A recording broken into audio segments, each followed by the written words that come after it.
Chapter 1. Automatic Reward Doubling Students. There are only 3 days left until your talent test. The importance of the talent test doesn't need further explanation. It directly determines your future. So, please prepare well and make the most of this last bit of time. At the podium, the class teacher, wearing gold-rimmed glasses, reminded everyone with a blank expression. In fact, she herself was a failure in the talent test. In this world, it is not a world for the wealthy or the kind-hearted. It is a world for martial artists. Every student will undergo a talent test on the last day of their senior year to confirm whether they qualify for further study at a martial arts academy. Once you enter a martial arts academy, the sky is the limit, and you become someone of importance. Those who fail to get in, however, no matter how smart or academically excellent they are, will only serve as support for the martial artists, living a mediocre life and ultimately being forgotten under the brilliance of the martial artists. Hey, they say to work hard, but isn't the outcome already determined? Propping her chin on her hand, Feng Qingyun gazed at the sky outside, thinking the clouds were lovely. In reality, everyone's results had long been predetermined. Students with developed muscles and thick hair were basically guaranteed admission to the martial arts academy. Chapter 2. Continuous doubling. The bald uncle was initially disappointed and about to leave, but when he heard Feng Qingyun wanted 10 more tickets, he immediately turned back. With a smile, all right. He pulled out 10 new scratch-off tickets for Feng Qingyun and continued to fan the flames beside her. Little brother, your luck is so good. It's a pity to only play the $2 tickets. How about we try the $5 ones? You can win up to 50,000. Not in a hurry. Let me scratch these first. Feng Qingyun said calmly on the surface, but inside, waves of excitement were already stirring. 50,000? If that were to randomly double to 999 times, that would be a whopping 49.95 million, enough for an ordinary person to live off for a lifetime. However, one could easily tell with a little thought that the odds of winning such a grand prize were incredibly low. Feng Qingyun could spend all her 2,000 yuan and still not win a ticket. Moreover, Feng Qingyun couldn't guarantee that her system would continuously double her rewards. Fortunately, this bald uncle was scheming to trick Feng Qingyun out of her money. So the first scratch-off ticket he gave her was a guaranteed win, while the second batch of 10 tickets had only a 30% chance of winning, with the highest prize being 10 yuan. Chapter 3. Sports Rewards Doubling. Feng Qingyun glanced at Zhang Xiaowei, who was from a neighboring class and also a senior. There were rumors that Zhang Xiaowei had exceptional physical abilities, with strength almost double that of an adult. Among his peers, no one could beat him in an arm wrestling match. This made Zhang Xiaowei quite arrogant, especially looking down on a weakling like Feng Qingyun. Ignoring Zhang Xiaowei's mockery, Feng Qingyun continued to inquire at the front desk about getting a temporary card. Hello, how much is it for an hour here? 10 yuan per hour. It's recommended to get a membership card. It's only 800 yuan for a month, which is very cost-effective. The girl at the front desk said lazily, clearly not having a good impression of Feng Qingyun, who was applying for a temporary card. In this world where the strong are respected, people's status is clearly hierarchical. The strong receive flowers and applause. The weak are left with ridicule and disdain. Therefore, a poor student who couldn't even afford an 800 yuan membership card wouldn't attract anyone's attention. No thanks, just give me a 10 yuan temporary card for now. If it works well, I'll get a membership card later. Really, what's the effect going to be in an hour? Chapter 4.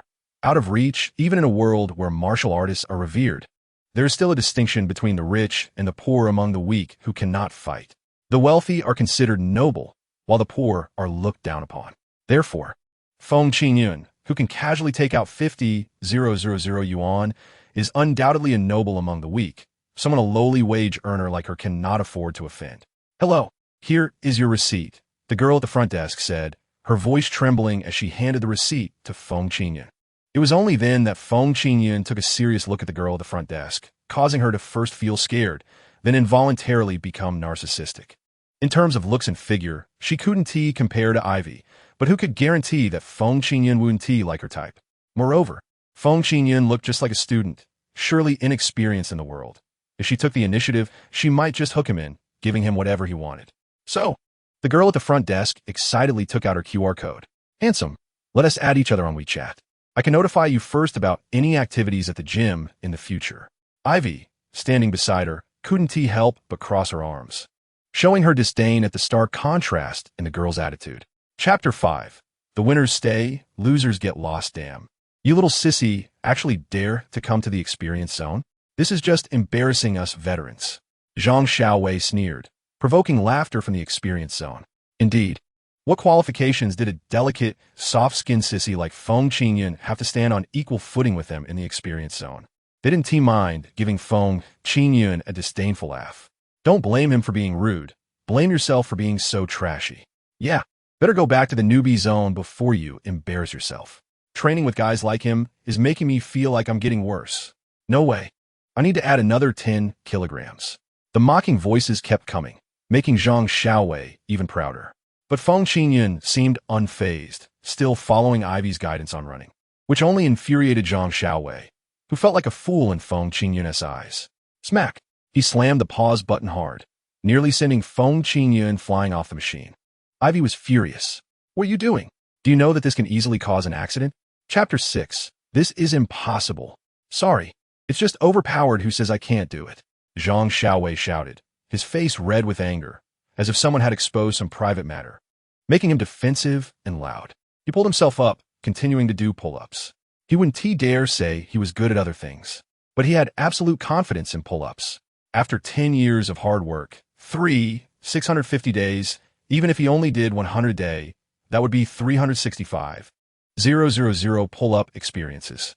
Even accounting for laziness and skipping some days, he still had at least 65,000 experiences, which was absolutely not something trash like Feng Qingyun could compare to. But the slap to the face came too quickly, like a tornado. For every pull-up Zhang Xiaowei did, Feng Qingyun matched him, showing no signs of fatigue and forcing Zhang Xiaowei to keep going. By the time he reached 100, he felt relatively relaxed. But when he got to 200, he started to panic. At 300 pull-ups, his face was about to explode. By the time he hit 400, it felt like his arms were no longer his own. Yet Feng Qingyun remained calm, even smiling as he said something. Chapter 7. Surge of Vitality. That's right. It's Bloodline Awakening. Ivy confirmed, noticing that Feng Qingyun was unfamiliar with the term, so she prepared to explain. Bloodline Awakening. Well, this term isn't very accurate. Not very accurate? Yes, because this phenomenon is quite illogical.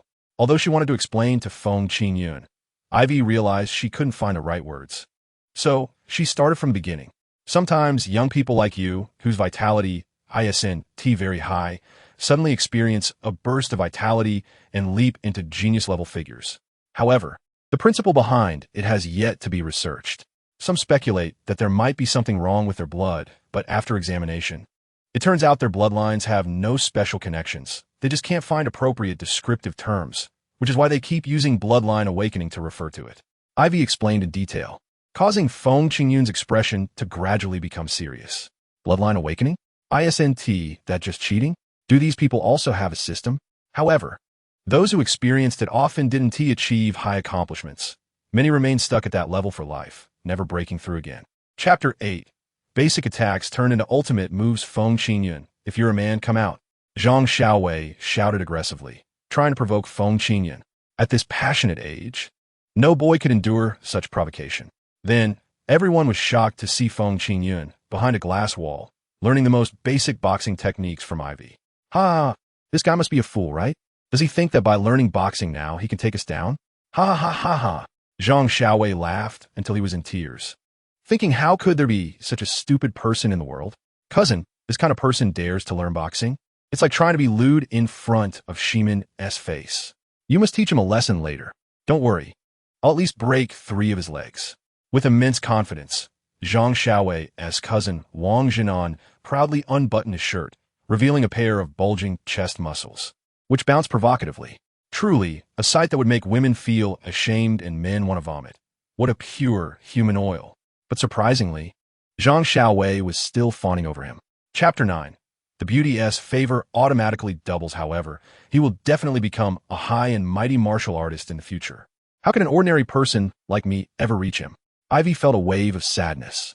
No matter whether Feng Qingyun had feelings for her or not, they were destined to have no future together. This world is very cruel. Strong individuals must unite with other strong individuals to give birth to even more powerful offspring, receiving the blessings and applause of everyone. As for the love stories between the strong and the weak, those are merely jokes, destined to be met with scorn and abuse, ultimately ending in bruises and scars. I should keep some distance from him. Sighing, Ivy adjusted her position. Whether it's unrequited love or mutual affection, their fate originated from 50 personal training sessions and ended with the same. She saw Feng Qingyun returning amidst applause and went to greet him. Xiaofeng, let's conclude today's session here. Exercise should be balanced. Overexertion can actually reduce the quality of the workout. She sensed a hint of distance in her tone. Feng Qingyun, of course, could pick up on that. He had made such a scene, it would definitely affect Ivy. Chapter 10. Mastering Techniques Never Before Seen After Dinner. Feng Qingyun played with Xing'er for a while before returning to his bed to rest. In a poor family, there wasn't much entertainment, so everyone went to bed early. After a while, he heard his father, Feng Manlu, pushing the door open to come back. The couple exchanged a few words. Then, a low sobbing sound began. It's all my fault for the two kids. It's all my fault. If only I were better, my weak body wouldn't have dragged down the kids' vitality. What will they do in the future? The couple cried quietly, thinking the children hadn't noticed. Little did they know, Xing'er had been awakened by their noise.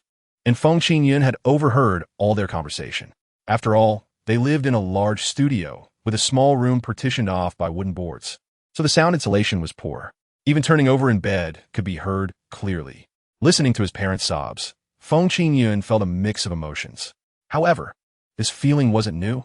It had been there for days. In a few days, he would have his talent assessment.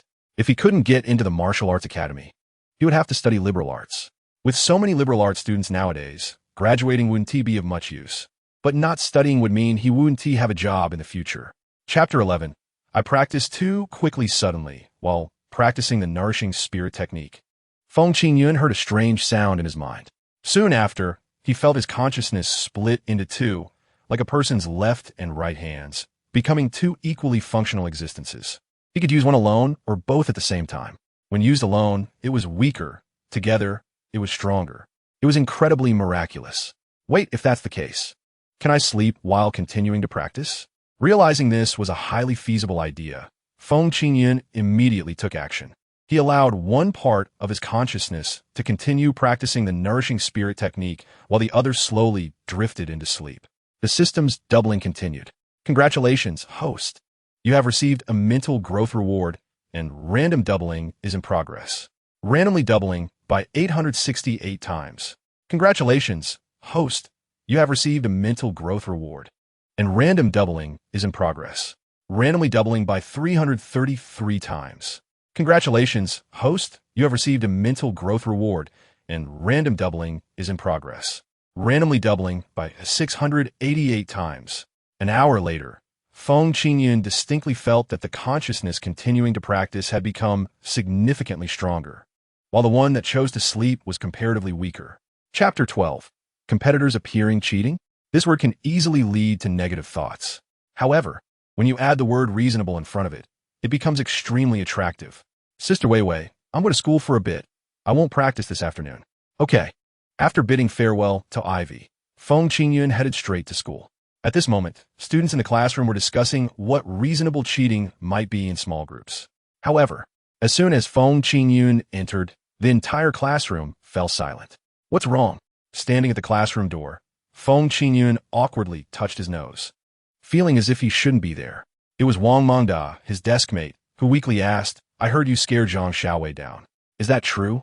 It is indeed the case. Feng Qingyun hadn't expected that after just one day away from school, everyone already knew about it. But since he couldn't hide it, he decided to admit it openly. As a result, the whole class erupted in excitement. Wow, Xiaofeng, you're amazing. The students were incredibly thrilled surrounding Feng Qingyun, especially those preparing for the martial arts exam, their eyes filled with admiration. Chapter 13. Underground Fighting. The school now has channels to buy certain drugs that can enhance everyone's talent assessment scores. However, this channel has a threshold. 3 words made everyone's curiosity turn into anticipation, and then from anticipation, they fell into a pit of disappointment. The phrase has a threshold meant that this drug was out of reach for the vast majority. Sure enough, the homeroom teacher's next words confirmed everyone's fears. It wasn't groundless. I believe everyone knows about the vitality pill. This is generally used by martial artists to replenish vitality, but for ordinary people, especially those in their teens, the effects are even better.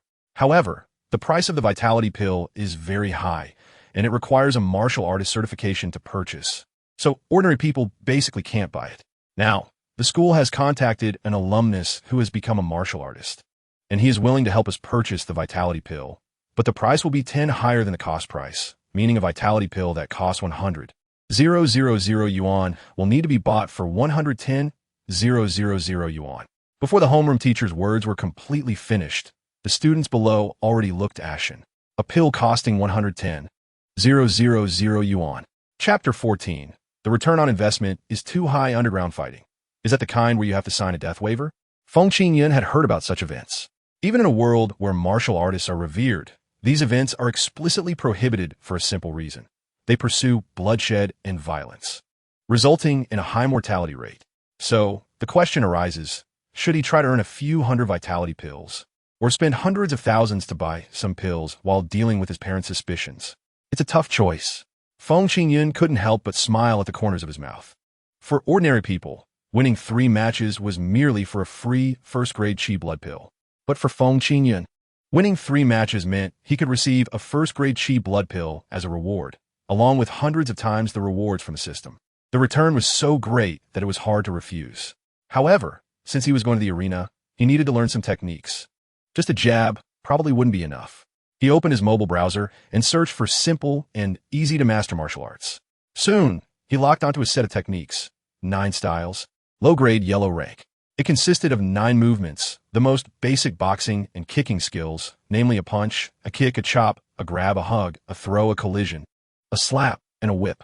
Chapter 15. On stage, kill him. Kill him. The frenzied shouts heightened everyone's adrenaline, making everyone go wild, insisting that the 2 people on the stage must kill the other to get off. Hearing the fervent calls, the 2 competitors became agitated as well. The boxer in blue shorts roared violently, swinging his fist towards the other person's head.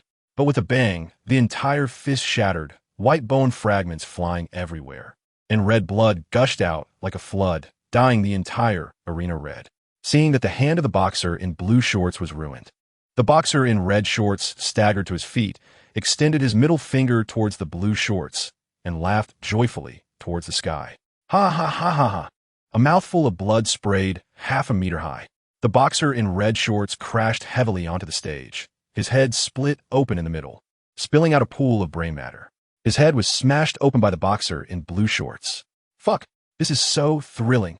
The onlookers became excited, clenching their fists, their faces turning red, and everyone was shouting. Chapter 16. Hitting the opponent, searching for teeth. Ha ha ha ha. Damn, my luck is too good. This match is mine for sure. Ha ha ha ha ha ha. The yellow-haired fighter laughed unabashedly, attracting envious looks from everyone. They all thought Feng Qingyun was the easiest opponent they had ever seen. So anyone who faced Feng Qingyun was guaranteed to win. The yellow-haired fighter wickedly walked up to Feng Qingyun. Don't worry, the audience doesn't like to see me knock you down with one punch, so I will cruelly beat you down piece by piece until you're crippled, and then slowly twist your head around. After saying that, the yellow-haired fighter gestured with both hands, showing that he would twist Feng Qingyun's head behind him, his smug smile never fading. Feng Qingyun said nothing and silently walked up to the stage. Seeing this scene, the yellow-haired fighter laughed even more excitedly. Ha ha ha, look at him. He looks so cowardly. Just wait. If I don't make him call me mommy within a minute, I'll eat shit. With the thought of winning in mind, the yellow-haired fighter stepped onto the stage. Before the match officially began, he even gave a thumbs up to the audience, then pointed his thumb at Feng Qingyun with a puzzled look from the crowd and forcefully pointed down at the ground, jabbing it several times. Chapter 17. Attraction from the protagonist in the black hole chat room. 8 VIP members watched as Feng Qingyun struck like lightning, almost instantly knocking down the yellow-haired fighter, leaving them all stunned. Neither Shi Fan nor the other 7 had anticipated this outcome. Others didn't expect Feng Qingyun to win, while Shi Fan didn't expect Feng Qingyun to win so easily. Hee, this little guy is clearly very strong, yet his fighting style is so tense. Is this really his first time? On the stage, Feng Qingyun's heart was still pounding. In this life and death battle, he truly gave it his all, unleashing all his strength. Congratulations. Host, you have received battle experience rewards. Random doubling in progress. Randomly doubling by 775 times. In an instant, his restless heartbeat gradually calmed down, like a seasoned warrior. filled with anger and pride, yet not nervous or afraid. At the same time, Feng Qingyun's mindset was also shifting. He quickly reflected on his previous shortcomings. The rhythm was too chaotic.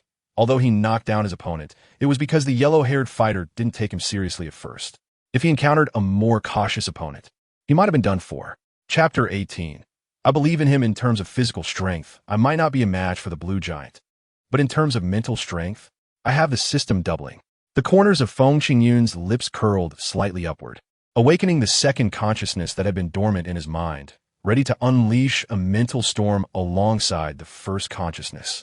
When mental strength reaches a certain level, it becomes instinctive and you naturally know how to use it. Seeing the subtle change in Feng Qingyun's expression, the clown asked, "What's going on?" Why do I feel like he smiled? The Eliminator said, "It's definitely a psychological tactic. He wants to scare the blue giant into retreating to avoid a direct fistfight." The king replied, "Of course, Shi Fan, your chosen one has some cleverness, but he's still bound to lose."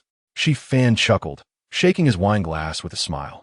Lying on a luxurious chair, Shi Fan downed the red wine in his glass, and a blush appeared on his face. "Little guy, what are you planning to do? You won't really disappoint me, will you?" On the stage, the blue giant also noticed the change in Feng Qingyun's expression, but he would not retreat. He had absolute confidence in his strength. He would easily suppress Feng Qingyun and kill him on the spot. Chapter 19. It feels great to cheat. Am I being set up?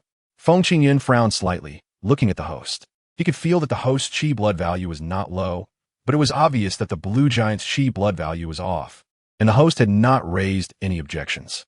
This indicated that the organizers were deliberately cheating under the guise of reason. It's really hard to escape the unspoken rules everywhere. Want to get a free reward is not easy at all. Adjusting his mindset, Feng Qingyun actively prepared for battle, not caring about fairness.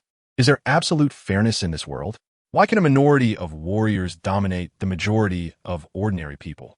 When fighting others in the future, will they lower their strength to give you a chance to counterattack? Or, when your strength overwhelms your opponent, will you insist on fairness and lower your strength to match theirs, leaving them a chance to kill you? Absolutely not. This world respects the strong and does not advocate fairness at all. In the black hole chat room, watching Feng Qingyun actively respond, the atmosphere instantly heated up. "King, this kid is getting cocky, thinking he is an unbeatable war god just because he won 2 matches. Chapter 20. New function activated. Die. A frenzied roar. The blue-skinned king, who had just fallen to the ground, charged forward wildly, starting with a heavy knee strike. Feng Qingyun was caught off guard, his relaxed mind tightening in an instant. At that moment, he felt he might die. Thump, thump, thump. His heartbeat intensified, and in that moment, Feng Qingyun felt the entire world had stopped, with only his heart still beating, fast enough to leave him breathless. It seemed his heart was telling him it didn't want to stop beating, it wanted to keep going. "I don't want to die yet." The instinct to survive erupted, and Feng Qingyun's mental power fully activated. Like a destructive hurricane, it mercilessly crushed the blue-skinned king's flickering mental power.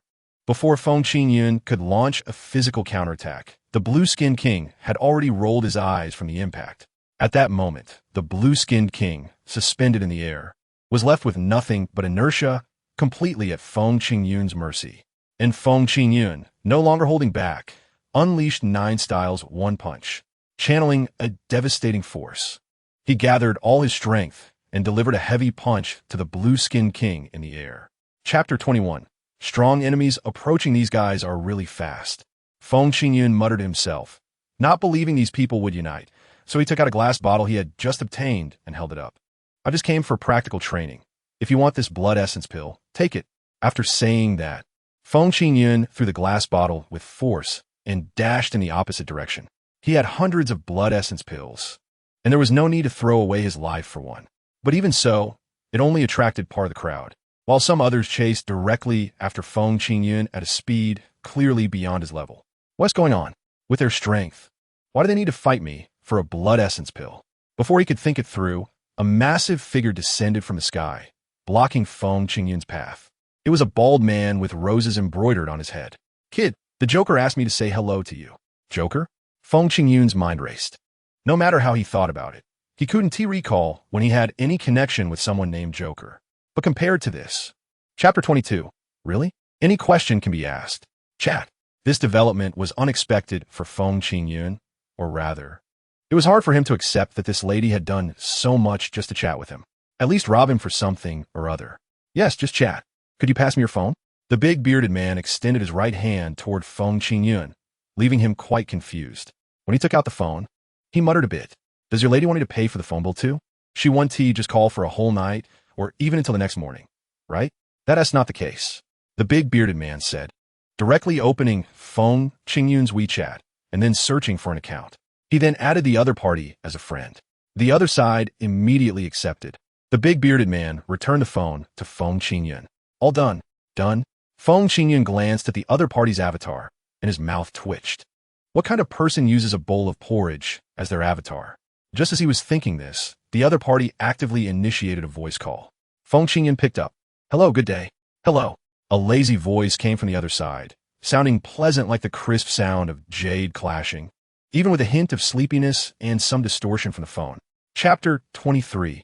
An agreement with a beauty save your life? The porridge's response surprised Feng Qingyun once again.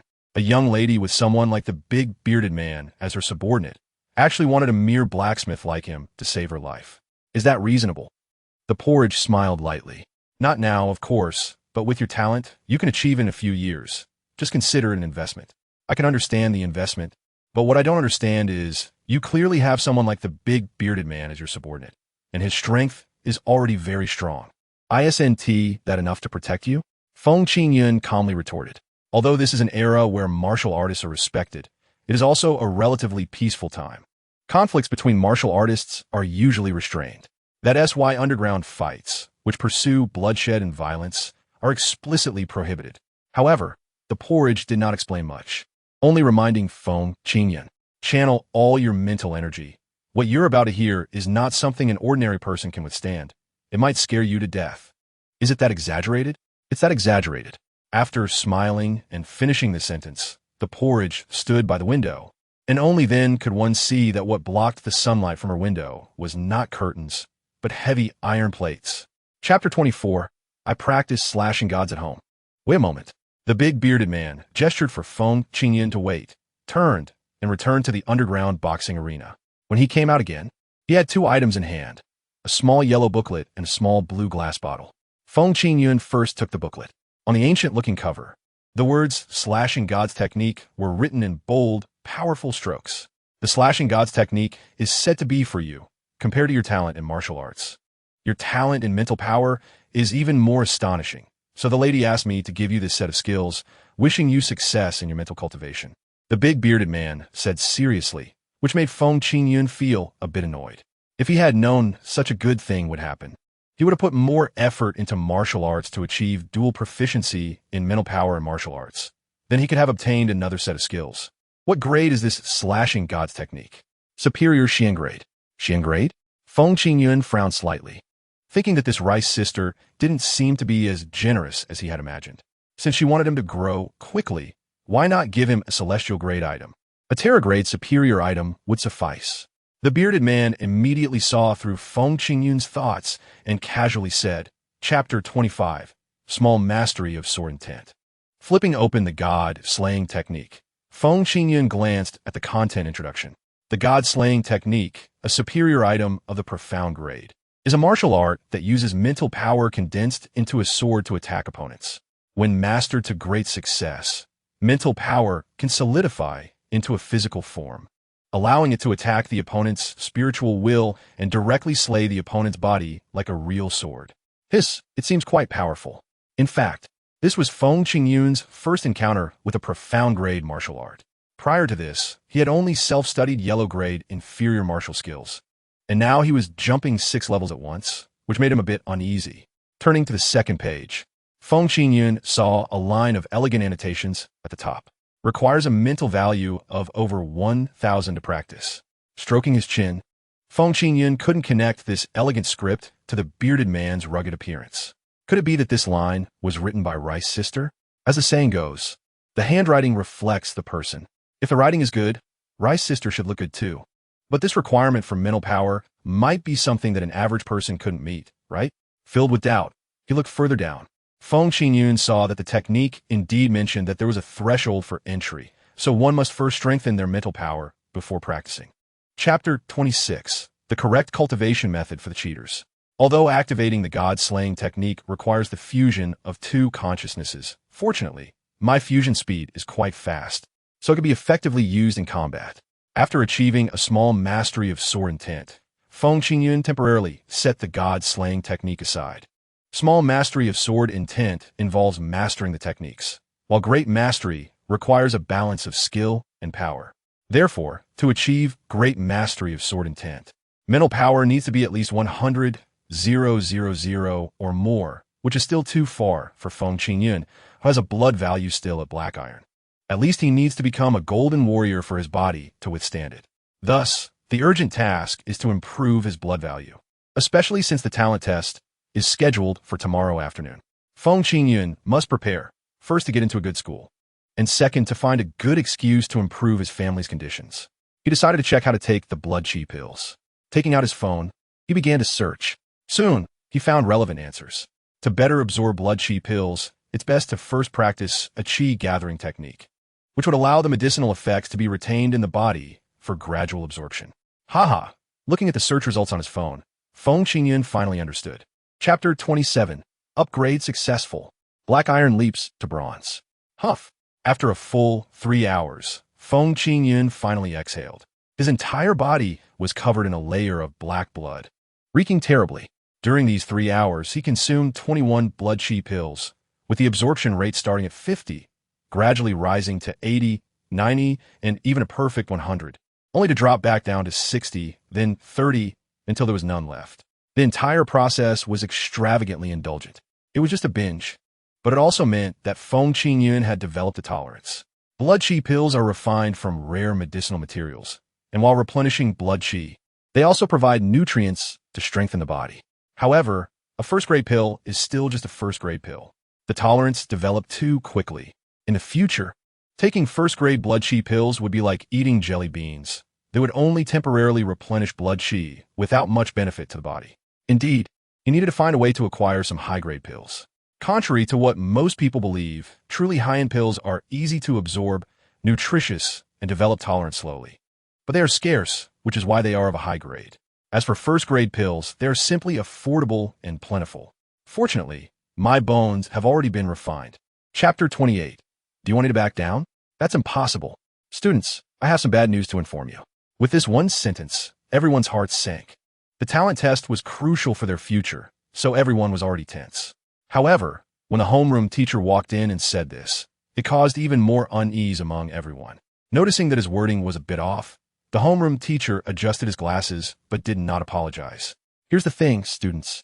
Due to all high school students in the city having to take the talent test today, the order of the test was decided by drawing lots. Unfortunately, we have been assigned to the last group. Upon hearing this news, the hearts of everyone in the class instantly sank. The results of the talent test, aside from the blood value itself, were also closely related to the emotions and mental state during the test. Being left for last meant that if those before them did poorly, they would feel they would do poorly too. If those before them did too well, they would feel hopeless. It was the worst possible position. Another point is that the talent test lasts over 4 hours, and by the time it was their turn, everyone would already be mentally exhausted and their stomachs growling with hunger. Chapter 29. It's about making you bow down and admit defeat. You guys come to the front. Sun Jianren and his gang domineeringly pointed at Feng Qingyun and a few others, wanting to push them to the front to stand next to Chu Baowang. Clearly, according to the order, whoever stands next to Chu Baowang is likely to be tested in the same batch, and that person would be the unlucky one. No one could tolerate this. Wang Mengda immediately became furious. What do you mean by this? You wanted to stand at the front when it was good earlier, and now you want to stand at the back when it's better? How thick-skinned can you be? Who has a thick skin? Sun Jianren's face turned red with anger. People like him, with such a small mindset, can do things but others can't speak out. I am a sports committee member. The homeroom teacher said to let me arrange the lineup, and I have the authority to arrange everyone's positions. Still a committee member? You must be scared. Huh? Afraid before the test even starts, and using the homeroom teacher as an excuse. Aren't you ashamed? Wang Mengdao was not polite at all. Although his blood value was not high, his brother Feng Qingyun's blood value was high. No need to be afraid. The breeze is light. And how could Feng Qingyun not know his thoughts? But, I have a high blood value, and I will use it to pressure others, so what? Chapter 30I. Crush the whole scene. Is that so? Feng Qingyun glanced at Chu Wang, the corners of his mouth slightly curled up, deciding to show how an excellent student would handle such a situation. So, Feng Qingyun turned around and loudly addressed everyone. Classmates, I know that everyone has a lot of opinions about classmate Chu Wang. They think he is ugly, fierce, and fat, and that being tested in the same batch as him will affect their own results. So I strongly request to be arranged in the same testing batch as classmate Chu Wang. If I don't do well, it's my own mindset issue, and it has nothing to do with classmate Chu Wang. If anyone dares to be the most despicable, I, Feng Qingyun, will be the first to disagree. This powerful and eloquent speech made everyone cheer loudly and spontaneously applaud. Compared to them, Feng Qingyun truly embodies what a martial artist should be. Even the principal cast an appreciative glance. This child has brought me honor. I might as well join in the applause. Seeing this situation, as another main character of the event, Chu Wang could no longer remain silent and had to say a few words symbolically. Well, I feel the same way. If I am influenced by classmate Feng Qingyun, that's my own inability, and it has nothing to do with classmate Feng Qingyun. Chapter 31, Pretending to be Cool, is momentarily satisfying. Boom, boom, boom, boom, boom, boom.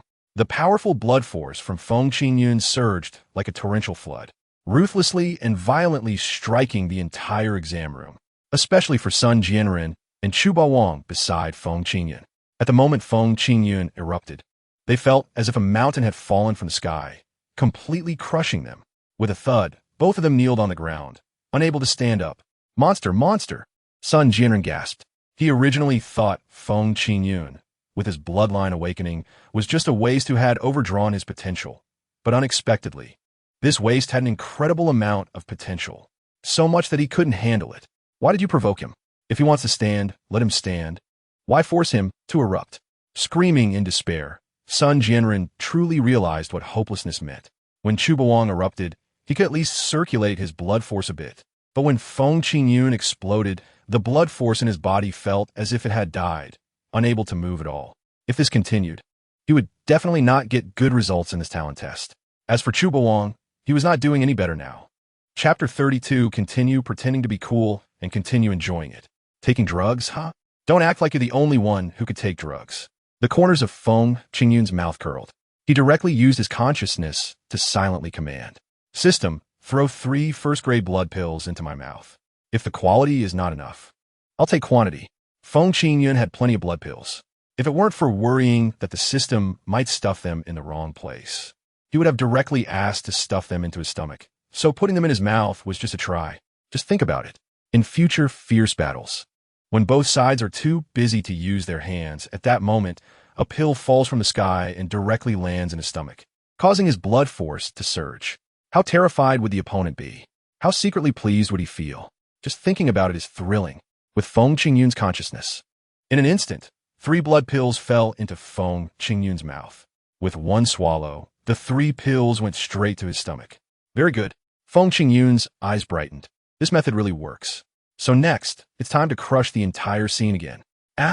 With clenched fists, the blood force in Feng Qingyun's body erupted completely, and the power from the 3 blood pills was ignited at this moment, making Feng Qingyun's blood force burn like a blazing flame, defiantly pointing towards the sky. Chapter 33, Just Plain and Ordinary. Well, classmate Feng Qingyun, it's not that I can give you whatever you want. Reward or more about goodwill. In front of all the students, the principal couldn't slap his own face. Who told him to let Feng Qingyun bring it up? Feng Qingyun instantly put on an innocent look, flashing a well-behaved smile. Principal, how could I have any bad intentions? You see, without a martial arts training class in school, I can still achieve such excellent test results. Before Feng Qingyun finished speaking, the principal was already sweating profusely. He thought, my little ancestor, some things can be done, but they can't be said. So he immediately coughed a few times to stop Feng Qingyun from continuing. Ahem. Classmate Feng Qingyun, if you have any requests, just say them. As long as they are within my ability, I will definitely give them to you.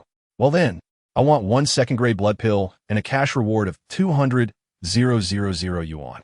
Feng Qingyun stated directly. He had thought it over. He couldn't give up the cash reward just for a pill, so he decided to ask for both. The principal's mouth twitched after hearing this. No, classmate Feng Qingyun. What you are asking for is a bit too much. Chapter 34, Beating Up Dad's Boss. Lao Feng, celebrating for your son? Celebrating here? You didn't do well on the exam, did you? A middle-aged man in a yellow shirt, reeking of alcohol, came up and patted Feng Manlu on the shoulder, dirtying Feng Manlu's clean clothes with his greasy hands.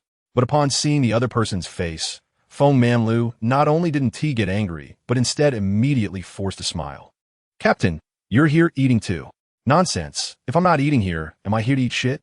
Zhao Daqing, the captain of the riders, showed no mercy to Feng Manlu and, after sizing up Feng Qingyun, had a face full of disdain. TSK, TSK, TSK. Look at your son.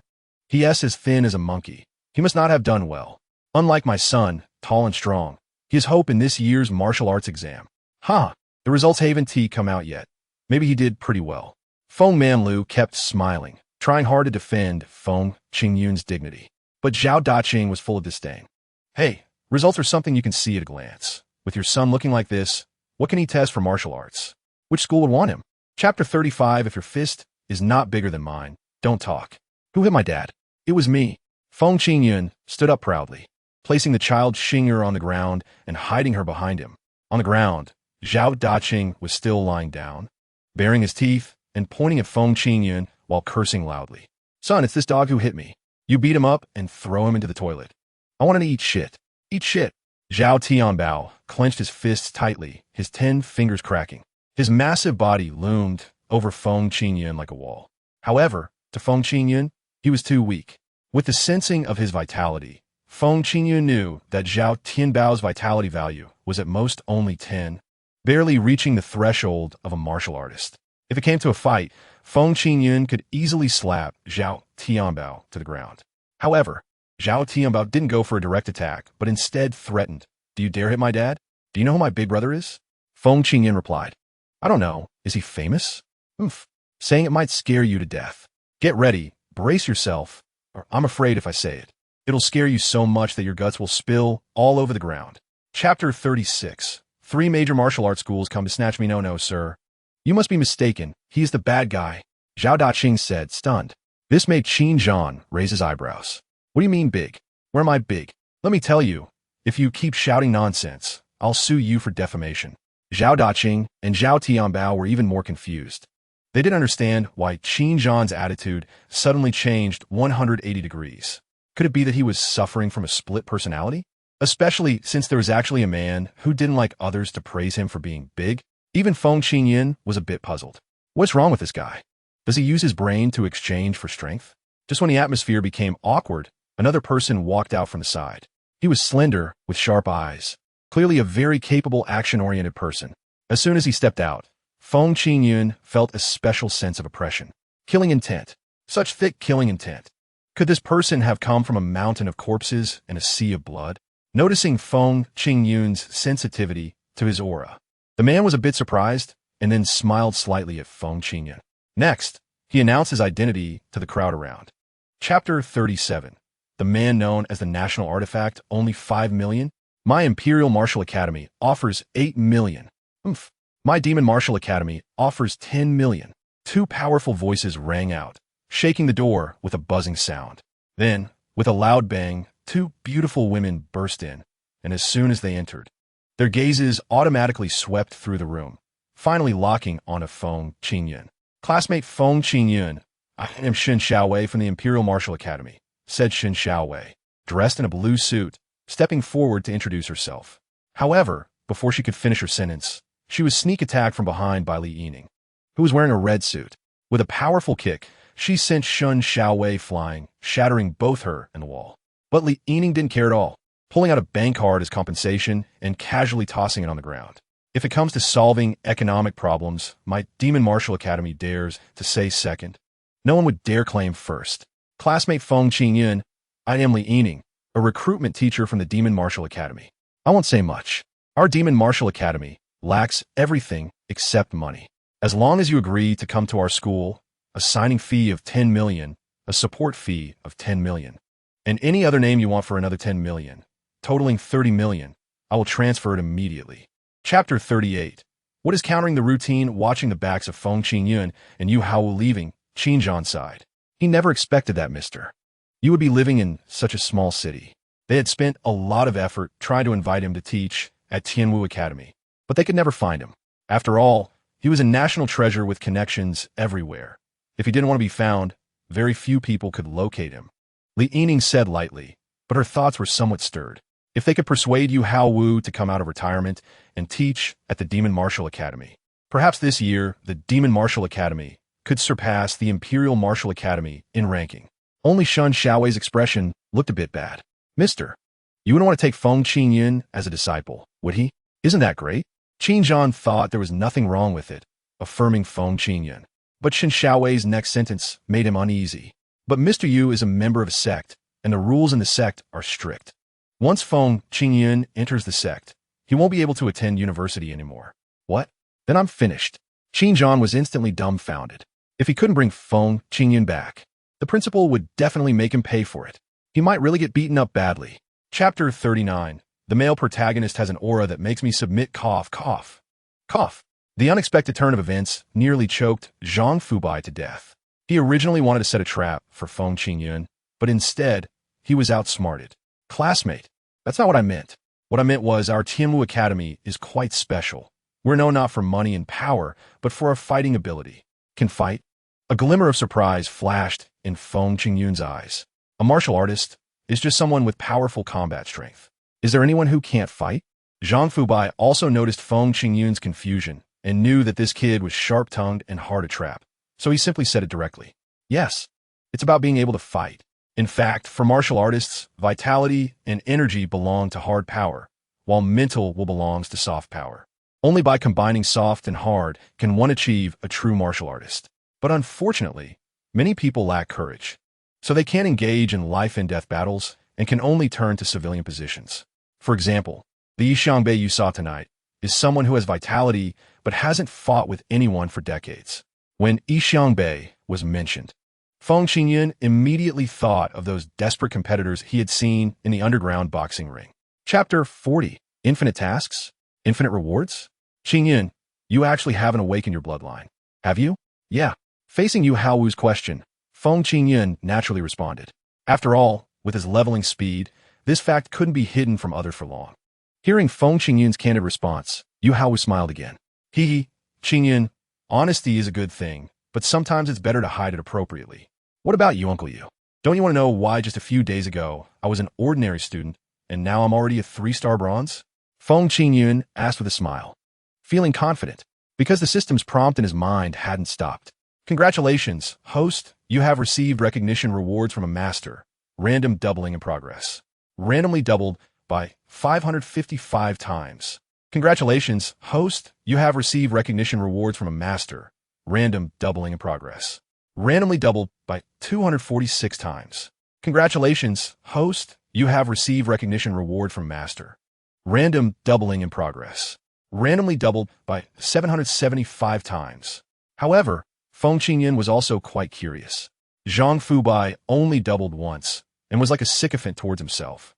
But Yu Haowu, who had doubled so many times, remained calm. Chapter 41. I have 2 conditions when the first ray of morning sunlight shone on Feng Qingyun's doorstep. Outside the door, a brand new Lamborghini was blocking the alley in front of Feng Qingyun's house. Meanwhile, on the car hood, Li Yining, a teacher for the magic martial arts enrollment, was leisurely eating an ice pop while wearing revealing shorts that showed off her fair thighs. When Feng Qingyun came out in his shorts and yawned while brushing his teeth, Li Yining immediately greeted him with the ice pop in her mouth. Hi, Feng Qingyun. Hi. Although she had changed into a different outfit, Li Yining's extravagant behavior the night before still left a deep impression on Feng Qingyun. After all, she was the first woman willing to spend 30 million to buy him. Wait a moment. Squatting on the roadside, Feng Qingyun held a toothbrush in one hand and a cup in the other, brushing his teeth with a mouthful of foam. After washing his face, he leisurely walked up to Li Yining. The car looks pretty nice. Do you like it? It's a gift for you. Li Yining tossed a car key to Feng Qingyun. Then, Feng Qingyun dodged it. Chapter 42. It's so much fun to trick people. My second condition is that for the tasks I do in Tianwu, in addition to receiving one from the employer, the school must also reward me with one of the same kind, meaning I want it doubled. Feng Qingyun said casually, leaving Zhang Fubai stunned, thinking he must have misheard. What? Task rewards doubled? This requirement is too simple. It's not surprising Zhang Fubai thought this way. Normal people would think that Feng Qingyun, as a bloodline awakener, would reach a limit of 3-star bronze in vitality and couldn't exceed 9-star bronze. Even if he reached 9-star bronze, he could only take D-level tasks, each worth only 500,000 yuan.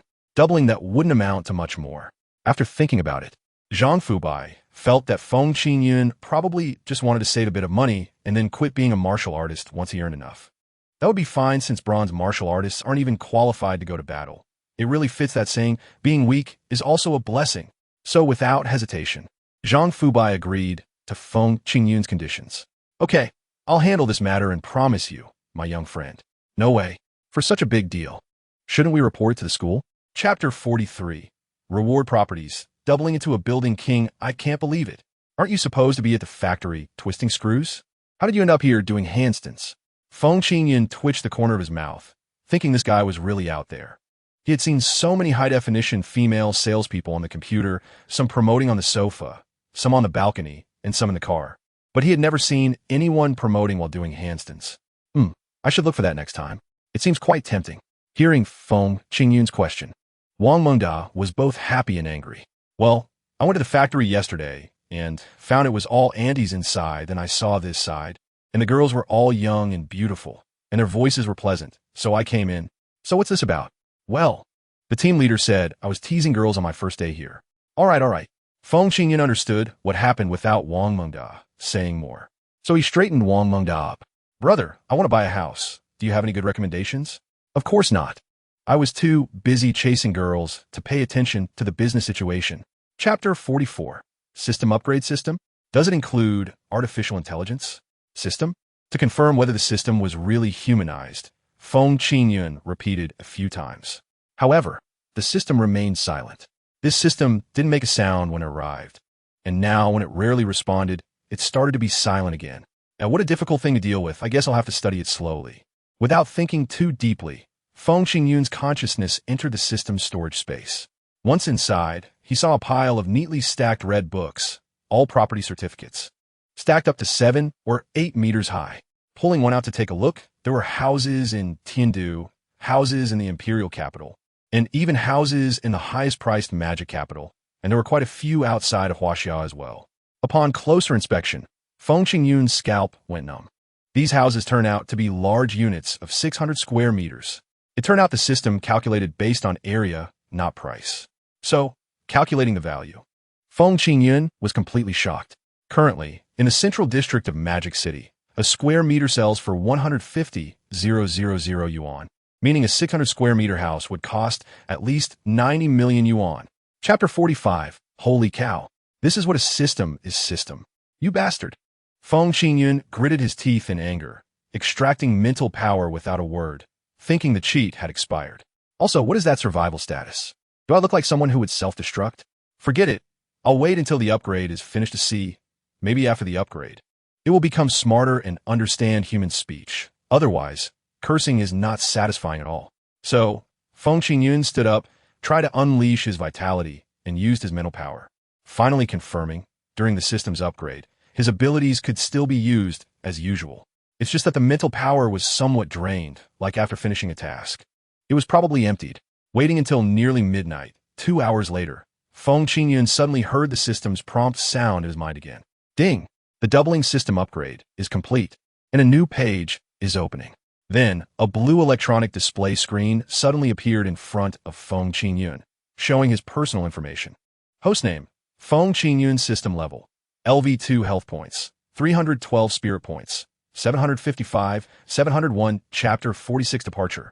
To Tianwu Academy, system, can you talk to me now? However, the system started to play dead again. System?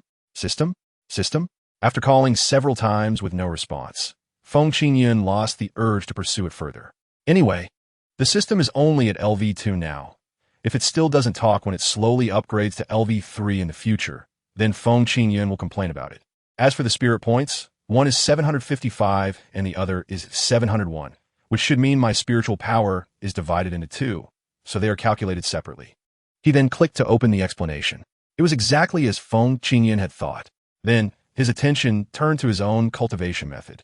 His consciousness locked onto nourishing spirit technique. The words nourishing spirit technique immediately sank down, jumping into a new page. The first thing he saw was a complete introduction. Nourishing spirit technique, yellow grade low tier. As the most basic method for cultivating spiritual power, it is very easy to get started, but it is difficult to reach a high level. It is like a stream that needs to be constantly fed with fresh water. Only with perseverance can it become a vast ocean. Special note, while cultivating the nourishing spirit technique, there's a certain chance to trigger a splitting behavior. But this kind of splitting is similar to advanced spiritual power techniques and can be enhanced in the future through Yinshin technique. Chapter 47 Tianmin, the exotic beasts have come to attack us again. We have held our ground, but there is no need for Zhang Fubai to ask more. Chiao also had nothing more to say. The cost of holding the position is the blood and flesh of the warriors. But we must understand that most of the soldiers in China are ordinary people, not martial artists. Yet, how many of those privileged martial artists are on the battlefield? Thinking of this, a trace of sorrow appeared in Zhang Fubai's eyes. Can we really hold our ground? Is it really enough to rely on the military and our Tianwu? Will the next generation really have time to grow up? This question Chi-Ao couldn't answer. Zhang Fubai himself had no confidence either. The train arrived at the station, Tiandu. With the sound of an announcement, Feng Qingyun stretched lazily, took his suitcase from the luggage rack, and dragged it towards the door. Unlike the high-speed train station in Tianli City, at the Tiandu high-speed train station, as soon as he stepped out of the train door, a gate-like device appeared in front of him. So as soon as Feng Qingyun stepped out, Chapter 48 Starting School, with such a big deal, no way. I can see you definitely have something to say. If you don't say it, I won't let you in today. Qin Zhan insisted. Feng Qingyun could only respond. Fine, I'll say it, but don't blame me. Don't worry, I definitely won't. Qin Zhan patted his chest. Since that's the case, Feng Qingyun spoke honestly. You said seniors are on a pedestal, so why not put them on the ground? Otherwise, if they're high up, isn't that telling others they can't be surpassed? If they were on the ground, people wouldn't think that way, and they would be quite happy to step on them. Moreover, the two pillars beside them directly support the sky. It makes sense in terms of aesthetics. Of course, the most important thing is that without this big stone on top, people walking below 1T have to worry about being crushed by it, don't you think? After listening to Feng Qingyun's analysis, Qin Zhan was stunned. At first, he thought Feng Qingyun's argument was a bit disrespectful to seniors. But thinking about it again, wow. What he said makes so much sense. Accepting Feng Qingyun's viewpoint, Qin Zhan looked at Tianmin and felt it was strange. Chapter 49 Special Military Training. What the hell? What happened to these people? Feng Qingyun asked, pointing at them. But Qin Zhan, surprisingly, had a relaxed expression. It's fine. They just went through military training. You know about military training, right? Every new college student has to go through it. Feng Qingyun thought, military training my ass. Military training only makes boys turn yellow and girls turn black. How can it make people look so weird? Looking at Feng Qingyun's suspicious eyes, Qin Zhan scratched his head. We are a martial arts academy, so the content of military training will be a bit harder than that of regular universities and will last a bit longer. But it's not a big deal. Anyone with hands can get through it. But Feng Qingyun no longer believed this guy's words. Anyone with hands can get through? Then how did these people end up like this? Qin Zhan continued. All right, the content of military training is outdoor survival, aimed at helping you pampered city kids get rid of your scholarly air. So that's how it is. Feng Qingyun nodded, thinking it makes sense. Most of the time, martial artists carry out tasks not in cities. Because in China, it can be said that there's surveillance everywhere. Wanted criminals have nowhere to hide, so they can only hide in the mountains. Chapter 50 Danger Approaches. I'm here to deliver tissue. Feng Qingyun said in a strong voice, his tone deep and charming, causing Yi Xingxing to suddenly flinch. She wanted to hit someone. However, she simply couldn't resist the temptation of the toilet paper. After all, between leaves and toilet paper, boys don't want their flowers to wilt, and girls certainly don't want to suffer. So, Yi Xingxing tightly squeezed her legs together and said to Feng Qingyun, classmate, thank you so much. I really don't know how to thank you. It doesn't matter if you don't know how to thank me. I can teach you how to express your gratitude. Yi Xingxing was momentarily bewildered.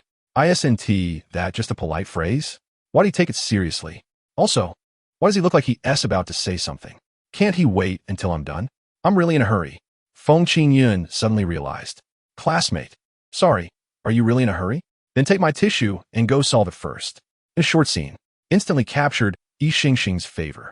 Congratulations to the host for receiving the favor reward from a classmate, and a random multiplier is in progress. Randomly multiplied by 666 times.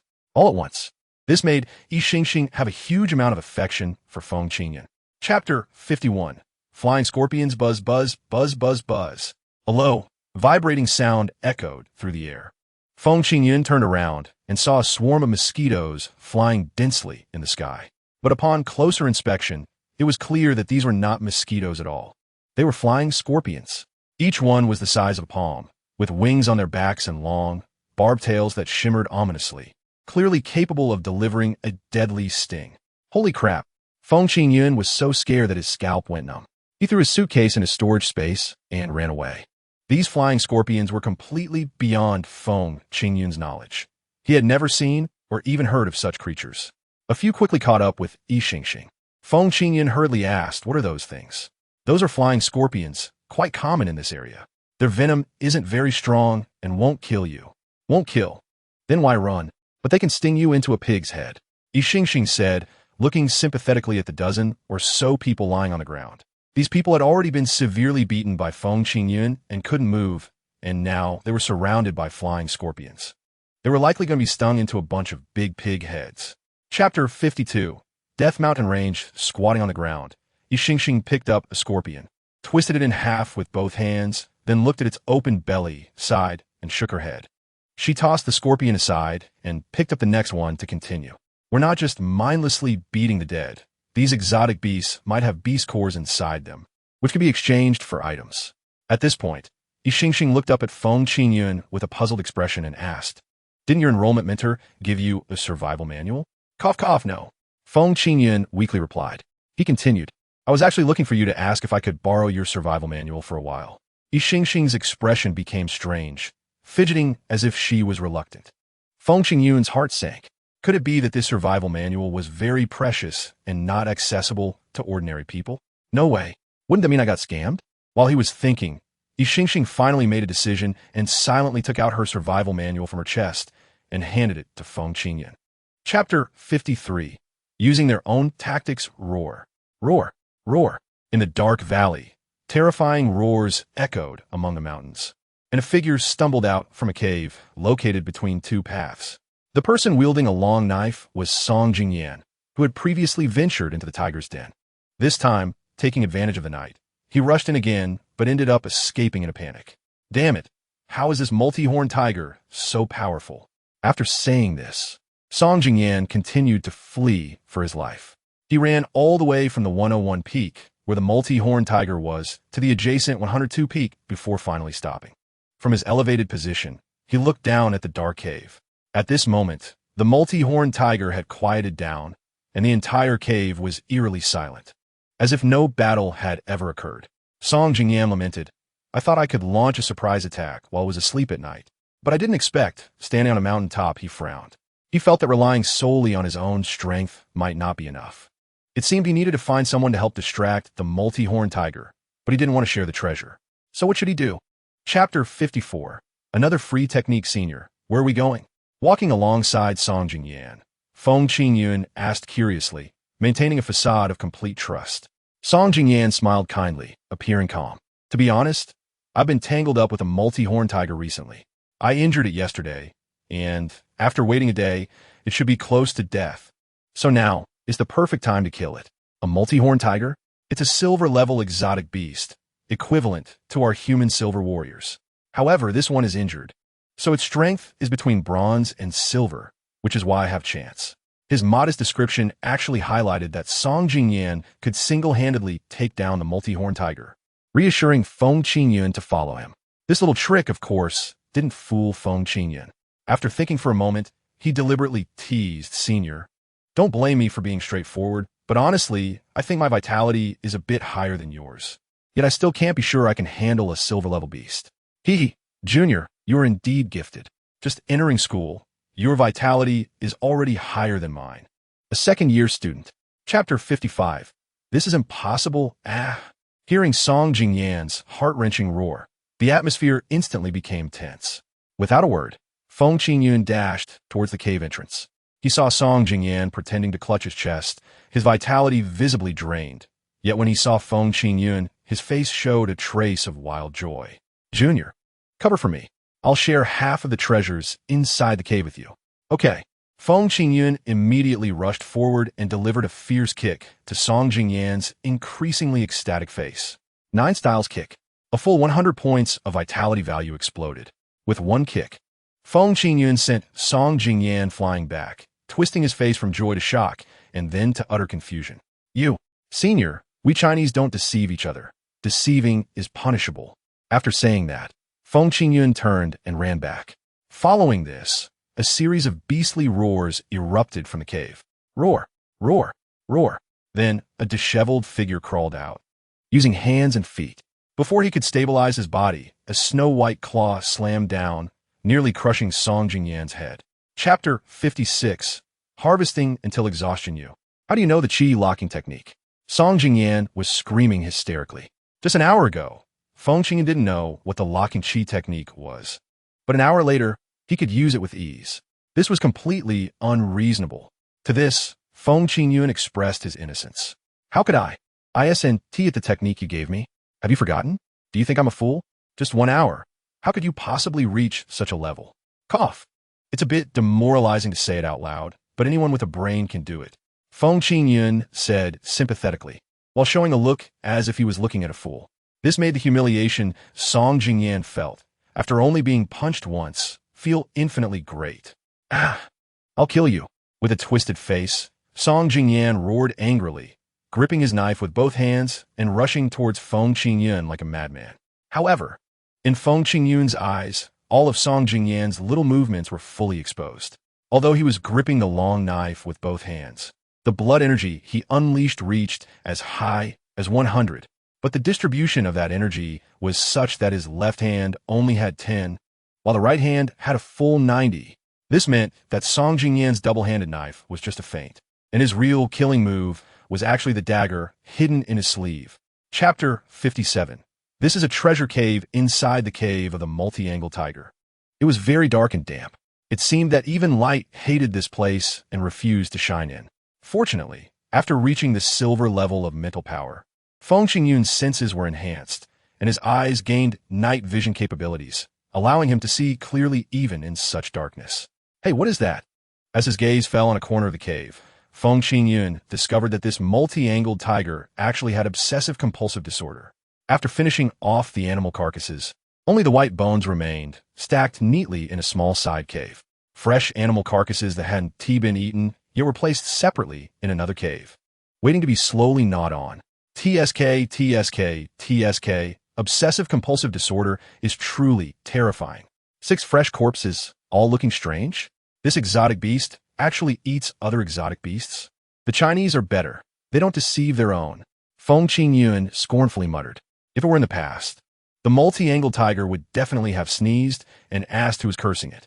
But now it would no longer do that. Looking at these exotic beasts, he wondered if there were any treasures on them. Feng Qingyun didn't mind searching them. If he couldn't find anything, he could just step on them. No need to be so severe in desecrating the corpses. Chapter 58. The interceptor has arrived. Hey? ISNT, that's Song Jingyan. Hey, Song Jingyan, are you dead? At the foot of Peak 101, at the entrance of the Tiger Cave, a man with a bare upper body and a crew cut approached Song Jingyan. He was holding 2 heavy meteor hammers that looked like eggs in his right hand, clearly a strong guy. His name was Hao Chong. Hearing the voice from outside, Feng Qingyun was pondering whether he could pretend to be air and pass through when Hao Chong shouted, "Listen up, students inside. I want to say much. Song Jingyan has an older brother who is also a sophomore. He is petty and has some influence, so if you mess with Song Jingyan, his brother will definitely not let you off." Feng Qingyun was speechless. Wasn't Song Jingyan still alive? Wait, this guy wouldn't have killed Song Jingyan and then frame me, would he? After thinking it over, Feng Qingyun approached the cave entrance and said, "Senior, let us not beat around the bush. Just say it directly. You 3 have a purpose, right?" Outside, Hao Chong was slightly taken aback, wondering how he had been exposed. But he didn't know. Chapter 59. Bone Transformation Technique. Then remember, I'm the top scorer of this year's national exam. personally appointed by the principal to enter Tianwu. Truly invaluable. So, it costs more, Feng Qingyun said confidently, causing the three in front of him to twitch their mouths in unison, feeling it was extremely shameless. Finally, Hao Chang said, "All right, okay, but let us make it clear, how much more?" Feng Qingyun continued to press, thinking such matters should be dealt with promptly. Hao Chang thought for a moment and said, "We buried some things in the Death Mountain. If you win, we'll tell you the location." Deal. As soon as Feng Qingyun finished speaking, Hao Chang let out a low growl, swinging the meteor hammer in his hand, which buzzed loudly, stepping forward as the hammer whistled towards Feng Qingyun's chest. Feng Qingyun's gaze shifted, instantly marking that Hao Chang had unleashed 50 points of blood energy. And he swung his long knife. Bang! The long knife got stuck on the iron chain, causing the hammerhead to turn and smash more violently towards Feng Qingyun's back. "What a rookie, it's over," Lian Jiao said with a smile. But upon hearing the whistling wind by his ear, Feng Qingyun immediately realized that the meteor hammer was crashing towards his back. Chapter 60. Recognition from the principal. What? How is that possible? What did he do? Lian Jiao was completely stunned. She had no idea what Feng Qingyun did in that instant to instantly take down Hao Chang, who had used the bone transformation technique. However, Feng Qingyun wouldn't explain it to her, even if she had a good figure. A mature man must learn to withstand temptation. This guy started to shrink. In front of Feng Qingyun, Hao Chang looked like a balloon that had been popped, slowly becoming deflated, his body shrinking so much that his ribs were showing. He was completely different from the handsome guy he was just a moment ago. He had used a technique that actually drained him dry. It seemed rather impractical. 3 minutes. No, from just now, it had only been about 5 seconds. How sad. How sad. Feng Qingyun shook his head. As for Xiao Jie and Lian Jiao, even if they were foolish, they could tell that this guy Feng Qingyun was strange. So, Xiao Jie raised his hand and called for a stop. "Junior, we're not fighting anymore." "Not fighting?" "Yes, that treasure or whatever. You can take it. We won't participate in the competition anymore." Chapter 61. Bone Transformation System. What exactly is this thing? Ding. After inspection, this hot spring is the Silver Tiger Bone Quenching Liquid, a special liquid used by the multi-angled tiger for tempering bones. Long-term immersion in this hot spring can permanently alter the structure of bones, enhancing their defensive capabilities and combat attributes. Enhance bones? Feng Qingyun glanced at the silver liquid in the lake. Suddenly, a crazy thought struck him. So far, the system has displayed 2 types of doubling modes. One is the doubling of a single item. For example, if Feng Qingyun finds a beautiful woman, the system gives him 999 identical beauties. The second is the awakening doubling. If Feng Qingyun finds a beautiful woman, the system boosts her attributes by 999 times, turning her into a super invincible beauty before giving her to Feng Qingyun. This second doubling mode had appeared before the system upgrade when Feng Qingyun was eating. At that time, although the system was simplistic, it seemed to avoid overwhelming Feng Qingyun. After all, a meal multiplied by 999 times would be enough to make a T-Rex burst.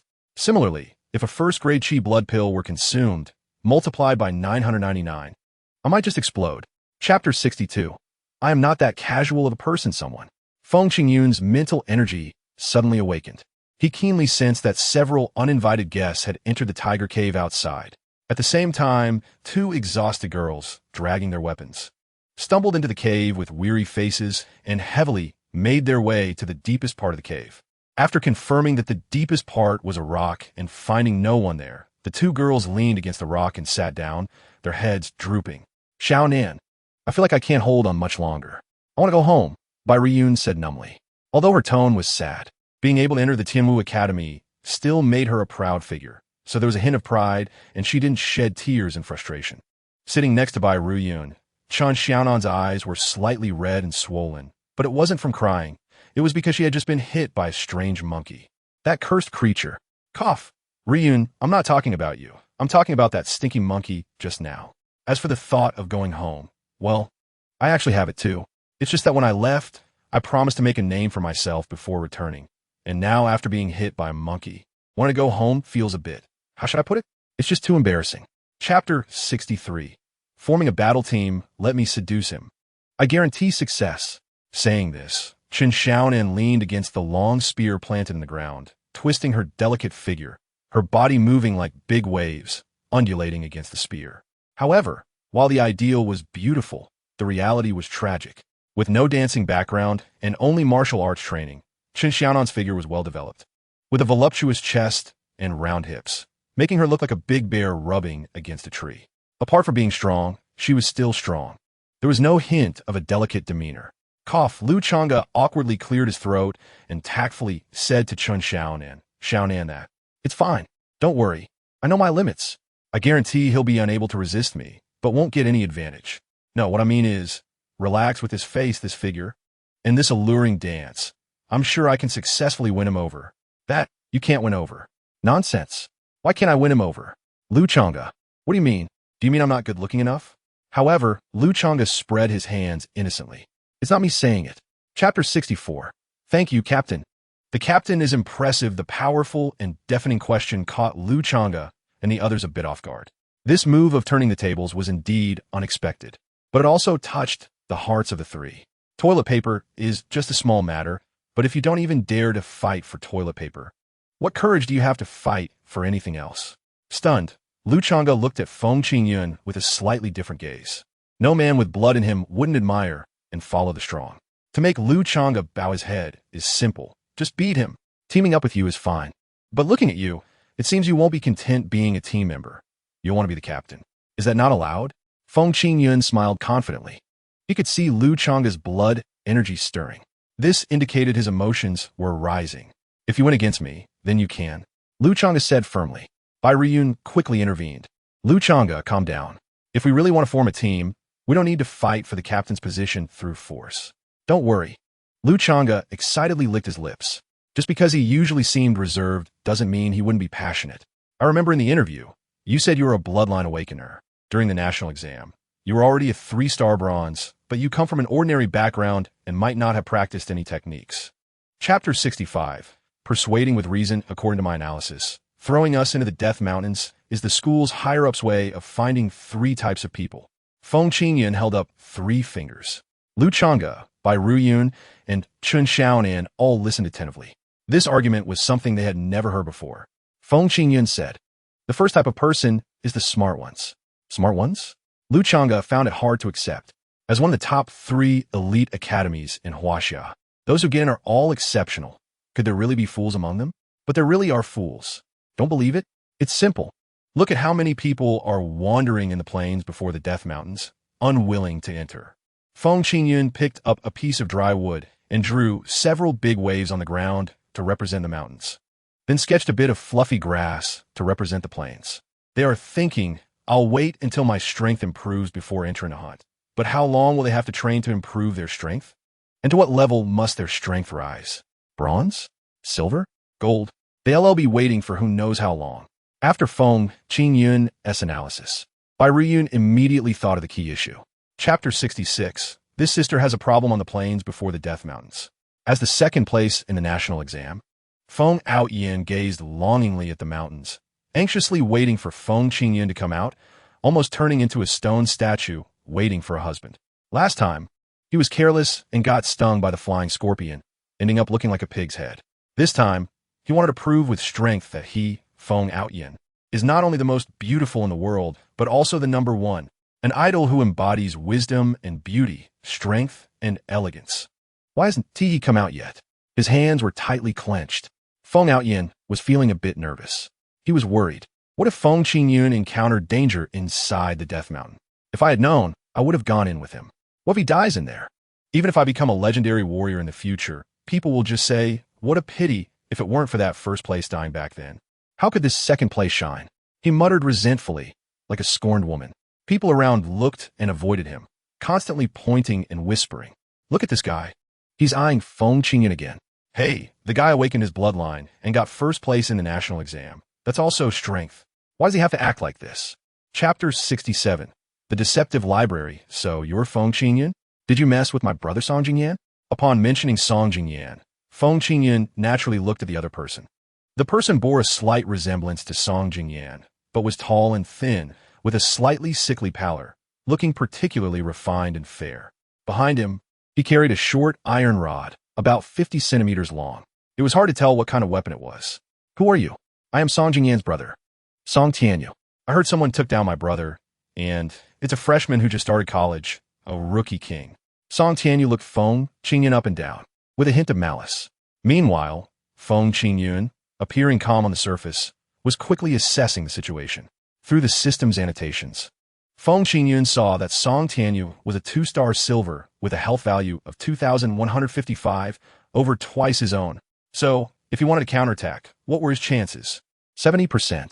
Just as Feng Qingyun finalized his thoughts, a staff member popped out from the side and called out to Song Tianyu. Song Tianyu, could you come here for a moment? Okay. Chapter 68.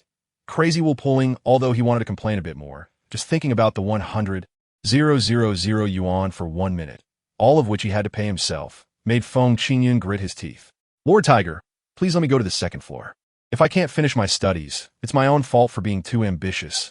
I won't blame you. Lord Tiger frowned in disappointment. He had thought that Feng Qingyun, being a bronze level, could take down the multi-angle tiger and was a young man with good potential, so he had kindly spoken a few more words. But unexpectedly, he was so stubborn.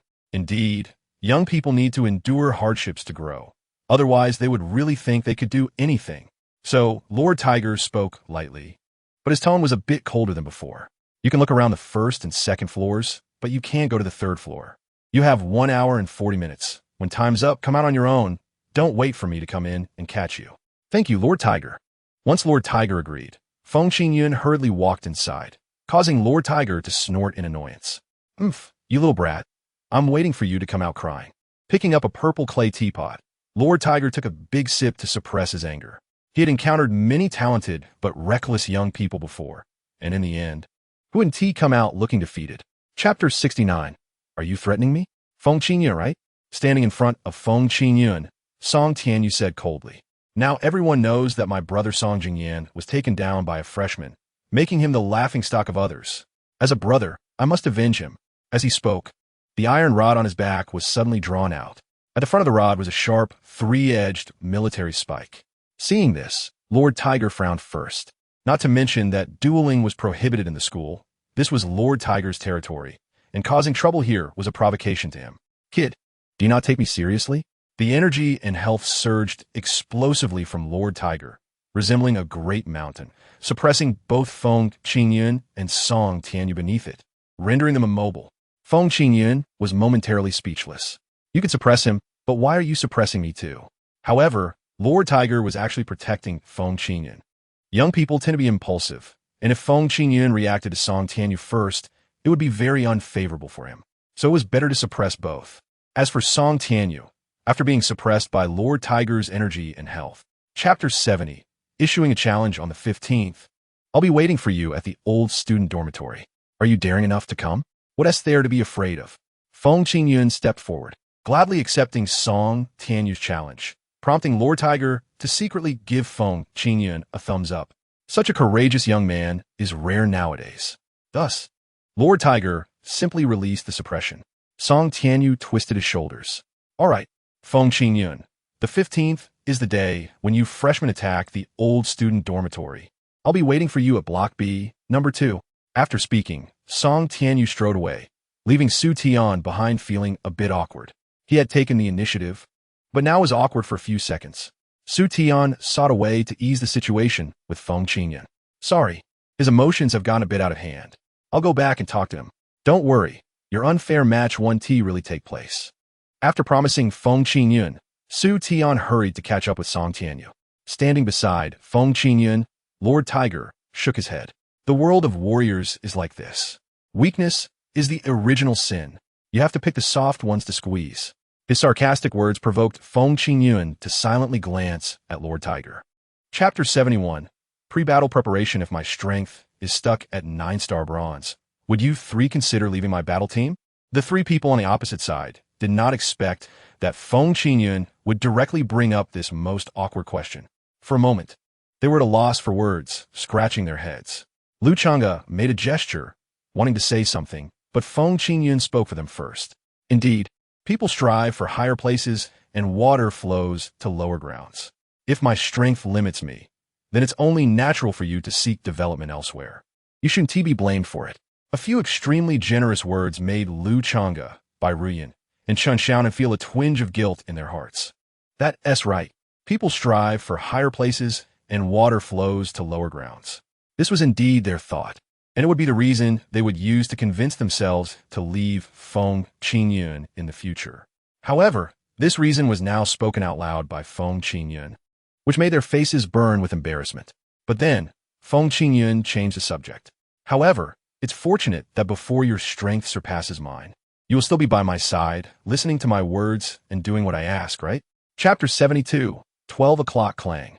A clean and crisp sound rang out as Lu Chang'e wielded his long knife, slicing down and splitting a fist-sized stone in half instantly. He shook his long knife and looked proudly at Feng Qingyun. How about that? Is this level of skill good enough? Feng Qingyun said nothing, just walked over, replaced it with a new stone, and took the knife from Lu Chang'e's hand. Chang'e, you need to watch this knife carefully. Why? Because this knife will be very cool. As soon as he finished speaking, Feng Qingyun gripped the knife with both hands, and with a flash, the stone was immediately split into two, quietly lying on the large rock below. Then, there was no more sound. Ahem, Brother Feng, your knife is quite cool.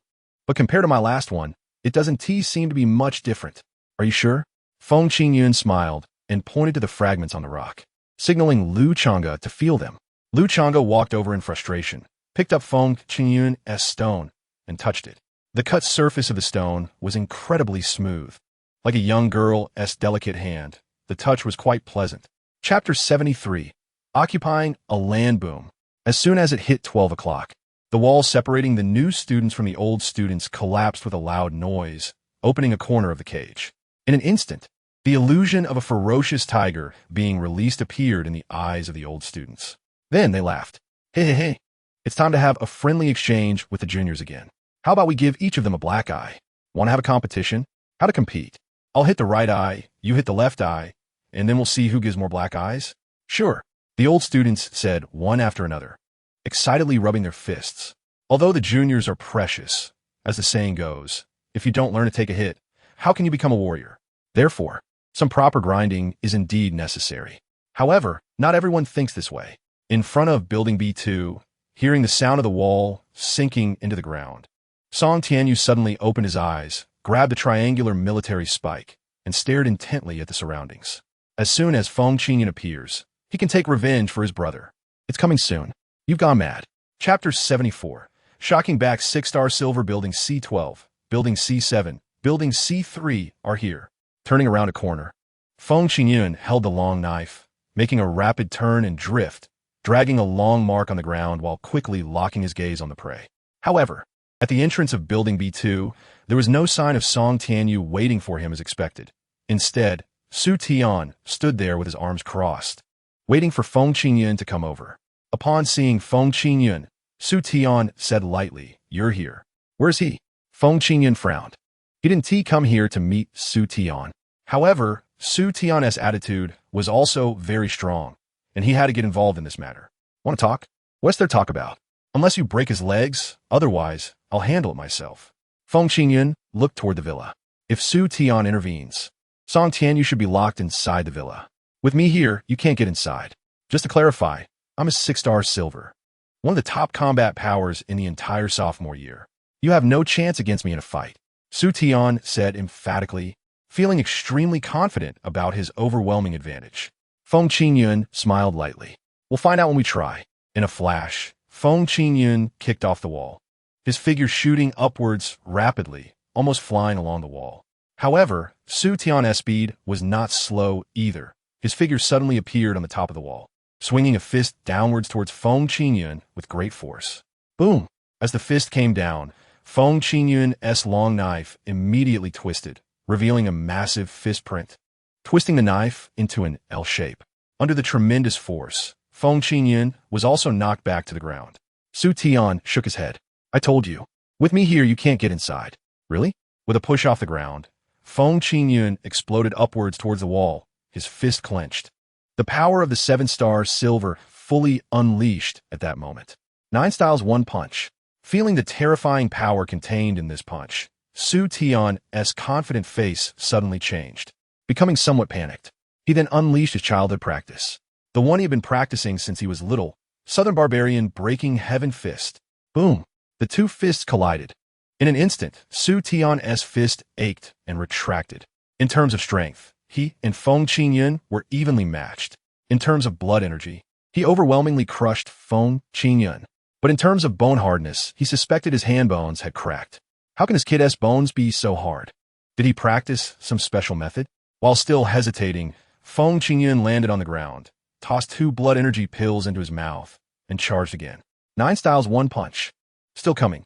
Subconsciously, Su Tian dared not confront Feng Qingyun head-on anymore. He shrank back, then suddenly realized, oh no. He was standing on the wall. Taking a step back, his body uncontrollably fell into the courtyard. At the same time, Feng Qingyun successfully landed on the wall. Looking down at Su Tian standing on the ground. I've already half-stepped in. Can you still stop me? Su Tian was momentarily speechless. Just then, a sharp roar suddenly erupted from the villa. Stop him. Be careful of his low blows. Several shouts surged out at once. Immediately after, from within the villa, a figure sprang forth, fully charged with vitality, like the most ferocious beast in the jungle, breaking free from its cage. Boom! With a loud crash, Song Tianyu, holding a triangular military dagger, kicked open the wall and glass, shouting Feng Qingyun's name amidst the flying shards. Feng Qingyun, Gome. Without retreating, Feng Qingyun forcefully stomped on the wall. A flash of light in his hand revealed a sharp dagger, and he lunged straight at Song Tianyu. In a split second, the distance between the two in the air closed rapidly as they pressed towards each other, launching the fiercest attack. Chapter 75, Extremely Powerful Swish. A glint of cold light flashed, and Feng Qingyun's dagger pierced towards Song Tianyu's throat like a sword that could split the heavens. Song Tianyu shook his head and dodged. Then the triangular military dagger in his hand struck like a venomous snake, quickly aiming for Feng Qingyun's chest. Sensing the cold glint at his chest, Feng Qingyun immediately countered with his dagger, blocking the triangular military dagger. Huh, can you really block it? Song Tianyu sneered disdainfully, followed by a roar. Break it! The triangular military dagger surged with immense power, forcefully trying to pierce through Feng Qingyun's dagger. However, Feng Qingyun, having shed his bones 7 times, possessed power far beyond his own. With a fierce flick of his hand, Feng Qingyun instantly sent the triangular military dagger flying, simultaneously swinging a knife towards Song Tianyu's chest. Although he was using a dagger, he executed the domineering breaking sky slash technique before the knife even got close. The murderous intent of the technique had already torn Song Tianyu's clothes, leaving a 3-finger-long gash on his chest. This entire series of battles occurred in just a few seconds. Within the moments, the two fell to the ground. Chapter 76. Of course, forgive him in the sky. A figure suddenly appeared, and no one could tell whether he had been there all along or had just arrived. But as soon as he appeared, he became the center of this world. With a wave of his hand, an overwhelming pressure of vitality descended from the sky, pinning Feng Qingyun and his team, who were fleeing, firmly in place. So strong. This was Feng Qingyun's first thought, and it was also the thought of the other 3. The intensity felt by them was that the opponent could easily crush all 4 of them in a mush with just a little force. However, upon seeing this person's arrival, Su Tian's expression changed dramatically. The principal. Do you still remember that I am the principal of Tianwu? When you were shouting for blood, did you ever consider what my school motto is? In the high sky, Qin Gongda stood independently in the air, his hands behind his back. Although he was already an old man, his head of gray hair made him appear spirited. After a snort, Qin Gongda leisurely took a step forward in the air. The step was not large, just a small shuffle akin to a square dance. But as he stepped forward, the surrounding space-time twisted bizarrely. Chapter 77. The real situation of Tianwu. Seeing Su Tian's stunned expression, Qin Gongda impatiently waved his hand, signaling Su Tian to go back first. You go back. I still have something to discuss with Feng Qingyun. Yes. Su Tian was left speechless. Even though he didn't know what Qin Gongda wanted to talk about with Feng Qingyun, from Qin Gongda's earlier attitude towards Feng Qingyun, he knew that Feng Qingyun would be fine. After Su Tian left, Qin Gongda beckoned Feng Qingyun to sit on the sofa beside him, pouring tea and offering sunflower seeds. Want to munch on some sunflower seeds? Not really. That's fine. Otherwise, you might chip a tooth. Saying this, Qin Gongda set down the plate of sunflower seeds. He then smiled and asked Feng Qingyun, Kid, you're not just an awakened bloodline user, are you? Feng Qingyun looked at Qin Gongda with curiosity. The last person who saw through him was Yu Haowu, known as the national artifact. Could it be that Qin Gongda is some kind of pillar to support the heavens? A needle to stabilize the seas, piercing the truth? Seeing Feng Qingyun pretending to be confused, Qin Gongda smirked mischievously, his expression a mix of lewdness, playfulness, and a sense of triumph as if he had him in his grasp. Chapter 78. The pills are in hand. The Imperial Martial Academy provides officials. The demon capital provides money, and the Tianwu provides lives. Does that mean that the matters of governance are handled by the students of the Imperial Martial Academy? The money-making tasks are managed by the students of the Demon Martial Academy. As for the life-threatening tasks, everyone unanimously trusts the students of Tianwu? Damn it! If I had known it would be like this, I should have gone to the Imperial Martial Academy, or the Demon Martial Academy. Wait a minute. Now that Feng Qingyun thinks about it, the National Artifact and Sister Shifan were both strongly recommending him to come to Tianwu Academy. Thinking about it carefully is quite terrifying. Sitting beside him, Qin Gongda also had a not-so-kind smile on his face. The implication was clear. Kid, now that you know so much, do you still want to run? Just wait to be silenced. Instantly, Feng Qingyun felt that these people might be scheming against him. Cough. Cough. Principal, I'm just a student. There's no need for me to know about such high-level matters, right? Then just pretend you didn't hear it. Qin Gongda waved his hand and continued speaking. Anyway, Feng Qingyun loved listening, so it didn't matter. He just wanted to talk. Life-threatening? Doesn't that sound funny? But this is reality. Some people are glamorous, living in the sunlight, while others are drenched in blood, forced to hide in the shadows. Chapter 79. The Furious Red-Hair Monkey Boss. What does your suspension mean? Following Feng Qingyun, Chun Xiaoning curiously asked, what's wrong? Feng Qingyun chuckled, it's nothing. It's just that I'm too outstanding. Even the principal is jealous of me. By the way, where are your weapons? Feng Qingyun stopped and looked over, only to find the three of them looking disheveled, with their hands empty. Their long knives, spears, and swords were all gone. More importantly, Lu Chang'e was shirtless, with no upper garment at all. Well, Feng Ge, when new students fight against the old students in the dormitory, if they lose, their belongings will be confiscated, clothes, cheap blood pills, long knives, they take whatever they fancy. What? This is too much. Feng Qingyun exclaimed indignantly. Why is it only the boys who get stripped? What about the girls? This is clearly disrespecting women. It's gender discrimination. However, seeing Feng Qingyun so angry, Lu Chang'e felt touched. Feng Ge, you don't need to be this upset. I'm fine. It's just that the points we earned from selling the multi-angled tiger were also taken away by them. Forget it. Forget it. This is probably just imitating reality. But once we are on the battlefield, stripping clothes and snatching things are minor issues. Encountering life-threatening situations is what we should really worry about. Chapter 80. Pursuit. Roar. With a furious roar, the red-haired monkey instantly went wild, turning into a blur and pouncing on Lu Chang'e, knocking him to the ground while raising its fists high. This is bad. If that punch lands, Lu Chang'e's head will be smashed. Detecting the terrifying power of the red-haired monkey, Feng Qingyun immediately delivered a powerful kick. With a massive surge of qi blood infused in his right foot, Feng Qingyun, having undergone 7 transformations, unleashed the full power of the 7-star silver, landing a kick on the red-haired monkey. However, the red-haired monkey merely leaned to the side, and its fists crashed down onto the ground nearby with a thunderous sound, creating a pit 50 centimeters deep. Damn it! Lu Chang'e broke out in a cold sweat. If that had hit his head, he would have been finished. Bai Rian and Chun Xiaoning hurriedly dragged Lu Chang'e away. Noticing that Lu Chang'e had disappeared from under them, the red-haired monkey bent down to look beneath its legs at Lu Chang'e, then glanced at Chun Xiaoning, becoming even angrier. Those two have the same dark circles under their eyes. They're identical. Ayok! The red-haired monkey let out a heart-wrenching scream, pounding its chest with its fists, making a thunderous noise. Chapter 81. Use your charm. The cries of despair rang out. Feng Qingyun instinctively turned back to look. The red-haired monkey's strength was immense. The stones it threw were like cannonballs, and getting hit would likely crack a skull. However, Lu Chang'e, Bai Ruyan, and Chun Xiaoning all looked utterly confused.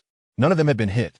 Turning back again, Feng Qingyun saw Feng Aoyan rolling on the ground in agony, desperately clutching his nose and crying out, "My nose! Why is everyone hitting my nose?" Feng Qingyun and the others couldn't help but twitch their mouths. It was utterly ridiculous. If you said his nose was fragile, the flying stones from the red-haired monkey couldn't even break it. If you said his nose was tough, why was he crying after getting hit? Just as they were wondering whether Feng Outyin was just someone who liked to cry, using getting hit on the nose as a disguise, whoosh, whoosh, whoosh.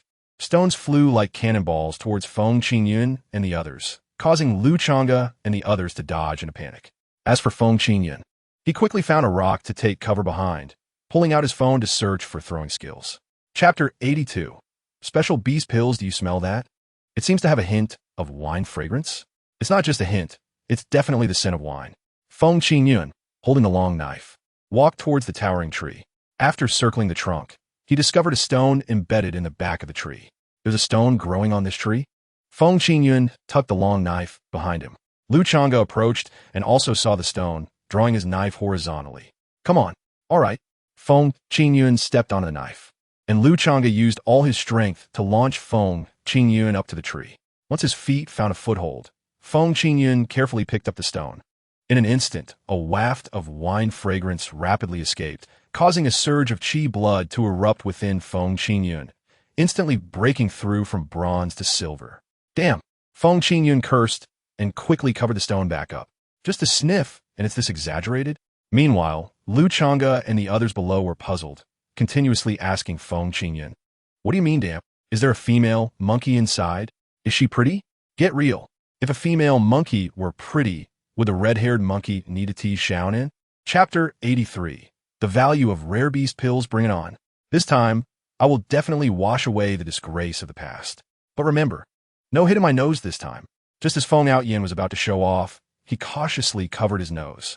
He didn't know why, but it felt like a rule had been triggered where no one hit anywhere else, only his nose. As for Feng Outyin's girlish behavior, Feng Qingyun could only look on with disdain. What kind of nonsense is this? If you don't hit the nose in a fight, can you even call it a fight? Huh? Feng Outyin suddenly felt a chill. He had a strange feeling that Feng Qingyun might be challenging him with the intention of disfiguring him. Seeing the doubt on Feng Outyin's face, Feng Qingyun could only reluctantly make a small concession. All right, I won't hit your nose. Really? Stop whining. Of course it's real, Feng Qingyun said decisively. The three of Lu Chang'e exchanged glances but didn't think much of it. After all, the team would expand sooner or later, and whether they brought in livestock or talent would be revealed in time.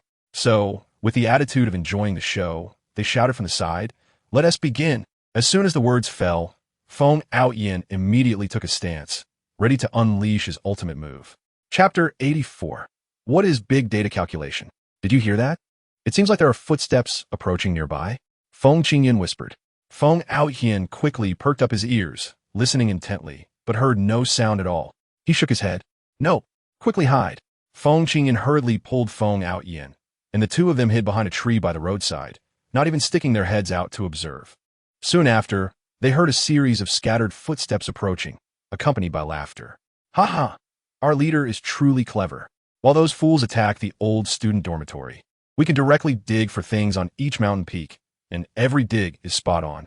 Who told those idiots to be either the fifth tree on the left or the fifth tree on the right? There's no creativity at all, making them easy to find.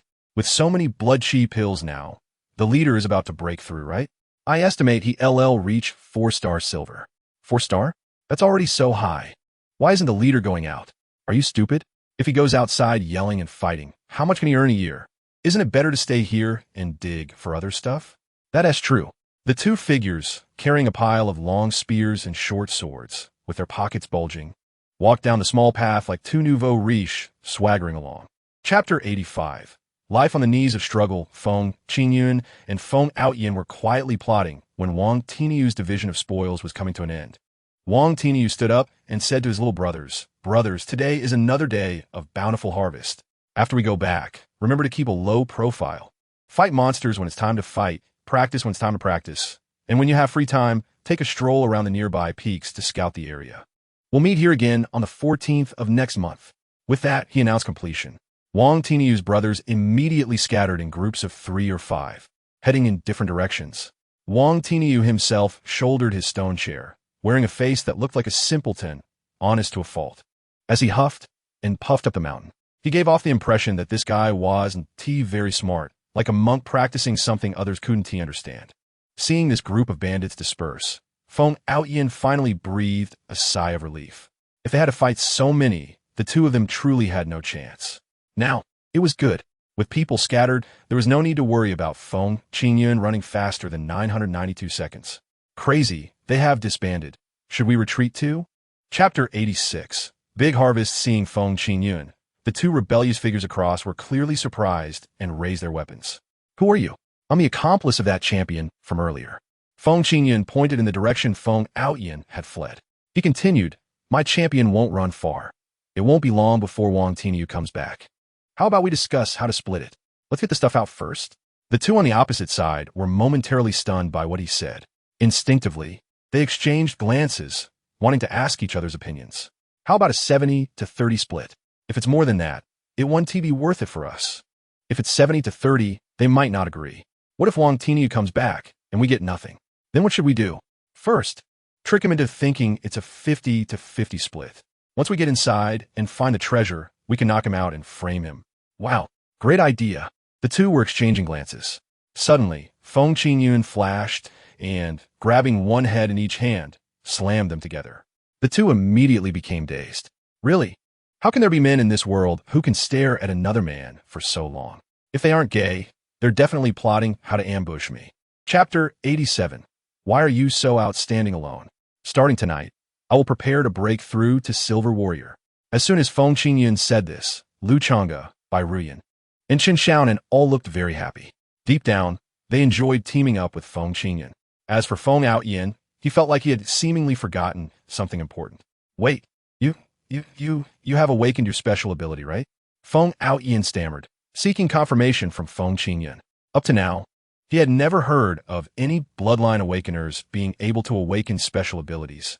However, many warriors suddenly awakened their abilities after rising from gold to extraordinary.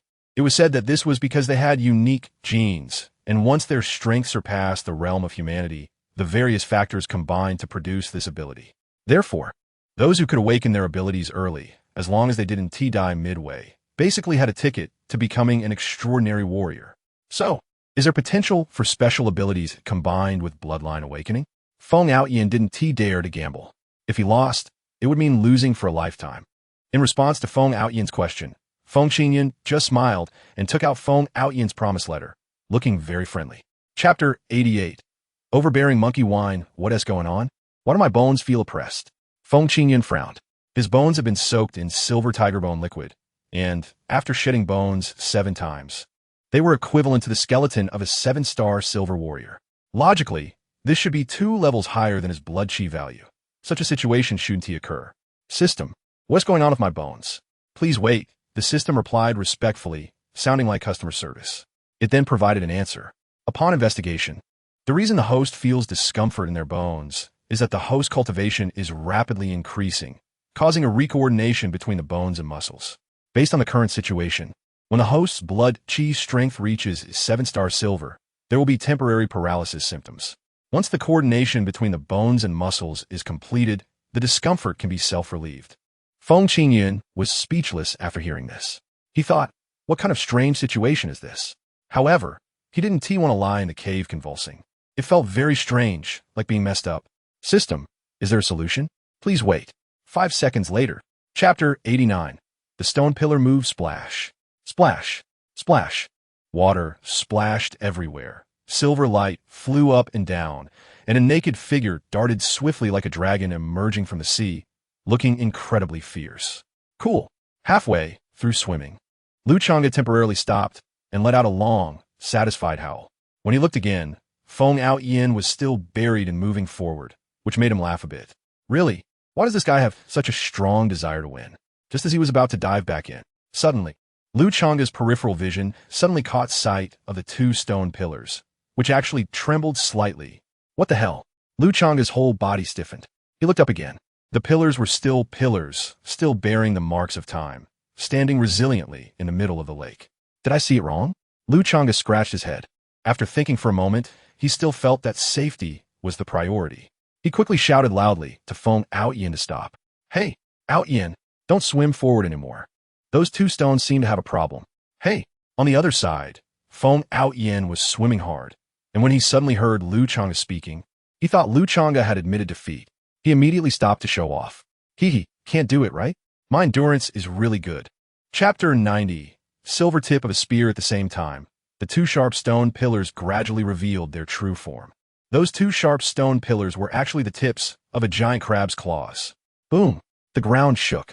A giant crab over 10 meters tall crawled out from the bottom of the water, its right claw enormous, almost taking up a third of its body, while its left claw was small and weak.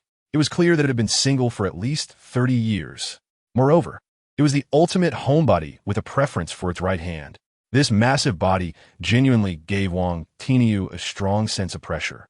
Damn it. This is the first time I've seen such a large exotic beast.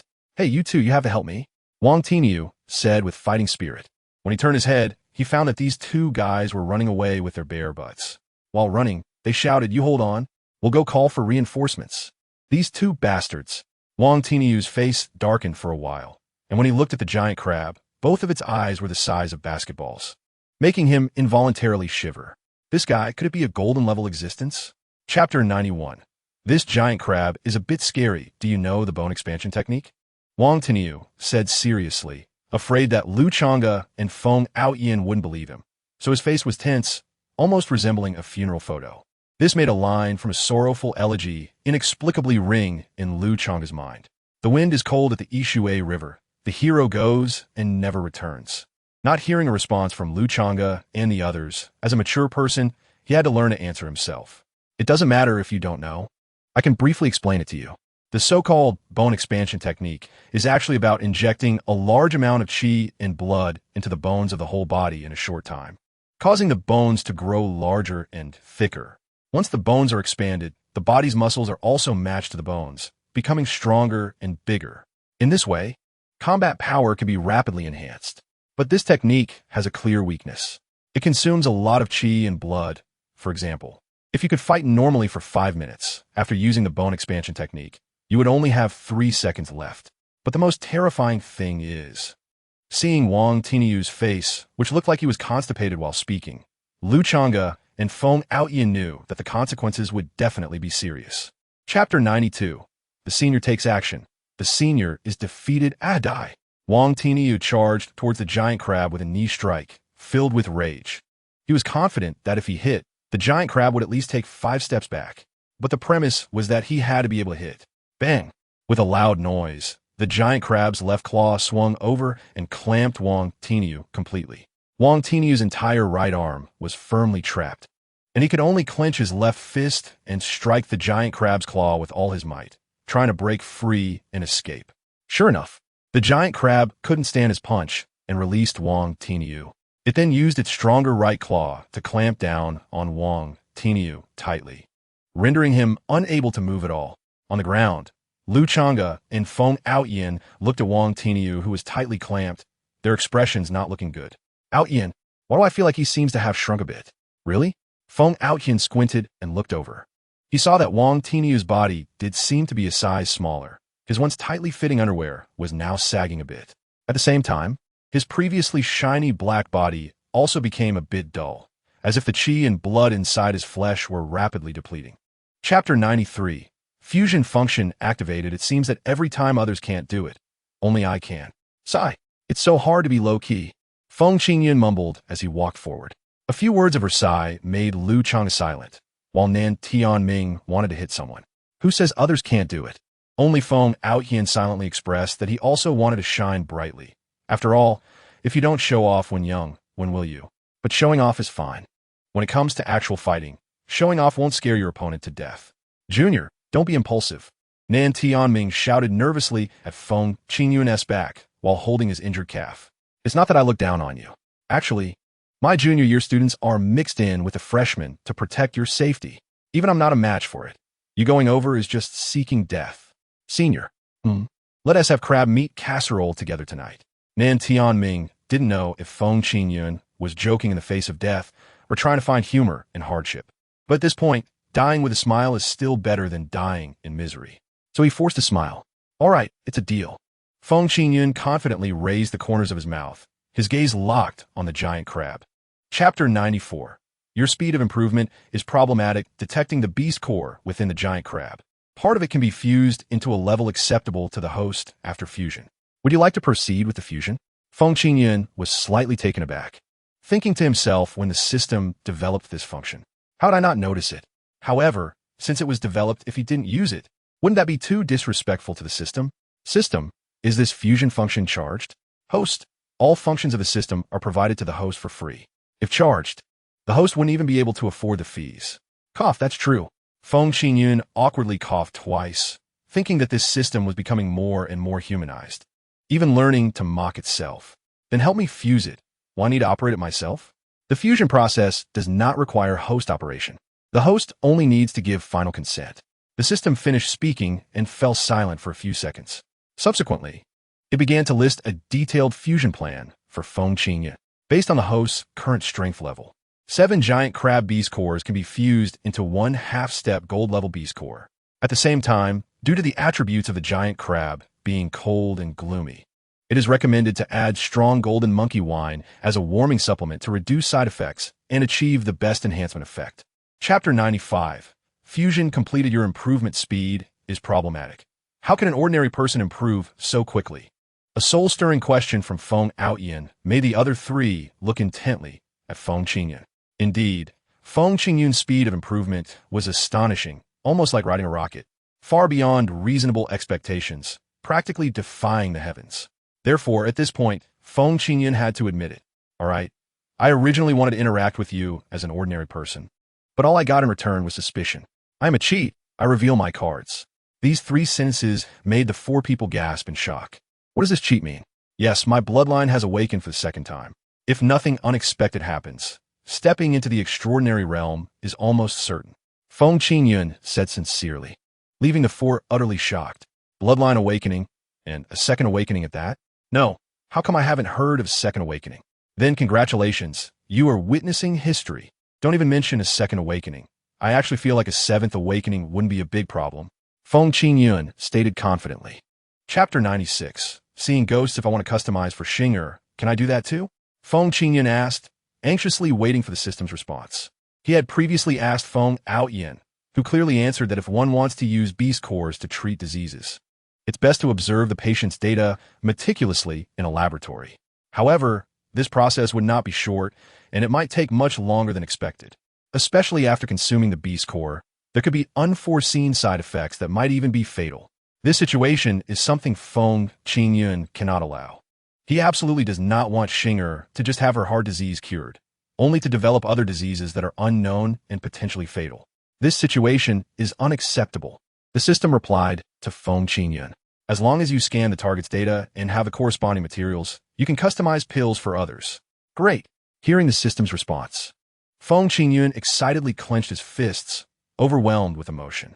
As long as Xinger's heart disease is cured, she can run boldly towards delicious food like other children, climb mountains without a care, and when she sees Feng Qingyun, she can run over and dive into his arms. Chapter 97. Chilling thoughts. 5 corpses lay in a row, all with their eyes wide open in death. Seeing this scene, Bai Ruyun and Chen Xiaonan, who walked out of the cave, were suddenly startled, turning pale. Boss, what's going on here? Well, how should I put it? Feng Qingyun rubbed his chin, his expression somewhat perplexed. The way they are arranged. Don't you think it feels like they are being presented as gifts? Damn, it really does. Chen Xiaonan exclaimed. She had seen similar news before. For instance, a young girl saved a kitten and kissed it, and then the kitten transformed into a prince? That's impossible. The normal ending is that the cat brings a pile of mice and neatly places them at the young girl's door, causing her to be both scared and touched when she opens the door. Touched that the cat, so human-like, brought her what it thought was the best food. So, I kissed a cat that eats mice yesterday? Chilling thoughts. Boss, after you said that, I really feel it. Look at how neatly these corpses are arranged. It doesn't seem like a protest at all. Chapter 98. Where's my husband? Whoosh, whoosh, whoosh. The sharp sound of something cutting through the air echoed around, and Feng Qingyun tightened his grip on a long knife, sensing the opponent getting closer. Suddenly, a golden figure landed at the entrance of the tiger cave. It was small, about the length of an arm, looking like an orange cat, but the colorful patterns on its body resembled a tiger. In its mouth, It carried a silver armored snake over 5 meters long. This type of snake had scales like heavy armor, thick and heavy. When the little golden tiger tossed it to the ground, it created a dent in the earth. However, it was already dead. Damn, what kind of strength does this little guy have to carry such a snake around? Feng Qingyun wondered. The little golden tiger glanced at the 5 motionless corpses and scratched its head with its paw. Suddenly, a flash of inspiration hit it. With one paw, it dragged up the armored snake, and with the other paw, it swiftly cut the snake into segments. Hiss! Looking at the neatly cut pieces of armored snake, Feng Qingyun was stunned. Is this the little golden tiger's way of courting? That is a bit too simple and brutal. Chapter 99. Problem exposed Qingyun. Have you seen these 6 people? Feng Qingyun looked at the photo in Nan Tianming's hand and immediately recognized that 5 of the 6 people were lying at his cave entrance. Back at the tiger cave, Nan Tianming and his group stared at the 5 corpses on the ground, momentarily speechless. These 5 people were all familiar to them, but now, they had all turned into cold corpses. After a long while, Nan Tianming squatted down beside the corpses, carefully examining the wounds on them. At this moment, all they could do was seek revenge for their fallen comrades. There were obvious bite marks on their throats, but no wounds were found on other parts of their bodies, which meant a single fatal blow. Nan Tianming and the others changed their expressions. One person was killed with a single blow. It could be considered an accident. But if 5 people were killed with a single blow each, it would mean that the opponent had an overwhelming advantage in strength. Classmate Feng Qingyun, you said you have fought with the little gold tiger. Is its strength already at the gold level? Nan Tianming and the others all looked at Feng Qingyun in unison. Chapter 100. Merging weapons are the teachers skipping class? Feng Qingyun was indeed surprised.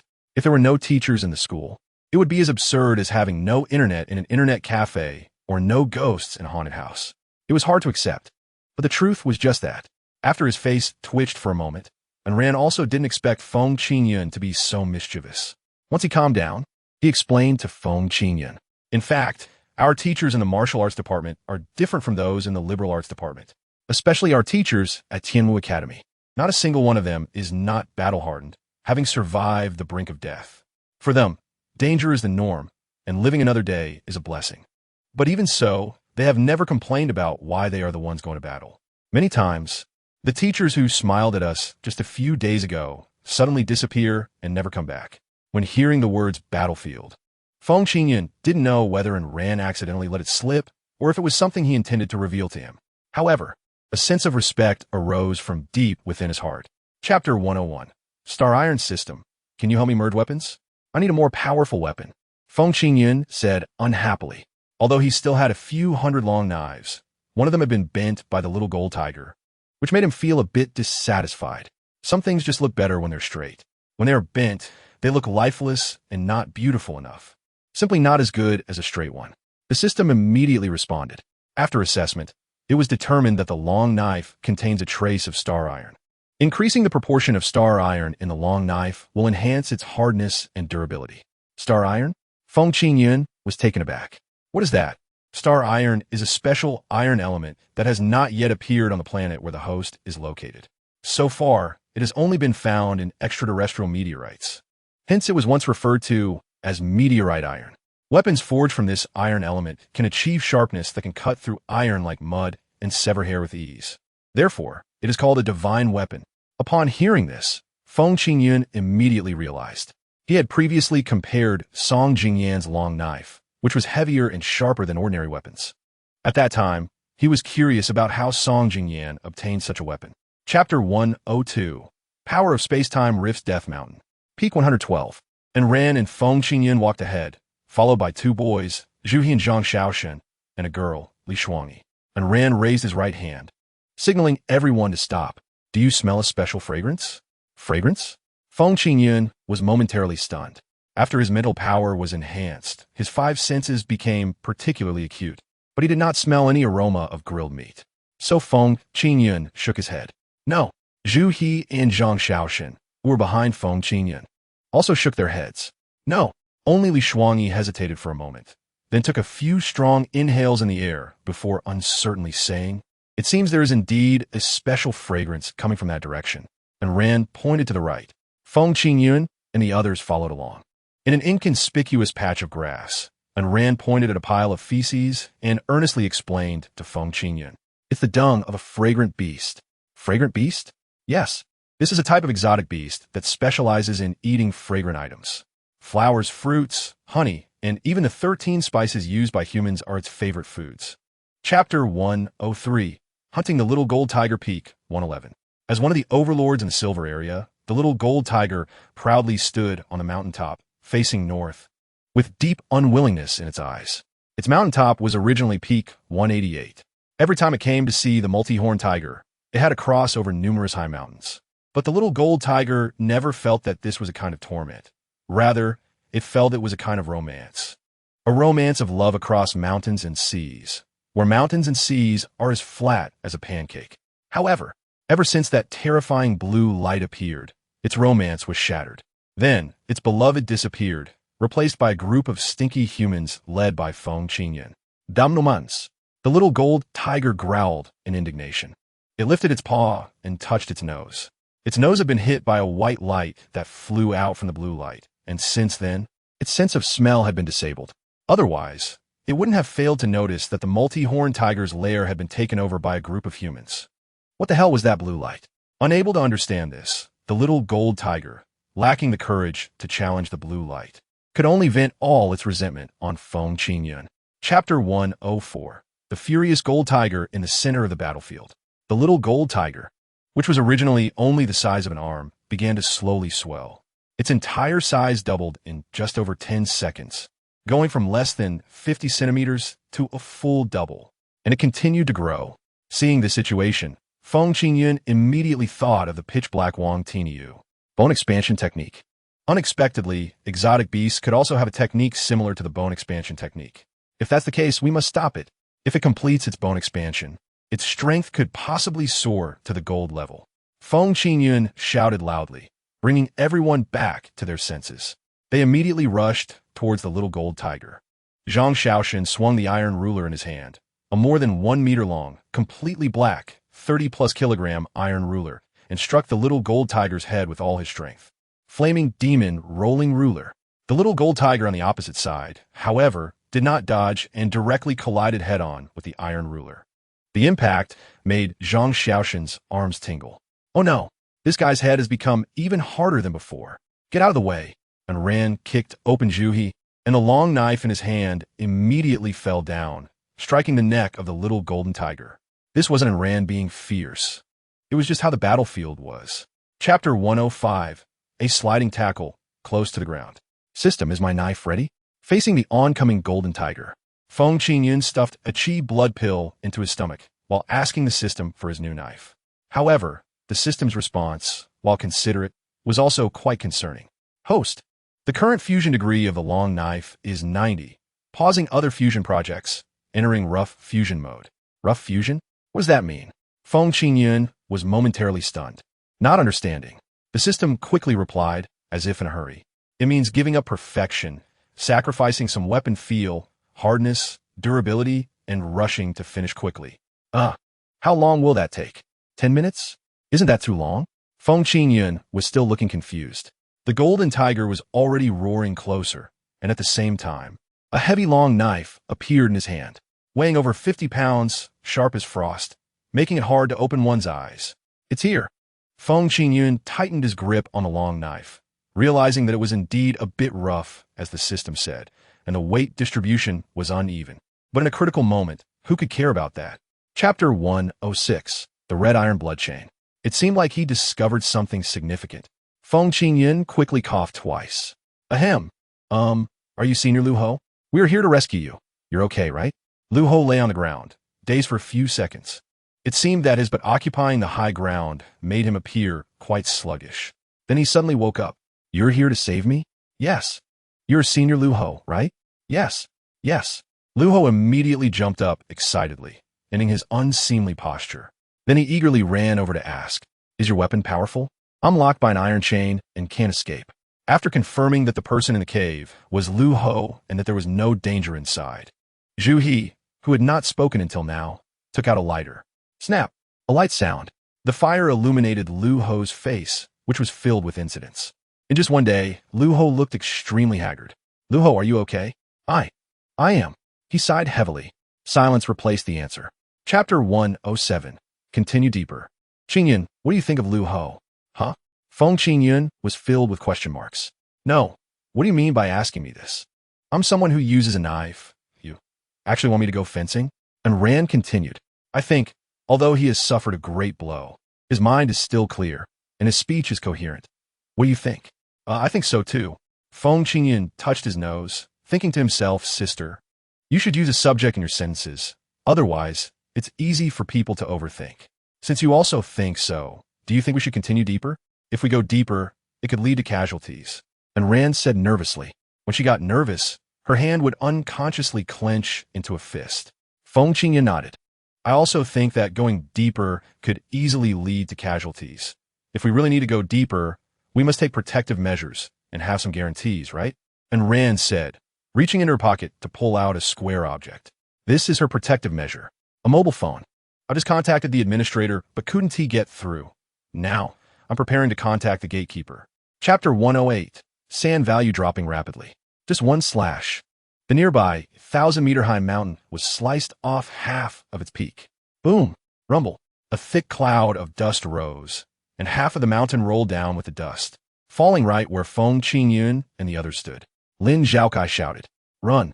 Everyone immediately shook the ground, launching themselves in the ground, leaping 40 to 50 meters high, quickly escaping the area where the mountain was falling. This kind of continuous jumping was the main movement method of golden and silver warriors. A distance of 500 meters could be completed in just a few jumps. After escaping to the adjacent mountain peak, Feng Qingyun looked back and couldn't he help but break into a cold sweat. Half of the mountain, weighing who knows how many tons, crashed to the ground, deforming the earth. The whole area was a mess. Some creatures that couldn't he escape were instantly buried underneath, never to have a chance to escape again. Perhaps it would take thousands or tens of thousands of years for someone to discover that there were once a group of vibrant creatures beneath this land. How terrifying. The first thought after everyone escaped was such a miserable state. Even Lin Zhaokai, a golden warrior, felt the same. Chapter 109. 1-8 Lamb Hot Pot. Boom! A cold and stunning aura suddenly descended in front of the goat-headed man, bursting forth with an incredibly bright white light. Compared to the goat-headed man, she seemed insignificantly small, like a drop in the ocean. But her momentum was immense. With a single sword strike, it forced the goat-headed man, whose height only reached the knee of the mountain, to step back, revealing a deep, abyss-like wound on his chest. Impressive. Feng Qingyun secretly praised. One person, one sword, one slash. Just like that, it repelled the goat-headed man, who had just a moment ago been regarded as invincible by Feng Qingyun and others. How could that not be shocking? Meanwhile, at the bottom of the valley, a sudden wind surged, and a vast power flashed out from the white light.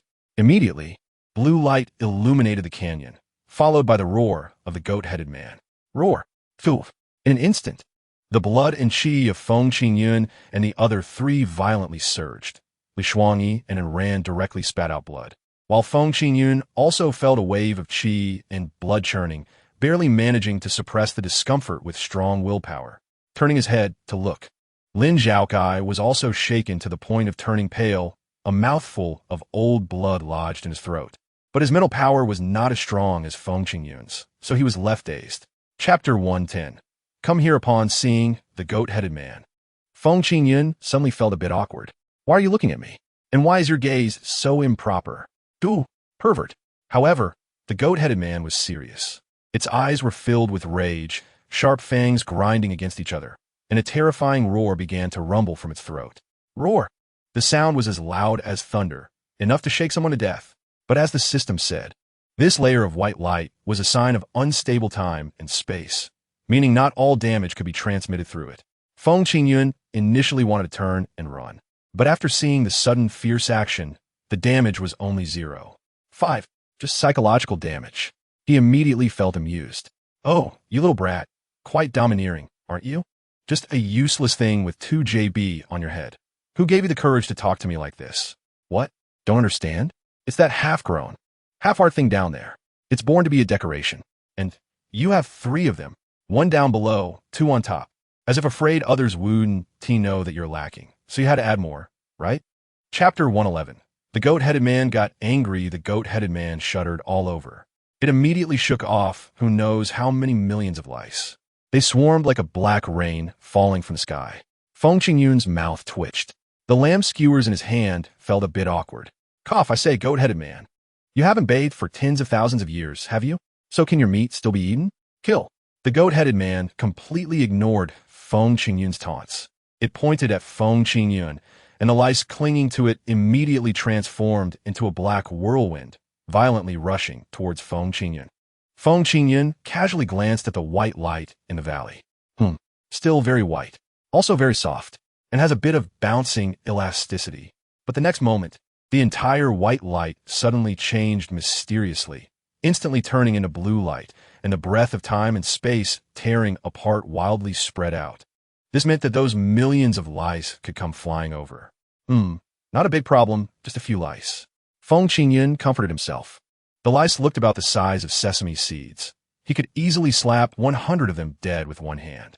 If it was 1 million, slapping them 10,000 times would solve the problem. However, looking at them from a distance, they seemed small. Chapter 112. Issuing a military order, the enormous star, iron ore, cloaked in blazing flames, charged straight towards Feng Qingyun as the time-space rift opened wide. The goat-headed man smiled smugly. It was worth it to have endured the white-clad woman's sky-splitting blow to see Feng Qingyun being smashed to pieces.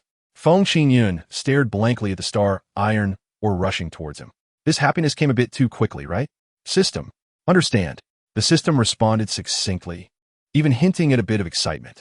Then came the usual line. Congratulations to the host for obtaining the star, iron ore reward. Random doubling in progress. Randomly multiplied by 999 times. Then, the goat-headed man was stunned, and the white-clad woman was also dumbfounded.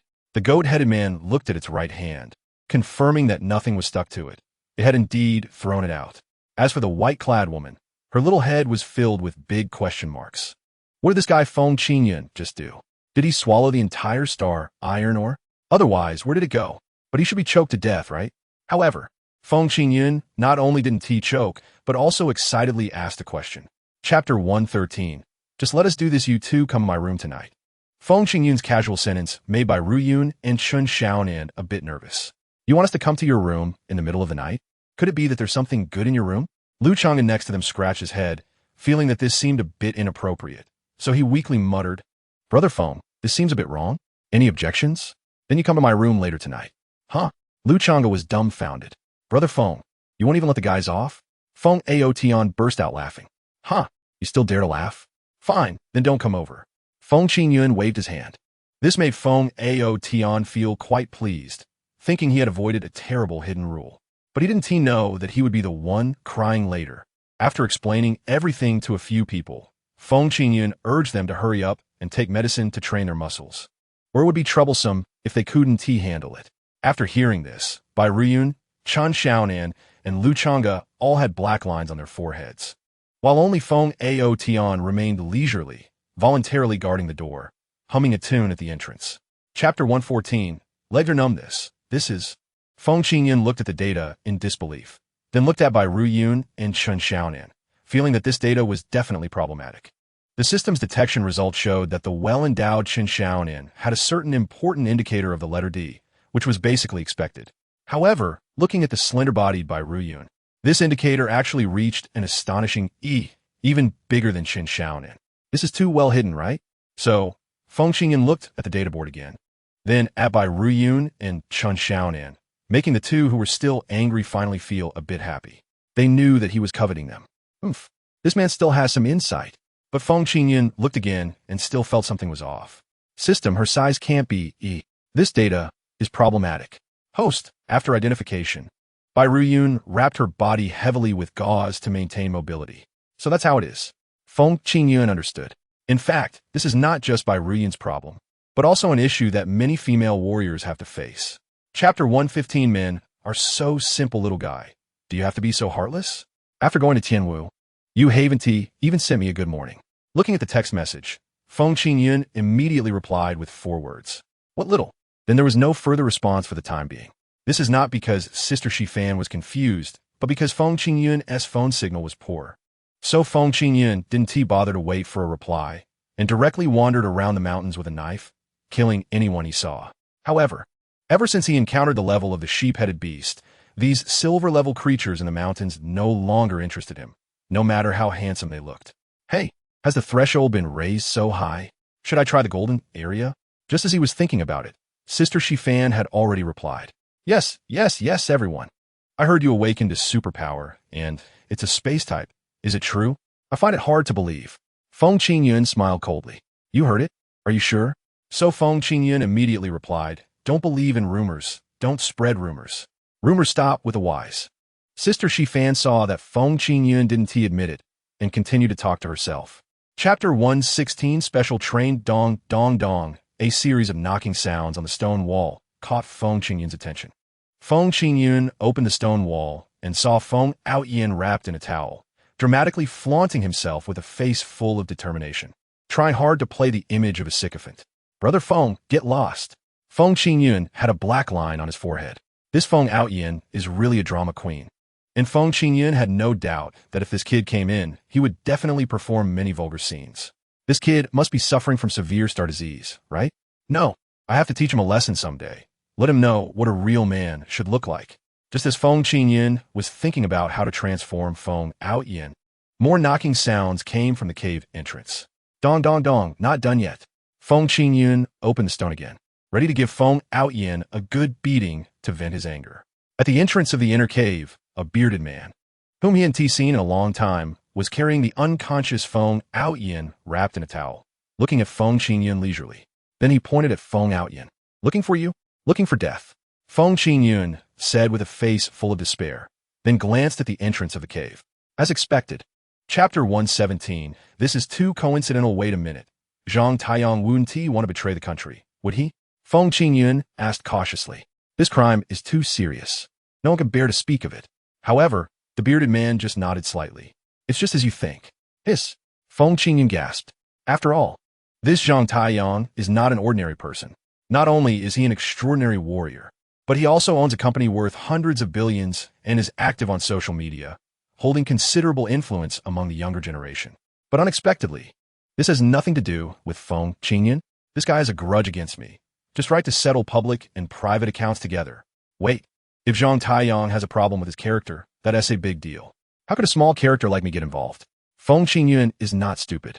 Matters involving national security, not to mention military action, at least require multiple departments to cooperate in the investigation. How could it be so simple with just the bearded man and Feng Qingyun?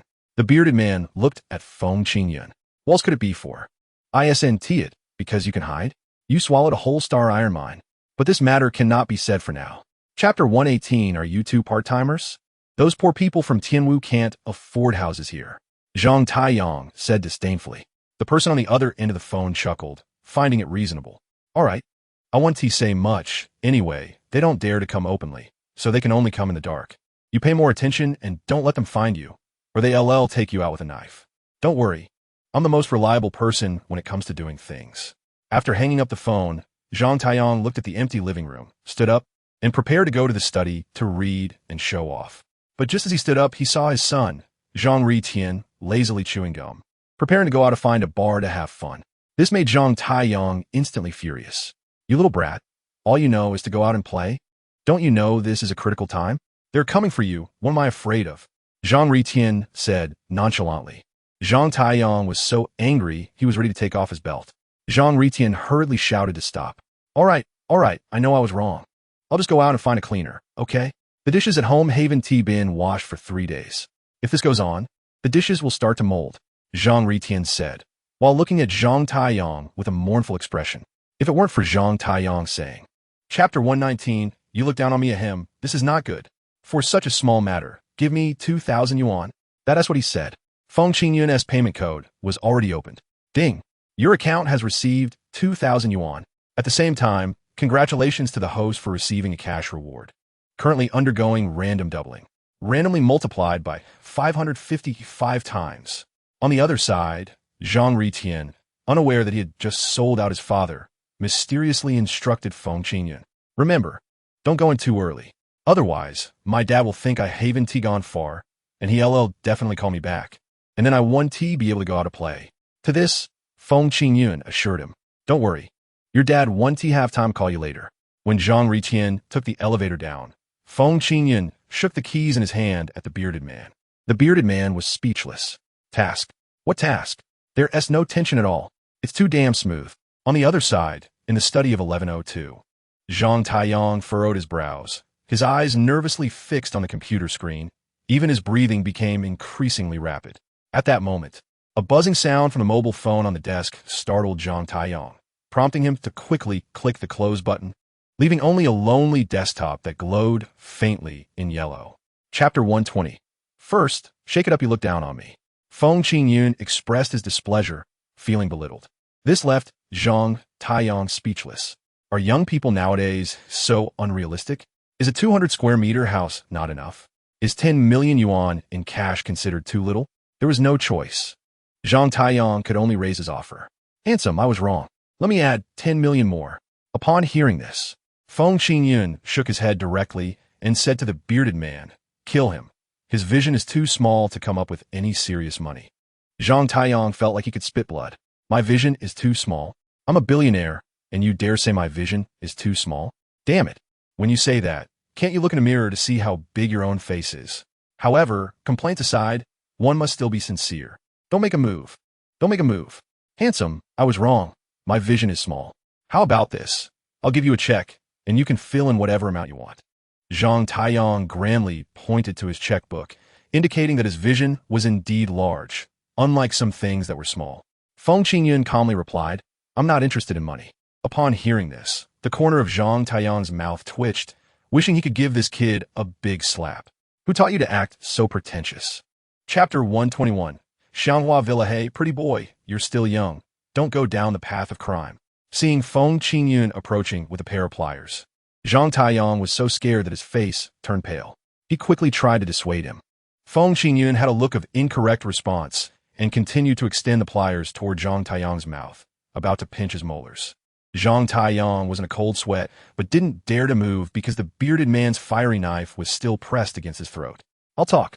Zhang Taiyong was genuinely anxious. As a businessman, distinguishing between personal interests and group interests was clear. Personal interests, of course, came first. So, Zhang Taiyong immediately said, "My Dan warehouse is located at Xianghua Villa outside the 5th Ring Road. But that place is more heavily guarded than here, and there are even extraordinary warriors stationed there. You can't even get through the front gate." Xianghua Villa? Feng Qingyun's mouth twitched. Why does that name sound so familiar? Opening the storage space, he flipped through a bunch of red books and took out one. "Xianghua Villa, District 1, Building 28. Is it far?" Zhang Taiyong was dumbfounded. Chapter 122. This is your flaw, ding-dong. The pleasant doorbell rang, and Sure Diapide immediately became excited, tossing the bad cards in his hand and stripping off his shirt, throwing it onto the sofa. "Old Han, go open the door for me. I'll take a shower first. I'm in a hurry." Han Jian shook his head with a wry smile, silently gathering his 2 kings and 4 twos. Then he opened the door and walked to the small courtyard of the villa. At the entrance stood 2 beautiful women, one so dark that only her teeth were white, and the other so fair that only her freckles were dark. And beside these 2 women stood 4 men in suits, with slick back hair and black glasses. They were either security or salesmen. Sure enough, they were the security of Xianghua Villa, all of them elite golden warriors. The leading security guard said to Han Jian, "Sir, these 2 ladies say they were invited by you, so we need to verify."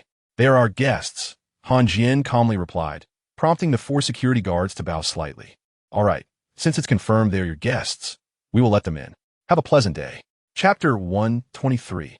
Angry at the delivery chicken. Who is it? Delivery. Hearing the strong response from outside, everyone in the yard was taken aback. Damn it, who the hell comes to deliver at midnight? Are they asking for trouble? Sure Diapide shouted angrily. "Deliver it tomorrow." "No, didn't you specify that we had to deliver it tonight? Now that it's here, you don't want it?" The voice outside grew anxious. It's a huge, inflatable figure. Carrying it back and forth is quite troublesome. Please come out and sign for it. This taste is too poor. Listening to the complaints outside, Sure Diapide and Mei Chuanyi looked at each other, their eyes clearly asking if it was their purchase. However, neither wanted to admit their poor taste. Just then, the delivery chicken with a dagger in hand was displeased. "Two big men, stop whining. I'll handle it." The cold light of the dagger flashed in her hand as she cautiously approached Han Jian, circling to the courtyard gate, then pulled it open. As soon as she opened it, a zombie-like face came close, startling the delivery chicken into a shiver, and she immediately stabbed out with the dagger.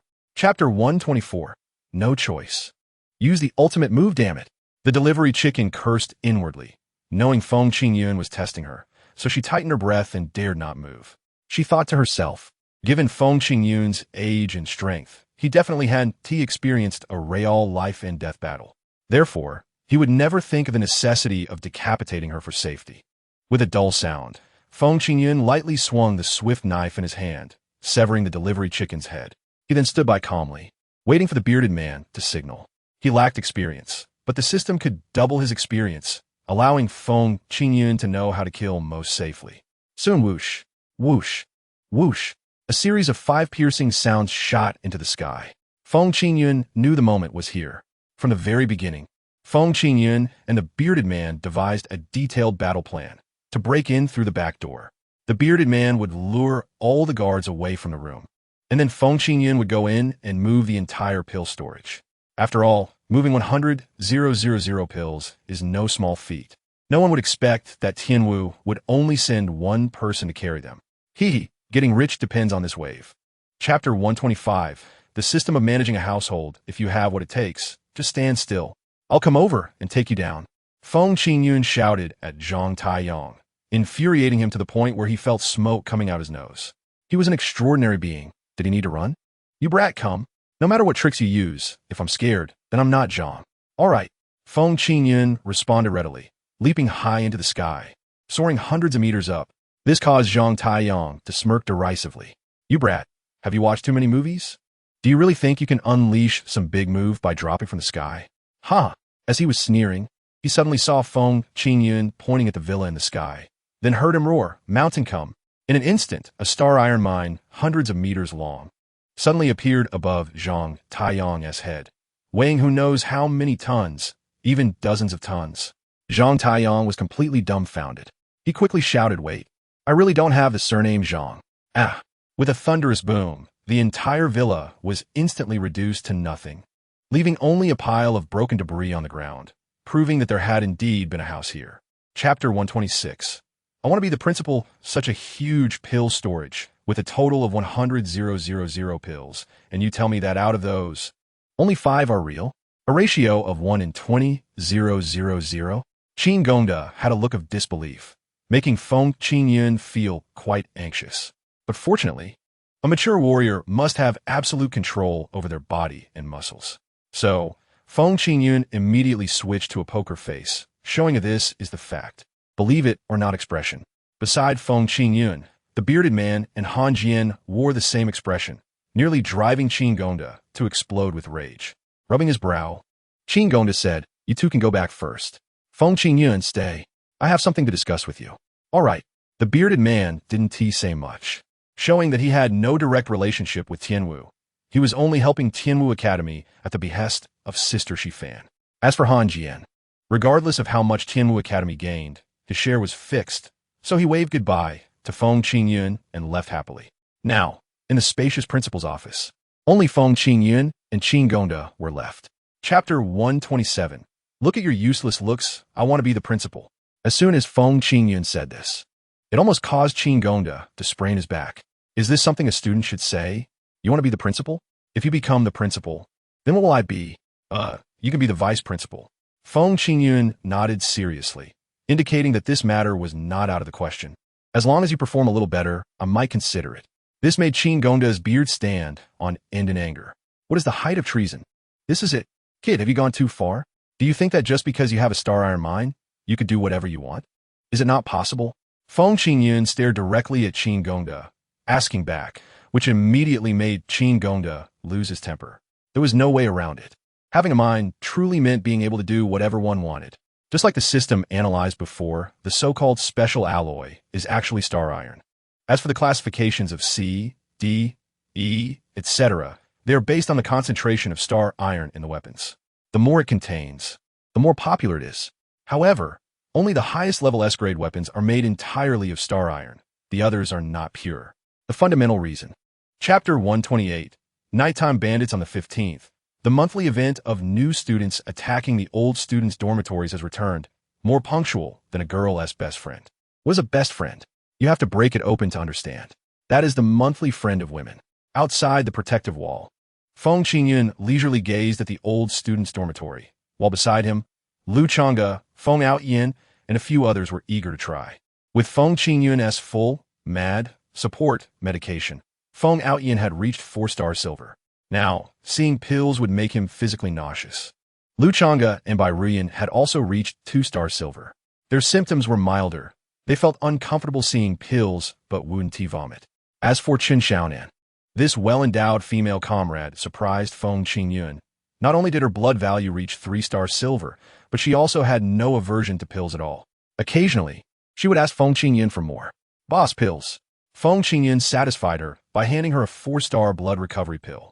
As soon as he took it out, Feng Outyan's face turned green. He ran to the side to dry heave. Those who didn't know would think he was pregnant, reacting so strongly. Lu Chang'e and Bai Ruyan also twisted their faces. Chapter 129. Welcome to my territory, don't move. Robbery. Stand still, boys on the left, girls on the right. And those who are neither in the middle. Feng Qingyun burst in with this loud shout, catching everyone off guard. Lu Chang'e and the others initially thought Feng Qingyun wanted to rob the house. Now they realized he really came to rob the people inside. The old students across the room were momentarily taken aback, and after a full 5 seconds, they burst into laughter. Ha ha ha ha.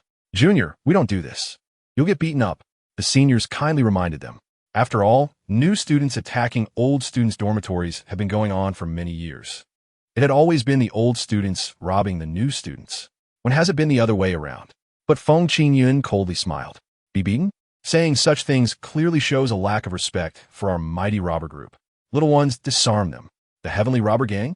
Lu Chang'e's mouth twitched. Damn it. They even thought of a name for their gang. Although the name is a bit half-hearted and somewhat plagiarized. But who cares? So the three of them immediately raised their weapons. Chen Xiaonan took a big step to the front. It's a robbery. Be serious. Chapter 130. The recruitment conference of the Heavenly Robber Gang visit. What the hell visit? Qin Gongda was so angry that he almost passed out. Such capable students. Which teacher could stand it?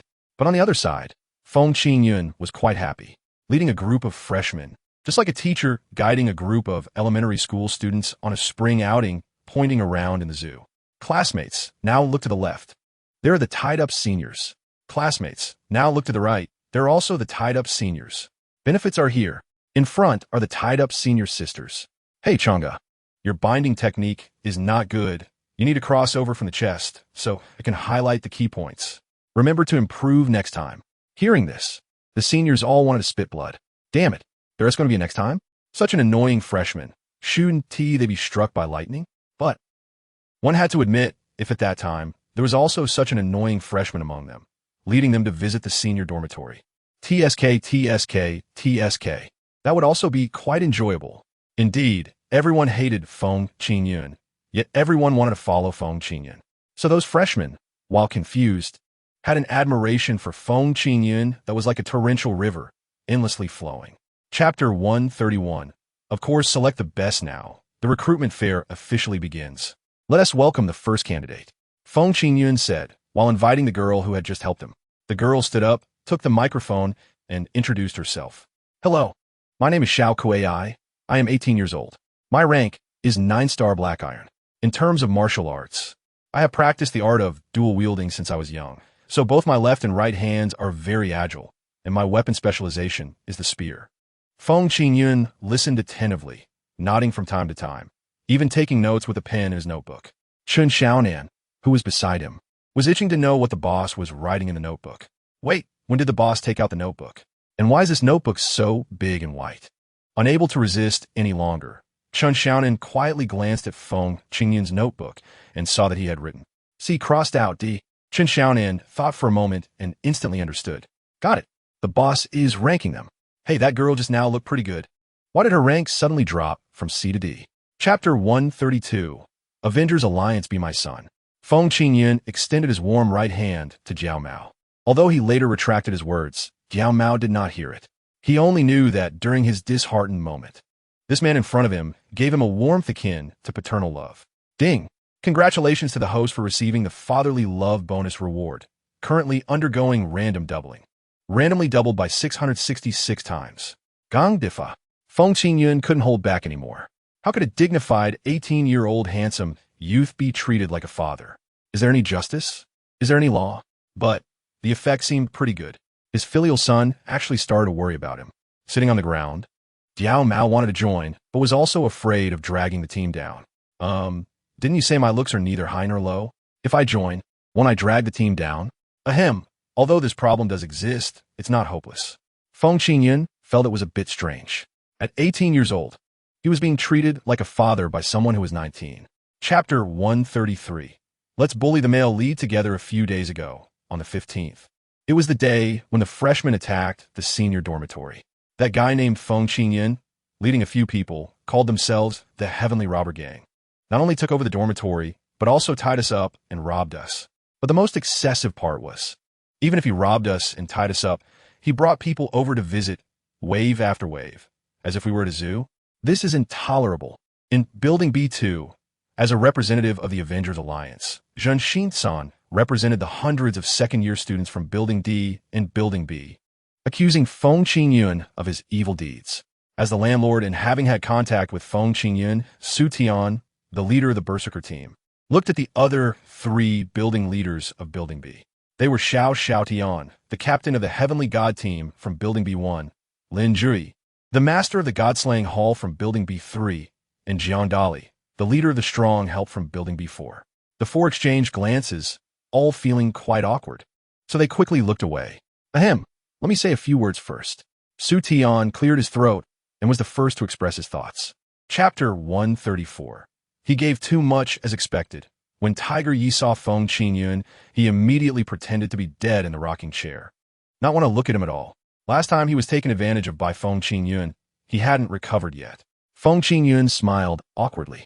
Although it was embarrassing, he still adhered to the principle of having a thick skin and enough to eat, and approached Tiger Yi. Tiger Yi, enjoying the sun? Tiger Yi said nothing, just lazily turned his head away. Then he slowly uttered two words. No way. Feng Qingyun touched his nose. He didn't say much, just quietly took out a small bottle of monkey wine. There were only 3 drops of monkey wine in this small bottle, each drop resembling a grape. Incredibly rich and fragrant. And this was made by Feng Qingyun by blending 3 pounds of golden monkey wine. A drop is equivalent to a pound. So, when Feng Qingyun took out this bottle of wine, Lord Tiger's mind hadn't come back yet, and his index finger had already jumped uncontrollably. Commonly known as the finger's great movement. What kind of wine is this brat holding? Why does it smell so fragrant? In a state of distraction. Chapter 135. Lord Tiger's dominance. Do you want to know how the knife marks on this blue stone came to be? Wu Ming stood with his hands behind his back, gazing at the knife marks on the blue rock with infinite yearning. Such a heart-wrenching longing makes it hard not to ask how these knife marks came to be. How did it come about? Feng Qingyun asked. Wu Ming smiled slightly. I don't know either. Feng Qingyun really wanted to kill this guy now. You don't know? Then why are you pretending to be knowledgeable? But Wu Ming offered a possibility. Just a possibility. Although I don't know, I've heard a legend. It is said that 20 years ago, there was a teacher at the Heavenly Martial Academy who passed down the battle heaven sword technique. But unfortunately, he quickly went to the battlefield and couldn't pass it down. The battlefield is extremely dangerous. Even someone as powerful as him, with the battle heaven sword technique, couldn't come back unscathed. In the end, he used his last bit of strength and, from a distance of thousands of miles, left the essence of his sword technique on this stone, leaving it for his beloved Heavenly Martial Academy. His intent was that the sword technique is given. How much you gain depends on yourselves. Wu Ming passionately said. Chapter 136. Handsome guy, wait a moment, this sword technique, aside from the founder, no one can master. Seeing this assertion, Feng Qingyun was very displeased. Why didn't you mention such an important thing at the beginning, and wait until halfway through to reveal it? Don't you know that the library charges are very high? Besides, if the sword technique can't be mastered, then why are so many people studying it? Frustrated, he turned to the next page. Feng Qingyun saw that Sister Kanji had already detailed the reasons why the sword technique couldn't be mastered. There are 3 reasons why the sword technique cannot be mastered. First, this sword technique has simple moves and follows the path of simplicity. Each move requires extensive refinement to reach the ultimate requirement of breaking the heavens with a single strike. Second, to achieve great success in the sword technique. Aside from the moves, it also requires the combination of chi cultivation. This chi cultivation route has been deciphered by me, although simple. It also follows the path of simplicity and requires accumulation to unleash its power. Just these two aspects alone require decades of hard work to achieve. Even with exceptional talent, 20 years of hard work is necessary. Upon seeing this, Feng Qingyun's eyes grew brighter. What do you mean the sword technique can't be mastered? Chapter 137. Want to learn? I'll teach you. Handsome guy, wait a moment. Upon hearing this, no boy in the world could resist the instinct to turn around. Feng Qingyun was no exception. After all, he was very self-aware, so he clearly knew how handsome he was. What's wrong? I want to ask, do you know the true meaning of the battle heaven sword technique? You can practice it as long as you have hands. Feng Qingyun nodded. Wu Ming's face instantly turned red, feeling as if he had been humiliated. You can practice it as long as you have hands? I've been here for over 10 years and haven't figured it out. And you tell me that having hands is enough? Aren't you just bullying a fool? Dumb. Aren't you just bullying an honest person? Ahem, classmate, I might be a bit dull-witted, so if it's convenient, could you give me some pointers? Seeing Wu Ming's somewhat difficult expression, Feng Qingyun suddenly had a bold idea. With a sly smile, Feng Qingyun said, Want to learn? I'll teach you. Originally, he just wanted Feng Qingyun to give him some pointers, but Feng Qingyun unexpectedly directly offered to teach him. Chapter 138. Outlaw spirit leaking, does that mean you don't need this stone? Wu Ming curiously pointed at the blue rock, his face full of confusion. After 15 years of comprehension, this stone had become a mountain in Wu Ming's heart. If he couldn't overcome it, he would always have a psychological barrier. Feng Qingyun glanced at the blue rock and said tactfully, Don't you think that this stone, rather than being the essence of the sword technique, is more of a manifestation of a spirit? What do you mean? Wu Ming suddenly had a bad premonition. He seemed to sense that the truth about the blue stone might be a bit hurtful. Ahem, sensing Wu Ming's tension, Feng Qingyun had to slow down his speech and speak to Wu Ming slowly. He was afraid that if he went too fast, it would be too stimulating for Wu Ming. Originally, Feng Qingyun didn't understand what the knife marks on the blue stone meant. But after grasping the essence of the battle heaven sword technique, he understood. Moreover, after understanding, he felt it was quite a scam. Have you heard the idiom, dripping water penetrates stone? Similar idioms include grinding an iron pestle into a needle. The meaning is that even the most insignificant strength, when accumulated together, can accomplish challenging tasks. The important thing is persistence and perseverance. Chapter 139. Sharpening the knife, Feng Qingyun's words left everyone silent. Is this something a leader should say? But upon reflection, it seems quite possible. This is akin to how homeroom teachers love to say, You are the worst class I've ever taught. And principals often like to say, I'll just say a few simple words. It's just a verbal habit. Thus, the enthusiastic supporting beauty, Xiao Kawai, immediately responded positively. Bullying our boss is bullying our amazing band of robbers. This is something we absolutely cannot tolerate. We cannot tolerate it. With the first person taking the lead, the others followed suit, which made Feng Qingyun very satisfied. Well then, in light of your great care for me, I also have to love you well. Starting tomorrow, we'll increase the dosage. Everyone, huh? In the following days, it was just a simple routine, taking medicine, sweating, bathing, taking medicine, sweating, bathing, taking medicine, sweating, bathing. Life was just that plain and unadorned. I occasionally go into the mountains to release some tension. No, I mean to hunt down exotic beasts. It's just continuing to take drugs, sweat, and take baths. Not only did I manage to make everyone in the notorious band of robbers numb, but Chapter 140. Catching turtles in a jar or inviting wolves into the house. A crack sounded. Inside the A-shaped building. Sitting on the sofa, the girl's curvy hips stretched her nightgown wide open. She glanced at her nightgown in disbelief. The girl sighed. Hey, my butt has become perky again. It's fine that it's perky, but it's also grown a size. Whatever. Let's just consider it a split from my thighs. A bit sexier. After all, this is a critical moment. After saying that, the girl furrowed her brows.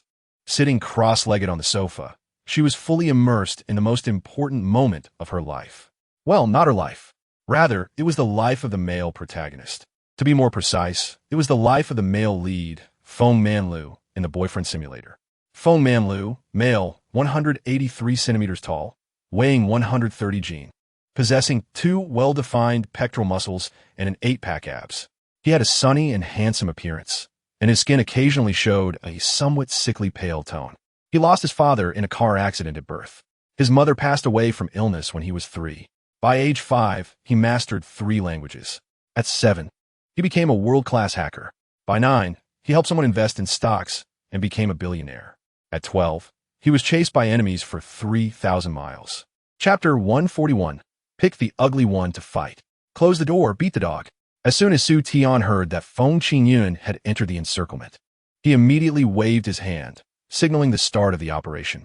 In an instant, the 5 factions in the old student dormitory area, Tianshan Team, Zhanshan Hall, Dali Gang, and Quangzhan Group, began to converge from the east, west, south, and north. As for the Avengers who had gathered together to take revenge on Feng Qingyun after he was kidnapped, they rushed in like dumplings to entangle him. Brother Feng, the situation is a bit dire. Lu Chang'e felt a cold sweat break out his palm. This situation was clearly different from the last time. Last time, they fought one by one, so they only had to deal with a few people at a time. This time, groups of people were rushing over, clearly premeditated, with the intent to gang up on Feng Qingyun. However, with over 100 little brothers at his disposal, could Feng Qingyun really be ganged up on? So Feng Qingyun drew his long knife and pointed at one of the people rushing forward. Brothers, let's take out that guy with a knife. Let's kill him first. With that order given. Chapter 142. Let us gang up on him.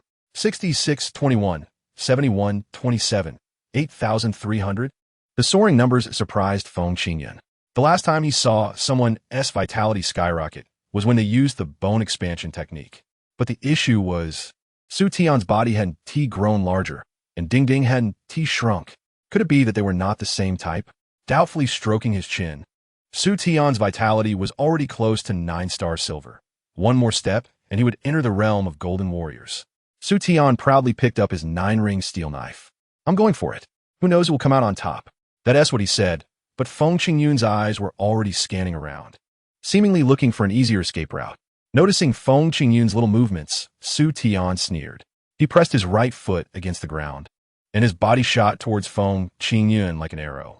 With the long knife horizontal, he shouted, "Take this knife." Bang! Feng Qingyun smashed the back of the knife on his Su Tian's head, causing Su Tian to roll his eyes back. Although both were at 9-star silver, Feng Qingyun's mental strength was far superior to Su Tian's. Thus, in Feng Qingyun's eyes, Su Tian was like a slow-motion venomous snake. It was poisonous, but he could handle it as he pleased. Chapter 143. The principal's heart attack is coming. Quickly call for the boss of the A-shaped building. A frantic call echoed, filled with Xiao Xiaotian and the other's extreme hatred and helplessness towards Feng Qingyun. In front of so many people, being pressed to the ground and rubbed was something no one could bear. A whiff of alcohol wafted out as Feng Qingyun felt that today's drunkenness was hitting a bit hard. He had asked the system to help him drink a bit, and the system really went all out, completely abandoning the frugality of only leaving 5 pills for Qin going to back then. Ahem, system. You wouldn't be stingy with others, but extremely generous with me, would you? That is not good. It will spoil me. Burp. Feng Qingyun mumbled a few words, but the system didn't respond. He only saw that his vision suddenly turned into a pink heart color, and everything looked cute and pink. The moon was pink. The walls were pink. Su Tian was also pink. Feng Qingyun quickly shook his head. He found that everything was back to normal. It was just his vision that had blurred, not some orientation issue. Phew, that scared me. It turned out to be just a problem with my eyesight. Chapter 144. You win, farewell. Who was making noise here? On the balcony of the A-shaped building, a figure in a red dress appeared, dazzling everyone's eyes. What a divine body. You could say she was slightly plump, with a water snake waist that was frustratingly slim, or you could say she was slightly thin, but her baby food storage was frustratingly full. After seeing her, one could only use one word to describe their impression. Awesome. Do you know me? Zhang Ding glanced down, her gaze landing on the slightly tipsy Feng Qingyun. Feng Qingyun indicated he had a little brother he wanted to introduce to her. But not now. Are you the owner of the A-shaped building? Sort of, since the start of school, I've been living here and no one else has come in. Zhang Ding said calmly, but inside she was anxious. She really wanted to quickly complete the task of beating up Feng Qingyun and then continue looking for her husband to talk about her romance. Unfortunately, She was not good with words and couldn't wrap things up quickly. With a raised eyebrow, Zhang Dingding looked at Feng Qingyun and muttered, "You're Feng Qingyun?" "Yes, I am Feng Qingyun, surname Feng, given name Qingyun, courtesy name Shuaigu, alias Liang Zai, known in the martial world as Walaogong." Chapter 145, The Four War Zones, Map Expansion. Feng Qingyun. "Hey, Grandpa is here." Standing on the rooftop, Feng Qingyun shamelessly took advantage of the situation. After all, why not take advantage of a good deal? "You damn tortoise." Zhang Dingding immediately turned red with anger. "What do you mean? What do you think of my grandmother?" Feng Qingyun thought, how could that be? "I'm not that kind of person. Unless your grandmother is a reduplicated word, not a generational relationship. Come on, I've already admitted defeat. Why are you still chasing after me?" "Don't worry, Feng Qingyun, am not someone who can't take a loss. I don't need best of 3, nor best of 5. A real man can take a loss." Feng Qingyun patted his chest as he said this, which made Zhang Dingding even angrier. "Who wants to argue with you about winning or losing? Give me back my husband." "No, I mean give me back the house and everything inside it." "Your husband?" The corner of Feng Qingyun's mouth twitched. The last person who asked him for a husband was now 6 feet under. And now another one comes?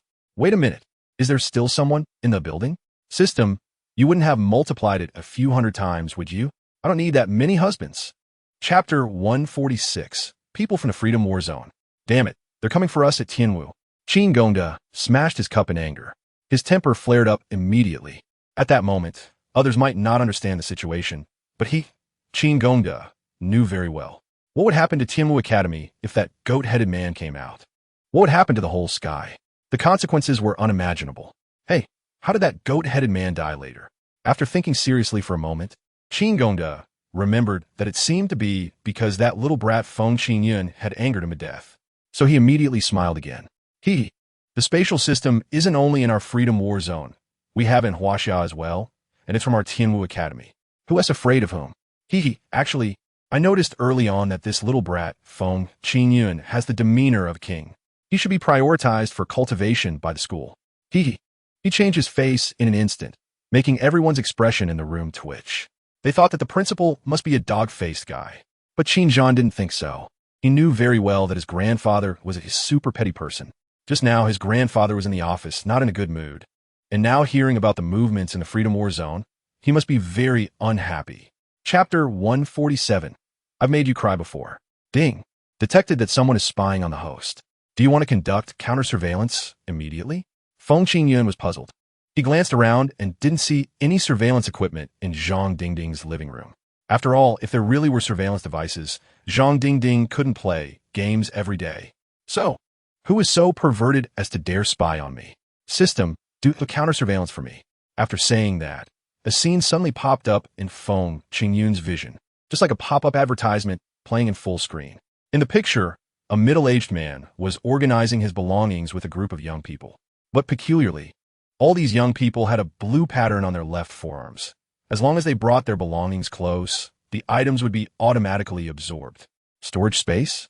Feng Qingyun said in surprise. The function of this blue pattern is not exactly the same as a storage space, but it can be said to be quite similar. But the system was not happy. How could it be on the same level as a flashy and cheap trick? It needed to be corrected. Host, that is not a storage space, but a seed space created using spatial abilities. Chapter 148, Power of Time and Space. Don't move, robbery. The shout was like thunder, making Wilson a bit dazed. Isn't Huaxiao a land of etiquette? A civilization with a long history? Damn, is the local custom so fierce? However, Wilson definitely hadn't heard that when friends come, there should be good wine, but when wolves come, they should be greeted with shotguns. Feng Qingyun stood in the middle of the crowd, holding a loudspeaker and shouting, "Hey, you guys are surrounded. Wise up and quickly hand over all your valuable items, or we might have to use force." Damn it, are you playing tricks on me? Wilson gritted his teeth in anger. In his view, this must be the higher-ups of Tianwu Academy who had received wind early and dug a pit for him to jump into. He was instantly furious and pointed his sword at Feng Qingyun with disdain, saying, "Just come at me." He had sensed that Feng Qingyun and his group strength was only at the silver level.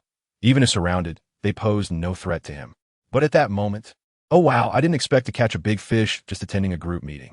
Chapter 149. Are you protecting him? Should I immediately extract the power of time and space from the opponent and process it for doubling? Upon hearing this, Feng Qingyan thought, is there such a good thing? Then there's nothing to say. Hurry up. All right. Meanwhile, Thompson, who was seriously pressed to the ground by Feng Qingyun, was not only unyielding but also sneered. "Huh, I didn't expect Tianwu Academy to hide a genius like you, but you were careless. I am not an ordinary warrior."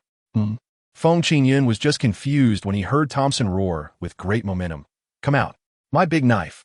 And then, there was no and then, not to mention a big knife jumping out, not even a nail clipper. Thompson weakly glanced at his arm and found that the blue rune was gone. Looking again at the unfriendly Feng Qingyun, his face suddenly twitched. I'm really not an ordinary warrior. I'm specifically here to highlight how great you are as a warrior. Can you go a bit easier on me when you strike? 1,000 holes can be worn through, but flattery never gets through." The wind was light and the clouds high. In a moment of excitement, he casually delivered chop to him and turned to Lu Chonga beside him. Chapter 150. You brat really are a genius. Come out, my nuclear bomb. Wilson shouted loudly, raising his hands high above his head, releasing a stream of bluish light from his fingers, summoning an object that shone with metallic luster. Tiger couldn't help but feel a jolt in his heart. Oh no! He hurriedly rushed over, wanting to seize Wilson's lethal weapon. But before he could reach him, he froze in shock. He saw a round, somewhat rectangular pressure cooker hovering above Wilson's head. Seeing Tiger frozen, Wilson smirked and said proudly, "Now, I should have some negotiating power, right? Mr. Warrior of Huaxia." Tiger's mouth twitched in anger. He really wanted to slap him. If it weren't for the fact that pressure cookers had also become lethal weapons recently, he would have slapped Wilson's face long ago.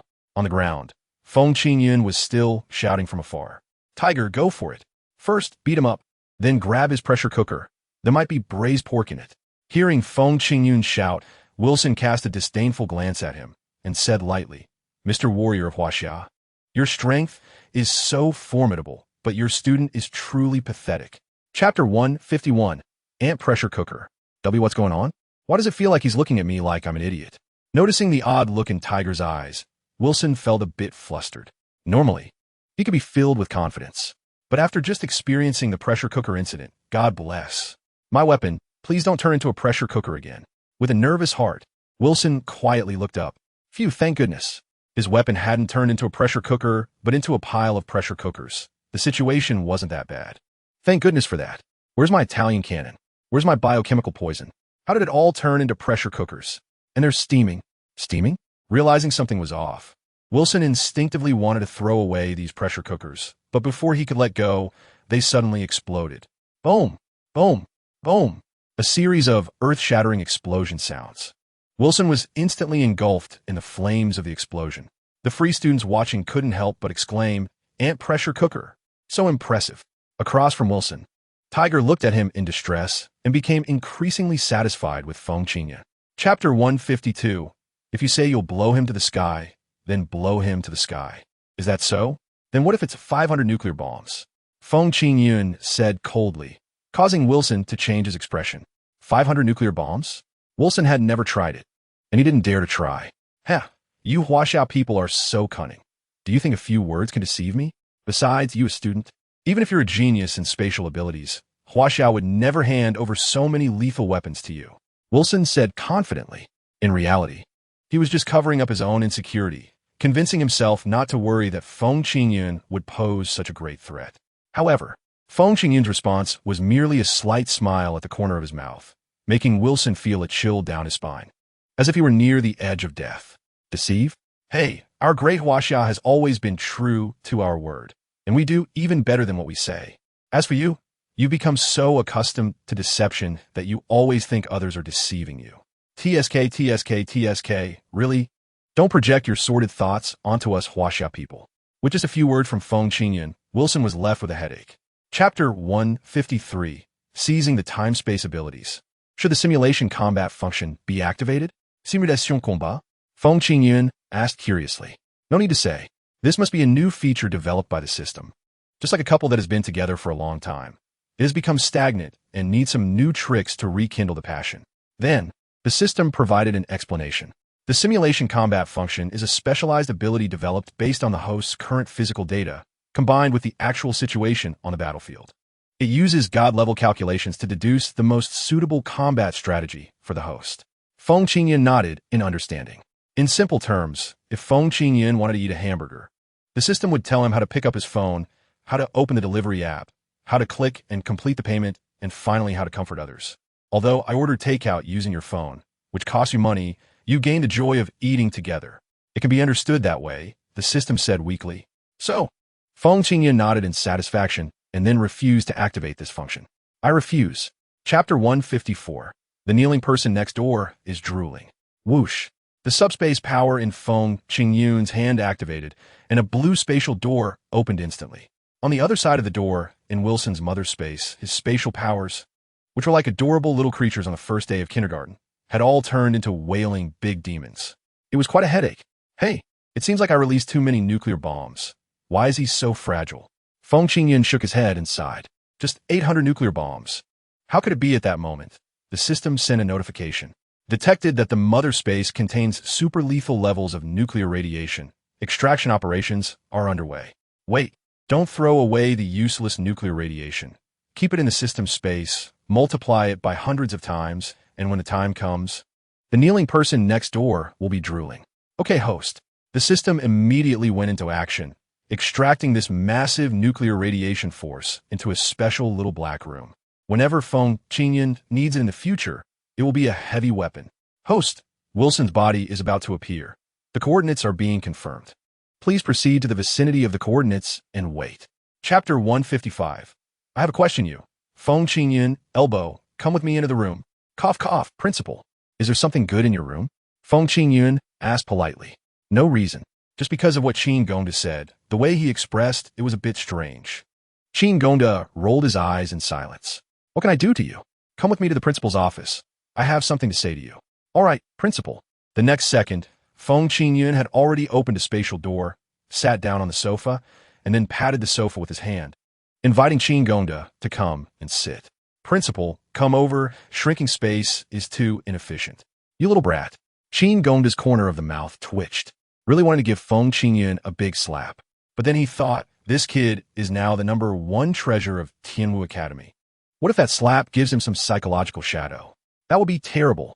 So, Qin Gongda walked in with a dark face. The restless Tiger Yi and Lu Dowling also walked in together. As for Su Hong and the others, they comforted the students while keeping the information confidential, ensuring that no one was allowed to leak what happened tonight. Chapter 156. Requests are fine, except for being the principal. Can't I be directly promoted to the finals? After Feng Qingyun finished this sentence, Lu Dowling fell silent. Tiger Yi wanted to give a thumbs up. Only Qin Gongda directly blew his beard and glared. Promoted? Should we just directly promote you to champion? Let the others aim for second place? That wouldn't be impossible. Feng Qingyun nodded seriously and solemnly, making Qin Gongda want to flip the table. Although Qin Gongda also wanted to do that, others wouldn't agree. Lu Dowling rubbed his temples in silence. Then he said to Feng Qingyun, Qingyun, to be fair, I recognize your strength. You have the potential to be a champion. But as a person, you should be a bit low-key. Leave a little room for others' beautiful fantasies. Otherwise, wouldn't it be too cruel for them to know from the start that they have no hope of winning the championship? Don't you think so? Seeing that Lu Dowling had already persuaded him so tactfully, Feng Qingyun was not someone who didn't know how to restrain himself. A dignified principal of Tianwu Academy, especially lowering his words to soothe a student's emotions. How many people could do that? So, Feng Qingyun also conceded. Chapter 157. Preparing to depart, why do I have a feeling that this kid is heading toward the library? Looking at Feng Qingyun's back, Tiger Yi said gloomily. Next to him, Qin Gongda hurriedly comforted Tiger Yi. Don't think about it. This kid now has the ability to move through space. Can you catch him once, twice? Or can you catch him for a lifetime? Just get used to it. Tiger Yi expressed that while that is reasonable, being so direct made him feel like his whole mindset was collapsing. There's no way. He could only relieve the pain by distracting himself. So, as the Academy's advisor, Tiger Yi said, let's discuss this. This kid has deprived Wilson of his abilities, which is like tearing a hole in the sky. How should we patch this big hole for him? Meanwhile, inside the library, Feng Qingyun was reading at a crazy speed. With the ability to move through space, Tianwu Academy could no longer confine him. Therefore, he wanted to go home for a trip. Not just because he missed his family, but more importantly, he now had a large reserve of beast cores and was fully capable of curing his sister Xinger's heart disease. Chapter 158. The breath of freedom from Tiandu to my hometown is over 1,000 kilometers. It shouldn't go off course, right? Feng Qingyun murmured a bit gloomily, preparing to open this super long spatial door. Although he thought about going back 1 kilometer at a time, that would mean opening the spatial door 1,000 times. It would be like opening 1,000 blind boxes. One would go crazy. Let's take a gamble.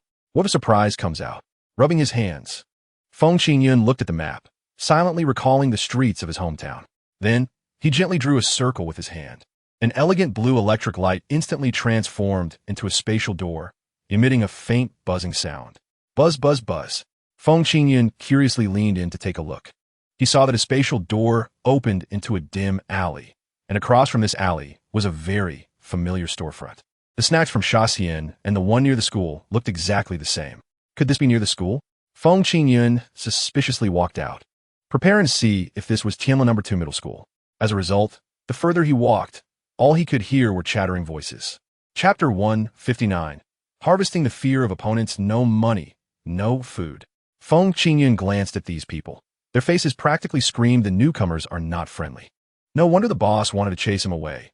He must be afraid of being implicated. At this moment, a typical person would definitely go along with the plan, angrily shouting, 30 years in the east of the river, 30 years in the west of the river. Don't bully the young and poor. Then, clenching his fists and gritting his teeth, he would run away in a dejected manner. A typical dragon Aotion type would smirk coldly, thinking, this meal is definitely mine. Not even Jesus can stop me. Then, calmly sitting in his seat, waiting for these people to confront the boss, ready to make a big scene. But Feng Qingyun was different. If he acted like these people, it wouldn't be special at all. So, Feng Qingyun calmly stood up, picked the one who looked the most difficult to deal with among them, and plopped down directly across from him, leaving the Captain Johnson baffled. But before he could make a move, Feng Qingyun began questioning him with a serious expression. What's the matter with you guys? This person was clearly under my responsibility. I was about to get him to talk. Now that you interrupted, all my efforts are in vain. Who's going to take responsibility for this? Chapter 160. Are you polite? Well, if I say I'm the principal of Tianwu Academy, would you believe me? Feng Qingyun said earnestly. He watched as Zhang Wei's expression shifted from calm to surprised, then from surprised to shocked, and finally from shocked to a look that seemed to say, are you kidding me? Are you the principal of Tianwu Academy? Did Qin going to die? Seeing Zhang Wei's incredulous expression, Feng Qingyun quickly swore to the sky. Huaxia people, do not deceive Huaxia people. Zhang Wei silently took off the cigarette from his mouth. Honestly, he couldn't understand what this kid was trying to do. Friend, if your intention is to gain some clues from me, I advise you to save your breath. I know nothing and won't say anything. From a god's perspective, one might wonder why it's so hard for people to trust each other. But from a warrior's perspective, you're really excellent.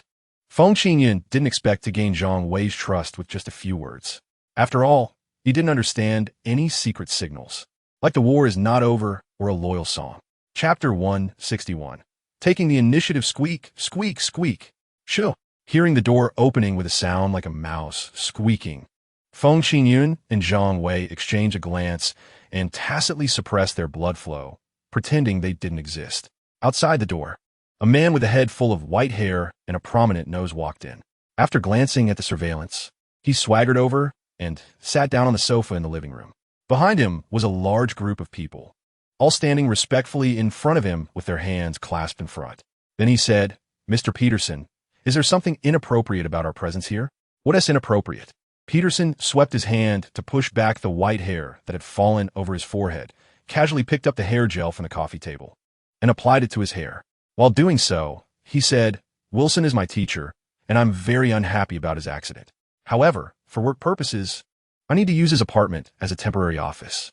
Those washout people would never expect me to use Teacher Wilson's apartment as the command center for the operation. Feng Qingyun twitched the corner of his mouth in silence. Chapter 162. Insane who's asking to check the badge? Is it a guy named Peterson? The intel just received indicates that this guy has some issues. Feng Qingyun suddenly interjected, leaving Johnson confused. What's going on? One wants to check the other's credentials, while the other says there's a problem. Are they going to confront each other? Looking at Johnson's troubled expression, Feng Qingyun shook his head and sighed. Some people just don't understand how to seize opportunities in life. What level others are, I am at that level too, right? Even a fool knows to align with someone of a higher level. As soon as Feng Qingyun finished speaking, Zhang Wei quickly nodded in agreement, making Johnson feel even more foolish. This embarrassed Johnson, who scratched the back of his head. He certainly understood the importance of aligning oneself with the right side. However, the mention of someone impersonating on Peterson's side made Johnson uneasy. Although Tian Shield is a secret organization and most people don't know what its credentials look like, making it unlikely to be counterfeited, still, just to be safe, it's better to check personal information before choosing sides. Otherwise, picking the wrong side would be disastrous. Chapter 163. Masters among the people, such a caring gentleman. Of course, I will fully support you, Johnson said with a sycophantic expression, promptly offering the still-cold check generously with both hands to Feng Qingyun. This made Zhang Wei feel deeply touched, thinking that the check in his pocket seemed to be nearing the time to hand it over. What is going on with Qingyun? Why is his charisma so high? Others are willingly deceived by him. Stroking his chin, Zhang Wei couldn't help but feel curious. But curiosity leads to trouble. Because of curiosity, he was not far from falling into the trap. Seeing that he successfully received the check, Feng Qingyun felt particularly intrigued. If such an outrageous thing could be agreed upon, what else couldn't be agreed upon? Feng Qingyun raised the corner of his mouth, beckoning Johnson with his finger. Tell me, what has Peterson made you do? Mr. Peterson? Don't call him Mr. Peterson. Just call him that Peterson. Oh, that Peterson wants us to surround all the snack shops in Shaxian, as well as Chongqing Chicken and Lanzhou Lamian, and insists on capturing the store owners. Chapter 164. Successful coup. The portal opened, and Feng Qingyun stepped directly in front of Wilson's apartment, which was Peterson's command center. He raised his hand and knocked on the door. Bang, bang, bang. The people inside immediately became alert, even pulling out their guns. Who is it? If there's anything suspicious, shoot immediately. It doesn't matter if you kill them. Just say they suddenly developed intermittent psychosis upon returning home and committed suicide. Feng Qingyun's eyes turned slowly. He originally planned to say, I'm your grandpa, but after thinking it over, given Peterson's arrogant personality, he knew that would not get him to open the door. He had to take the right approach. So, Feng Qingyun changed his words and said, delivery. Who bought this doll? It's so ugly. What taste is this? Sure enough, upon hearing this, Peterson's eyes lit up. As long as you insult Wilson, you're my good friend. Open the door and let him in. Yes. His subordinates nodded and opened the door. Just as they hadn't even seen how ugly the doll was, a badge was directly slapped onto their faces. Then, taking advantage of everyone's attention being on him, Feng Qingyun discreetly opened the portal, pulling out the plug from the living room surveillance camera. Chapter 165. The truth is only one. I propose that Feng Qingyun be handed over. But he must not be alive. In the video conference, the Imperial Marshal side took the lead, causing Qin Gongda to widen his eyes, which were bloodshot. Although he was red-eyed, the intimidation was real. What does that mean? You want to hand over a dead one? Are you saying you want to kill Feng Qingyun first and then hand over the body? Exactly. Principal Lin Jinshin of Imperial Marshal said with his hands on his chin. Your proposal is reasonable and well-founded. If we hand over a living person to them, we can't guarantee they won't develop the ability to transfer spatial powers, so for safety's sake, it would be wiser to send over a corpse. Damn, this is hilarious. Clearly, someone is worried that if our Tianwu has a spatial genius, we will eventually surpass them, which is why they are so eager to hand Feng Qingyun over. Qin Gongda said dismissively, causing Lin Jinshin to widen his eyes. What do you mean? Clarify. You want me to clarify? Fine. Qin Gongda cleared his throat and said loudly. I mean, you guys from Diwu are worried that if we Tianwu continue to have Feng Qingyun with his spatial abilities, we will rise rapidly sooner or later, which is why you are pushing us to hand him over. Chapter 166. Everything is fine. Dinner is on you. You idiots, get up and chase after him. Upon hearing that Feng Qingyun had already slipped away, Peterson was furious. However, his subordinates, exhausted and unwilling to listen to him, were all limp and showed no initiative. Seeing this made Peterson's face turn green, the kind of green that is infuriating. Damn it, he cursed angrily. He no longer expected these people to help him. He rushed to the balcony, charged forward, clenched his right fist tightly, and threw a heavy punch. Fire punch. Boom! A massive flame struck the glass like a fist, instantly melting the floor-to-ceiling glass of the balcony. Peterson charged through the melted hole, his feet transforming into two jets of flames, barely stabilizing himself in midair. Looking again, he saw Feng Qingyun standing in the square below, opening a massive spatial door and directing loudly. Speed it up. If you're late, you won't get dinner tonight. Those intelligence agents from Huaxia, captured from all over the country, were all trudging towards the spatial door with grim faces. Chapter 167, The Adorable Xinger. This time I shouldn't be wrong, right? Feng Qingyun muttered in frustration as he stepped through the spatial door and confirmed his surroundings. The door. It was his own home. The smell. It was his dad's stinky socks. That's right. It's my home. So, Feng Qingyun pressed the doorbell. Ding dong. Who is it? A cute voice rang out from inside the room, instantly warming Feng Qingyun's heart. How happy will Xinger be when she sees I'm home? Hee hee, it's me, the delivery guy.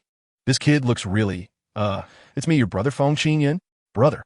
Xinger shouted joyfully, opened the door, and directly leaped into Feng Qingyun's arms. Brother, why are you back? Xinger thought you wouldn't have a break for a long time. I missed you, so I came home. Feng Qingyun picked up Xinger with one hand and bounced her a bit, realizing that this little one had gotten a bit heavier and taller recently, getting a little closer to marriage. Why does it feel so uncomfortable in my heart? He thought as he walked inside with Xinger. Chapter 168, The Script of the Great Female Lead. Ding. Heart disease cause of Feng Xinger has been scanned. Would you like to read immediately? The system's voice echoed in his mind. Feng Qingyun stroked Xinger's head, revealing a pleasant smile. Finally, he could help Xinger find relief. Why does that sound strange? Ahem. System, please report Xinger's cause of illness. Okay, the system replied. Then it reported. According to system detection, Feng Xinger has no heart disease at all.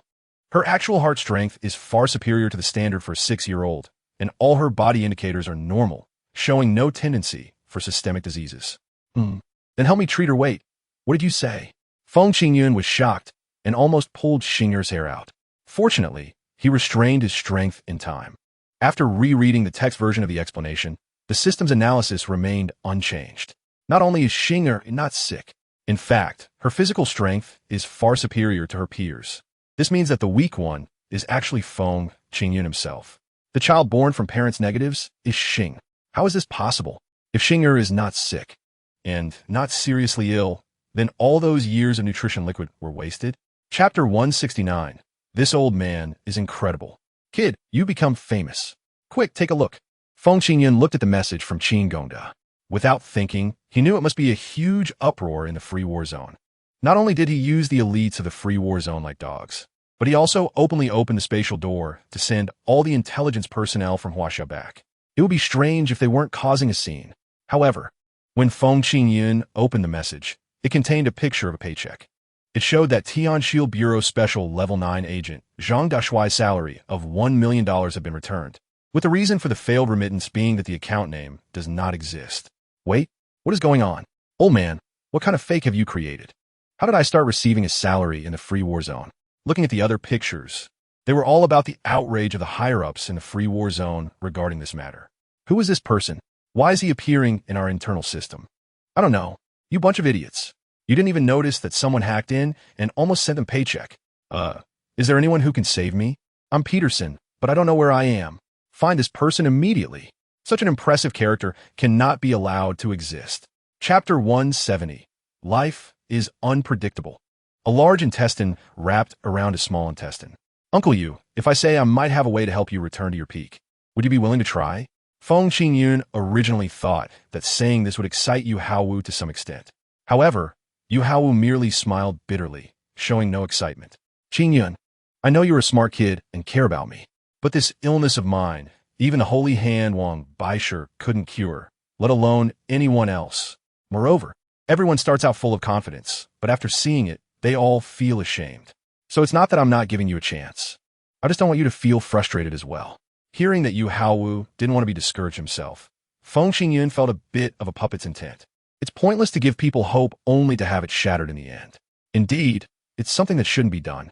Moreover, Feng Qingyun had heard of the renowned healer Wang Baisher. This person has studied both domestic and foreign medicine, integrating ancient and modern knowledge, and is regarded as another national treasure of Huaxia. There was a saying that became particularly popular. If Wang Baisher cannot cure your illness, then don't bother. Save your money and buy a better coffin. Chapter 171. Your brother is not sick. Is this Huaxia script? Looking at the characters written by Feng Qingyun, Yu Hao truly couldn't understand a single word. Cough, Uncle Yu, of course I wrote in Huaxia script. If you want me to write something else, I wouldn't know how. Feng Qingyun said awkwardly. He took back the prescription and began to read it aloud to Yu Hao word by word. Acute illnesses require urgent treatment, while chronic illnesses need gradual care. Chronic illnesses triggered by acute injuries are still chronic illnesses, requiring control of the acute injury. First eliminate the chronic illness, then treat the acute injury. Feng Qingyun found the reading a bit awkward himself. He thought, can't this system be a little smoother? However, Yu Hao occasionally nodded, and his eyes slightly brightened. Previously, other people's treatments always aimed to first address the fatal injury on his chest and then slowly adjust Yu Hao's condition. Unfortunately, the wound would occasionally burst and crack, making it impossible to continue treatment. As for Feng Qingyun's approach of first controlling the acute injury while simultaneously eliminating old injuries, it was indeed the first time he had seen it. So how to treat it? Medicinal baths. Feng Qingyun said seriously. Listing the medicinal ingredients from the prescription, the silver-level nine-tailed bee stand, the gold-level slug bee stand, as well as ginseng, goji berries, and tiger-skin dendrobium. Chapter 172. 3 entrances and 4 war zones in the first lesson. Let's talk about where the exotic beasts come from. As Lu Daoling just announced the topic, Feng Outyan, who was strong-willed but unable to excel, immediately raised his hand. This he knew. Dean, I can answer this question. You said, the exotic beasts came out of their mother's belly. Feng Outyan said proudly, almost causing Lu Daoling to choke on his drink, nearly turning joy into sorrow. What kind of nonsense answer is this? But as a teacher, one must be tolerant and magnanimous. One cannot stifle the student's imagination and creativity. So, Lu Daoling suppressed his anger and calmly asked, Cough, do the rest of you have other answers? I do. Lu Chang'e raised his hand. Lu Daoling was immediately pleased and reached out, thinking that his approach of not stifling students' creativity was truly helping to stimulate their thoughts. You say, Dean, I meant to ask, did the exotic bees come first, or did the exotic beast eggs come first? Lu Daoling's mouth twitched. Well, now this is great. He not only wanted to mentally strike down 2 students, but also physically wanted to strike these 2 students. Chapter 173. Accepting tasks, Dean. Is there anyone in the opposite world? Regarding this question, Lu Daoling, who was quite frustrated with Feng Qingyun and others, felt somewhat relieved when someone finally asked a normal question. A slight smile appeared on his lips as he said, regarding this question, we have actually been discussing it. However, so far, we have not discovered any humans similar to us in the exotic space, nor have we received any messages from the other side. By the way, human communication devices generally cannot function normally in the exotic space, making it very difficult for us to send messages in. After Lu Daoling finished speaking, the class was essentially over. The rest was left for Feng Qingyun and the others to digest the course content themselves. Looking at the materials in hand, Feng Qingyun couldn't help but feel a bit skeptical. According to the information, the exotic space is almost like a twin brother of our small broken ball. Whether it's day and night cycles, seasonal changes, or ocean tides, everything is almost identical to Earth, but on a much larger scale. For example, the goat-headed people he had seen, even in mountains, only reached the knees of the goat-headed people. Chapter 174. Snake-Slaying Mountain. The Snake-Slaying Mountain Range is a primitive mountain range that stretches over 6,000 meters, with a harsh environment and almost no signs of human excavation. As for the origin of the name of this mountain range, there are 2 theories. One is that the shape of the mountain range resembles a long snake. But in the middle section of the mountains, there's a grand cliff that looks like a divine sword has cut the mountains in half. Thus, it is called Snake-Slaying Mountain. The other theory is related to the environment of Snake-Slaying Mountain. It is said that there are at least hundreds of types of snakes inside, with snake dens numbering in the thousands. Therefore, once someone enters, they can't do anything but keep slaying snakes from dawn to dusk. At this moment, at the entrance of Snake-Slaying Mountain, Feng Qingyun, along with Lu Chang'e, Chun Xiaonan, Bai Rian, and Feng Outyan, met with the safety officer responsible for the Zapotian case. Hello, I am Xingmin from the 2nd team of Tianda City. The fair-featured female officer Xingmin, who had a hint of heroism between her brows, greeted the 5 of them. Feng Qingyun briefly introduced himself and the others, then asked, "Miss, I would like to ask, can we confirm that Zapotian is still in this mountain range?" Chapter 175. Stunned, however, under the gaze of Feng Qingyun and the others, Chun Xiaonan scratched her head uncertainly, pointing at these almost perfect traces and weakly expressed doubt. But these traces are too perfect. It feels like they were deliberately left to lead people this way. Really? Feng Qingyun followed the trace and looked. Indeed, this trace appeared very timely, right at the end of the path, seemingly to guide the pursuers so they wouldn't lose their way. For a moment, Lu Chang'e, Feng Outyin, Bai Ruyin, and Chun Xiaonan all looked at Feng Qingyun, waiting for him to make a judgment. Meanwhile, deep in Snake-Slaying Mountain, Zapotian was hiding under a large rock positioned right to the south of Feng Qingyun and the others, in the direction indicated by that trace. Those who come to chase after me are probably just some self-righteous fools. Picking up a cup of coffee, Su Patian leisurely enjoyed it. That's right, that trace was indeed deliberately left by Su Patian, because with his strength, it would be very easy to disappear without a trace. Today's young people all think they are very clever. Chapter 176. Jealousy makes people ugly. The sky gradually darkened.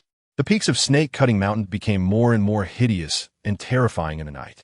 The ethereal and serene bird calls during the day turned into ghostly roars. Extremely captivating. In such an environment, whether man or woman, adult or child, everyone would become suspicious. At this moment, Su Patian was hiding alone in the darkness, trembling in fear. Damn it! After being here for so many days, it still feels so terrifying. His eyes stared far away at Feng Qingyun's house. The light shining from the window was bright, warm, and gave a sense of security, a heavenly existence. Meanwhile, his own location was dark, damp, and had a disgusting smell of bird droppings. It felt just like hell. Damn it, why is there such a big difference, even though we are both outdoors? Jealousy made Su Patian's face become ugly. When you eat steamed buns alone, you don't feel anything. But when someone in front of you takes out a plate of braised pork and eats it with great delight, while complaining about the meat being too much and feeling stuffed, you just want to kill that guy. Su Patian felt exactly like that. Chapter 177. Free Fall. Oh no, it's a trap. When a thought like this appears in someone's mind, there's no need to think further. It's basically impossible to escape. So, as soon as Su Patian turned around, he saw Feng Qingyun with 4 subordinates, looking at him with disdain while holding weapons and a file in hand. Su Patian male, 26 years old, 6-star silver, and oh, now we need to add a few more lines. Likes dilly reba, and has no resistance to hot pot. You knew I would come? Su Patian said with a pale face. Upon hearing this, Feng Qingyun looked at him as if he were a fool. Actually, I had a small suspicion from the moment you set your first trap. I think you're a self-righteous guy who still thinks others are self-righteous. So, I couldn't be bothered to guess what you were thinking. I just threw a villa here and set up a few monitors. As long as you come out, we'll catch you. If you don't show up, we'll just sit at home and eat sunflower seeds. Feng Qingyun said, fearing that Su Patian couldn't understand. With a wave of his hand, a spatial door suddenly opened, and on the other side of the door, the Spring Festival Gala was being broadcast. Chapter 178. Is it difficult? Tianwu Academy. Task Management Office. When Lu Dowling watched the video sent by Xing Min, showing Su Patian crying and sincerely repenting, his heart trembled. It had been a long time since he had seen such a sincerely remorseful prisoner. What did this kid do to them? Would it be better to have him become a reform officer? Just as he was thinking this, Feng Qingyun returned with his team and stated, "Dean, we've completed that task. Can you assign us some more challenging tasks?" Sure. Lu Dowling didn't refuse. This kind of kid just lacks experience. If he doesn't suffer a bit, he may not know what growth is. So, Lu Dowling remained calm on the surface, turned around, faced the control panel, and quietly modified the D-level task to an E-level task. He then issued it to Feng Qingyun and his team. This task was still a capture mission, with a difficulty level similar to the previous one, suitable for you all to practice. As expected, Feng Qingyun yawned in boredom. Another E-level? Fine, let's practice. After saying this, Feng Qingyun took Bai Ruyin, Lu Chang'e, Chun Xiaonan, and Feng Outyin back, due to the lack of a sense of participation in the task. Feng Outyin and the others also appeared lazy. Chapter 179. Outside the Huaxia war zone. It seems that if I don't give him something tough, it won't work. Looking at Feng Qingyun's smug appearance, Lu Dowling decided that he must give Feng Qingyun a profound lesson, although he had thought the same last time and failed. That didn't stop him from trying again. However, this time he needed to play a bit bigger. He had to notify Qin Gongda first. In the principal's office, Qin Gongda was happily on the phone, and the person he was talking to was from the military. What nonsense! Didn't they want Wilson? Haven't we given him to them? And they didn't specify whether they wanted Wilson with powers or without. Just as he was speaking, Lu Dowling pushed the door open and walked in. Qin Gongda waved his hand, signaling Lu Dowling to sit down and wait for him. After casually chatting for a few phrases, he hung up the phone. Lu Dowling said, "Principal, this is the bill from Feng Qinyan." He said the school promised him that for his tasks, the school would give him double rewards. That's true. Just arrange a few $100,000 for him, Qin Gongda said, not caring at all. Lu Dowling continued, "Principal, there's another matter I want to discuss with you." Chapter 180, Generosity. If there are no problems, let's set off. Lu Dowling waved his hand, signaling everyone to depart. At this moment, Feng Qinyan slowly raised his right hand. "Dean, I have a question." "What question do you have?" Lu Dowling thought to himself that he knew this kid wouldn't be a well-behaved one. Feng Qinyan asked, "Dean, where is Gaoan country? I've looked for it several times and still can't find its location." "Well, Gaoan country. You can tell from its name that it's not a very large place," Lu Dowling replied, making a rare cold joke. He didn't elaborate further, waved his hand, and used Mirage to create a world map. Compared to the entire world, Gaoan country's pitiful little land was truly too small. And to be fair, although Gaoan country has a homophone with a certain egg-shaped object, it really isn't as important as that egg-shaped object. Lu Dowling pointed to the map of Gaoan country and said, "This is Gaoan country, remember it?" "Got it." Feng Qinyan was about to redraw a spatial gate, though unsure if such a small one could be accurately positioned. However, Lu Dowling stopped Feng Qinyan from having this thought. Chapter 181. Sleep, sleep. Sleep. Falcon 11 is about to launch. Falcon 11 is about to launch. Feng Qinyan and the other 5 were seated, feeling their bodies slowly tilt, their backs pressed firmly against the seats. This was because the Falcon fighter jet they were on was preparing to eject. Indeed, it was an ejection, like a gun tilted at a 45-degree angle. Once the trigger was pulled, the bullet would shoot out at the same angle. This caused Lu Chang'e and the others to feel a bit terrified. This takeoff method seemed quite different from a normal airplane, right? Seeing the nervous expressions on their faces, Lu Dowling reassured them, "It's fine. This ejection takeoff method has been tested countless times and is very safe. Moreover, using this method can effectively reduce takeoff time. For the commercial planes you're familiar with, it takes 5 to 10 minutes to go from the ground to the air. Ours only takes 5 to 10 seconds.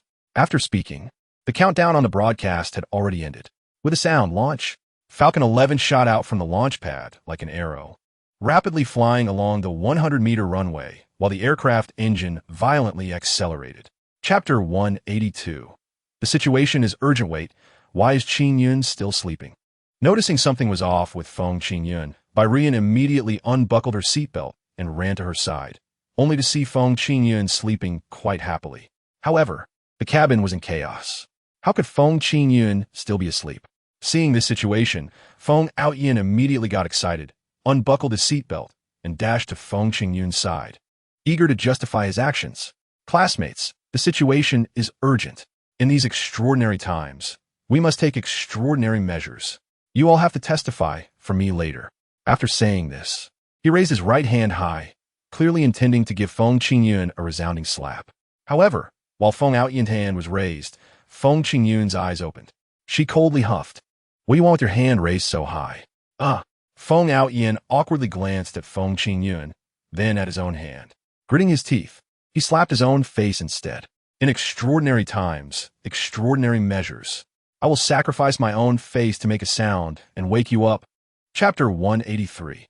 This guy's not at all cute, boss. "Boss, I found someone." Chun Xiaonan joyfully returned, dragging a furry creature with her. Feng Qingyun's expression twitched upon seeing it. Can this even be called a person?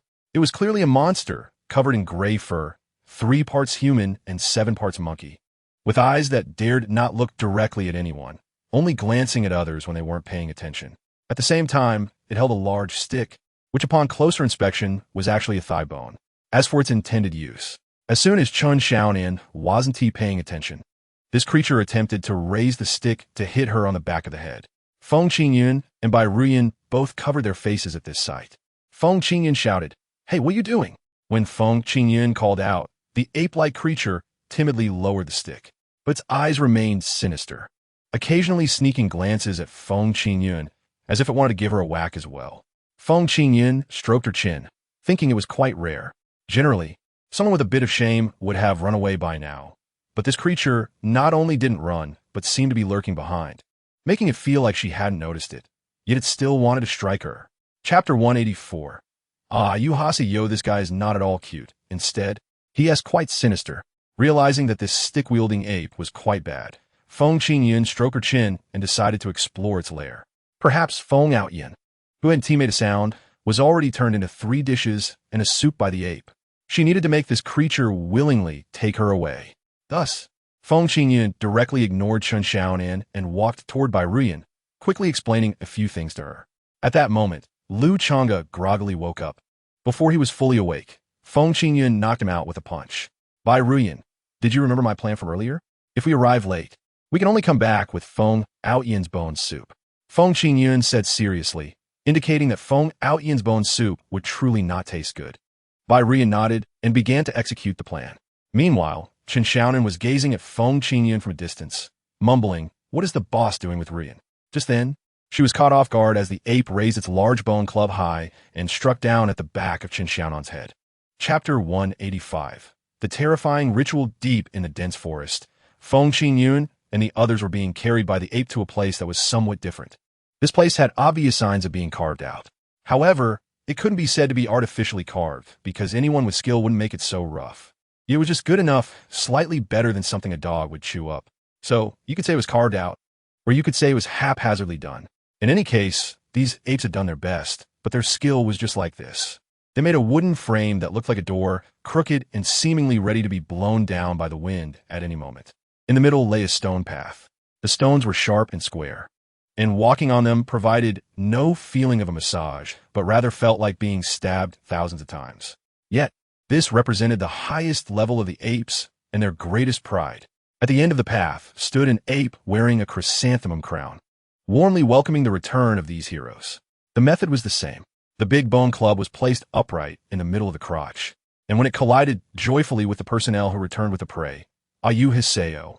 Chapter 186. Are there 100 roasted whole lambs? Hey. Seeing Feng Qingyun and the others escape, the club-wielding apes not only did not get angry, but instead laughed coldly. Before the meal, letting the prey move around not only makes their blood boil, but also makes them sweat. The salty sweat saves on salt. After all, their tribe prefers a saltier taste. And pickling would be even better. Meanwhile, Feng Qingyun was slowly exploring in the forest. This place was densely wooded. During the day, it looked like a dark and steep area, and now that the sun was about to set, it was as dark as a deep abyss, making it hard to figure out how to get out once inside. This club wielder really knows how to find a place, Feng Qingyun said while looking around. At this moment, Lu Chang'e finally woke up from his daze. Brother Feng, you guys are too ruthless. My head is still buzzing. Just to clarify, we didn't hit your head, Feng Qingyun said as he casually opened a space door, revealing a convenience store. After buying 4 bottles of drinks, he closed the space door again. Chapter 187. Jet Night. A faint meaty aroma drifted out from a corner. Instantly, it made the club wielder's fingers twitch. In such a wild place, having roasted meat was already unprecedented, let alone roasted lamb seasoned with cumin, pepper, and chili powder. The fragrance filled the air above their lair, intoxicating the club wielders. At that moment, a small-eyed club-wielding ape suddenly spotted the roasted lamb hanging on a branch. Wow, haha. It immediately ran over excitedly, wanting to have it all to itself. However, as soon as the other club wielders heard the call, they all rushed over, brandishing their big bone clubs and letting out low growls. At this time, the club-wielding king bellowed, "Sheba!" Instantly, the other club wielders were too scared to move. They watched as the club king walked over, picked up the whole roasted lamb in its arms, drooling at the sight. But after all, a king is a king. It held the whole roasted lamb high, sitting proudly on the throne amidst the cheers of the club wielders. To its right, Feng Outyan, looking gloomy, was pondering how to escape. These club-wielding apes, while not particularly smart, were cunning and strong. Chapter 188. A New Monster. But where is Feng Outyan? Feng Qingyun and the others looked around suspiciously, but found no trace of him.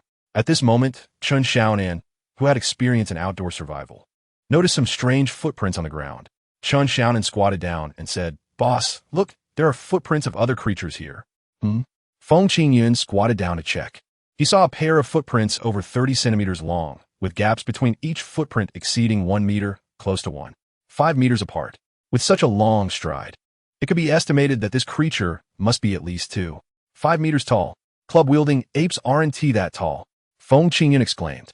This means that last night, a monster over 2.5 meters tall entered the lair of the club-wielding apes right under the noses of Feng Qingyun and his group. Could it be that Feng Outyin was captured by this monster? Chun Xiaonan boldly proposed a hypothesis. This left Feng Qingyun, Bai Ruyun, and Lu Chang'e speechless. Just how popular is Feng Outyin in the wild that every monster wants to take him away? Chapter 189. Watching too many movies affects vision. On the mountainside, Feng Qingyun and Bai Ruyun stopped on a large rock, scanning the surroundings for any suspicious locations. Bai Ruyun said, according to the textbook, animals usually choose well-ventilated and sunny places to build their nests. This location fits that description and is quite likely. Cough, cough. Ruyun, you can't be too rigid. Saying this, Feng Qingyun took out his phone from his pocket and sent a message to Feng Outyin. Are you there? If so, send me a real-time location. Bai Ruyun was momentarily speechless, especially when she saw Feng Qingyun's message successfully sent. However, after waiting for about 10 minutes, Feng Qingyun still hadn't received a reply from Feng Outyin. Feng Qingyun shook his head. It seems this kid is not capable. He can't even quietly send a location. Maybe it's inconvenient, Bai Ruyun said, sitting on the rock and also thinking about how to quickly find Feng Outyin's location. In the vast mountains, the difficulty of finding a person is evident. It's like looking for a high-definition foreign movie with Chinese subtitles among countless websites. Chapter 190. Honey. Feng Qingyun gasped. He never expected that a creature with feet 30 centimeters long and an average stride of 1 meter would only be about 80 centimeters tall. What is this thing? Feng Qingyun and Bai Ruyun were left speechless. No wonder they couldn't see this big-footed creature. They were all looking for a tall figure of 2.5 meters. Their line of sight locked at a height of 2 meters, so if they could see it, that would be strange. Looking at this big-footed creature now, standing about 80 centimeters tall, its feet accounted for a third of its height, thick and large like a bear paw cake, very elastic. When it jumped on the ground, its entire body would bounce forward about 1 meter. So that's where the 1 meter stride came from. Feng Qingyun silently broke out in a sweat while observing this big-footed creature with even more incredulity. This big-footed creature, apart from its feet, had a completely chibi body, with a cute, silly little head, 2 sparkling eyes, and long, thin arms that were similar to those of a small human child. Chapter 191. He gave too much. Kiyomi, Kiyomi. The big-footed creature looked confusedly at the honey in the middle of the road, suspiciously glancing left and then right. After confirming that there was no one around, carefully, the Bigfoot approached the honey. Based on its years of experience eating nectar, it concluded that this was not authentic honey. Eating it could be dangerous, but it smelled too good. Chomp chomp. After cautiously looking around to confirm that there was no danger, the Bigfoot carefully crouched down, reached out, and scraped off a small piece, gently bringing it to its mouth. The Bigfoot chewed carefully. Having been used to natural nectar, it immediately felt uncomfortable after tasting this honey with artificial additives. The Bigfoot angrily spat the honey out of its mouth, thinking this was definitely the worst honey it had ever tasted. Grumbling, it continued walking forward, not even glancing at the honey again. Bai Ruyun felt a bit embarrassed watching Feng Qingyun, not because she was truly embarrassed, but mainly because she was afraid Feng Qingyun would feel awkward. That piece of honey was chosen by Feng Qingyun. Chapter 192. Money can't buy happiness in the wild. Most creatures in the wild are quite simple. Generally speaking, if you give them 1 piece of food, they will remain aloof. If you give them 2 pieces, they will stay cautious. But if you can give them 20 pieces until they are full, they will treat you like family. Chomp chomp.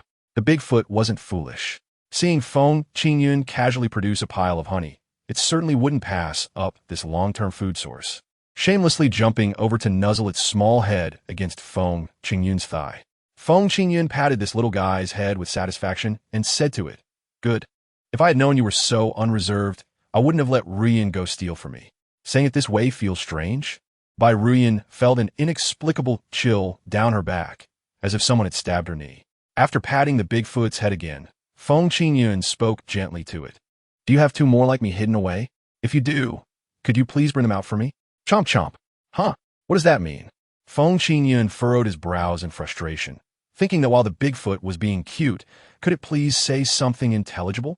Seeing that Feng Qingyun didn't understand, the Bigfoot immediately pointed at the honey, then pointed at Feng Qingyun's body. Chapter 193. Are you joking with me? Chomp chomp. Hundreds or even thousands of Bigfoots filled the entire valley. These little creatures, not very tall, but with very large feet, bounced around the valley like balloons during a festival, looking incredibly cute, melting the hearts of Bairuyan and Chen Xiaonan. So cute. Hey, what are we here for again? Feng Qingyun helplessly rubbed his forehead, thinking to himself, women, they're easily distracted by such trivial things. They came here for serious matter. What are they here for again? Ahem, brother Feng. We can't find that guy Feng out yin, Lu Chang'e reminded softly from the side. This made Feng Qingyun remember. Oh, right, we can't find Feng out yin. With this guy, it's the same as without him, so I overlooked it. Feng Qingyun sighed. To the first Bigfoot he encountered, since it was the first, he decided to call it his eldest son. Feng Qingyun said to the eldest son, could you go ask them if they've seen someone who isn't as handsome or as charming as me? Chapter 194. Kill Run Fast. The first thing Feng Outyin did upon seeing Feng Qingyun and the others was to urge them to flee quickly. Lu Chang'e glanced at the exhausted Bangzi King following behind Feng Outyin and coldly smiled. This Bangzi is in such bad shape. Are you still afraid of him? Don't worry, I'll handle him. Saying this, Lu Chang'e confidently approached the Bangzi King with his long knife. The Bangzi King glared fiercely at Lu Chang'e and unleashed a furious roar from his throat. Roar, roar, roar. D. With a swing of Lu Chang'e's long knife, the Bangzi King's head fell to the ground. Lu Chang'e proudly boasted to Feng Outyin, see? It's done in one go. No need be afraid. You idiot. Feng Outyin said in disbelief. Even though he was exhausted, he quickened his pace, running like a turtle. Lu Chang'e felt a wave of confusion. What are you being so cowardly for? Just then, Lu Chang'e turned around and suddenly noticed that even though the Bangzi man-ape's head was gone, its body was still standing upright, like a Bangzi pole stuck in the ground. Chapter 195. Which one are you? On the battlefield, Feng Qingyun looked at the heaps of man-ape corpses and couldn't say he felt no sense of accomplishment. He simply felt that the power of the missile was still insufficient. So, Feng Qingyun discussed with the system, can you create some more powerful weapons for me? I hope that one day I can hold a rocket launcher in my left hand and a Gatling gun in my right, charging through the midst of thousands of troops. Host, the Falcon-style fighter jet's Thunder missile is already one of the world's top airborne missiles. So weak? The main limitation is the materials. If the host agrees, the system can use starlight iron or to create modern weapons. Sure, it should have been done this way a long time ago, Feng Qingyun said excitedly. Using starlight iron or to make bullets, and then using them to shoot martial artists would be like using a handgun to kill ordinary people, fast at 7 steps away, and even faster and more accurate within 7 steps. However, the only trouble was that martial artists were much faster than ordinary people, so regular handguns wouldn't pose a threat. But using starlight iron or for bullets could indeed penetrate a martial artist's defenses. The problem was that the bullet lacked sufficient power, which meant special gunpowder was needed. So the system said, Chapter 196, the infighting conference under the blood-red sunset. The corpses of man-apes piled up like mountains. Feng Qingyun sat atop the mound of corpses, coldly raising his eyes to ask, who do you say is killing too few? On the other side of the space door, Zhang Kuai's head was buzzing, thinking to himself, can this bloody scene really be seen by a student of mine? I can't take it. I can't take it. So he immediately said to Principal Lin Feng, Principal, I just remembered that I left my computer on in the hotel. Resources are tight right now, and we should cherish every bit of electricity. Please allow me to go back and turn it off. Lin Feng didn't really want to pay attention to this fool. But this fool just happened to be his proud student. Feeling awkward while preparing to take down a Qingming Shangatu along the river during the Qingming festival, Feng Qingyun had hidden away the corpse of the mountain-like ape and arrived at Qin Gongda's office, standing honestly behind him to give Qin Gongda face, making him feel refreshed. Qin Gongda leaned back on the sofa, feeling pleased. I'm sorry, everyone. Our Feng Qingyun from Tianwu is just this outstanding. Not everyone can compare. Lin Feng and Yu Qianren exchanged glances, both sensing something ominous. Chapter 197. I'll let you use both hands if you have any dissatisfaction. Feel free to call out your students. As long as they can win against Feng Qingyun right now, I won't let him compete, Qin Gongda declared emphatically. Feng Qingyun was left with a black line on his forehead. What is going on? If you're so arrogant, why not fight yourself? Why drag me into this? Initially, Lin Jinshin and Yu Qianren didn't dare to respond to Qin Gongda's provocation, as neither of them could win in a real fight. But upon hearing that Feng Qingyun was the one competing, Lin Jinshin immediately stood up, straightening his collar with a spring breeze on his face. Brother Gongda, don't say it like that. Let the kids have some fun. It's a good thing. No need to make it sound so scary. Then he turned around and called out, Zhen Kuai, you play with Feng Qingyun? Remember, it's a friendly match. Keep the martial ethics in mind. And stop when it's enough, got it? Principal. Zhen Kuai looked distressed. This guy Feng Qingyun comes in with a mountain of corpses. I'm already scared and wet my pants. How can I fight? Lin Jinshin shot him a disdainful glance and secretly transmitted a message. Have some spirit. If people see you like this, what face do we have left for the Imperial Martial Academy? Chapter 198. Be cautious start. As soon as Qin Gongda said this, Zhen Kuai immediately took off running, a smirk of cleverness on his face. He thought, as long as I run fast enough, Feng Qingyun, with his spatial abilities, once he catch up, once I find the opportunity, a headbutt, I can win without using my hands or feet. Sure enough, as his figure turned into a shadow, Feng Qingyun was left frozen in place. He was standing opposite Zhen Kuai, but now Zhen Kuai had already flanked him from the right, standing precisely where Zhen Kuai had aimed. Feng Qingyun looked at him in confusion. This kid doesn't keep his word. He said no hands or feet, yet he is still running. How shameless. The students from Tianwu Academy, seeing Feng Qingyun standing still, immediately shouted in anxiety. Feng Qingyun, move. Don't embarrass us at Tianwu. You can do it. Don't let him scare you. Give him a good beating. Don't be a coward. Even Qin Gongda frowned. What is wrong with this kid? Is he unhappy with the reward and wants me to add more to it? Trying to pull a big scam? Chapter 199. I want to challenge you, Principal Lin. Just to clarify, if the compensation is insufficient, it might hurt my self-esteem, so I need to be cautious. Feng Qingyun reminded with a friendly demeanor. However, to Lin Jinshin, it sounded like I have a strong sense of self-esteem. I need more money.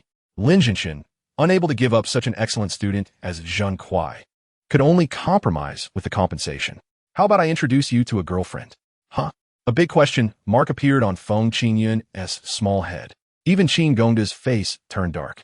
He muttered to himself, a girlfriend? If it's a long-distance relationship, it will either end in a breakup or one person has to go over. Damn it. Is he secretly trying to poach my corner? However, Qin Gongda was still too conservative. Lin Jinshin's thoughts were far more ambitious. He silently smiled without speaking. Once they become a couple, intimacy is inevitable. When spring sows a seed, I can reap a bunch of spatial martial artists in autumn. Even Yu Qianren, the head of the Demon Martial Academy, had calculated this point. He quietly discussed with Lin Jinshin, Brother Jinshin, our Imperial Martial Academy and Demon Martial Academy are branches of the same tree. If we harvest a bunch of spatial martial artists, please don't be stingy and share some with our Demon Martial Academy. The price is negotiable. Chapter 200. That means you lost, damn it. This old guy is counting on me. Feng Qingyun cursed in his heart. But he had to admit that Lin Jinshin's superficial tactics were flawless. If Feng Qingyun refused, others would think he was just a coward. So he said, Principal Lin is so generous, letting me have a chance to win and compensating me if I lose. If I don't take this match, I'd really be a fool. Therefore, I accept this match. But one thing, I hope Principal Lin agrees. Otherwise, I really can't dare to fight with you. Upon hearing this, Lin Jinshin thought it didn't matter as long as he could extract flesh. So he replied, what is your request? It's only fair, go ahead. What is it? Ahem, this request is a bit hard to say. Could you come over so I can whisper it to you? Feng Qingyun said with a face full of embarrassment. Lin Jinshin found it amusing, but he still graciously walked over. As a legendary martial artist, the advantage over lower-tier martial artists was overwhelming. It could be said that even if Feng Qingyun was a spatial martial artist, as long as he wanted to, he could easily poke Feng Qingyun to death with a finger. Chapter 201. The you in the game is not the real you if you lose. You have to give me your weapon, the blood drink Mad Blade. Principal Lin, I'm not mistaken, right? Feng Qingyun smiled and reached out to ask. Lin Jinshin felt like grabbing Feng Qingyun and beating him up. But at such a time, how could Qin Gongda be absent? Qin Gongda immediately came over. Qingyun, are you okay? If you're in trouble, a mere item 1T sufficed to cover it. Lin Jinshin's eyes were almost on fire. There was no other way. He could only grit his teeth. Don't worry. I, Lin Jinshin, am not the type who can't handle losing. In a few days, when I return, I will arrange for someone to send the blood drink Mad Blade over. What do you need a few days for? Qin Gongda immediately pulled out his phone from his pocket and shoved it into Lin Jinshin's hands. Whoever you want to send it, just send it. Otherwise, if Qingyun gets angry, even I 1T be able to stop him. All right. Lin Jinshin gritted his teeth and stepped aside to make the call. Looking at Lin Jinshin's back, Yu Qianren chuckled, took out a business card, and handed it to Feng Qingyun. Classmate Qingyun, if you have time, you can come to the Magic City to have fun. I'll treat you and guarantee you'll taste all the delicious food in the Magic City. Chapter 202. No, you're different, strange. Why do I feel like someone is watching me?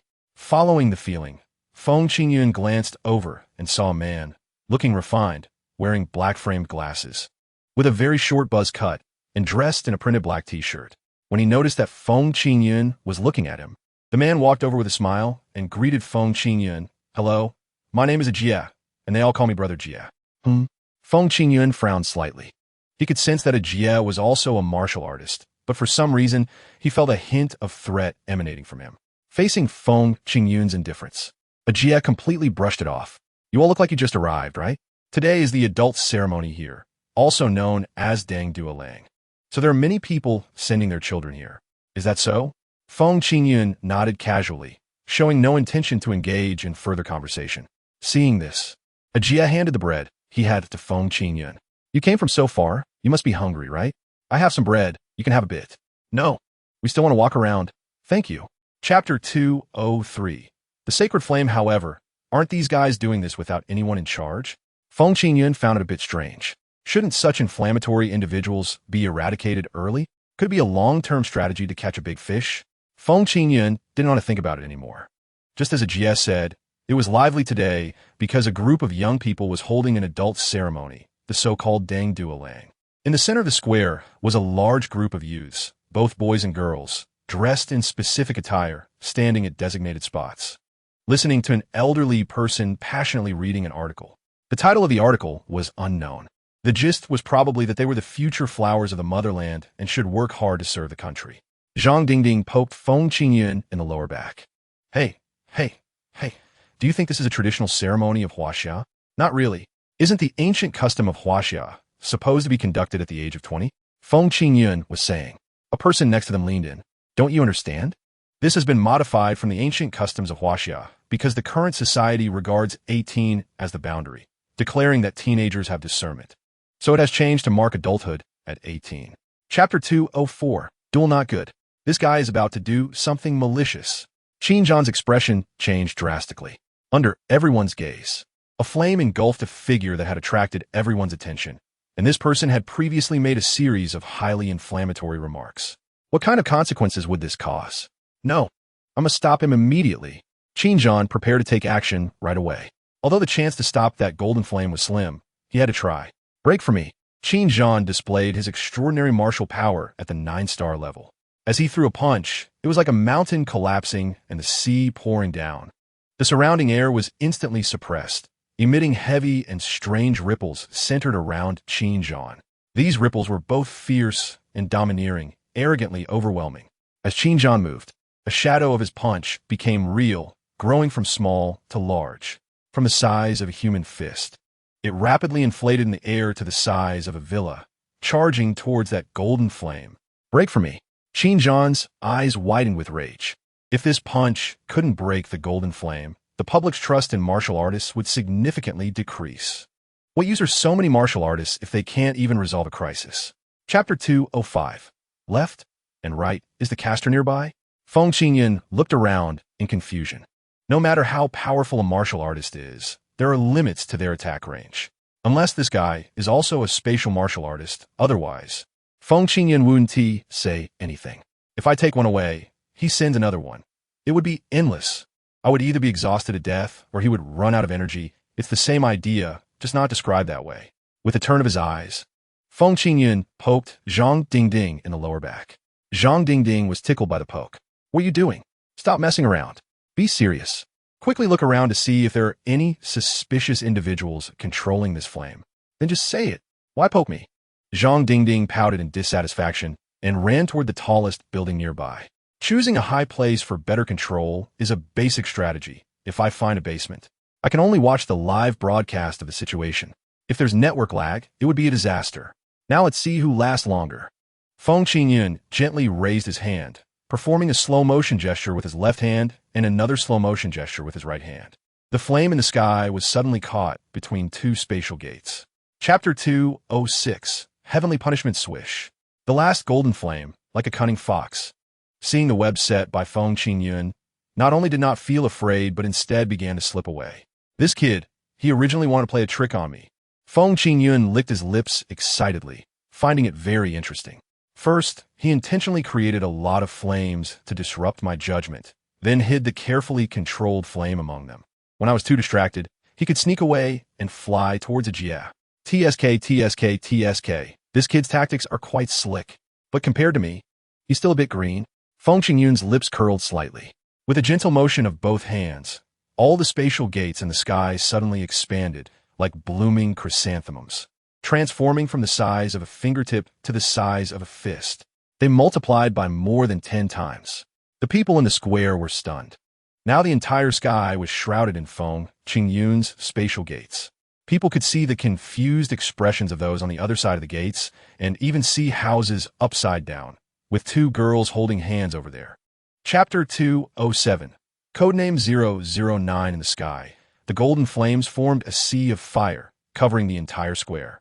Everyone was nervously watching, not knowing what this sea of fire would do next. Feng Qingyun was also looking up. At this moment, the sea of fire suddenly began to surge, as if it had been premeditated, finally transforming into a line of text. I was wrong. I won't dare anymore. Even an exclamation mark was included. The Anti-Warrior Alliance members were left speechless. Is there a more shameful operation than this? After fighting for so long, they thought they had a big move prepared, only to come up and admit a mistake. The warrior supporters could now confidently shout, "We won! We won! We won!" Only Feng Qingyun and Qin Zhan, among the warriors, did not dare to let their guard down. Qin Zhan immediately commanded, "Go up and capture that kid on the tall building. Don't let him escape." Understood. The students who had been itching for action quickly moved, darting along the tall walls, rushing up to capture the person. Meanwhile, Zhang Dingding also sent a message to Feng Qingyun. "How about the person? Now sending you the location." Eureka! Once they received the location, Feng Qingyun and Qin Zhan turned around and stepped into a spacious office. Chapter 208, Clones Catch 'em Alive. Let's see who can capture more. Who's afraid of who? Zhang Dingding and Qin Zhan were both unwilling to back down, and they dashed out in a flash, leaving Feng Qingyun and 009 behind. 009 glanced at Feng Qingyun and thought to himself, what a good opportunity. There's only him left. If he doesn't run now, when will he? So 009 secretly gathered strength in his right hand, a wave of hot energy building up in his palm, ready to burn Feng Qingyun to ashes. Feng Qingyun slapped him. "You little brat, do you think I'm easy to bully? Is it wrong for a captive to want to escape?" 009, with tears in his eyes, looked quite aggrieved on his chubby little face. Upon hearing this, Feng Qingyun conceded. "What you said makes some sense. If a captive doesn't think about escaping, that's like a student not wanting to eat, which is not doing your job." Exactly. And you still have the nerve to be righteous about it. Feng Qingyun slapped 009 again, thinking that hitting this little guy felt pretty good. The noise outside was a bit loud. Zhang Dingding and Qin Zhan were in a fierce fight. Chapter 209. Just a wave of the hand. Do you think it's possible that your words are actually from a clone? Feng Qingyun said with a deeply contemplative expression. 009 burst out laughing. Haha, how is that possible? Someone like me, an elite, is clearly a 1 in a million genius. How could I be a clone? You just said that clones are usually made from excellent soldiers. So the more of an elite you are, the greater the chance that you're a clone, right? As soon as Feng Qingyun said this, the smile on 009's face instantly froze. Not for any other reason, but because Feng Qingyun's logic was too sound. If you're not an elite, why would I clone you? If the clone isn't an elite, what use do I have for you? Overall, as long as you're an elite, there's a possibility you could be cloned. This perspective immediately made 009 feel self-conscious, and he squatted in a corner, hugging his legs, not saying a word, with clouds of gloom overhead. Feng Qingyun was still nearby, comforting him. Hey, look on the bright side. Life is full of uncertainties. Just let it go. As a person, you need to be a bit more open-minded, forgive life, and before you know it, life will pass. Chapter 210, Bugs in the Interrogation Room. 009 sat obediently in a chair. Across from him were the three giants of the Huaxia Warrior Academy. President Qin Gongda of Tianwu, President Lin Jinshan of Diwu, and President Yu Qianren of Mo. Qin Gongda crossed his arms and glared, causing 009 to immediately not even dare to lift his head. Qin Gongda asked, "State your mission in Huaxia." To incite conflict between warriors and ordinary people, causing social unrest, thereby weakening Huaxia's national strength, 009 said timidly. Qin Gongda sneered coldly. Such official language, who taught you to say that? You're just a kid, and you can still come out with this report-like speech? It's written in the operation instructions. 009 said, his eyes welling with tears. When others questioned him, he felt as if he was being whipped, so uncomfortable. 009 continued. Every time we go on a mission, we have detailed operation instructions. The instructor said, this is to cultivate our overall awareness, so we can become qualified war weapons in the future, allowing us to command team battles and adapt to individual combat. So, you still consider yourself an elite? Chapter 211, Pet Development Plan, noticing Qin Gongda looking at him. Yu Qianren chuckled. Business people always say nice things and do beautiful things, but if the etiquette is sufficient, the above 2 points can be overturned. So Yu Qianren said, Gongda brother, don't look at me like that. The country's interests come first. As long as the country needs it, I can offer up all of Mo for some bugs. Why bother considering? The attitude was quite good, but it was unclear how the actions would unfold. Qin Gongda chuckled, neither agreeing nor disagreeing. He simply shifted the topic elsewhere. Qin Gongda said, Feng Qingyun said that many of our schools have warriors lurking beneath them, and coincidentally, many of our schools are built on mass graves and cremation sites. What do you two think? Should we dig these places up to take a look? Better to mistakenly kill 1,000 than to let one escape.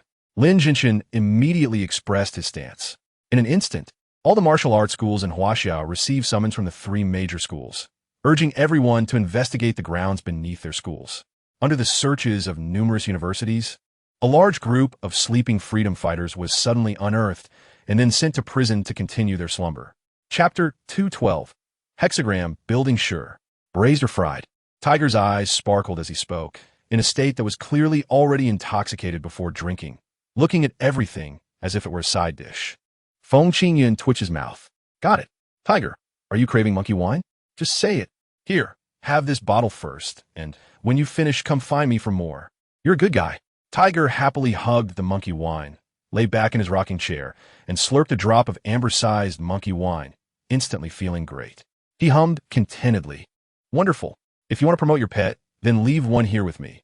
I can't guarantee the effects, but I can definitely provide you with advertising space. All right.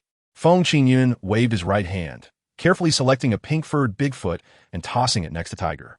A large amount of honey was also left for Tiger Yi. Tiger Yi, these guys love sweets, so when you're happy, just feed them a little bit. Good. Tiger Yi nodded.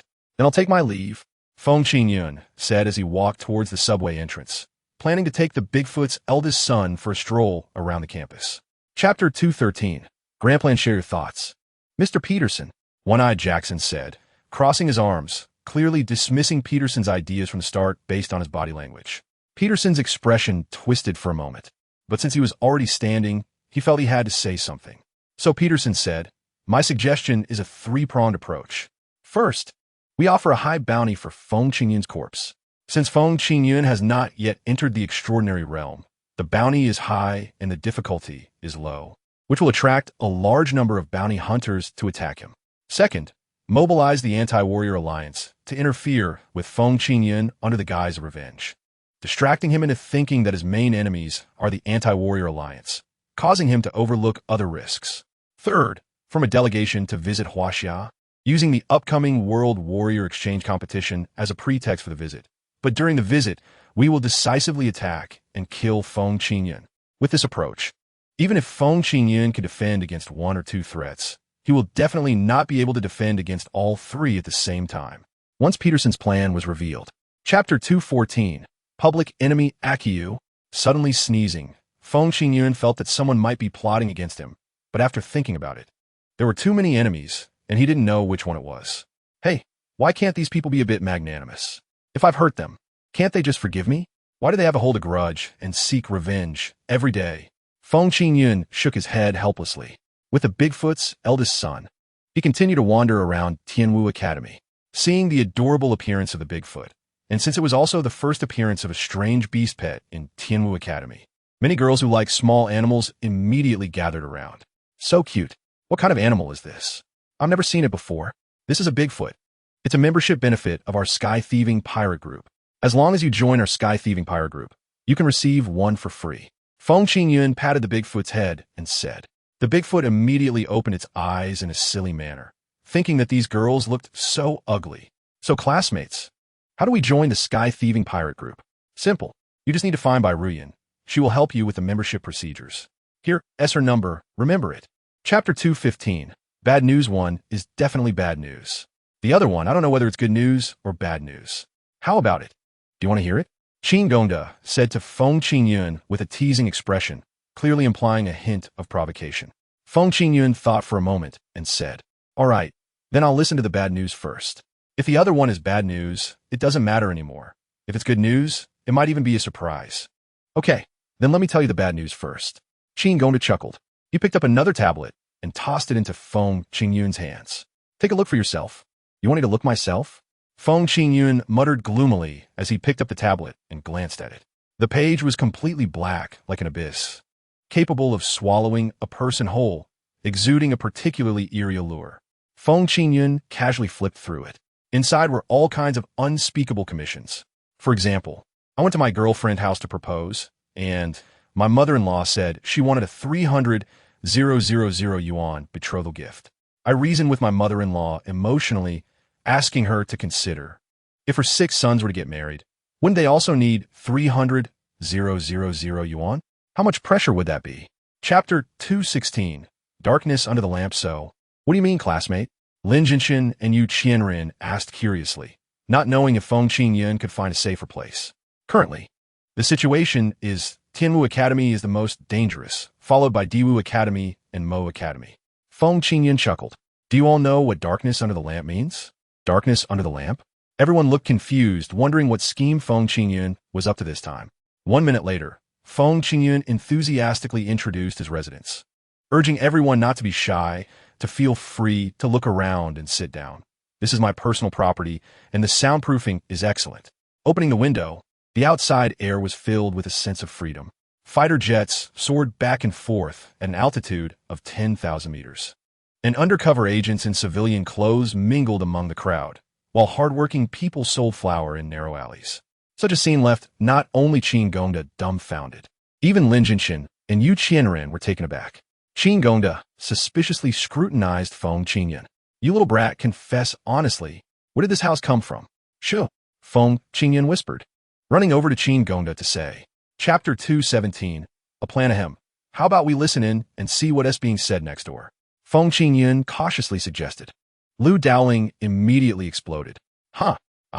Lu Dowling, have no such habit. I absolutely cannot engage in such perverse acts of spying on others' lives. At that moment, a woman's high-pitched voice came from the next room.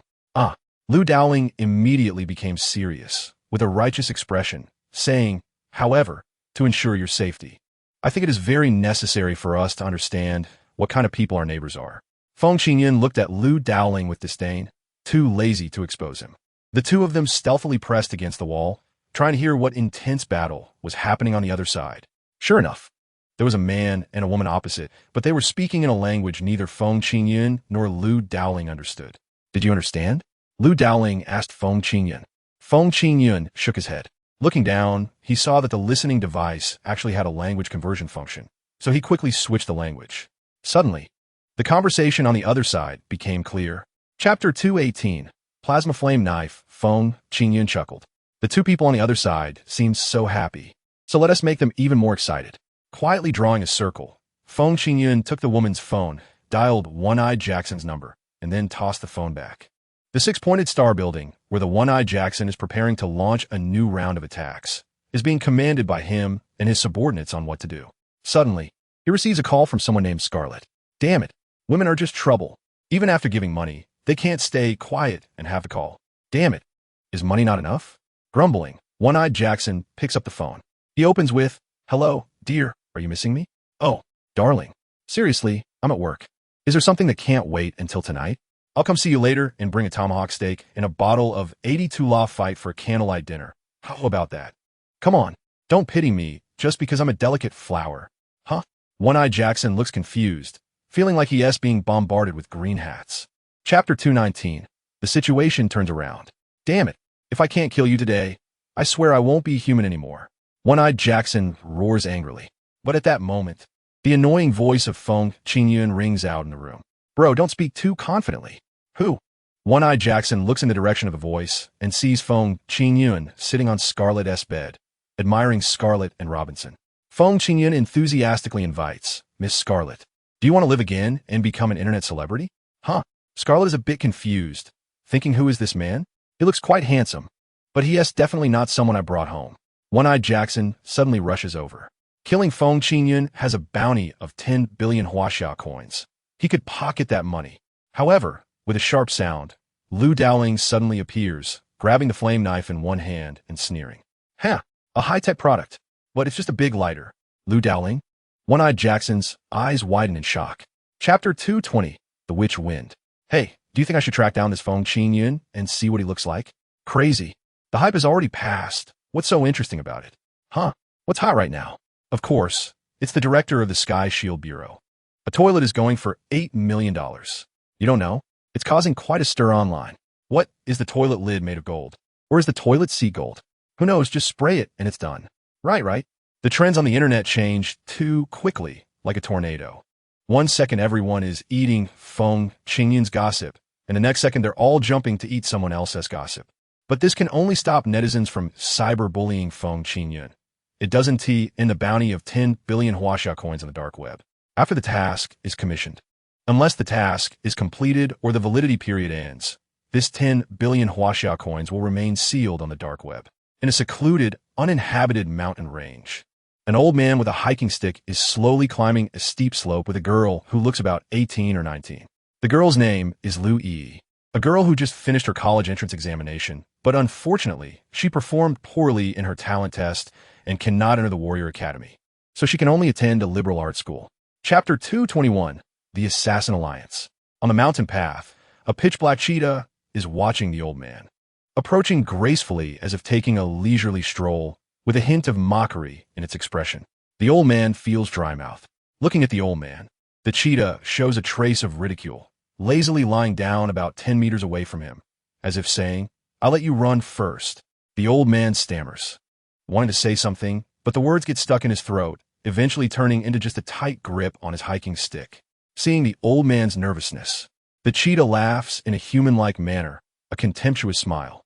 It occasionally sees people, and they all react like this old man, scared to the point they can't even run. They're not as good as the rabbits in the mountains, which run away frantically upon seeing it, greatly triggering its hunting instincts, making it fully engaged in the chase. Swiftly catching up, then biting into the throat. A fatal strike. That exhilarating feeling is what the cheetah loves most. Bored, it walks up to the old man. Towering at 2 meters tall, gazing down at the old man, sitting on a rock, opening its mouth to bite off the old man's head. Chapter 222. The Soft Sword. This Feng Qingyun I will protect. One word from the old killing god is like a thunderclap in the clear sky, leaving all the assassins present speechless. What does it mean that I will protect? In this line of work, isn't it just about killing and taking? When did a third, so domineering and gentle option appear? Even Gu Tianle doesn't understand why the old killing god would say this, so he lowers his posture to confirm with him. Killing god. I don't know if you misspoke or if I misheard, but it sounds like you said you want to protect this Feng Qingyun. That's right. The old man nods, looking at the confused gazes around him, chuckling. Everyone, don't misunderstand. I don't have any special relationship with this Feng Qingyun, nor do I pity his talent, just because he is a spatial warrior. Everyone has selfish motives. I do too. Oh, Gu Tianle reacts, quickly asking, killing god, are you afraid we might act against Feng Qingyun first, making him alert?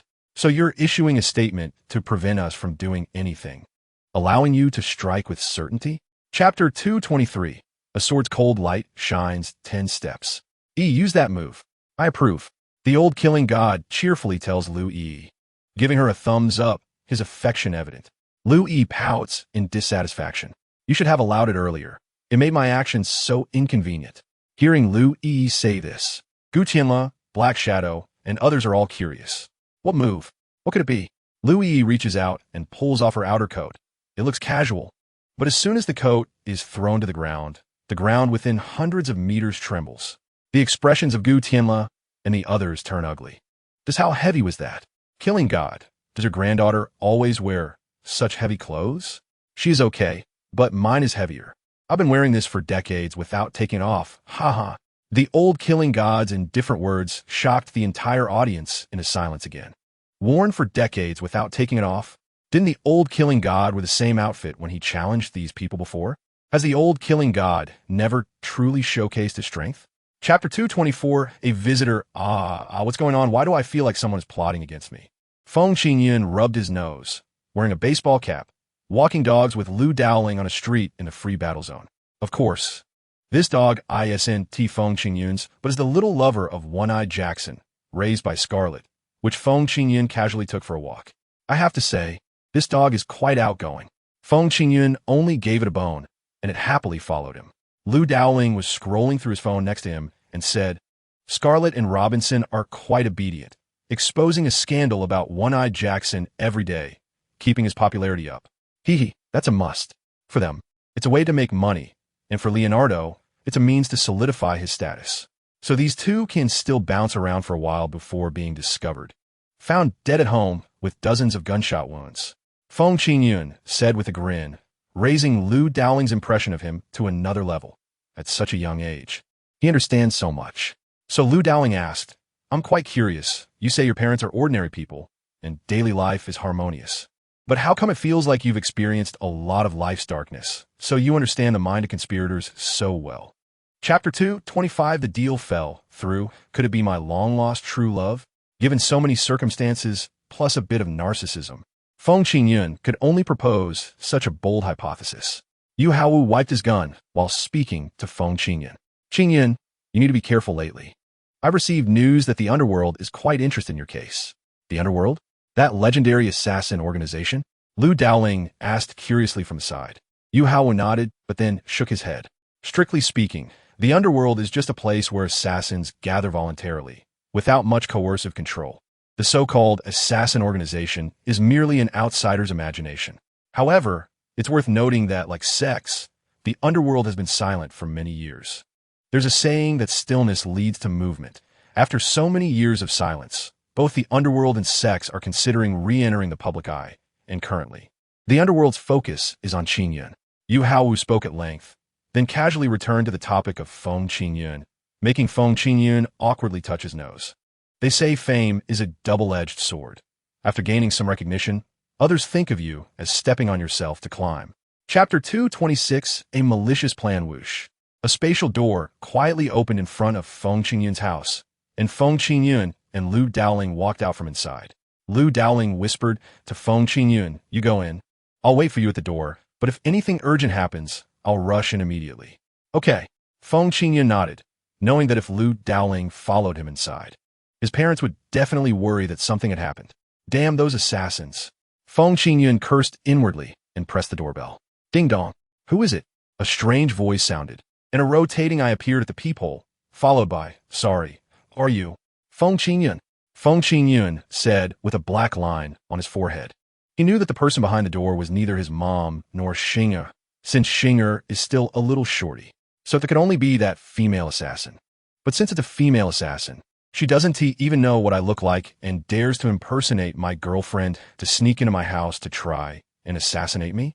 Chapter 227, living for one person's sister-in-law. You're swollen. Xing'er nervously shouted, extending a little finger and cautiously poking Lu Yi's chest. Sister-in-law, does it hurt? Xing'er, Dia. Your sister-in-law is not courageous. She really isn't. She looks like she has guts, but she truly doesn't. Feng Qingyun said with a mischievous smile, making Lu Yi glare at him in anger. Don't think she can tell that Feng Qingyun is mocking her. Hearing the commotion, Lin Shumei rushed over in an apron and was a bit surprised to see Feng Qingyun back so soon. You child, How do you appear and disappear so suddenly? Hee hee. I miss you all. Feng Qingyun smiled, hugged Xing'er, and walked inside, completely ignoring Lu Yi following behind. Lu Yi quietly snorted and secretly circulated her technique to redistribute the fat on her body, returning to a flat state. Arriving in the living room, Mom Lin Shumei was cooking, and Dad Feng Manlu was watching TV. When he saw Feng Qingyun come in, he didn't say anything, just waved at him with a smile. Son, you're back. Hey, Chapter 228, The Great Sun Destruction Technique. Help me check this person. Feng Qingyun sent Lu Dowling the online name of Irun Erhua, asking him to help find out who was behind this ID. Lu Dowling received the message and quickly sent it to the information research room of Qianwu Academy. Soon, he found the owner of this ID. Online name, Irun Erhua. Real name, Louis. Feng Qingyun's eyes widened in shock. Louis? Gang Difa? Is this guy trying to support my dad and then become my stepmother? Feng Qingyun felt a black line on his forehead. Are today as assassins so devoted? Killing is one thing, but to start from within to dissolve and then kill the heart? Thinking about it this way, Feng Qingyun felt that Lu Yi was too terrifying. Plus, what Lu Yi said before, I want to build a good relationship with your parents first, then marry you, have a big fat son, and when your father-son relationship is good, I'll use your son to threaten you. Feng Qingyun couldn't help but feel a chill down his spine. Building a good relationship with my dad. Is this how you do it? And you still want to marry me? Damn it. You want it all. Feng Qingyun immediately put on a stern face. This Lu Yi must be eliminated quickly. Otherwise, she will become the beginning of this family's disintegration. Chapter 229, Come with me, Feeling a vast and mighty force pressing down, the old killing god felt his entire being twist and deform, as if he would be completely melted in the next second, unable to suppress a heart-wrenching roar. Yu Haowu reached out with his right hand and grabbed the old killing god's arm. Instantly a cloud of dark smoke rose, and the old killing god's arm dissolved into nothingness. At the same time, Yu Haowu's brow furrowed, and his gaze suddenly shot towards a spot of emptiness behind him, where the old killing god was hiding beneath the chaos of the void. Impressive. Even the golden cicada, escaping its shell, couldn't fool him. The national artifact lives up to its name. It seems that once he returns to his peak, the pattern of this world will change again. Knowing he was no match for Yu Haowu, the old killing god resolutely decided to give up the fight. With a hiss, the old killing god in Yu Haowu's hand suddenly turned into a cloud of blood mist. At the same time, the old killing god stepped out from the void. Truly worthy of a national artifact.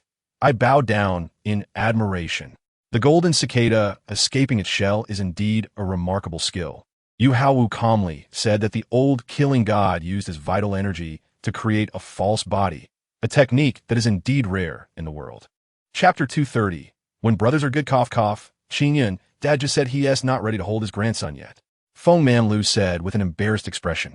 Feng Qingyun helplessly covered his head and lifted the red, square object in his hand that was bulging and had 3 characters written on top. Dad, even so, why did you give me a glove for fishing in the sea? Huh? Is it a glove? I took the wrong one. Feng Manlu hurriedly went downstairs to get a different one for Feng Qingyun. Feng Qingyun quickly shouted to stop. Enough, Dad. You don't have to go get it. Don't worry. So far, I haven't prepared to give you a big grandson. Oh. Feng Manlu awkwardly scratched his head and walked back downstairs. Lin Shumei covered Xing'er's ears and then secretly asked, How is it? Qingyun is quite honest. There aren't many young people as honest as him nowadays. Feng Manlu commented earnestly. In Feng Qingyun's room, he looked at Lu Yi, who was standing obediently and not moving, and his vigilance grew higher. As soon as Feng Manlu came over, this guy became obedient. What does this mean? Chapter 231. The exchange grew brother, sister-in-law. Come out for dinner. Xing'er knocked on Feng Qingyun's door, startling Lu Yi, who was half brainwashed. Lu Yi crossed her arms. No, we can't become brothers. Feng Qingyun felt bitter in his heart, thinking, my little troublemaker, why did you come up at this time? There was no choice but to keep coaxing. Feng Qingyun said, Why can't we? Look, you have a brother, I have a younger brother. Together, we can be good brothers. No. Lu Yi pouted and began to act like a spoiled child, covering her ears with her hands and shaking her head like a rattledrum. I want to listen. Feng Qingyun really wanted to deal with Lu Yi right away. But considering this was at home, he could only say fine. Let us eat first, and we'll talk after dinner. If you're not eager to eat, there is something wrong with your head. If you don't even eat, how can you want my parents' favor? That makes sense. Lui's eyes rolled, and she nodded in agreement. Opening the door, Feng Qingyun looked at Xinger, who was standing at the door with big sparkling eyes looking at him, feeling both amused and exasperated. Chapter 232. The sect is about to appear. The World Martial Artists Exchange Competition is about to begin, and a visiting team from the Free Combat Zone has arrived, with their first stop at Tianwu Academy, where they specifically requested to spar with classmate Qingyun. Lu Daoling came up and threw out a big piece of news. This was, of course, not meant for Feng Manlu and Lin Xiumei to hear, but for the person involved, Feng Qingyun. Trouble is coming. How will you resolve it? Feng Manlu couldn't help but ask. Teacher Lu, I'm not a martial artist, so I'd like to ask, what are the rules for this kind of exchange competition? Will there be any danger? Actually, it's not too bad. They will have referees for the exchange matches. Lu Daoling described the exchange competition as being similar to a boxing match. However, since boxing matches have a mortality rate, exchange matches will naturally have some risks as well. Feng Manlu and Lin Xiumei both felt a bit anxious and clenched their fists, and even Xinger held on to Feng Qingyun's fingers tightly. Feng Qingyun patted Xinger's head and said to Lu Daoling, Teacher Lu, please tell them that I'm busy lately, so let them find whoever they want. Just don't look for me. Chapter 233. Conflict erupts at Tianwu Academy. Zhang Fubai, the head of the South Campus, went to the academy gate to welcome the incoming exchange group from the Free Combat Zone. Accompanying Zhang Fubai was Zhang Dingding, who was there as a student representative. Waiting as well, Zhang Dingding complained, Grandpa, why do I have to come as the student representative? There are so many experts in the academy. Why do I have to be this representative? You always say that if you don't take you out for a stroll, you only know how to play games. Zhang Fubai said angrily. Actually, he had a little scheme in his heart. Zhang Fubai thought, you silly girl. If I don't let you see the outside world as oddities, you want to know how good little friend Qingyun is. Zhang Dingding pouted in dissatisfaction. Grandpa, what's wrong with playing games? Which young person nowadays doesn't play games? All right, stop talking. The exchange group is about to arrive. As soon as Zhang Fubai finished speaking, a few large buses slowly drove in from afar. Any martial artist coming from other combat zones, whether visiting or traveling, must follow designated travel methods. Otherwise, they will be deemed hostile. But who would have thought that China's method of handling things is still the gentlest? Chapter 234. Angelina, you all sit first. I'll go upstairs to get something. Feng Qingyun casually said to Lu Daoling, the old killing god. And Yu Haowu, before running back to his room, he casually drew a circle, and in an instant, a spatial door led directly to the Tianwu Academy gymnasium. Feng Qingyun sat next to Chen Xiaonan, took popcorn from her hand, eating while nervously asking, what is going on? How did Dingding end up fighting with someone? By the way, Dingding, go for it. You're the best. Take down that stupid big guy on the other side. Hearing Feng Qingyun's voice, Zhang Dingding was a bit surprised and glanced at Feng Qingyun, muttering under her breath. How did this guy come back? Wasn't it said that he ran out to seek refuge? Following Zhang Dingding's gaze, Shi Tailong also saw Feng Qingyun. Shi Tailong's heart immediately raced. What a lovely boy. No, wait, isn't this guy our target this time? Sure enough, he is indeed hiding in Tianwu Academy. Although the leadership of the Tian Shield Bureau has changed from One-Eyed Jackson to Leonardo, the previous visit application was sent to Huaxia. Therefore, the plan to either recruit or assassinate the exchange group has been kept separate and will continue. Chapter 235. Grand opening. Angelina exuded an impressive aura as she threw a punch, which came down like a mountain, instantly suppressing the air around Zhang Dingding and forming a massive energy field that completely restrained her, leaving Zhang Dingding unable to move. Dingding sis. Everyone nervously watched this scene, knowing that if Zhang Dingding couldn't dodge, this punch would either kill her or take away half her life. But Zhang Dingding also had her pride. She had promised to take 3 moves, and she would stick to it, even at the cost of her life. To borrow a famous saying, you have to put on a show. So, Zhang Dingding swayed her body and forcefully broke through Angelina's energy field, effortlessly dodging Angelina's punch. The entire venue erupted into cheers. Great! Dingding sis is awesome. Dingding sis is the best. Dingding sis. Take her down. Everyone was excitedly shouting, but in Angelina's eyes, they were just dreaming about how to divide the winnings before winning the lottery. Angelina sneered. Huh, I still have one move you haven't seen yet. After saying this, a phantom suddenly appeared on Angelina's backside, like a scorpion's tail, and lunged at Zhang Dingding, its sharp tip almost piercing Zhang Dingding's face. Chapter 236. Easy victory. Seeing that Feng Qingyun was not easy to deal with, Angelina deliberately left an opening for him, shouting loudly, come on, hurry up and hit me. As long as you dare to come, you're dead. Okay. Feng Qingyun threw a punch, and a spatial gate appeared in front of his fist. With a whoosh, his fist struck Angelina's backside, sending her flying and crashing to the ground. Feng Qingyun quickly pursued, swiped his hand, and opened another spatial gate in front of him, right behind Angelina. He unleashed a flurry of punches and kicks, all landing critical hits on Angelina from behind, leaving her dazed. Ah! Angelina screamed hysterically as the scorpion tail behind her swept out like a whip towards Feng Qingyun. Feng Qingyun quickly retreated, closing the spatial gate, and said helplessly, hey, I've lived half my life, and this is the first time I've seen such a request. But what I didn't expect is that the one asking me to hit you is you, and in the end, the one unhappy about me hitting you is still you. Women, their faces can turn as quickly as flipping a book. Chapter 237. Particle tracker now. Let's start tracking the whereabouts of Huaxia's spatial warriors. Bo Xiaoyin took out a special device from her pocket. It was small, just a bit larger than a phone, entirely black, with a screen displaying a radar-like grid. This was something even Angelina had never seen before. Curious, Angelina asked, what is this device? This is the latest particle tracker. Bo Xiaoyin began to explain in detail. This particle tracker can track special particle signals. As long as the target carries these particles, the instrument will read the fluctuations of the particles, thereby achieving the purpose of tracking. So, that means Feng Qingyun already has tracking particles on him. But when did this happen? Angelina said incredulously, noting that so far, Bo Xiaoyin had not had any physical contact with Feng Qingyun. Bo Xiaoyin smiled slightly.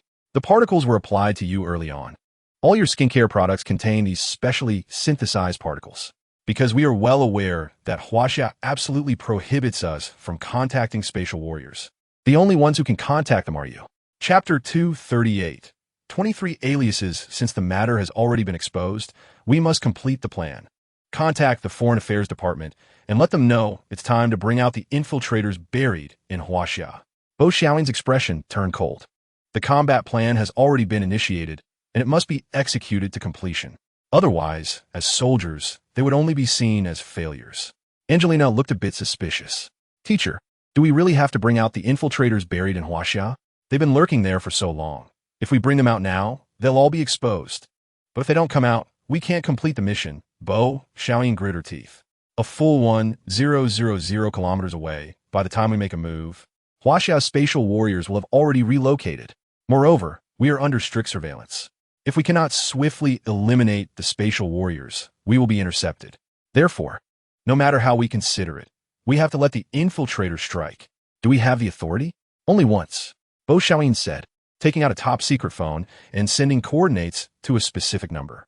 The coordinates pointed to Feng Qingyun's last known location, which was his home. Chapter 239. Invincible Dugohe. I'm in trouble.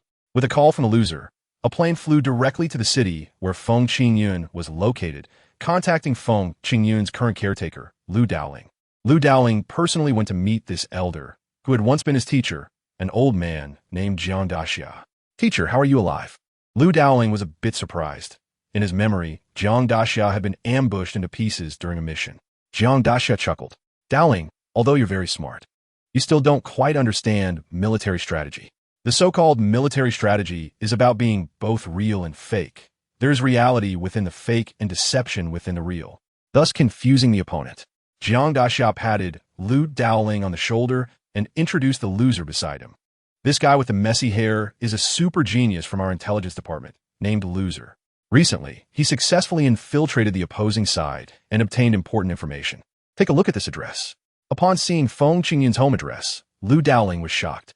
This news should have been sealed. Teacher, how could this address? Chapter 240. A cry to the sky, little brother. There's a team from the free war zone that's particularly strong. I wonder if you dare to give a try? As the principal of the Demon Martial Academy, Yu Qianren acknowledged that his students were not up to par. Du ridiculement smiled. Huh. It seems that Mo Wu is really not up to par. Even you, a principal, are so cowardly. But you don't need to provoke me. I know that someone from that team in the free combat zone will deal with them. That person is the target I've chosen. Are you referring to classmate Feng Qingyun? Yu Qianren's expression changed slightly as he asked uncertainly. Dugu Wudi proudly crossed his arms. That's right. It's Feng Qingyun, a spatial warrior. A rare find in 100 years. Having him as an opponent is not a disgrace to my name. Dugu Wudi. After I defeat your Mo Wu Academy, I will definitely have a battle with him. But your hopes might not come to fruition. Yu Qianren sighed and shook his head. The latest news we received is that classmate Feng Qingyun was ambushed and killed last night, and the murderer has yet to be caught. What? He is dead?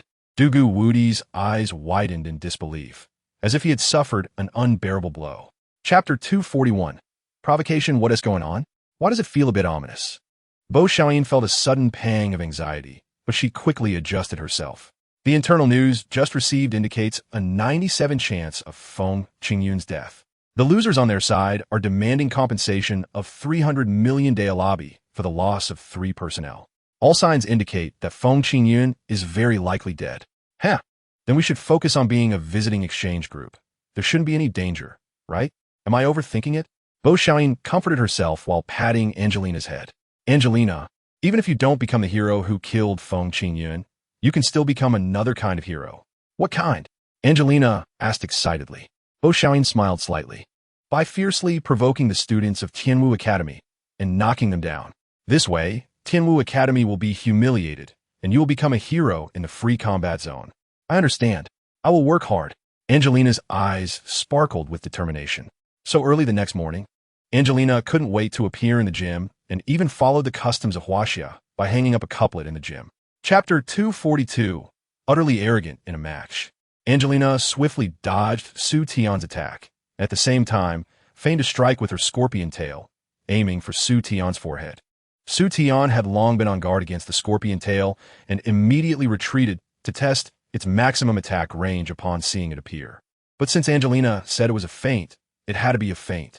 The scorpion only feigned once, and Angelina quickly closed the distance to Su Tian, launching a series of sharp attacks toward Su Tian's wide-open defenses. The students from Tianwu Academy watching couldn't help but sweat. Oh no, that poisonous scorpion woman's tail was just a feint. Su Tian is going to suffer a big loss. Surely not. Didn't Su Tian say he just broke through to gold recently?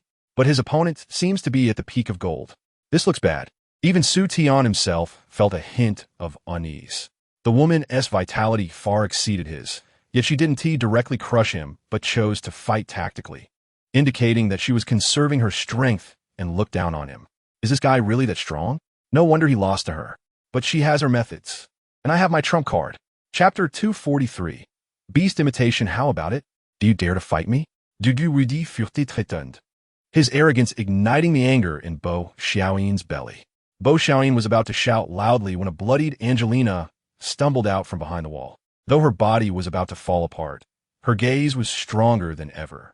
Teacher, let me handle it. Angelina. Bo Xiaoyin's heart almost shattered at the sight of her.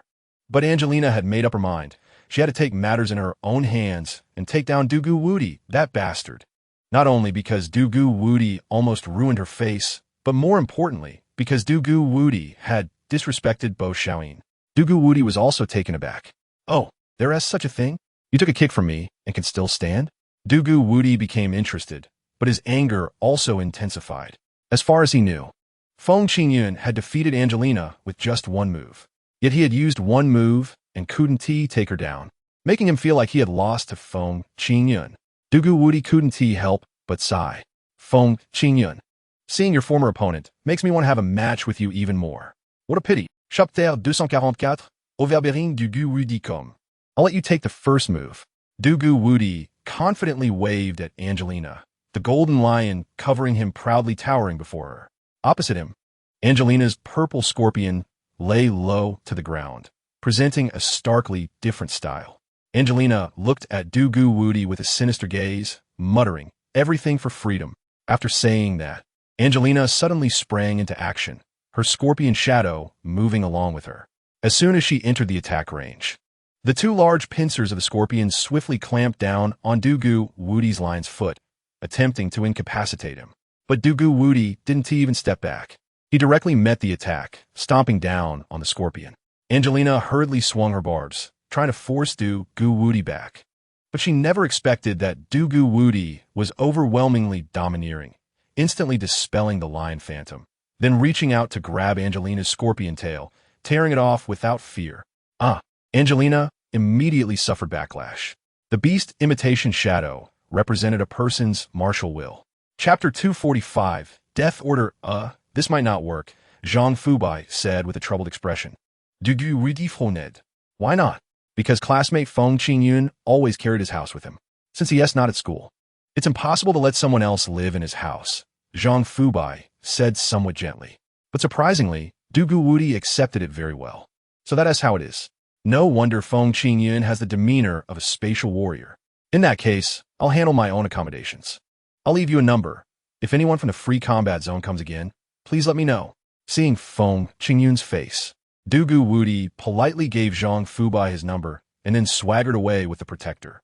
This left all the students deeply impressed by Du Gu Wuti. This person is too lawless.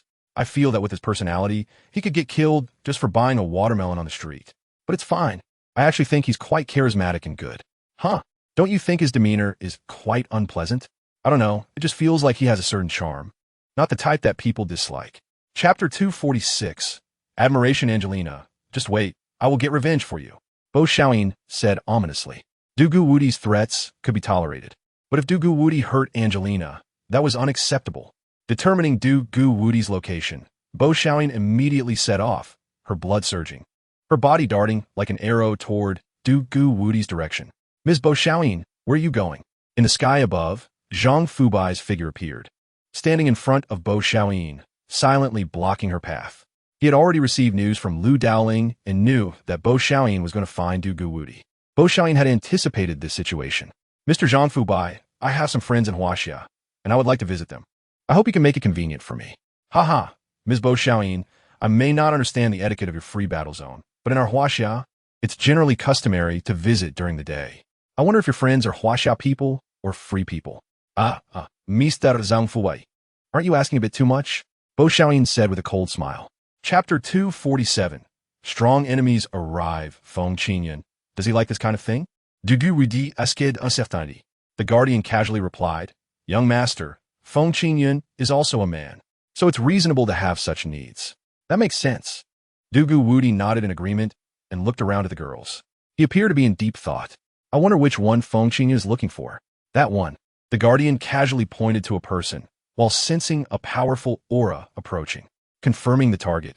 Du Gu Wuti boldly walked over and asked a fairly attractive girl leaning by the roadside, Excuse me, do you remember Feng Qingyun? Feng Qingyun. The girl looked at Du Gu Wuti suspiciously. Regardless of whether it was Feng Qingyun or Yun Qingfeng, they were both here for the same purpose, right? So she nodded. I have some impression. What do you want? Great. Can you tell me about your interactions with him? Did he say anything, or did he mention what he likes to eat? Chapter 248. The Money Leopard, what is going on? What happened? Du Gu Wuti hurriedly ran to the window and opened the curtain to look outside. In the sky, Du Gu Wuti's guardian was imposing, moving his hand, making the entire sky seem like it was being grasped by a giant hand, twisting and distorting it. Du Gu Wuti Foned. Who on earth was forcing him to release his power to such an extent? The girl in the same room with Du Gu Wuti could no longer tolerate his rambling and walked over to him. If you're busy, I'll just leave. No need, you stay. I'm going out. Du Gu Wuti said, leaping out the window, lightly touching the ground with his feet, and instantly leaping onto the rooftop, then folding his hands behind his back, watching the battle in the sky. Bo Xiaoyin, or more accurately, her split personality, was fighting fiercely with a phantom emerging around her, resembling a beautiful money leopard, dazzling in the air. Du Gu Wuti froned slightly. This feeling seemed a bit familiar. At the same moment, Bo Xiaoyin also spotted Du Gu Wuti on the rooftop, and her eyes immediately narrowed in excitement. Chapter 249. Activate the godly rich mode, young master. Look, this tracker not only shows your location, but also the locations of others. The guardian presented the tracker to Du Gu Wuti. Du Gu Wuti glanced at it. Indeed, there are not only my marks, but also those of others, some at Tianwu Academy and others outside the academy. It seems the exchange group sent by the free battle zone isn't so honest about just focusing on exchanges. Since they aren't honest, then they can't blame me for not being honest either. Dugu Rudi looked coldly. From that day on, Bo Xiaoyin's side would receive daily reports of her support team being attacked by Dugu Wudi. But Bo Xiaoyin was helpless. Damn it. How do you find a support team? Our confidentiality measures should be watertight. Suddenly, recalling her split personality, Bo Xiaoyin understood her side's flaw might not be in her split personality, but in the tracker on her split personality. No wonder he could locate them accurately. It turned out he got the tracker. Chapter 250. Wealth beyond measure, yes. Use this money to bombard the free battle zone. Feng Qingyun smiled friendly. So much so that it made people feel uneasy. I'm going to activate the godly rich mode. No, wait, you only have a few hundred million in currency. How can you bombard? Lu Daoling said with a worried expression, thinking Feng Qingyun was bad at math. But while Lu Daoling laughed at Feng Qingyun's poor math skills, Feng Qingyun laughed at Lu Daoling for not understanding how to cheat. With his hands, a few hundred million. Was that really just a few hundred million? In minutes, he could multiply it into trillions. The next morning, in the financial center of the free battle zone, Flower Street, Feng Qingyun and Lu Daoling swaggered into a trading house, completely unconcerned about being discovered. After all, he was dead now. As soon as they entered, a blonde, blue-eyed beauty came over to greet them. Can I help you? Feng Qingyun nodded.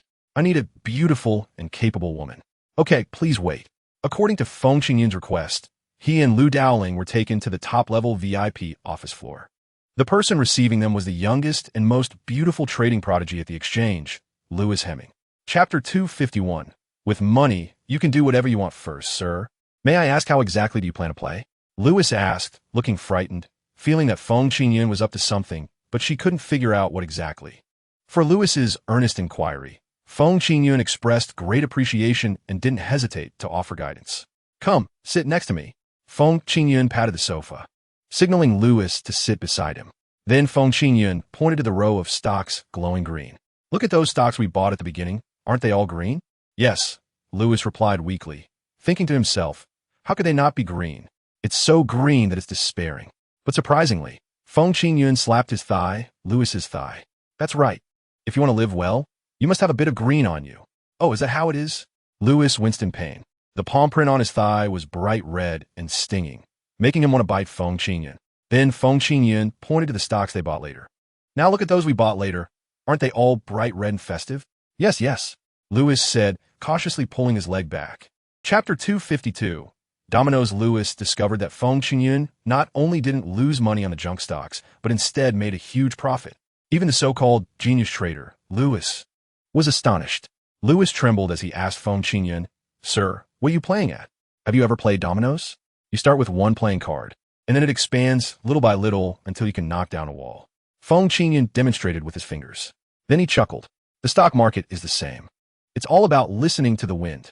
A bit of good news can cause a collective celebration. A bit of bad news can lead to nationwide panic. So all I need to do is give it a push. But we've been trading stocks for so many years and have done a lot of similar things. The results don't seem to be this good, Louis said weakly. This made Feng Qingyun laugh. Stop joking. You set up a scheme. How much are you willing to spend? Hundreds of millions? Billions? That's all child's play.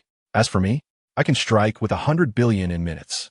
To put it simply, if you buy a house and later find out that one person in the same building is selling, you might not feel much. But if 10 people are selling, you have to consider if there's a problem. By the time 100 people are selling, you won't even have time to think. You'll just want to sell too. Chapter 253. Seeking the way Zhang de Shui? Samuel asked uncertainly. If Leonardo found out that he just watched Feng Qingyun making money in the stock market, and not only didn't he stop him, but even cheered him on, would Leonardo execute him on the spot? So he could only hope this was just a joke from Leonardo. But Leonardo definitely nodded. Yes, that's him. His real name is Feng Qingyun, and his alias is Zhang Shui. He previously impersonated our Tian Shield Bureau personnel, not only taking away many captives from Huaxia, but also swaggering into our Tian Shield Bureau headquarters. But thank goodness, he is finally dead. Samuel was instantly confused. Huh, dead? Yes, dead, Leonardo said happily, jokingly patting his work badge. Otherwise, how can my position be stable? Moreover, what I want to investigate this time is who received Feng Qingyun's bounty, which is 10 billion Huaxia coins. If possible, I want to get it back, Leonardo said, secretly poking Samuel in the belly, while looking around to ensure no one was paying attention. Chapter 254. approaching the extraordinary feeling, a terrifying aura emanating from Feng Qingyun. Even Lu Daoling, as a legendary warrior, felt a hint of trepidation. His instincts told him that the willpower coming from Feng Qingyun at this moment was extraordinarily terrifying. And the energy of this was even somewhat against the heavens. It made one feel a chill. Such a terrifying martial path. No wonder he said that the power of space is not his strongest martial choice. It seems that his future martial path will only become more frightening. No, I have to protect him. If I attract the jealousy of strong opponents, and they kill him on the spot, then Huaxia will lose a genius. So Lu Daoling carefully began to protect Feng Qingyun, keeping an eye on the surroundings and not daring to relax for a moment. But soon, a strange sound came from Feng Qingyun. Hoo. What's going on? Lu Daoling cautiously leaned closer, only to see Feng Qingyun was happily sleeping. This made Lu Daoling so angry that his nose crinkled. You little brat, I'm here on high alert protecting you, and you're just sleeping soundly? Chapter 255, Invitation. Oh no, am I going to fall to my death right after becoming extraordinary? A bad thought flashed through Feng Qingyun's mind, and his body immediately reacted, adjusting his position and diving into the water like a fish. Feeling the cold of the sea, Feng Qingyun lay on the beach, sleeping peacefully. It wasn't until 6 hours later that the system's prompt sounded in Feng Qingyun's mind. System update complete. The latest service system, Mall, has been activated.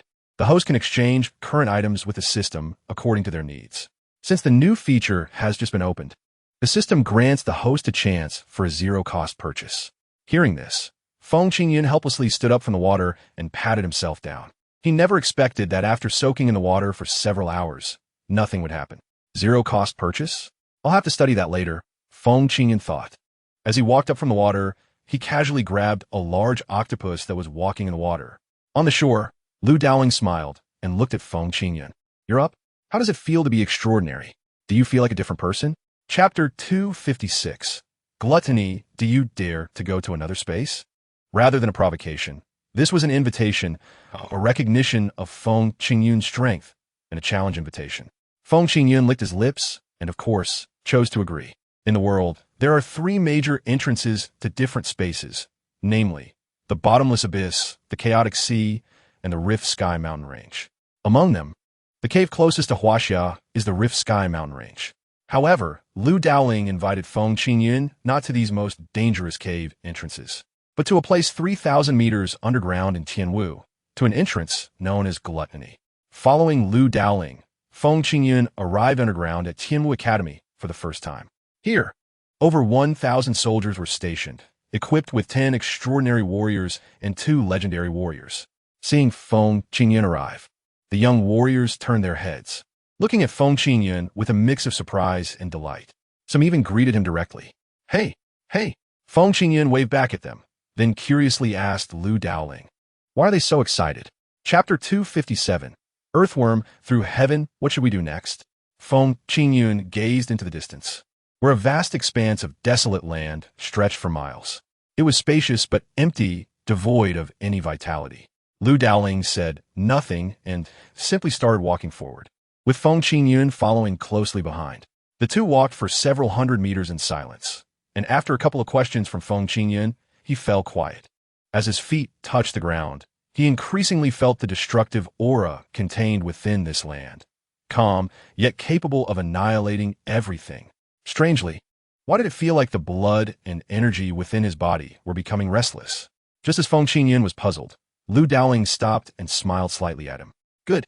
It seems you've realized that arriving in this world, even for extraordinary warriors, your body will be affected to some extent, but you really are impressive. It took you this long to be eroded. What do you mean? Feng Qingyun asked curiously. Lu Daoling explained, it's like breathing. Normally, you don't notice your breathing until you pay special attention to it. Chapter 258. The immortal bird received. The system responded, and a sound wave amplified by 666 times immediately surged towards the 2 earthworms. The earthworms initially didn't grasp the seriousness of the situation, but when the sound wave struck them, they instantly felt a shock. What the hell? Is it the end of the world? With a loud bang, the 2 earthworms were shattered into hundreds of pieces, creating rivers of blood that stained the ground red. Watching the scene, Lu Daoling was somewhat stunned. What kind of martial arts had he developed to be so ruthless? While Lu Daoling was still questioning life, Feng Qingyun had already gone to collect the spoils. Amidst the debris of flesh and blood, he found a beast core, not from the earthworms, but one that the earthworms had consumed and had yet to digest. Wow, this beast core is incredible. It's as big as an ostrich egg, because this was not an ordinary beast core, but one from the immortal bird. Lu Daoling walked over in amazement, feeling incredulous about Feng Qingyun's good fortune. He wondered if Feng Qingyun had some special ability to turn luck in his favor. Chapter 259, Playing Tricks So You Want. Lu Daoling had roughly guessed Feng Qingyun's thoughts, estimating that this kid wanted to let the immortal bird go wild. Feng Qingyun mischievously patted the immortal bird's head and released it. Go on, little rascal. Just don't die. Do whatever you want. The immortal bird immediately screeched with excitement. Yay, yay, yay. Lu Daoling watched this scene and approached Feng Qingyun. Aren't you worried it won't come back? No way. If it doesn't come back, I'll chop it up so it behaves in its next life. You really are a doting parent. Lu Daoling actually found Feng Qingyun's reasoning quite sensible. After all, if the immortal bird died, it could be reborn, so if this life was wasted, it could just start fresh in the next one. But the immortal bird could do that. Feng Qingyun could not. Lu Daoling said to Feng Qingyun, Qingyun, from now on we can't move by walking. You basically adapted to the aura of this village, so we can progress by flying. After saying that, Lu Daoling lifted his feet off the ground and slowly floated into the sky. Chapter 260, Heavenly Conquest. Alright, just don't regret it. Feng Qingyun was quite displeased. A few mosquitoes dared to enforce fishing laws against him. If this got out, where would his dignity go? So Feng Qingyun was very angry. System, since I have a shop, don't you have any special medicine against flying mosquito monsters? Ding. Host, we do. The system has a special mosquito repellent that can keep flying mosquito monsters away for up to 7 hours. Additionally, there's a mosquito killing spray that is deadly to flying mosquito monsters. One spray kills, one whiff also kills. What is the price? How much? Both are $1 million a bottle, but you have one opportunity to get it for free. Hearing this, Feng Qingyun was delighted. He was lacking in everything except money, especially dollars. So Feng Qingyun waved his hand. Give me one bottle of each. I'll save the free opportunity for later. Okay, the products are being shipped. They have been delivered to your storage space. Good. Feng Qingyun nodded and took out a bottle of mosquito repellent from his system space, dripping a few drops on himself. Sure enough, as soon as the scent of the repellent emerged, the flying mosquito monsters that had been rushing towards Feng Qingyun suddenly slammed to a stop and retreated in panic, like mice seeing a cat, escaping faster than ever. Chapter 261. Encounter with some time left before the World Martial Artist Exchange competition. Why not take this opportunity for the young master to practice in another space? The protector suggested diligently. Dugawudi nodded. That's fine. Going to another space early to experience those exotic beast abilities will help broaden my martial arts and elevate my skills. You prepare for it. I'll stabilize for a bit longer. All right. The protector slightly bowed and then reported Dugawudi's advancement to Extraordinary Warrior to the Sect Alliance, arranging Dugawudi's upcoming training in another space. Soon, the entrance Dugawudi would be heading to was confirmed, choosing the entrance of Pishio near Tianwu. It was very close to the entrance of Taotai. At the same moment, Feng Qingyun in the other space had successfully amazed Lu Daoling. When encountering spider monsters, Feng Qingyun took out insecticide. When meeting cockroaches and rats, he took out insecticide. When facing moth beasts, he took out insecticide. It was all insecticide, insecticide, insecticide, with no novelty whatsoever. But the most infuriating part was that the insecticide worked effectively, killing all these exotic beasts. Chapter 262. Equal strength? Oh no. The young master has encountered a strong enemy. I must hurry back. The protector of Dugawudi suddenly sensed an intense aura erupting from him, and immediately stopped searching for the exit, prioritizing Dugawudi's safety. But he wanted to leave. Someone wouldn't let him. In the sky, a layer of mist suddenly enveloped everything, completely blocking the path of the guardian. Within the mist, thousands of shadows of Feng Qingyun emerged, all shouting in unison. Don't move. Robbery. Don't move. Robbery.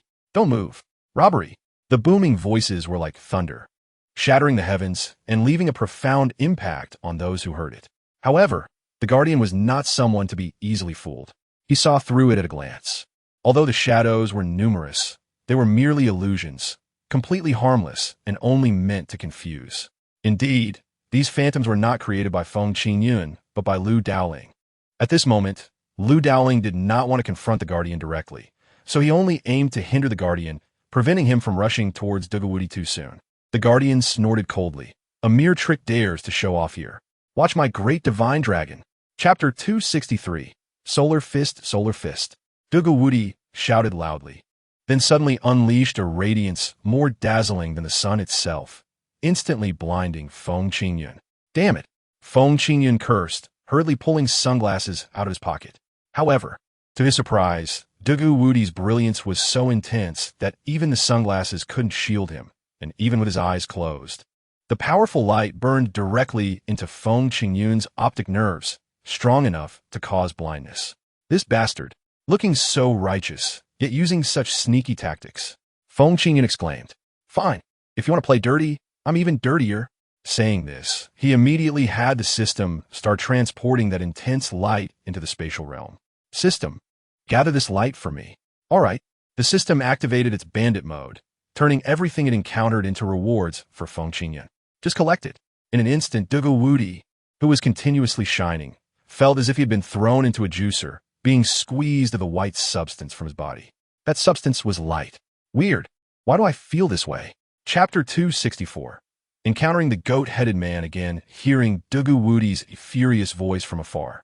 Lu Daoling helplessly shook his head and said to Feng Qingyun, "Look how much he trusts you. If you two don't get married, it's going to be hard to resolve this. That's enough. Making it all so passionate, it's going to be difficult for me to live in the future." Feng Qingyun changed out of his bandit attire and back into his own clothes. As for Dugawudi's clothes, Feng Qingyun casually stuffed them into the storage space. Although they had no practical significance, it was good to keep them, as they might come in handy later. Lu Daoling nearby asked, "So how was it? After sparring with Dugawudi, what do you think?" "Not much," Feng Qingyun replied. "Of course, I don't mean to say he's bad. In fact, he's quite good. But as the saying goes, it's not scary if you don't recognize the goods, but it's scary if the goods are compared. Compared to me, no matter how exceptional he is, he seems average." Feng Qingyun chuckled mischievously. This left Lu Daoling shaking his head helplessly. Originally, he had thought that using the other dimensional training would temper Feng Qingyun's sharpness. But it turned out to be too smooth, instead fostering Feng Qingyun's arrogance. Perhaps someone like Qingyun was just meant to dominate the scene, like that saying goes. I'm not targeting anyone. I'm just saying that all of you present are trash. Chapter 265. The Goat-Headed Man's Fury Human. You seek death. The goat-headed man exploded in anger, swinging his hand to slap at Feng Qingyun, the size of his palm resembling a flying mountain, and the force felt like the heavens were crashing down. Lu Daoling quickly intervened. "Watch out."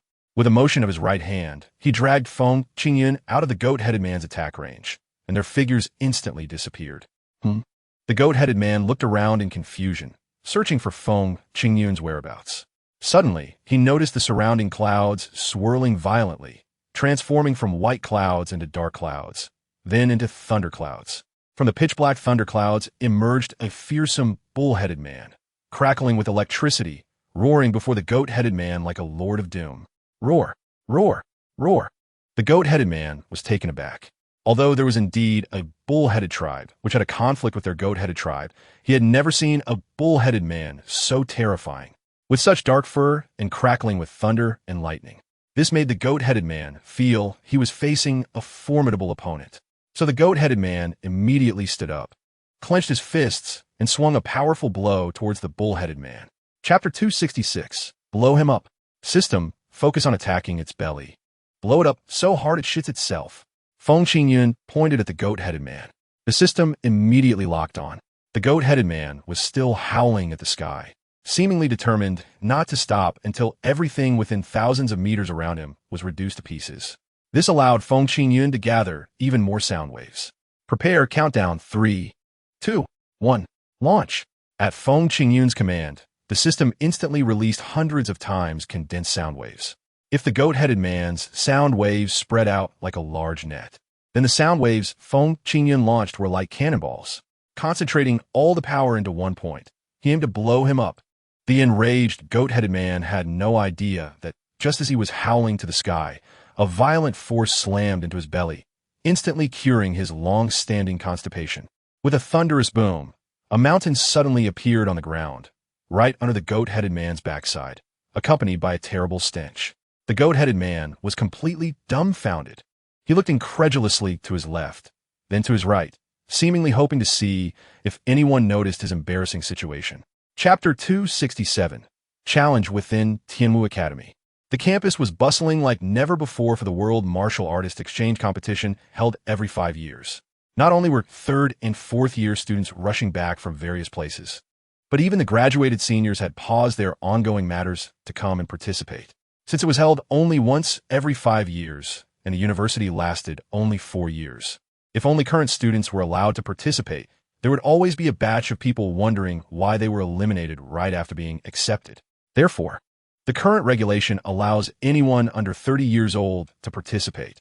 Watching the lively crowd, Feng Outyin, this little brat, leading a group of strong bandit brothers, was busy recruiting people everywhere. At the same time, they fully utilized the colorful, seemingly silly-looking Bigfoot to distribute flyers. It was indeed very popular. Feng Outyin was attracting attention over there. Come on, don't miss out. Join the amazing bandit group. You 1T regret it, you 1T be fooled. Come and take a look. Watching Feng Outyin's enthusiastic performance, Chen Xiaonan curiously asked by Ruyan. Chapter 268. Diamond Academy. I heard that Tianwu Academy is the #1 in practical combat, and our Diamond Academy is not convinced. So today, we take this opportunity to challenge Tianwu Academy. Let us see if the title of #1 in practical combat is true or not. A group of Diamond Academy students stood under a large yellow flag, shouting loudly with their hoarse voices. This made the students from Tianwu Academy frown. The disciples of Diamond Academy proudly introduced 3 representatives. The first was a bald man. The bald man introduced himself. I am Song Xiaoxiong, currently in 9-star gold, proficient in the Iron Head skill. Welcome students from Tianwu to challenge me. But if you're weak and not worthy, don't waste my time. Hearing such arrogance about the Iron Head skill, the crowd immediately murmured. The Diamond Academy people were unfazed and introduced the second person, a tall figure. The tall figure said, I am Li Xiaojia, currently a 9-star gold, proficient in the powerful diamond leg. I love making friends, and I never consider their strength because no one is stronger than me. Another person who looked down on others, and the students from Tianwu Academy were already itching to fight. Chapter 269. Arrogant, huh? Kill me? That would require this little brother to be capable. Song Xiaoxiong coldly laughed, with his hands behind his back, slightly tilting his bald head. Feng Outyin was also provoked and felt a bit of anger. If he didn't dare to retaliate after being challenged like this, what kind of man would he be? So Feng Outyin drew his spear. Iron Head skill, huh? Fine, I'll smash your head, he declared, eager to see how much longer Song Xiaoxiong could remain arrogant. Song Xiaoxiong sneered, and the moment Feng Outyin drew his spear, his whole body suddenly shot forward like a cannonball, head first, violently crashing into Feng Outyin's chest, causing him to feel a wave of discomfort in his chest. And then he was blasted backward. Meanwhile, Song Xiaoxiong stood on the ground, proudly touching his head with a mocking smile. The pride in his eyes was a blatant mockery of everyone from Tianwu Academy. Aren't the people from Tianwu Academy supposed to be strong? Aren't they supposed to have backbone?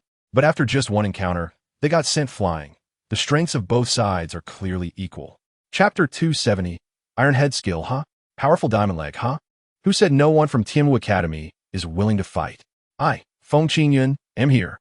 Upon hearing the name Feng Qingyun, everyone immediately turned their eyes toward him, their expressions ranging from shock to confusion, admiration, and anticipation. In this moment of attention, Feng Qingyun walked out with his head held high in a confident stride, completely unharmed. Not even a hair out of place. The people from Tianwu Academy were stunned. Wasn't he supposed to be dead? Now he looked perfectly fine. I heard he had died, and I thought we would lose a genius from Tianwu. I felt it was a pity.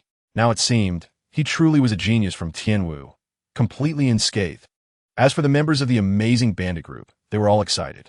After the news of Feng Qingyun's supposed death spread, they went through stages of shock, disbelief, and finally concluded that they wouldn't accept the result until they saw Feng Qingyun's body.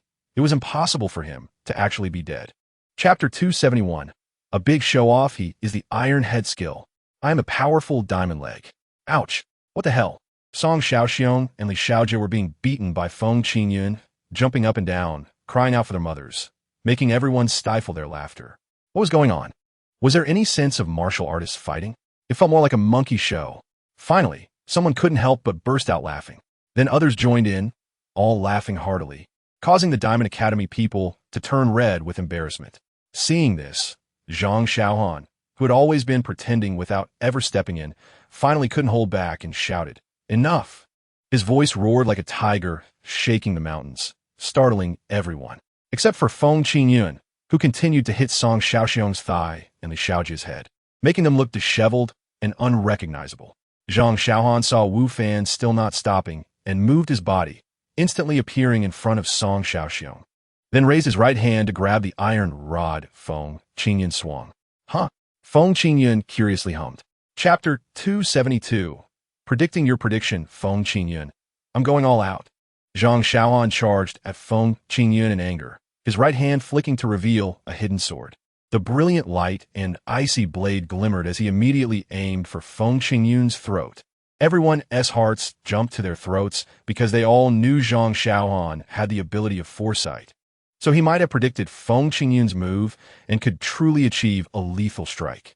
But evidently, if Zhang Xiaohan could predict Feng Qingyun, then Feng Qingyun could also predict Zhang Xiaohan's prediction. So what if you can foresee the future? As long as my speed is fast enough. Your foresight can't keep up with me, Feng Qingyun said, stepping into a ghostly shadow step, his body suddenly appearing as dozens or even hundreds of afterimages overlapping, making it seem like one person had turned into hundreds. Zhang Xiaohan sneered coldly. Do you think you can fool me with this? I not only have foresight, I'm also an extraordinary martial artist at 18. Zhang Xiaohan proclaimed proudly, his vital energy surging, turning into a whirlwind as he rushed towards Feng Qingyun. Chapter 273. The competition begins if you want to, then come on. If you can do it. Lin Xiaoyao lightly waved to Zhang Xiaohan, displaying a calm and confident demeanor. This made Zhang Xiaohan go crazy. In this day and age, has even the extraordinary 18-year-old warrior become so looked down upon? Zhang Xiaohan's face twisted in anger as he crazily charged in front of Lin Xiaoyao, revealing his sword from his sleeve with a fierce expression. Little brother, being too violent is not a good thing. The world is so beautiful, yet you're acting so foolishly. This is not good. Not good, Lin Xiaoyao said lightly. But his actions were merciless. He grabbed Zhang Xiaohan's right hand with one hand, spun him around in the air, and then forcefully slammed him down to the ground, making Zhang Xiaohan taste the bitterness of defeat for the second time in an instant. Feng Qingyun, resting his chin on his hand, had a whole new understanding of the smiling Lin Xiaoyao. This senior looked quite gentle, but his strikes were so ruthless. Of course, unbeknownst to him, Zhang Dingding had already stood beside Feng Qingyun, holding a box of popcorn and leisurely watching the show.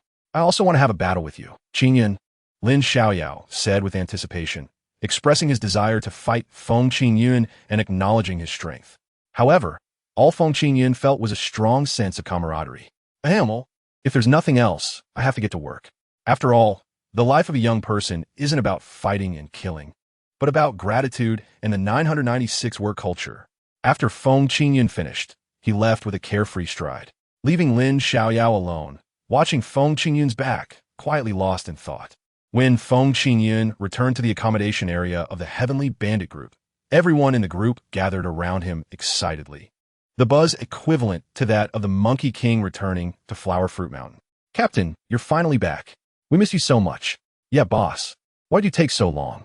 They even said you died. Even worse, some said you exploded into a firework, dying a terrible death. And the wind scattered your ashes everywhere, impossible to collect. Feng Qingyun was puzzled, wondering where these people heard such stories, feeling like he should have died instead. Chapter 275. Let me say a few words simply in the Tianwu Academy's martial arts arena. The principal Qin Gongda, along with North Courtyard Dean Lu Daoling and South Courtyard Dean Zhang Fubai, attended this selection competition. The students selected this time would represent Tianwu Academy in the World Martial Artist Exchange Competition. According to tradition, Qin Gongda spoke first. I am very pleased to see our excellent students from Tianwu gathered here. This reminds me of when our Tianwu Academy was first established. A group of people full of ideals and passion, fighting on this land. So I hope that in the future, you can all become the pride of Tianwu. Spread the seeds of Tianwu people across the world. As his words fell, thunderous applause erupted in the arena. Feng Qingyan curiously asked Zhang Dingding, "Is the seed the principal mentioned a real seed? Cut it out. This is just like an experienced driver. Even without a car, they can still drive." Zhang Dingding said meaningfully, making Feng Qingyan nod. "So you understand that I'm driving now? If you knew nothing, how could you tell that I was driving? I see you're not as clueless as you pretend." Chapter 276. Walai, but all the words condensed into 4 words. The competition begins. When Feng Qingyan made this turn, not to mention Qin Gongda, even all the students present could not have imagined that Feng Qingyan would be so bold. Suddenly, they couldn't help but burst into laughter. Ha ha! Seeing this, Qin Gongda's face turned as dark as a block of charcoal. But he had no way to deal with Feng Qingyan and still had to applaud him. This was frustrating and almost made him explode on the spot.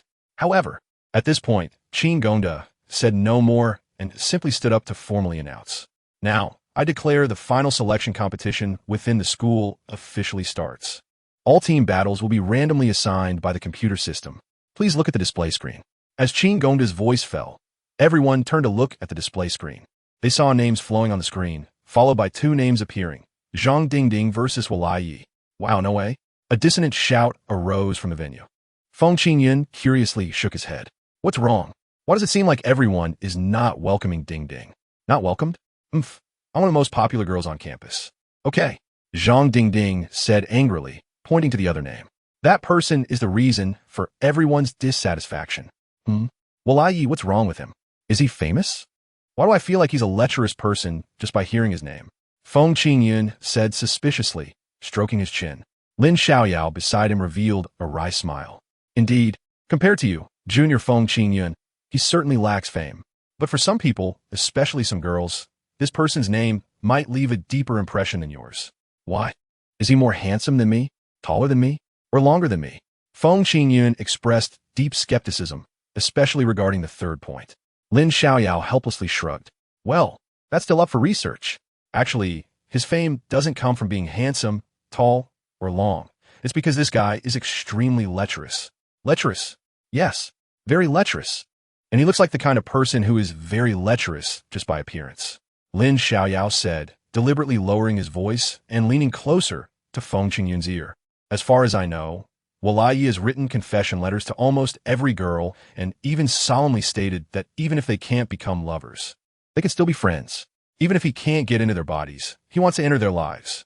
Wow, this guy is quite talented. Why doesn't he become a writer?" Feng Qingyan couldn't understand, but was shocked. Lin Xiaoyao awkwardly coughed twice. "Well, you won't believe it, but he actually became a writer. And I've heard that the novel series he created is quite successful and very popular among many repressed men." After hearing Lin Xiaoyao's description, Feng Qingyan suddenly found himself a bit interested in this Wolale. Chapter 277. Grand entrance. Hearing you say that, I think Wolale is quite an interesting character, Feng Qingyan said, stroking his chin. At this moment, Zhang Diding had already walked up to the martial arts stage, waiting for her opponent to appear. Zhang Diding had heard quite a few bad rumors about Wolale, so she decided to confiscate Wolale's tools of the trade later. However, unexpectedly, Wolale still hadn't shown up even after Zhang Diding had been standing on the stage for a while. Zhang Diding furrowed her brows. "What's going on? Is Wolale too scared to come? That doesn't make sense.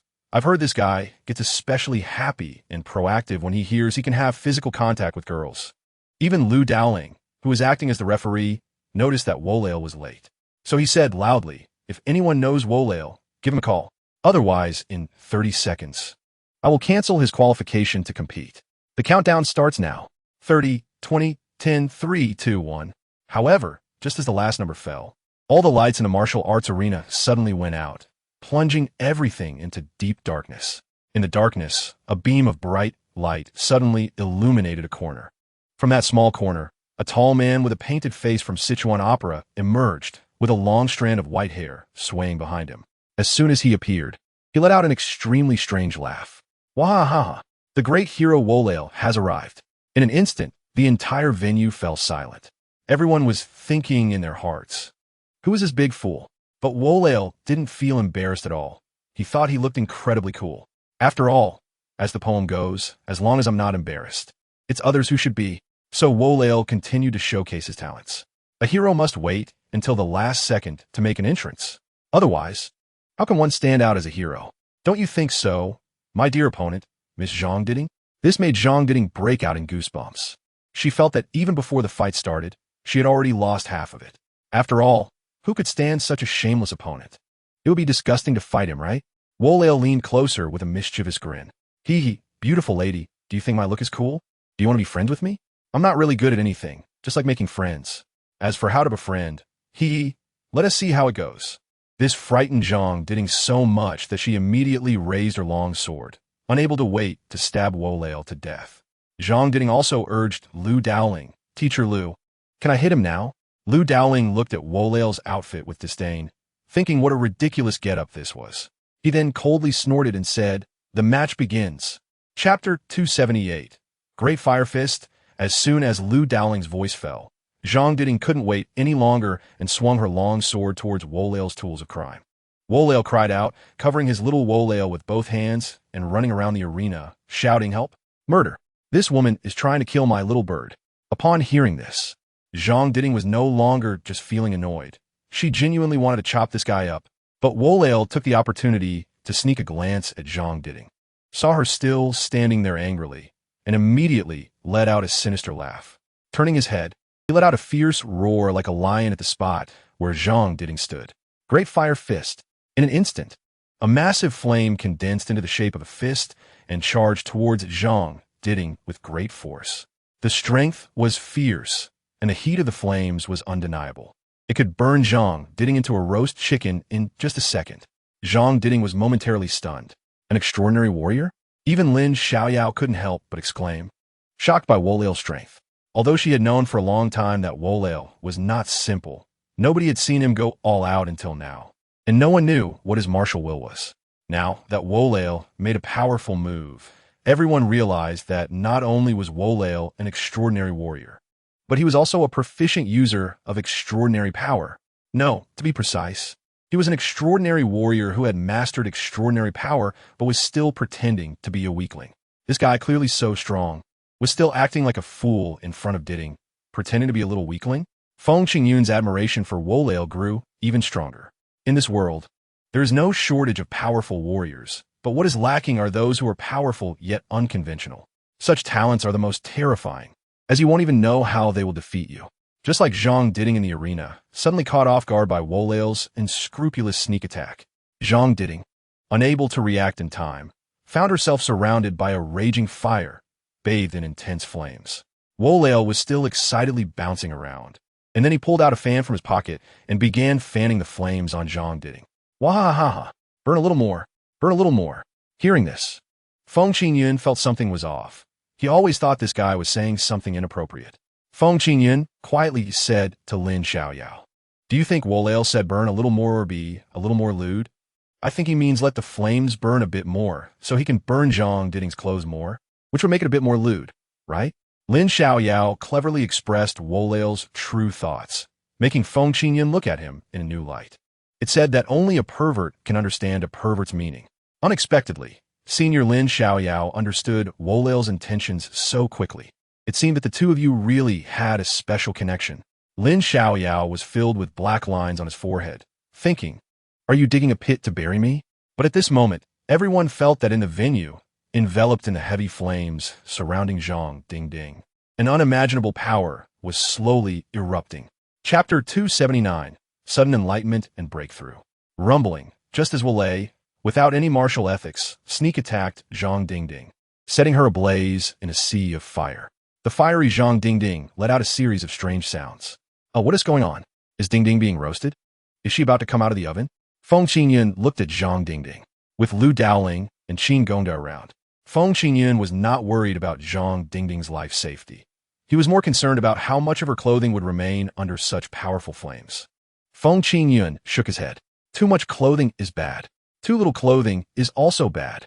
It must be just right to be the ideal state. Lin Xiaoyao beside him agreed wholeheartedly. Compared to wearing nothing, wearing just the right amount would actually appear more tempting. Hearing the conversation between Feng Qingyun and Lin Xiaoyao, Wolale couldn't help but give a thumbs up and flashed a bright smile, revealing a set of white teeth. Unexpectedly, the two were kindred spirits. If there's a chance. But Wolale's words were not finished when from the center of the flames, a powerful gust of strange wind suddenly erupted.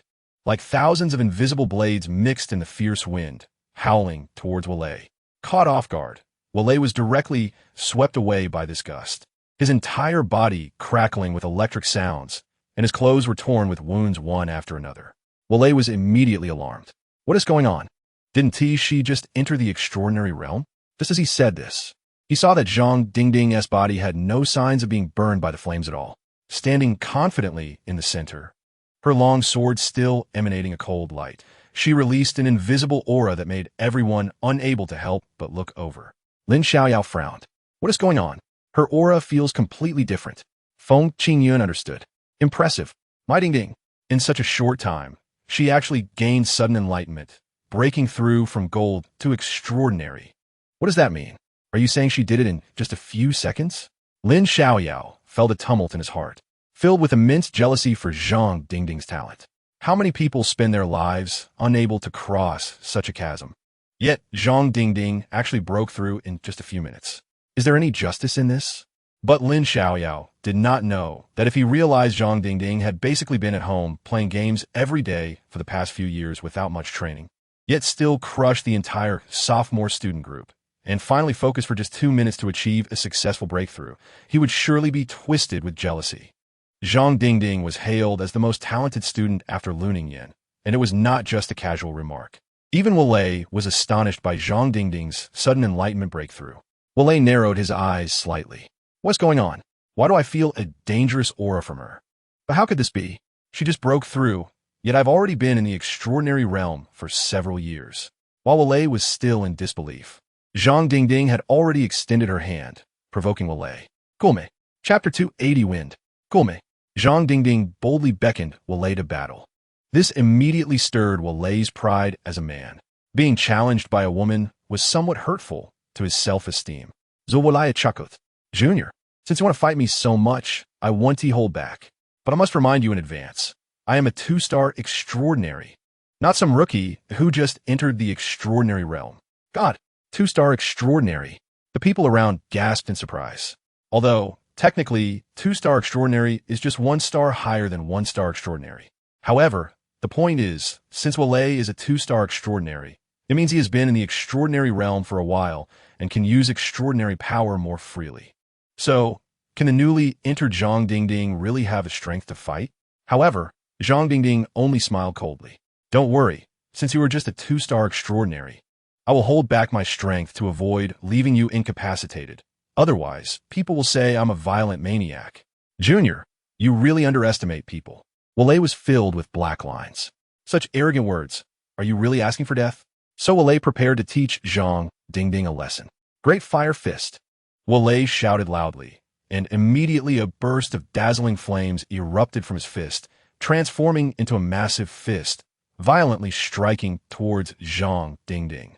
Not only was the temperature extremely high, but the speed was also incredibly fast, almost impossible to avoid. However, Zhang Dingding's expression did not show the panic Wale expected.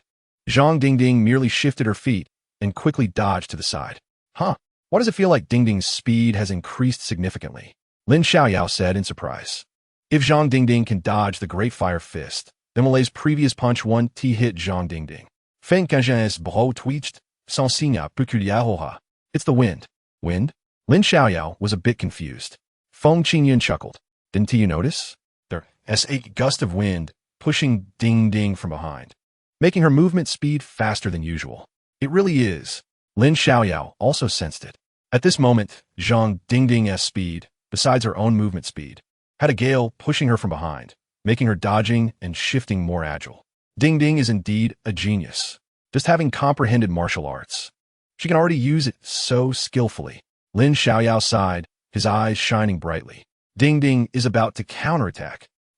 Feng Qingyun nodded, now a bit curious about how Zhang Dingding would counterattack Wale.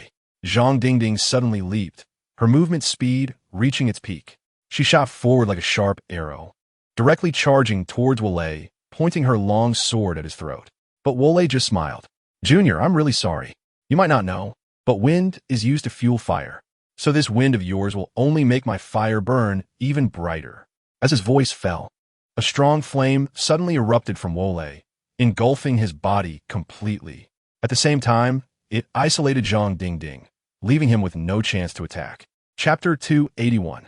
The Four Great Series Fire is immortal, and the wind will only make the fire burn deeper and deeper. The will of fire will not perish. Wolei shouted excitedly, and the flames on his body surged up, transforming into a vigorous flame defense, tightly protecting him within.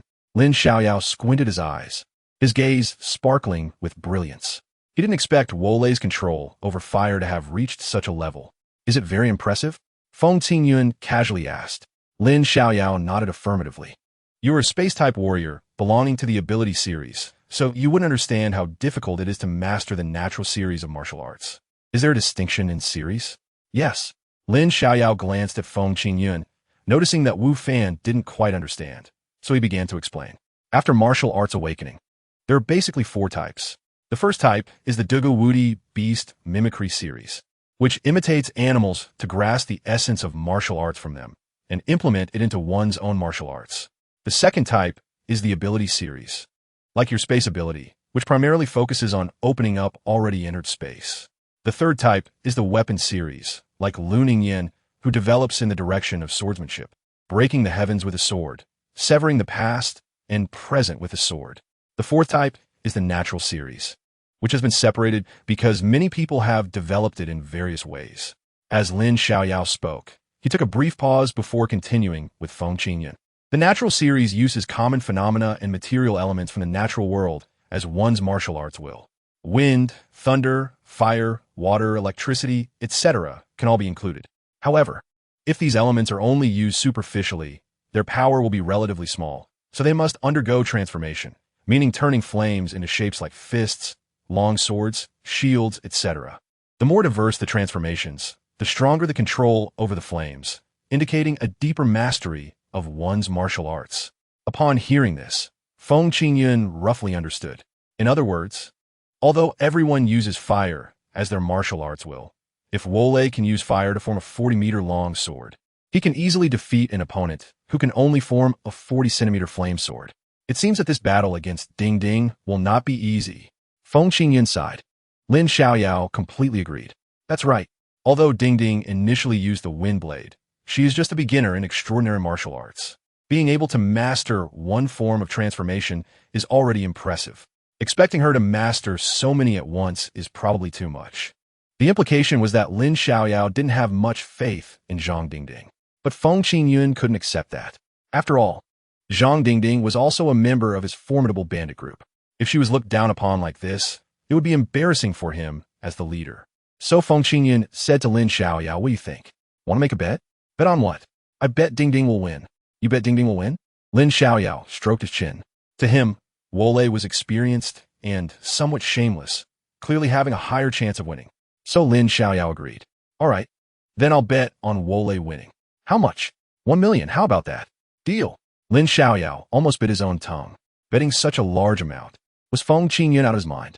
But thinking again, his chances of winning were much greater than losing, so Lin Xiaoyao agreed. Feng Qingyun nodded in satisfaction and then shouted at Zhang Dingding, Ding Ding, I bet on you to win, so don't let me lose money. Boring. Zhang Dingding rolled her eyes with annoyance and then confidently raised her sword, saying, since you bet on me to win, just watch how I break through his flame defense. Chapter 282.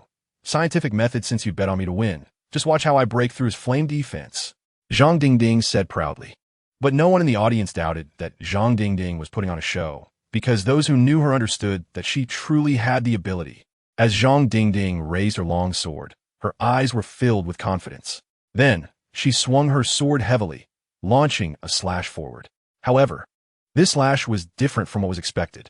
The slash appeared as one, but after taking a step forward, it split into two, and then those two became four.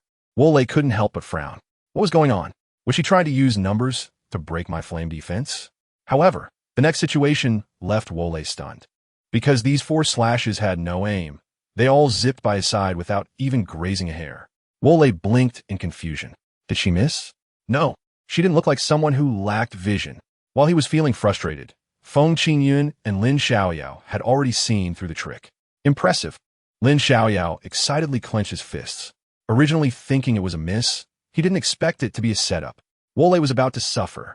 Senior, you still have the mood to be excited. Remember my 1 million.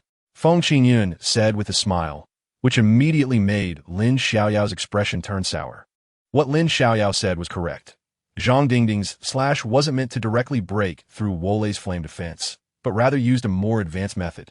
By splitting the slash into 4, she took advantage of Wolei's focus on defense and positioned them around him. Then, the 4 slashes transformed into 4 whirlwinds, beginning to surge violently like a storm. Woo woo woo woo, a whirlwind? Wolei looked around at the increasingly large whirlwinds in confusion, and suddenly felt a jolt in his heart, changing the way he looked at Zhang Dingding. While others thought these 4 whirlwinds were created by Zhang Dingding, Wolei knew that fire brings high temperatures. High temperatures cause gas movement, and gas movement generates wind. Did this guy use my flames? Wolei couldn't help but click his tongue. But even more unbelievable things were yet to come. As the 4 whirlwinds grew larger, large enough to lift the girl's skirt, Wolei's flame defense did not become more vigorous as he claimed. Instead, it gradually waned, nearly extinguished. What was going on? How come my flames? Wolei looked at his hands in disbelief. His vitality had clearly been poured into the flames, and Zhang Dingding hadn't even launched a direct attack yet. Yet the flame defense was already faltering? Wait a minute, could it be? Wolei looked suspiciously at the position of the 4 whirlwinds. These 4 whirlwinds were entirely centered around him, meaning he had become the eye of the storm. You actually used scientific means to defeat me? Wolei's eyes widened. Zhang Dingding snorted coldly. What's the problem? The eye of the storm is in a vacuum state. Flames cannot burn in a vacuum. That's knowledge even elementary school students know. Now, your flames are useless. Wolei was struck as if by lightning. If my flames are useless then? After a moment of daze, Wolei actually began to laugh sinisterly. He smirked and threw out a cold remark. What? You didn't think I could only use flames, did you? No way. Chapter 283. Listen me, what? You didn't think I could only use flames, did you? No way. Wolei's sinister smile made Zhang Dingding sense something ominous. But Zhang Dingding had been fat, thin, eaten, and drunk, but never afraid. So Zhang Dingding maintained only one stance. He pointed his sword at Wolei and said, "Show me all your tricks. My attitude is simple. I'll take them all." "Good. Since that's the case, I'll take out my true trump card." Wolei flicked his long hair, casually tossing aside his wide battle robe, while gathering all his vitality and condensing it at his chest. Everyone tensed up, watching closely. Was he preparing to unleash a big move? But hadn't his flames already been completely suppressed? It seemed Wolei was even more terrifying than imagined.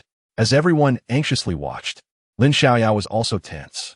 If Wolei couldn't recover, he would lose 1 million yuan to Feng Qingyun. So Lin Xiaoyao closely observed every move of Wolei, mumbling. What kind of trick is this guy planning to use? Could it be some kind of bone expansion technique? Not quite. Feng Qingyun rubbed his chin, also unable to figure out what Wolei was preparing. But soon, the mystery was revealed. Wolei gave Zhang Dingding a crooked, sinister smile. "Junior sister, since you've suppressed my flame martial arts, I can only bring out my carefully researched trump card. This is the most terrifying and vicious attack method I developed after studying the lion's roar technique and psychological damage. Under its attack, the opponent will not only suffer from the lion's roar attack, but also significant psychological damage. Ha ha ha. Unlucky for you juniors. You'll have to endure my most vicious attack along with Ding Ding." Hearing Wolei's crazy declaration of attack, everyone in the venue couldn't help but feel a bit scared. Because no one could guess what Wolei's next attack would be. What is he planning? What is he planning? Why do I feel like he's about to unleash something incredible? Is it too late to run now? As everyone was dumbfounded, Zhang Dingding frowned. Feng Qingyun also furrowed his brow, while Lin Xiaoyao clenched his fists, secretly cheering for Wolei. Wolei took a deep breath and then opened his mouth to unleash his lion's roar, complete with lyrics and melody. "Listen to me. Thank you for warming the seasons. Because of you." In an instant, everyone's heads buzzed, thinking, what did I just hear?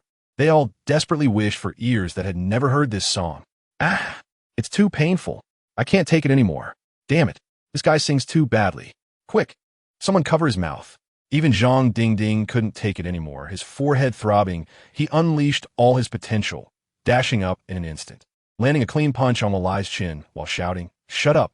Then there was silence in the entire venue, followed by thunderous applause. "Good, that was a great hit. Well done, well done, excellent." Feng Qingyun watched and also smiled, clapping, then extended his hand in front of Lin Xiaoyao.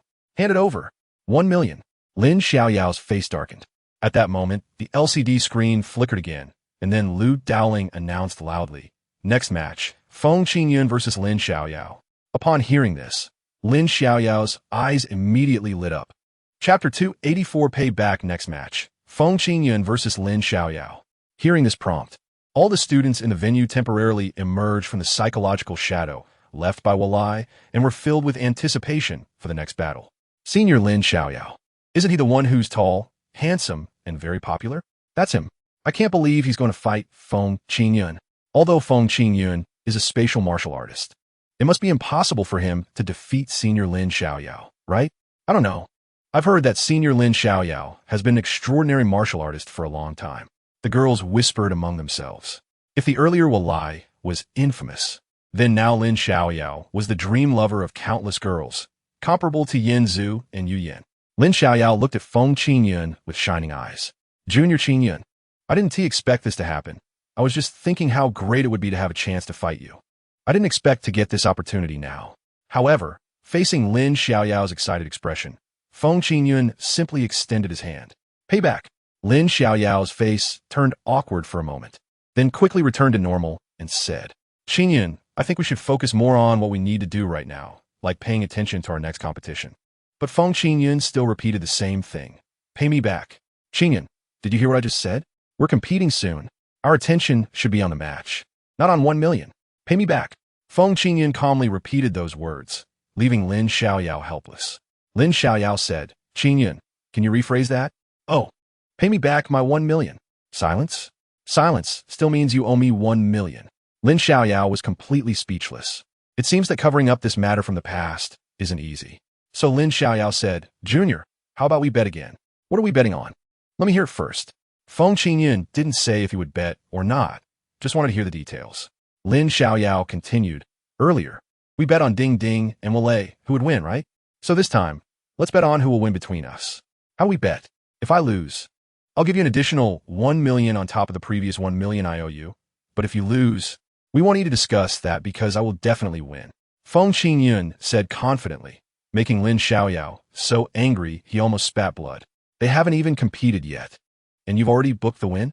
But Feng Qingyun didn't want to listen. Lin Xiaoyao had to continue. Lin Xiaoyao said, "If you lose, then our debt will be cleared." "Clear the debt?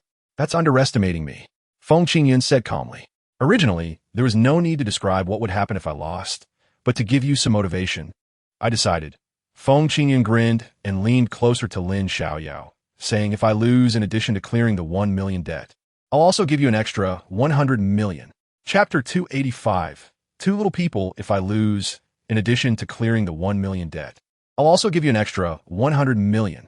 As soon as Feng Qingyun finished speaking, Lin Xiaoyao's eyes widened in shock. He thought, "Why is it that as a student, you are so wealthy?" Lin Xiaoyao couldn't help but touch his chin, mumbling in frustration. Could he be a rich second generation? Just as he was deep in thought, on the competition stage, Lu Dowling, who had been waiting for a long time, was getting impatient as the two competitors still hadn't come up. Was he just a lonely referee here? So, Lu Dowling shouted, "You two, if you don't come up soon, I'll declare you both forfeit and announce a draw." "No, no, no. We'll be right up," Lin Xiaoyao quickly said, thinking that if he was declared a draw, losing 1 million would be minor compared to losing the chance to earn 100 million. At that moment, two little figures appeared in Lin Xiaoyao's mind. One little figure said, "We can stop Feng Qingyun from going up. That way we can win without doing anything and get that 100 million for free." The other little figure got excited and said, "He's right. Let's do it." Well, these two little figures are quite something. What a cold joke. Hee hee. The opinions in Lin Xiaoyao's mind reached a consensus, and he was about to pull Feng Qingyun beside him. Qingyun, but when he turned around, he found that the seat where Feng Qingyun had just sat was already empty. Where did he go? Looking again, Feng Qingyun had somehow already stood beside Lu Dowling, talking to him. "Teacher, Lin Xiaoyao has been up for so long and hasn't come up clearly out of fear. So this battle should be declared a walkover win for me." Lin Xiaoyao instantly felt a headache. It seems that he wasn't the only one hiding two little figures in his heart. Frightened, he quickly raised his hand and shouted to Lu Dowling, "Teacher, I'm coming up right now. Don't listen to his nonsense." But Feng Qingyun grinned. "I bet you can't make it here." "Huh?" As soon as Lin Xiaoyao huffed, he suddenly felt the ground disappear beneath him, and a space portal appeared under his feet, causing him to fall in and vanish from the venue. Lu Dowling couldn't help but cover his head. Qingyun, is this? The others were also booing. Hey, not following the rules of martial arts. Cheating. Attacking my handsome senior Lin Xiaoyao. Senior Xiaoyao won't be tricked like this, right? Everyone couldn't help but discuss it. Given the earlier situation where Lin Xiaoyao didn't even have time to shout, it was highly likely he had been ambushed and couldn't react in time. Feng Qingyun patiently waited for Lin Xiaoyao for a full 10 seconds. Then he urged Lu Dowling, "Teacher, he hasn't come back yet, so shouldn't we declare me the winner?" Lu Dowling rolled his eyes in annoyance. "We haven't even started, and you've already sent him off miles away. Only you could pull off such nonsense." So Lu Dowling said, "According to the rules, I still have to count to 10. If he hasn't returned by the time I finish counting, then I will declare you the winner. Come on, Teacher Lu, you're wasting time counting. I've already finished counting to 10.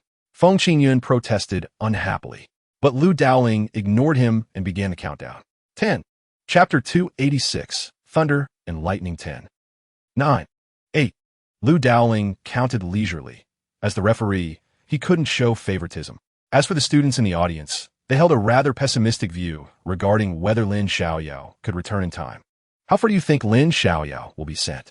I think it must be at least 80,000 miles. Isn't that terrible? The last person who went 80,000 miles took 14 years. They could have had a dozen kids by now. Exactly. A group of students chattered, occasionally casting disdainful glances at Feng Qingyun.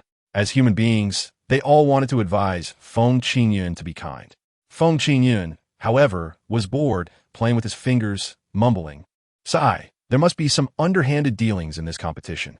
Clearly, I've already won, yet I have to waste time waiting for Lin Xiaoyao to come back."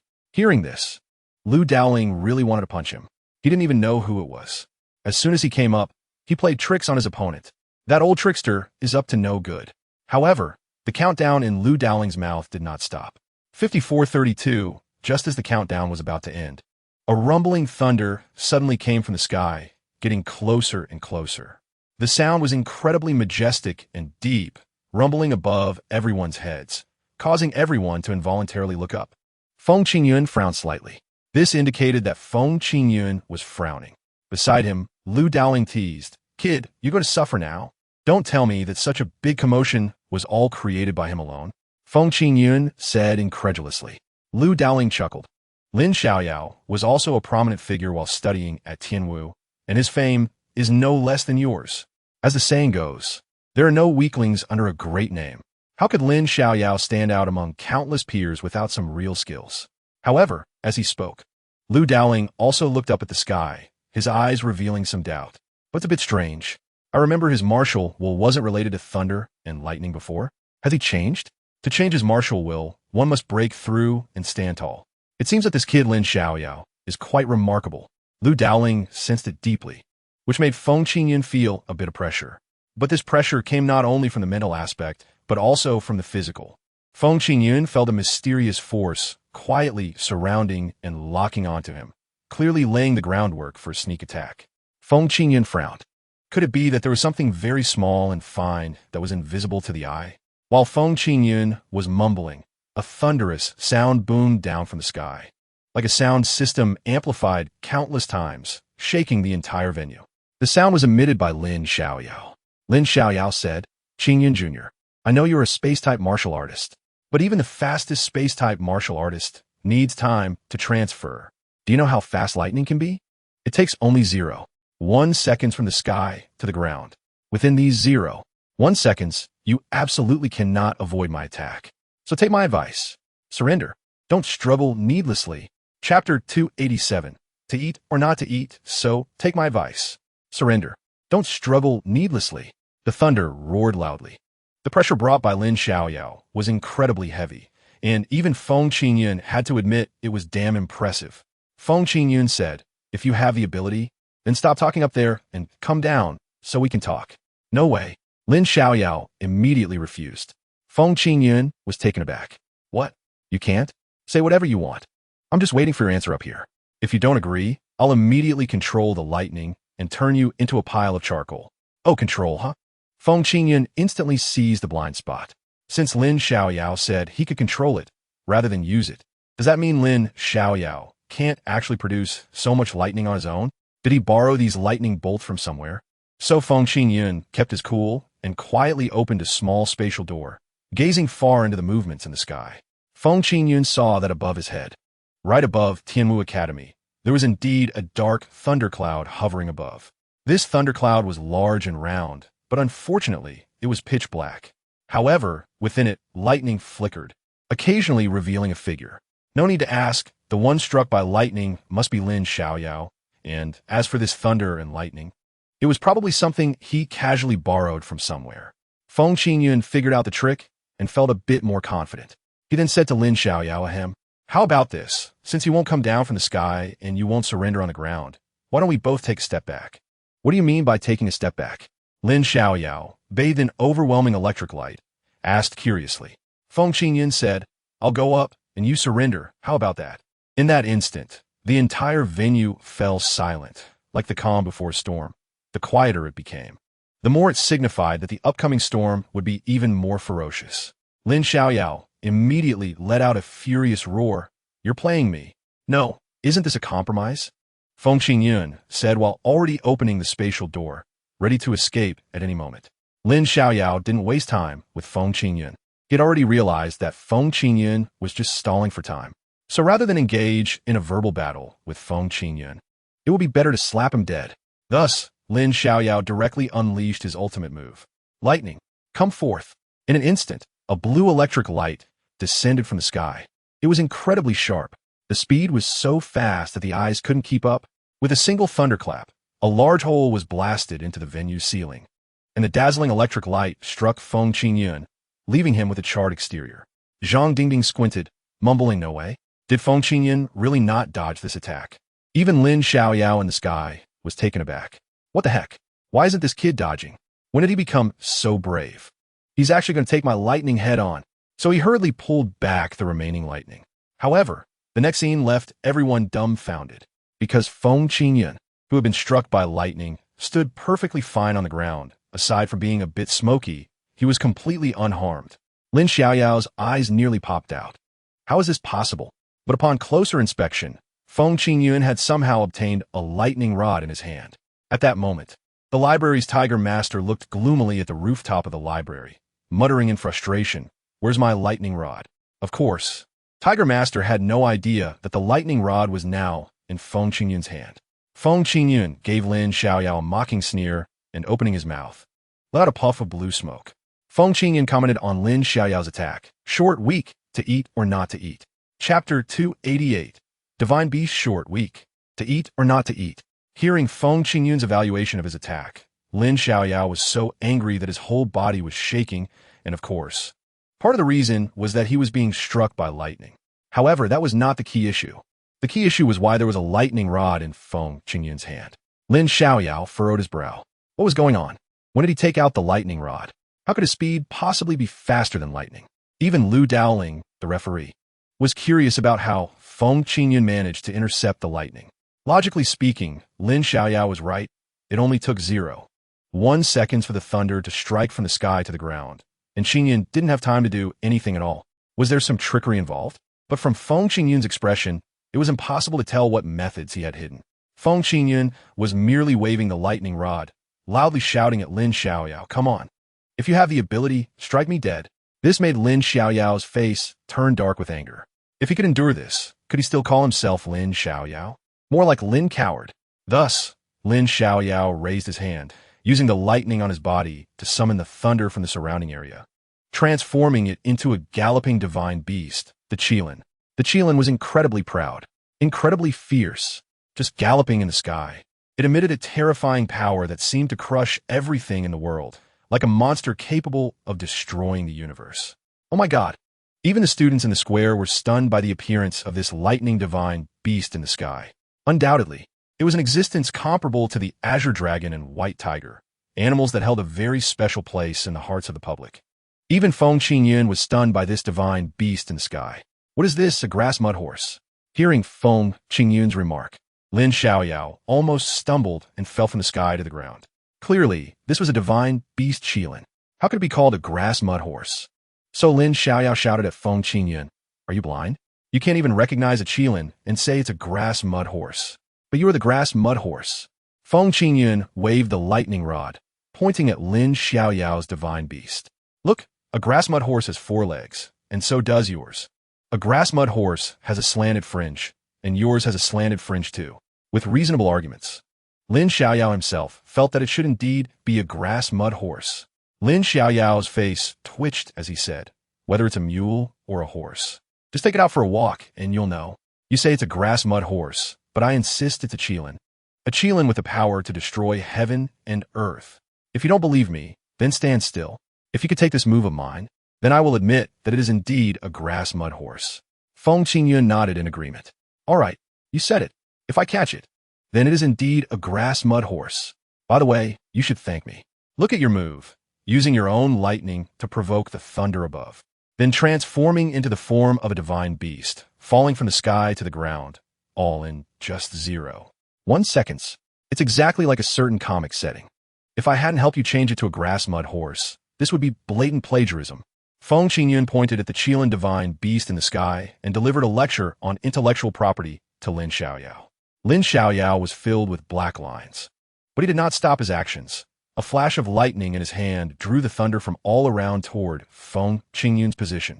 The lightning transformed into the Qilin divine beast, emitting a thunderous roar in the air, while its body tumbled in the air, charging toward Feng Qingyun with the fastest, highest, and strongest speed.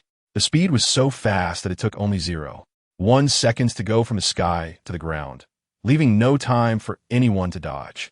At that moment, under the dazzling brilliance of the lightning, no one noticed the mischievous smile hanging at the corner of Feng Qingyun's mouth. Feng Qingyun said to the system, "System, collect as much as you can, don't hold back." Okay. The system also responded without hesitation, converting all the incoming lightning into the purest form of lightning power and collecting it in the storage space. The flow was continuous and unending. In just a moment, an astonishing amount of thunder power was collected. Meanwhile, in the sky, Lin Xiaoyao looked at Feng Qingyun, who was holding the lightning rod, appearing unscathed on the ground, and his pupils shrank violently. How is this possible? My lightning Qilin actually lost to a lightning rod? How could such a ridiculous thing happen? Feng Qingyun was still on the ground, waving the lightning rod, continuously shouting at Lin Xiaoyao to come down and talk. Hey, you lost. So what you just did was a grass mud horse. But that's not the most important thing right now. The most important thing is, your grass mud horse is useless to me. So hurry up and come down. Let's duel with swords. Saying this, Feng Qingyun waved the lightning rod vigorously, expressing an eagerness to duel with Lin Xiaoyao. Lin Xiaoyao felt helpless. He initially thought that being sent away 3,000 miles and conveniently picking up a thundercloud was a stroke of luck, a perfect opportunity to turn the tables. But who could have imagined that the lightning would have no effect on Feng Qingyun at all? There was no choice. Lin Xiaoyao could only step on the lightning and descend from the sky to stand opposite Feng Qingyun at the venue. Feng Qingyun grinned. You finally came down. Lin Xiaoyao raised his lip disdainfully, showing no fear. Lin Xiaoyao said, "Junior brother Qingyun, don't think that the grand spectacle of the thunder just now is my strongest move. In fact, I am a close combat warrior. What I excel at is infusing the power of lightning into my body, giving my muscles terrifying vitality, and defeating my opponents with incredible super speed." Hearing this, Feng Qingyun became spirited. This move also had plagiarism suspicions. So Feng Qingyun twitched his lips. Wait a minute. The name of this move wouldn't be thousands of thunder moves, would it? How did you know? Lin Xiaoyao was a bit surprised. He had thought for a long time to come up with such a powerful name. Thus, Lin Xiaoyao clenched his fists, his whole body shimmering with electric light, and his body suddenly transformed into a beam of light. Lin Xiaoyao let out a loud roar. Watch my 9,000 thunder moves. Chapter 290, because it's too boring. It's time to end this. A rich electric light erupted from Lin Xiaoyao, from his feet to his head and back again, with every muscle in his body bulging high. Feng Qingyun stood in place, observing, feeling the immense physical power emanating from Lin Xiaoyao. So strong. Feng Qingyun couldn't help but exclaim. Standing opposite Feng Qingyun, Lin Xiaoyao coldly stared at him, his feet moved, and in an instant, he lunged in front of Feng Qingyun, striking the lightning rod in his hand in half with a single palm. Surprisingly, Feng Qingyun didn't make any move. as if Lin Xiaoyao's speed was so fast that he couldn't react in time. But in the next second, Lin Xiaoyao stepped back to his original position and said to Feng Qingyun, Junior Qingyun, I admit your spatial abilities are very enviable. However, for me, all my attacks are driven by speed as the primary force. So in front of me, you won't even have time to open a spatial door, because my speed will be so fast that you won't be able to react. Is that so? Feng Qingyun smiled lightly, breaking the lightning rod in his hand, leaving only a small piece the size of a palm, which he held tightly. Lin Xiaoyao glanced at Feng Qingyun's right hand, unsure of what he intended to do with such a short piece. If it was for attacking, it was too short, so it was more likely that it was meant as a dart or some other hidden weapon.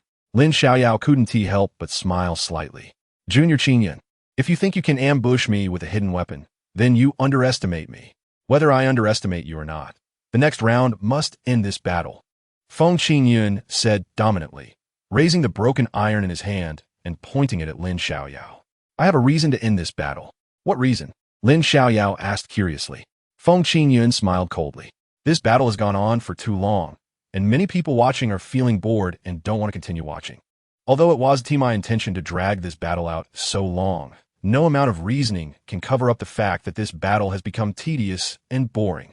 Even with more reasons, we cannot deny that this is not an exciting battle, nor an eye-catching one. It's even more boring than Zhang Dingding and Wali's match. After hearing this, Lin Xiaoyao felt confused. He thought to himself, what the hell are you talking about? And who are you even talking to? Why does it feel a bit eerie? As if the audience you are referring to is not the same as me? So Lin Xiaoyao shook his head and shivered all over.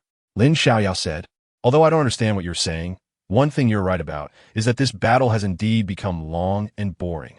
So, it's time to determine a victor.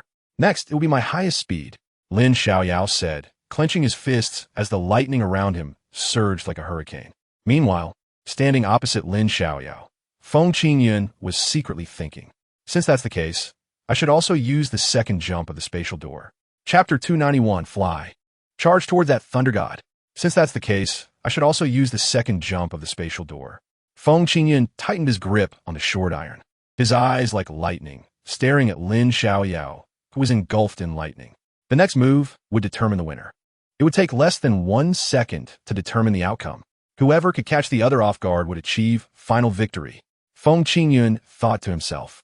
On the opposite side, Lin Xiaoyao had the same thought. Since we are determining the outcome, I have no need to hide my strength anymore. I will unleash 9,000 thunder moves at its peak. Lin Xiaoyao silently thought. He clenched his fists, and a strong and dazzling burst of lightning erupted from his body. Z. In an instant, thunder roared. It was as if 1,000 birds were chirping simultaneously from Lin Xiaoyao, producing an unparalleled sharp sound. At the same time, the lightning on Lin Xiaoyao shone brilliantly, making one think that his own lightning could sever the lightning in the sky. So powerful! Zhang Dingding secretly exclaimed. Compared to Lin Xiaoyao, Zhang Dingding's wind blade seemed extraordinarily gentle, even weak to the point of not qualifying for a fight. Even Lu Dowling squinted slightly.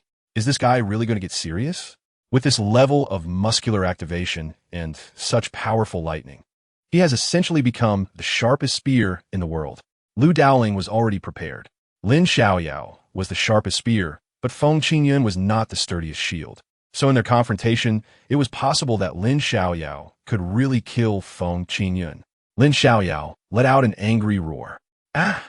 Feng Qingyun, are you not an idiot? Feng Qingyun said speechlessly. But Lin Xiaoyao had already dashed over, his body carrying dazzling electric light, tearing through the ground and air, charging straight towards Feng Qingyun. Feng Qingyun raised his eyes, and his legs moved like the wind, running wildly on the ground. The distance between the two rapidly shrank. It was like a math problem. The distance between Feng Qingyun and Lin Xiaoyao was 100 meters. At this moment, Feng Qingyun was moving towards Lin Xiaoyao at a speed of 20 meters per second, while Lin Xiaoyao was moving towards Feng Qingyun at a speed of 30 meters per second. How many seconds until they met? The answer is 2 seconds. Fly. Charge towards that thunder god. Feng Qingyun shouted. The small piece of iron in his hand flew like a shuttle, directly heading towards Lin Xiaoyao's face. Lin Xiaoyao tilted his head slightly, easily dodging the iron, while secretly wondering, what is this guy doing with such a pointless action? Is it some kind of special ritual? Lin Xiaoyao thought to himself. But in the next moment, all of his mental energy locked onto Feng Qingyun, and the two were about to clash head-on. However, at that moment, the corner of Feng Qingyun's mouth curled slightly, revealing an air of having everything under control. Lin Xiaoyao suddenly felt uneasy. Not good. In the next second, Feng Qingyun's body suddenly disappeared, and with a whoosh, he appeared above Lin Xiaoyao. Chapter 292. The battle ends. Lin Xiaoyao unleashed his speed and charged at Feng Qingyun, lightning crackling around him, with each bolt resembling a venomous snake capable of killing in an instant. Feng Qingyun raised his right hand, and the piece of scrap metal shot out, howling as it viciously stabbed towards Lin Xiaoyao's head. Lin Xiaoyao slightly tilted his head and dodged the attack. Strange. Why would he make such a useless attack? Lin Xiaoyao wondered. Just then, Feng Qingyun suddenly flashed and vanished without a trace, but in the next second, he leaped right above Lin Xiaoyao. What is happening? Did he jump along with that piece of scrap metal? Lin Xiaoyao was taken aback, but it was too late to dodge. Feng Qingyun appeared directly above Lin Xiaoyao, and in an instant, a ball of blue light gathered in his hand. Upon closer inspection, it was a sphere of lightning, with electricity swirling inside like a dragon. It was evidently more lethal than the lightning surrounding Lin Xiaoyao. What is this? Lin Xiaoyao exclaimed in disbelief. He could already sense that it was the lightning he had summoned earlier, but he couldn't understand why it had condensed into a sphere in Feng Qingyun's hand. However, Feng Qingyun coolly replied, "This is the second jump of the space gate." As soon as he finished speaking, Feng Qingyun swung the lightning sphere directly at Lin Xiaoyao. A powerful current erupted from Lin Xiaoyao's back. Although he was also releasing electricity, it was still insignificant compared to Feng Qingyun's lightning sphere. The overwhelming current coursed through Lin Xiaoyao's body, instantly paralyzing him and slamming him into the ground. Lin Xiaoyao's body convulsed. It seemed he wouldn't be able to get up for at least 2 or 3 days. Everyone stared dumbfounded at the scene, hardly able to believe it. After Lin Xiaoyao unleashed such a terrifying killing move, he was instantly taken down by Feng Qingyun. Did I see that correctly? Feng Qingyun actually defeated Senior Lin Xiaoyao? What was that second jump of the space gate? I've never heard of it before. Is it a new ultimate move he developed? Incredible. Simply unbelievable. Even Lu Dowling narrowed his eyes slightly. To be honest, he had spent more time with Feng Qingyun recently than anyone else. If anyone knew about changes in Feng Qingyun, it should be him. However, even Lu Dowling was unaware that Feng Qingyun had awakened a second jump and learned to compress lightning in his palm. Strange? Where did he learn all this? Lu Dowling looked at Feng Qingyun in confusion, feeling that there were more secrets about him. Meanwhile, Feng Qingyun, who was at the core of the scene, felt a bit numb in his hands because he had overdone it by gathering lightning in his hand, causing himself to get shocked. He was struck by lightning for showing off. Fortunately, he only used a little electricity. If he had used more, he might have shocked himself. After silently complaining, Feng Qingyun looked at the Lin Xiaoyao lying on the ground and walked over confidently, standing in front of him. Chapter 293. Have you considered? Feng Qingyun squatted down in front of Lin Xiaoyao, who was motionless and paralyzed by the electricity.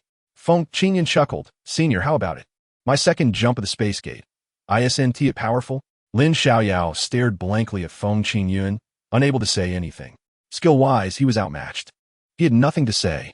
Feng Qingyun smiled again. All right, pleasantries aside, we need to talk about the money you owe me. Can I say that gambling is illegal? Lin Xiaoyao struggled desperately one last time, but was ruthlessly interrupted by Feng Qingyun. No. After hearing Feng Qingyun's words, Lin Xiaoyao sighed helplessly, gazing skyward, feeling that his heart was burdened. If only heaven gave him another chance, he wouldn't gamble at all. He should also educate Feng Qingyun. Gambling is harmful. Never gamble. The competition continued in an orderly manner, without Zhang Dingding, Lin Xiaoyao, and Feng Qingyun as the main highlights. The subsequent matches seemed quite dull and uninteresting. Feng Qingyun sat in the audience with Zhang Dingding, watching the matches unfold, both feeling a bit sleepy.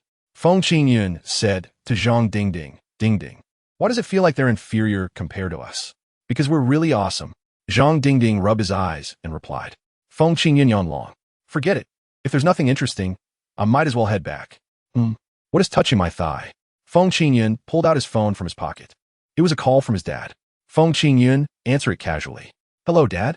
Qingyun, Dad is not feeling well. Dad, what's wrong?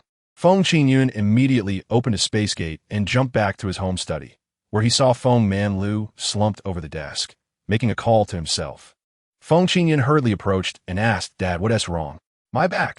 Feng Manlu weakly pointed at his lower back. Feng Qingyun immediately understood, placing his hand on Feng Manlu's back and gently applying pressure to relieve his back pain. Feng Qingyun said discontentedly, Dad, how come your back is so stiff? You should make time to exercise, otherwise, your health will definitely decline. Feng Manlu smiled awkwardly. I thought I was fine, so I didn't pay much attention. If I had known it would turn out like this, I definitely wouldn't have sat for so long. Rome wasn't built in a day, Dad. You can't sit for so long every day. Feng Qingyun frowned and continued. The family isn't short of money. You're writing a novel. Just do it for fun. Why take it so seriously and wear yourself out? It's not like that. I've already started writing. I can't just end it casually, right? Besides, good works are created through effort. I have to think, design, and so on. Feng Manlu chattered on, leaving Feng Qingyun feeling quite helpless. Writing a novel, not making much money, and exhausting himself in the process. What's the point? It would be better to go sell sweet potatoes. So Feng Qingyun tentatively asked, Dad, have you considered not writing novels anymore? Chapter 294. The school selection competition ends, Dad. Have you considered not writing novels anymore? Feng Qingyun cautiously asked. Upon hearing his son's words, Feng Manlu's old face immediately wrinkled like a chrysanthemum. Feng Manlu reluctantly replied, Qingyun, I think I'm just a little tired right now. It doesn't mean I've completely lost my ability to type. If you tell me not to write novels anymore, I'll feel empty inside and won't know what to do in the future. Feng Qingyun nodded, understanding his father's situation. After working hard for more than a decade, he finally had the opportunity to pursue his dreams without worrying about basic needs. That itself was a rare thing. So Feng Qingyun proposed a compromise plan. Dad, how about this? I'll provide you with more material, and you can work a little less each day. Otherwise, if this keeps up for too long, your body won't hold up. Cough, cough. You little rascal, how dare you say your dad can't do it? Feng Manlu said, his face turning red. At that moment, Feng Qingyun took out some qi and blood pills and stuffed them into Feng Manlu's hands. Feng Qingyun said, Dad, take these pills when you have time. After taking the qi and blood pills, you'll feel energetic. You can go for a run or do some other exercises. It will help with digestion. Okay. Feng Manlu said while accepting the pills. He then asked, Qingyun, since you're back, do you want to have a meal before heading back to school? No. I'm still in a competition here. I need to go back and check how things are going. We might have to do a rematch. Feng Qingyun casually replied. After taking care of Feng Manlu's back, he quickly returned to Tianwu Academy. At this time, the academic competition at Tianwu Academy had already concluded. Principal Qin Gongda personally announced the list of students who would represent Tianwu Academy in the World Martial Artist Exchange Competition. Qin Gongda said, students, after a series of selections. As the principal, I am honored to announce that we have chosen the most outstanding students to carry our expectations to a broader stage. First, I will announce the names of the 5 official members: Feng Qingyun, Lin Xiaoyao, Zhang Dingding, Wu Lei, and Niu Ziyan. Everyone, please applaud and congratulate them. Back in his seat, Feng Qingyun heard that Wu Lei and Lin Xiaoyao were also selected and curiously asked Zhang Dingding, you can represent the school even after losing? Is there a rule that says you can't represent the school if you lose? Zhang Dingding surprisingly countered, leaving Feng Qingyun speechless. Feng Qingyun thought for a moment and nodded. That makes sense. It wasn't he stated initially that losing disqualifies you. Exactly, Zhang Dingding said, looking aggrieved. Just like I like playing dating simulation games. Why does finding a partner have to mean finding a person? Isn't marrying a game character just fine? Feng Qingyun shot Zhang Dingding a glance, thinking that such an idea was dangerous. He might get into trouble for that. At this moment, after announcing the list, Qin Gongda loudly declared, all right, let's congratulate these students and wish them great success on the world stage, bringing glory to our academy. Now, everyone else can disperse, but the few I just named, come with me. Chapter 295. Final interpretation, writes come with me. Qin Gongda waved to Feng Qingyun and the others, signaling them to follow him as he had something to discuss. 10 minutes later, in Principal Qin Gongda's office, he looked at each of them with his hands behind his back, as if deciding whose card to flip. After thinking for a moment, Qin Gongda decided to use a fair method. You guys just guess a number. Whoever wins gets to be the team leader. No way. Our esteemed Tianwu Academy is actually using such a childish method to select a leader? Zhang Dingding exclaimed in shock. Qin Gongda rolled his eyes. What is the big deal? That is how we did it last time. Oh, Zhang Dingding had nothing to say. Thus, Feng Qingyun, Zhang Dingding, Lin Xiaoyao, Wu Lei, and Niu Ziyan formed a circle. Feng Qingyun said, since we can't divide into 3 groups, let's do it all together. Rock, paper, scissors. The loser gets eliminated. Any objections? No objections. Everyone nodded. Feng Qingyun shouted, rock, paper, scissors. In a flurry, all 5 of them showed their gestures. Feng Qingyun and Zhang Dingding chose rock, Wu Lei chose scissors, while Lin Xiaoyao and Niu Ziyan chose paper. Feng Qingyun said, all right, the results are in. Lin Xiaoyao and Niu Ziyan chose paper, and Wu Lei chose scissors. So Lin Xiaoyao and Niu Ziyan are eliminated. Then, Zhang Dingding and I chose rock, which beats scissors, so Wu Lei is out. Now it's just me and Zhang Dingding. We both chose rock, but mine is a big rock, and his is a small rock. So the big rock beats the small rock. Therefore I win. I am the team leader. After this analysis, everyone looked confused, thinking, what kind of twisted logic is this? Is that really how rock, paper, scissors works? Feng Qingyun looked at their faces of disdain and said, what? Do you think it's unfair to decide it in 1 round? How about a best 2 out of 3? Sure. Lin Xiaoyao nodded, and the others had no objections. So everyone started over again. Rock, paper, scissors. Feng Qingyun and Zhang Dingding chose paper, while I chose scissors, and Lin Xiaoyao and Niu Ziyan chose rock. Feng Qingyun immediately said, all right, the winner is decided. While I chose scissors, while Lin Xiaoyao and Niu Ziyan chose rock. Rock beats scissors, so Wu Lei is eliminated first. I chose paper, and paper beats rock, so Lin Xiaoyao and Niu Ziyan are eliminated. Now it's just me and Dingding. Before Feng Qingyun could finish speaking, Zhang Dingding had already predicted what he was going to say. Zhang Dingding said, are you saying that your hand is big, mine is small, and the big hand wins over the small hand, so I lost? Exactly, you have quite a self-awareness. Feng Qingyun praised Zhang Dingding. The others were speechless. So no matter what, you were guaranteed to win. Is this what they call ultimate interpretation rights? Seeing that everyone had lost the ability to complain, Feng Qingyun announced, all right, it's 3 rounds, 2 wins. I won both rounds, so I'm the captain. No one has any objections, right? Chapter 296, Setting Conditions. So, 3 rounds, 2 wins. I won. So I'm the captain. No objections, right? Feng Qingyun said with a mischievous smile. This left Lin Xiaoyao, Zhang Dingding, Wu Lei, and Niu Ziyan with nothing to say. In terms of shamelessness, they couldn't match him, and in terms of ability, they couldn't compete either. So they had no choice but to accept. Qin Gongda, seeing that he had already been elected, coldly smiled. Instantly, everyone felt that Feng Qingyun was in for a rough time. Qin Gongda looked at Feng Qingyun and said, kid, you're the captain, right? Fine, then I'll state my demands. I have only one requirement. You must win the championship. If you don't win, I want to blame all of you. I'll blame you, the captain. It's your lack of leadership that caused our Tianwu Academy to lose. How about that? Is it very clear-cut? The others laughed upon hearing this. Where could they find such a wise and mighty principle? So they all nodded. All right, we find that very acceptable. But Feng Qingyun couldn't hold back anymore. Principal, are you trying to set me up? Why should I bear all the responsibility without any benefits? You come right in and tell me how to take responsibility? Oh, so you don't want to be a responsible person? Qin Gongda looked at Feng Qingyun with a mischievous expression. His lines were so exaggerated, like a woman harshly abandoned by a scumbag. Feng Qingyun rolled his eyes. Principal, you know me. I'm a person who works for money. So if you want me to do something, there's one principle. What principle? You need to pay more. Qin Gongda looked at Feng Qingyun with exasperation, thinking this kid really doesn't know the heights of heaven and depths of earth. He dares to mention money to me? So Qin Gongda said, kid, how much do you want to lead our school's battle team to win the championship at the World Martial Artist Exchange Competition? No money. Feng Qingyun shook his finger, causing Qin Gongda to be a bit unable to hold back. You're the one asking for money, and now you're saying you don't want money? What is this, Schrodinger's payment? No money? Then what do you want? You're not going to ask to be principal again, are you? Qin Gongda was getting a bit impatient. Feng Qingyun chuckled. Principal, look, I'm definitely going to be the principal sooner or later. How could I ask for it again? Huh? Qin Gongda's expression darkened, more and more until it was as black as coal.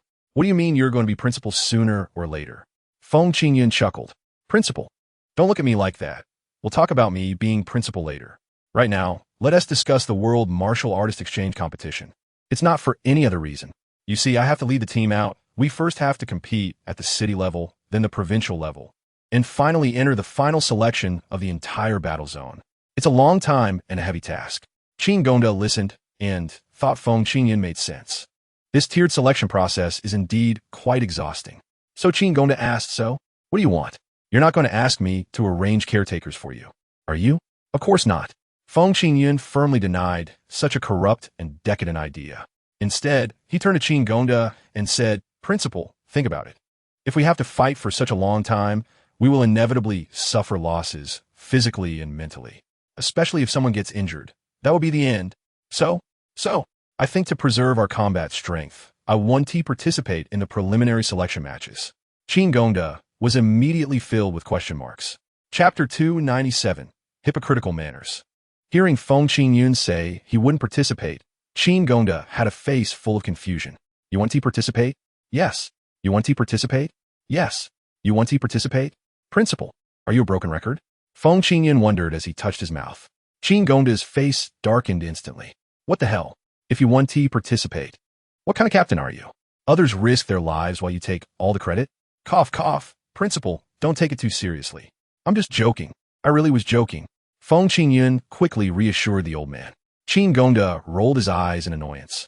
Was he mad that Feng Qingyun wouldn't participate? No. He was mad that Feng Qingyun didn't know how to speak. As a captain, although you can let others risk their lives and take all the credit for yourself, you can't say it so plainly. At least say something about tactical arrangements. Like, you guys go first, I'll be the last one. With me around. You can play however you want in the earlier rounds. Look, doesn't that sound better? So Qin Gongda, feeling frustrated, stroked his chin.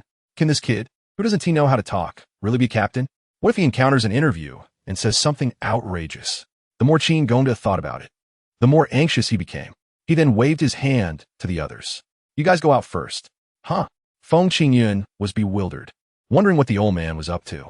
But Zhang Dingding, Lin Xiaoyao, Walai, and Yo Zaitian all retreated in tacit understanding and obediently left the principal's office, leaving only Feng Qingyun alone. Feng Qingyun stared blankly at Qin Gongda. Principal, why did you leave me here alone? I'm feeling anxious. Oomph.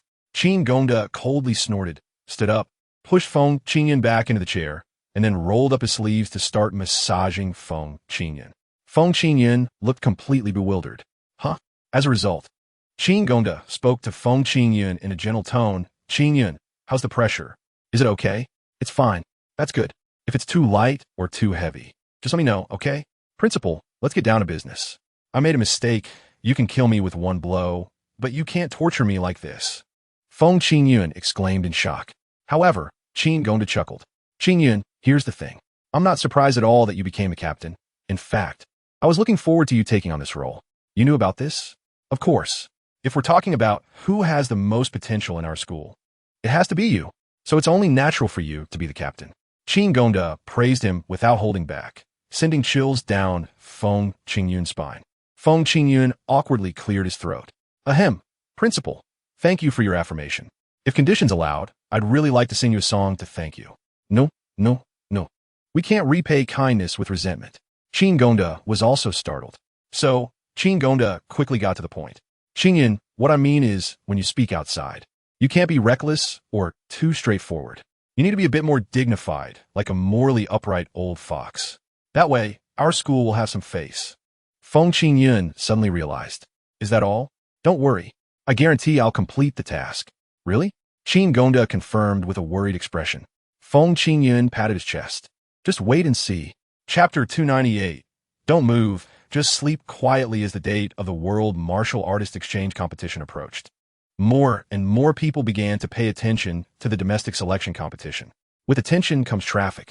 Therefore, various media outlets rushed to interview the selection competition. In Tian City, as the most famous school, Tianmu Academy was about to send a representative team to participate in the city selection competition, prompting the media to react quickly to obtain first-hand interview materials.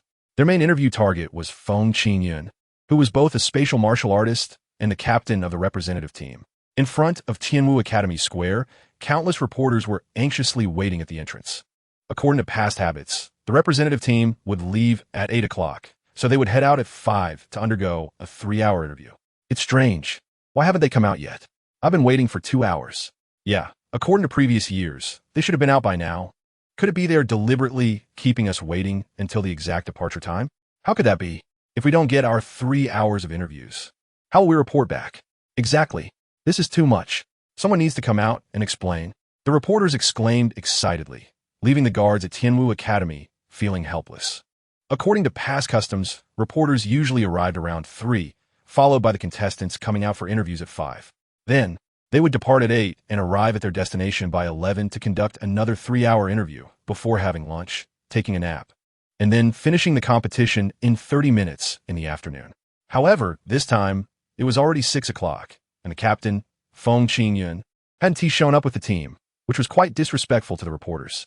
The guards whispered among themselves, "Hey, do you think Feng Qingyun has gotten arrogant?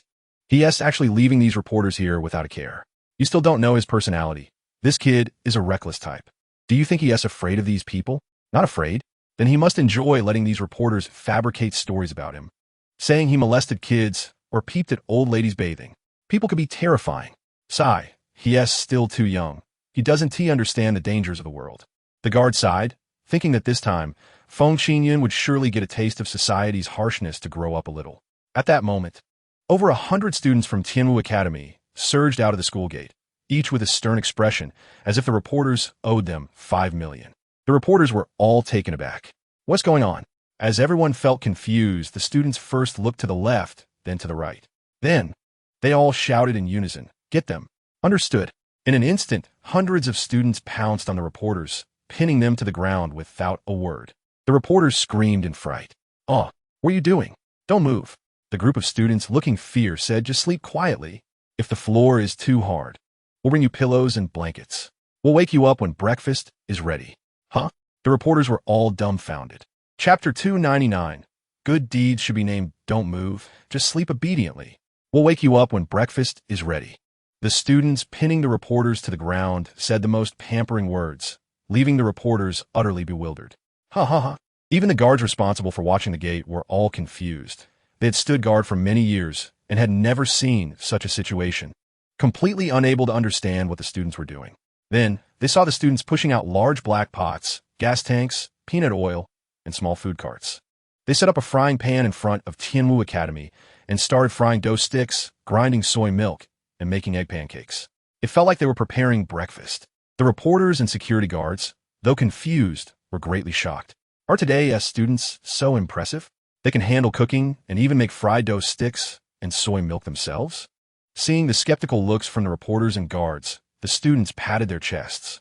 Don't worry, we have a labor course in our education, and cooking is basically just about having hands. You don't need to worry. Oh. The reporters and guards nodded. They thought to themselves, these kids are truly remarkable. They can fight beasts and fry dough sticks. If this continues, will they end up being able to fry beasts and fight dough sticks? After a long yawn, the reporters who had been waiting since 3 o'clock were now all exhausted. Now that there were pillows and blankets, they all happily went to sleep. As for the students frying dough sticks, they were busy and having a great time kneading flour into dough, cutting it into strips, and frying it in oil. Before long, golden and fragrant dough sticks came out of the pan. Taking a bite, they were incredibly crispy. Dipped in soy milk, they were crispy on the outside and tender on the inside. Simply more delicious than a full banquet. So, the reporters lying on the ground, after catching the aroma of the dough sticks and soy milk, all woke up from their dreams, rubbing their hands and gathering around the frying pan. They cheerfully asked, "Hee, young handsome guy, how much are your dough sticks?" "No money," the young man frying the dough sticks said, pointing to a small table and bench nearby. He told the reporters, "You all can move around a bit, and when you're ready, you can sit over there. We'll bring it to you." "Really?" The reporters all said in disbelief, suspiciously moving over to see if it was true. As a result, bowl after bowl of hot soy milk was brought over, and basin after basin of golden dough sticks were placed on the table, allowing the reporters to feast and get their mouths all greasy. The students even went over and dragged the security guards over, pressing them into chairs. "You sit here and eat something. We'll take your post." The security guard looked at these students curiously and asked, "Which group of students are you?" coming here to do this early in the morning. You wouldn't be doing good deeds without leaving your name, would you? Of course not. The students pouted and then loudly said, everyone, what you're eating and drinking now is all courtesy of our great bandit leader, Mr. Feng Qingyun. Mr. Feng wishes you all a good meal, good drinks, and good health. Upon hearing that it was arranged by Feng Qingyun, the reporters immediately understood. Taking someone's hand is short, and eating someone's food softens one's words.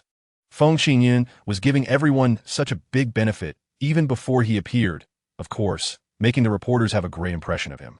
However, for the reporters, the dough sticks were only temporary. Their rice bowls were long-lasting. So, the reporters asked, by the way, when will your leader Feng Qingyun come out? We're all waiting to interview him. Our leader said that when everyone has eaten and drunk well, he will come out. Now that everyone has eaten and drunk almost enough, he should be coming out soon, the students said cheerfully. Then they heard a swoosh sound, and all the students immediately stood up straight, giving a sharp salute towards the school gate. There was Feng Qingyun, walking handsomely in the lead. Behind him were Zhang Dingding, Lin Xiaoyao, Walai Yi, and Yo Zaiyan. As for the remaining 5 backup members, since they had no chance to appear, they will not be introduced in detail. Upon seeing Feng Qingyun, all the reporters immediately stood up to conduct interviews. But Feng Qingyun quickly stated, no need to stand up. No need to stand up. Everyone, just walk around. No rush. No rush. There is a process to go through. Process? What process? The reporters all looked confused. Feng Qingyun snapped his fingers. And nearby Feng Outhian, Bairian, and Chen Xiaonan brought over a big bag filled with red envelopes, each containing cash. Feng Qingyun, as if offering comfort, shook hands with each reporter and handed out red envelopes one by one. Happy New Year. Happy New Year. It's only September. The New Year is still far away. No worries. Just wishing you an early New Year. Oh, I see. Then he moved on to the next one. May your marriage be harmonious and peace be with you every year. Even though I'm already 35, I'm still what people call a single dog. So this red envelope is to wish you to find a partner, right? Got it. Thank you. Next, he continued, congratulations on your successful career. Stop. When are you going to accept interviews? If you keep avoiding interviews, I'm going to lose my job. Also, there are only a few hours left until the 8 o'clock departure. Don't worry, the bus departs at 11 o'clock. So from 8 to 11 is all interview time. No problem. Did the time change? As he spoke, he stuffed Feng Qingyun's red envelope into his pocket. Feng Qingyun continued handing out red envelopes. Once everyone had received them, Feng Qingyun finally announced, all right, everyone, I know you've been waiting for a long time. So just a little gesture from me to show my appreciation. And I believe you all understand my intention and will also show your appreciation. Of course, we definitely will. The reporters all said excitedly. They had eaten, drunk, slept, and received red envelopes. If it didn't show appreciation, that would be too much. So, Feng Qingyun nodded, stood under the bus, pretended to be ready to depart, and began the interview. The first reporter asked, what is Tianwu's goal? Of course, it's to defeat the Diwu Academy and the Mowu Academy. Hearing this straightforward answer, the reporters exchanged glances and manually helped modify it. Question, what is Tianwu Academy's goal? Answer, aiming at Diwu Academy and Mowu Academy, striving to win first place, achieve record-breaking feats, and bring glory to Huaxia, Tiandu, and Tianwu. Everyone is busy making edits. Question, what is Feng Qingyun's personal goal? Answer, to strive for glory for the country. I also hope to have the opportunity to engage in friendly exchanges with foreign competitors. Although fighting can be dangerous and injuries are inevitable, I believe the results will be pleasing. After the reporters made their edits, they quickly moved on to the next question. Mr. Feng Qingyun, as the captain, leading the team into battle differs from your previous solitary combat style. How will this affect you? Feng Qingyun replied readily, it won't. They're all cannon fodder. Let them go first, and I'll be the last one to pick up the pieces. The reporters nodded in agreement. This statement was easy to edit, as they had experience with such remarks. Don't ask where it came from. It's everywhere. So they quickly wrote it down. Question, as the captain, how should Feng Qingyun fulfill his responsibilities? Answer, as the captain, besides competing for rankings, my main goal is to train the team members and cultivate their abilities. Therefore, in tactical arrangements, they will be the primary combatants, while I play the role of the tactical finale. This way, it ensures that the team members can fully participate, and it guarantees that the final link won't falter. It's a win-win situation. After optimizing Feng Qingyun's responses, the reporters had more substantial material. Time was gradually approaching the 11 o'clock departure. So Feng Qingyun reluctantly bid farewell to the reporters. Good times always fly by, and it was time to say goodbye. This interview was very pleasant, and I hope to have the opportunity to continue having fun with everyone next time. After saying this, Feng Qingyun led the team onto the bus, accompanied by Zhang Dingding, Lin Xiaoyao, Walaye, Niu Ziyan, and several backup team members. The reporters waved goodbye reluctantly and sighed. Feng Qingyun is truly great. He managed to drag this out for 3 hours just to let us rest and eat. Yes, so if he departs now, it will probably take until 2 o'clock to reach the destination, right? By then, the reporters there will be unhappy after waiting so long, and might even write a lot of negative articles about him. Sigh. In that case, let's write more good things about Feng Qingyun, thanking him for his contributions. The reporters agreed with tearful eyes, while also feeling the big red envelope in their pockets, vowing to write more good things about Feng Qingyun. Then they saw a spatial door slowly open in front of the departing bus, and Feng Qingyun's bus moved forward. It only went 5 meters. It reached the destination. Feng Qingyun continued to get off the bus, calling his members of the Sky Robber Gang. Brothers, come over and treat our reporter friends well. Sure. The members of the Sky Robber Gang skillfully started moving chairs, tables, and small food carts, all rushing over to the other side. Even the security guard was dumbfounded. You say these students are leaving school collectively. They only walked 5 meters. You say they didn't go far, but it takes 3 hours to drive there. But feeling the red envelope in their pockets, the security guards decided to be blissfully ignorant. Feng Qingyun smiled and waved his hands, greeting the reporters on the other side. Everyone, enjoy your food and drinks. We are not in a hurry. Chapter 302. Tiandu First Hospital. The Tiandu First Martial Arts Competition venue was specifically built by Tiandu City for the World Martial Artists Exchange Competition qualifiers. It not only featured a large competition arena, but also had a massive audience area for civilians to buy tickets and watch.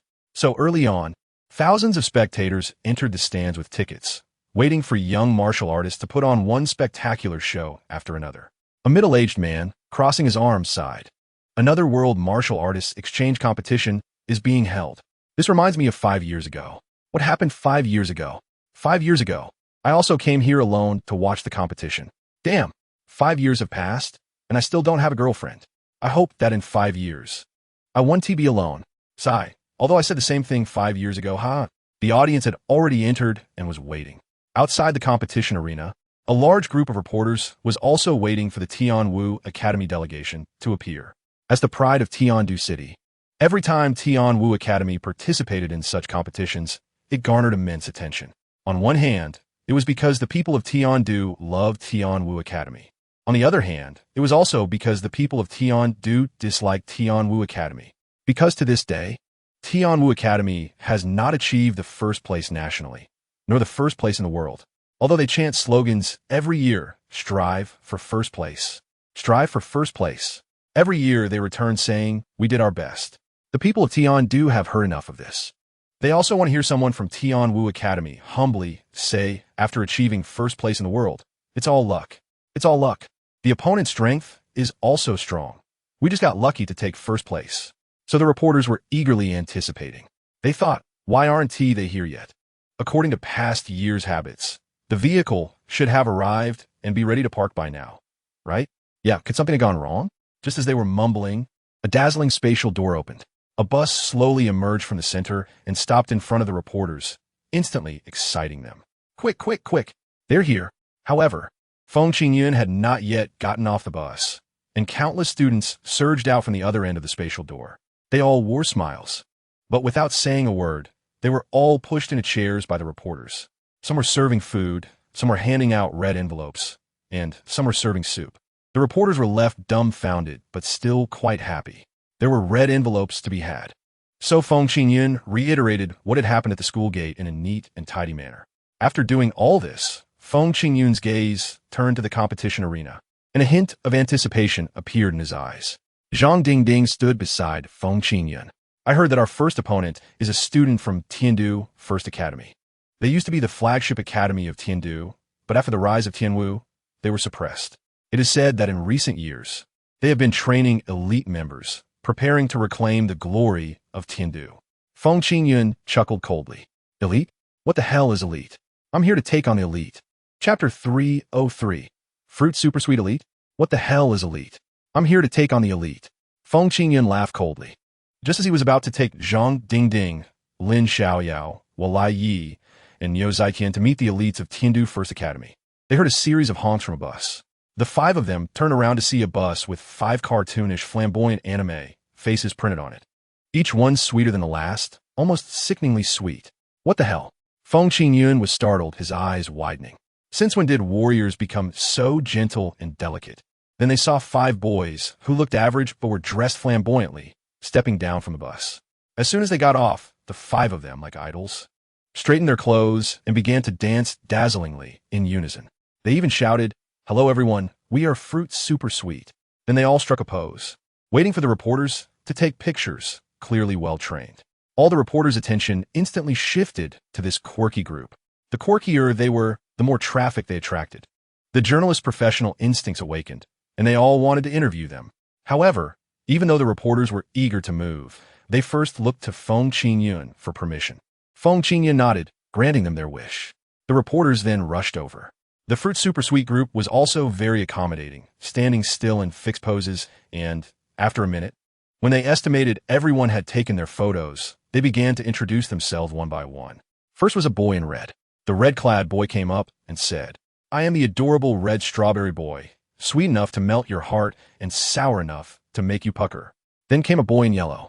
"I am the zesty yellow lemon boy, sour enough to make your teeth ache, yet irresistible." Next was a boy in green. "I am the sweet green watermelon boy, looking green on the outside, but sweet red on the inside." Then came a boy in purple. "I am the mischievous purple grape boy. You might think I'm sweet, but I'm actually sour enough to make you grimace." Finally, a boy in black said, "I am the cool black mangosteen boy, looking fierce, but actually soft as a blank sheet inside." As soon as he finished speaking, the 5 of them struck another pose, different from the first group action. They all shouted in unison, "Strawberry, lemon, watermelon, grape, mangosteen, we are Fruit Super Sweet. Now, let's showcase our talents. Our performance is the Song Fruit Boys." After that, the 5 of them dispersed and began to perform adorably while singing. Fruit Boys, sweet to the core, sugar levels off the charts, must take care of your teeth. Fruit Boys, sour to the core, it's not just sweet, there can be some sour too. Feng Qingyun felt goosebumps all over. What the hell is this? Are the elites now just oiled-up dancers? Walai Yi was watching with his temples throbbing. Although he was lecherous, he was also very manly. He couldn't stand such a disgraceful display. So Walai Yi said, "Captain, I request a fight." Chapter 304. Keep a close eye on the fans, Captain. I request a fight. Although Walai Yi usually looked lecherous and a bit sleazy, deep down he still had a strong masculine spirit. Seeing this Fruit Super Sweet, filled with a vibe of effeminacy, made him angry. For this situation, Feng Qingyun was of course happy to accept. "All right, you'll be the first to fight, but don't embarrass us at Tianwu Academy." "Understood," Walai Yi said fiercely, already itching to give those effeminate boys a good beating. But who would have thought that this beating would have to wait for a whole hour? Because the Fruit Super Sweet group was just too good at entertaining performing talents and taking photos. Even a bunch of female fans suddenly appeared, screaming like groundhogs. "Ah, ah, ah, ah, ah, ah, ah." Almost scared Feng Qingyun to death.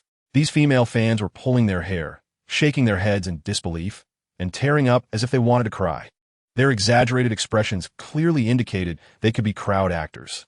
Chapter 305. On the surface, Fruit Super Sweet. But actually a wolf in sheep's clothing. The 5 of them from Fruit Super Sweet looked at Feng Qingyun with gritted teeth, wishing they could swallow him whole. Seeing this, Feng Qingyun couldn't help but chuckle. "Oh, you've got quite the temper. It seems that cuteness is just for the fans, while your true fierceness is for your opponents." The strawberry captain, dressed in pink, pointed his delicate fingers at Feng Qingyun and angrily said, "You Tianwu people should not be too overbearing. We students from Tiandu First Academy are not to be trifled with." Almost made Feng Qingyun laugh out loud. "What is going on? Has acting effeminate made you unable to be serious?" Cough cough here, it refers to behavioral seriousness. Feng Qingyun struggled to hold back his laughter and said to the strawberry captain, "Can you please put your delicate fingers away? It's making my stomach hurt." The strawberry captain was about to angrily retort when he looked at his own delicate fingers and silently put them away. Then he said to Feng Qingyun, "I remember you. You're that space warrior, Feng Qingyun, right? Yes, and what of it? Feng Qingyun smiled. He felt more threatened than a trash author receiving hate mail. The strawberry captain smirked coldly. All right, just wait. I will let you see the power of our Tiandu First Academy. And it's not just you. Anyone from Tianwu can just wait and watch the show. As soon as the words fell, the 5 members of the Super Sweet Fruits all sneered coldly. They looked like they had already secured a victory over Tianwu Academy. Then, with a charming twist of her waist, they all cutely walked away, making people laugh until their stomachs hurt. But Zhang Dingding stood seriously beside Feng Qingyun. That's strange. What is strange? Feng Qingyun asked. Zhang Dingding showed a doubtful expression and said, by rights, with the current martial arts flourishing, such effeminate behavior should be severely criticized. Only a small group would like it. So, isn't what they're doing picking up sesame seeds and losing watermelons, giving up a bigger market? Huh, how do you know they aren't deliberately putting on a show? And then when they're soft, they're softer than anyone else. And when they're harder than anyone else. As soon as Feng Qingyun finished speaking, Zhang Dingding, Lin Xiaoyao, Wale, and Yo Zaiyan all understood. Just like they knew, this Super Sweet Fruits team was carefully selected elites from the First Academy of Tiandu, and their strength as aspiring martial artists should not be underestimated. Wale stroked his chin and said with a serious expression, so these few people might be pretending to be pigs to eat tigers. They look effeminate and delicate, but when it comes to action, they might be ruthless and merciless. So we need to be a bit careful. Feng Qingyun fully agreed with Wale's concern. Exactly. We absolutely cannot be misled by their sugar-coated bullets. We must treat the competition seriously and solemnly, especially for the first one to go on stage. They are likely to become the primary target for them, to make a name for themselves. It will be a very ugly defeat, a very ugly death. Wale was also worried about this. Damn, isn't the first one going to be very dangerous? By the way, who among us is going on stage first? Just as he finished speaking, everyone's eyes immediately focused on Wale. This left Wale stunned with wide eyes. Me? Yes, Feng Qingyun said, as if it were obvious. Didn't you just tell me, Captain, that Wale is requesting to fight? Chapter 306. At this moment, I want to recite a poem. Didn't you just tell me, Captain, that Wale is requesting to fight? Feng Qingyun said, looking completely reasonable, leaving Wale speechless. Seeing that Wale looked a bit displeased, Feng Qingyun quietly said to him, are you stupid? The first person on stage is the most eye-catching. If you perform well, won't the girls notice you? Fool! I'm leaving the best position for you. However, Wale just coldly smiled and coldly fixed his gaze on Feng Qingyun's face. He said seriously, Captain, what do you take me for? I came to participate in the competition for the girls. I'm here for honor, for ideals. Volaille. Usually read spring and autumn. Okay. After saying that, he walked towards a martial arts arena with righteous indignation. No one could stop him. At the martial arts arena, after a long wait, the referee wearing sunglasses finally welcomed these damn guys into the arena. The referee put on a professional fake smile and expressed his joy. After a long wait, our contestants have finally entered. To avoid them dragging things out, let us start directly. The first contestants from both sides, come on stage. We can't let them waste time. We'll be late for lunch. The referee then went down.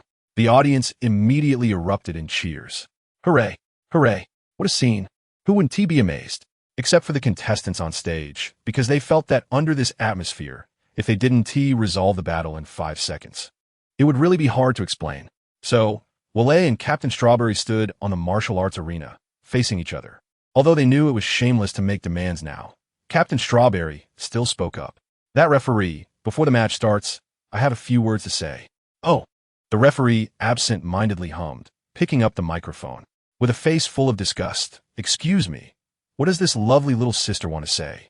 Captain Strawberry glared fiercely at the referee, then smiled sweetly at everyone. Hello everyone, I'm the captain of Super Sweet Fruits, the red strawberry. I hope everyone supports us a lot. With a sweet strawberry kiss, she sent it to everyone.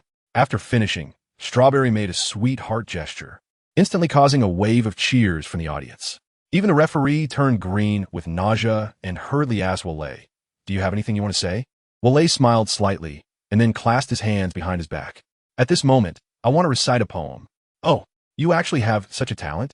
The referee looked at Wale in disbelief, thinking it shouldn't be. This guy looks like someone who loves to watch Little Royal books. How could he possibly enjoy poetry? But Wale confidently raised his head and loudly recited, "Thinking of home, the mountains are not common black." Seeing the autumn eyebrows change deep silk. The white horse on the flat lake in autumn. The silk bamboo sound is heard in the middle of the walk. Reciting poetry with hands behind his back. This talent made the referee look at him with new eyes. The referee couldn't help but exclaim, "What a good poem." But what does it mean? Ha ha ha ha ha. This is a poem that only those who understand hidden meanings can comprehend. Wale said with a sly grin. Chapter 307. Summoning System. This.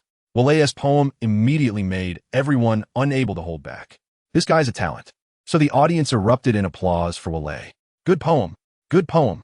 This audience feedback made Captain Strawberry from Super Sweet Fruits feel extremely sour, as he also wanted such good reviews. So Captain Strawberry glared at Wale with resentment. "Since I'm going to settle accounts with you Tianwu people, I'll take you down first." "Huh, do you think you can handle me?" Wokai said calmly, even countering with a retort. "Aren't you afraid that I want to deal with you two? Then come at me." Captain Strawberry waved his hand, signaling Wokai to bring it on. In that moment, he looked somewhat manly. Wokai chuckled. Since the opponent was also a top-tier fighter, there was no need to test things out gradually. He would go straight for his ultimate move.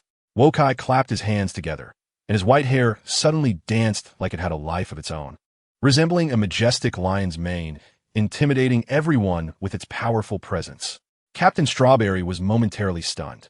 The next moment, he saw countless white hair needles flying toward him like a torrential downpour, densely covering the entire arena. This was one of Wokai's secret techniques, 1,000 white hairs. It was the fastest and widest-ranging attack among all of Wokai's secret moves. It could be said that there was no way to avoid it. Of course, there was a drawback. Using it too much could lead to baldness, and even a martial artist with thick blood energy couldn't withstand that.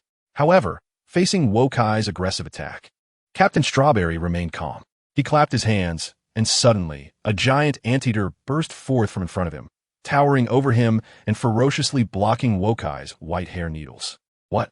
Wokai was taken aback. Captain Strawberry's move was completely unexpected. Others would either flee or take it head-on against this attack. But Captain Strawberry summoned a beast to directly block his attack. Could it be that you were a summoner? Wokai couldn't help but ask. Captain Strawberry coldly smiled. I believe I have the right not to answer that, right? No, absolutely not, Wokai firmly denied. He added, my question not only represents myself, but, more importantly, represents the readers, no, the audience, wanted to know your secret techniques. Sorry, it's a secret, Captain Strawberry said, clapping his hands again. This action immediately made Wokai tense up. He saw Captain Strawberry making a face as if he were constipated, continuously gathering energy. From the look on his face, it seemed he was about to unleash something. No, he just summoned a giant anteater, which is already hard to deal with. If he summoned something else. Thinking this, Wokai struck like lightning, rushing toward Captain Strawberry.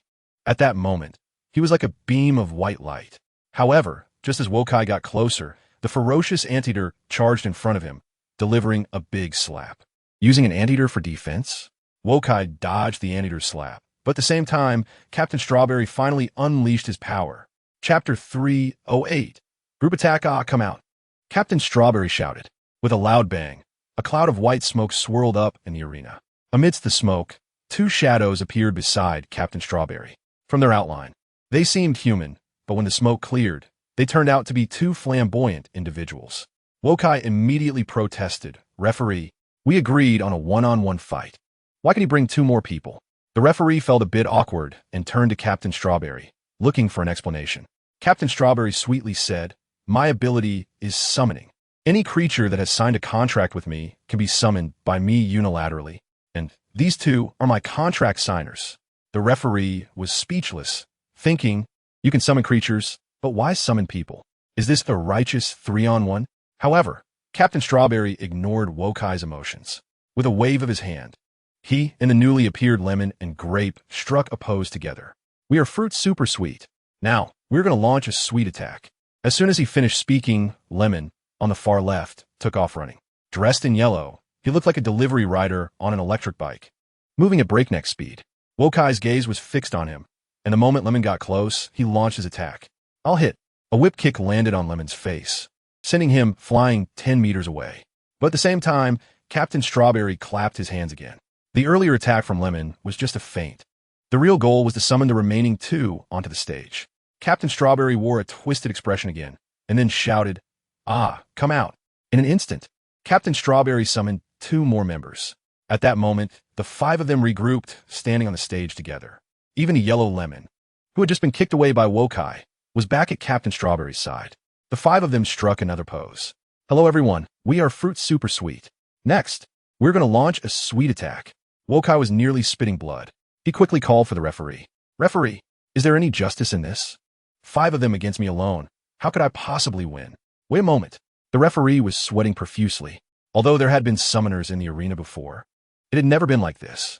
At the same time, Feng Qingyun stroked his chin, understanding why Fruit Super Sweet was so confident. 5 against 1. No wonder they were so confident. If this was allowed, it would be legal cheating, according to the arena rules. As long as the victor was willing to defend their title, they could keep fighting, which meant they would always be 5 against 1. Zhang Dingding was very displeased. If this were the case, these people would just take turns to come up and gang up on him. At that moment, the judges also seemed prepared to discuss this sudden situation. The judge stood back in the arena and said, "Regarding this situation, we have come to a conclusion. Chapitre 309, Frog Technique. Regarding this situation, we have come to a conclusion," the sunglasses-wearing judge announced loudly in the arena. The issue of Captain Strawberry's team size ultimately falls under a special summoning skill, so it is deemed a reasonable use of one's secret techniques and not consider a violation. In simple terms, this means that Captain Strawberry can justifiably gang up on Wole. Hearing this result, Wole felt the sky had fallen. What the hell? This is allowed? Wole felt he had suffered a huge loss. He initially wanted to make a good start, but now it seemed he was in for a big disaster. Just as Wole was doubting his life choices, the opposing team issued their pre-battle declaration. "Hello everyone, we are Fruit Super Sweet. Next, we will launch our sweet attack." With that, strawberry, lemon, watermelon, grape, and mangosteen attacked Wole from 5 different directions. In this situation, Wole could only act like a male model who has to rely on a rich woman. With his back to the sky, he respectfully presented himself as the great hero Wole. He flipped over and lay on the ground like a toad. "What is this?" Lin Xiaoyao couldn't help but exclaim. Feng Qingyun and Zhang Dingding looked at Lin Xiaoyao curiously. From Lin Xiaoyao's shout, they could tell he knew something. "What's wrong?" This." Lin Xiaoyao showed a reluctant expression. Zhang Dingding looked at Wole and said, "This should be some kind of frog technique, right? Or is there some special secret?" Although Wole also claimed that his position was practicing frog technique, in reality, he was just lying there conveniently to look at girls. After Lin Xiaoyao said this, Zhang Dingding's face immediately showed endless disdain. Lin Xiaoyao didn't understand, but now his opponents were all male. Why would he still use this position to fight against them? Unless by coincidence, he had developed some unique skill in this posture. Feng Qingyun took a slight interest. Given the situation, Wole might really have some special hidden skill. However, the opposing Fruit Super Sweet team was also very well trained. Seeing Wole lying on the ground, the 5 of them jumped into the air in unison. And then they waved their hands. They produced 5 peculiar black sticks, like wooden sticks used for skewering hawthorn. Captain Strawberry yelled at Wole while pouncing towards him. "We are Fruit Super Sweet. Damn it. So annoying." Wole frowned and opened his mouth to unleash a burst of flames towards the 5 in the sky. At that moment, the mangosteen, as part of the team, was kicked into the air by Watermelon and met Wole's flames first, spreading its arms and releasing 2 black holes. Mangosteen coldly declared, "Ability Black Hole Swallow." In an instant, the blazing flames Wole shot out were completely devoured by Mangosteen. Mangosteen even taunted Wole. "So weak? Dare to come at me with more? Damn it. Playing possum, are we? Fine." Wole gritted his teeth and said. Then, Chapter 310. The outcome of the first match is decided. "Damn it. Playing possum, are we? Fine." Wole gritted his teeth and clapped his hands. "Flame technique, lion dance." After saying that, he exhaled, splitting the flames in the air into 3, transforming into 3 lions that stood proudly on the arena. The 3 lions were lifelike, roaring terrifyingly from their mouths. Roar, roar, roar. At the same time, Watermelon, who had been quietly observing Wole, had its eyes turn green, like the lush grasslands of Yulunber. Strawberry looked at Watermelon and asked, "How is it?" "It's high-purity vital energy. Let Mangosteen absorb it with a black hole." "All right, Mangosteen." As soon as Captain Strawberry issued the command, Mangosteen immediately smiled, understanding, with a flick of its hands. Mangosteen opened the black holes and pressed one of the fire lions to the ground, absorbing it like an old cow drinking water, treating the fire lion as a supplement. Seeing this situation, Wole immediately unleashed a barrage of hair needles, attacking Mangosteen like a torrential rain. However, in that instant, Mangosteen actually dodged. Noticing this detail, Wole felt ecstatic. It seemed that Mangosteen's black hole absorption also had weaknesses. The black hole could only absorb formless energy bodies and couldn't absorb tangible objects at all. So he just needed to keep firing hair needles. But wait, did he want to be a young bald man? Bald? Or not bald? This was a serious issue. Wole was tangled up in his thoughts. But the opposing Fruit Super Sweet team wouldn't give Wole time to think.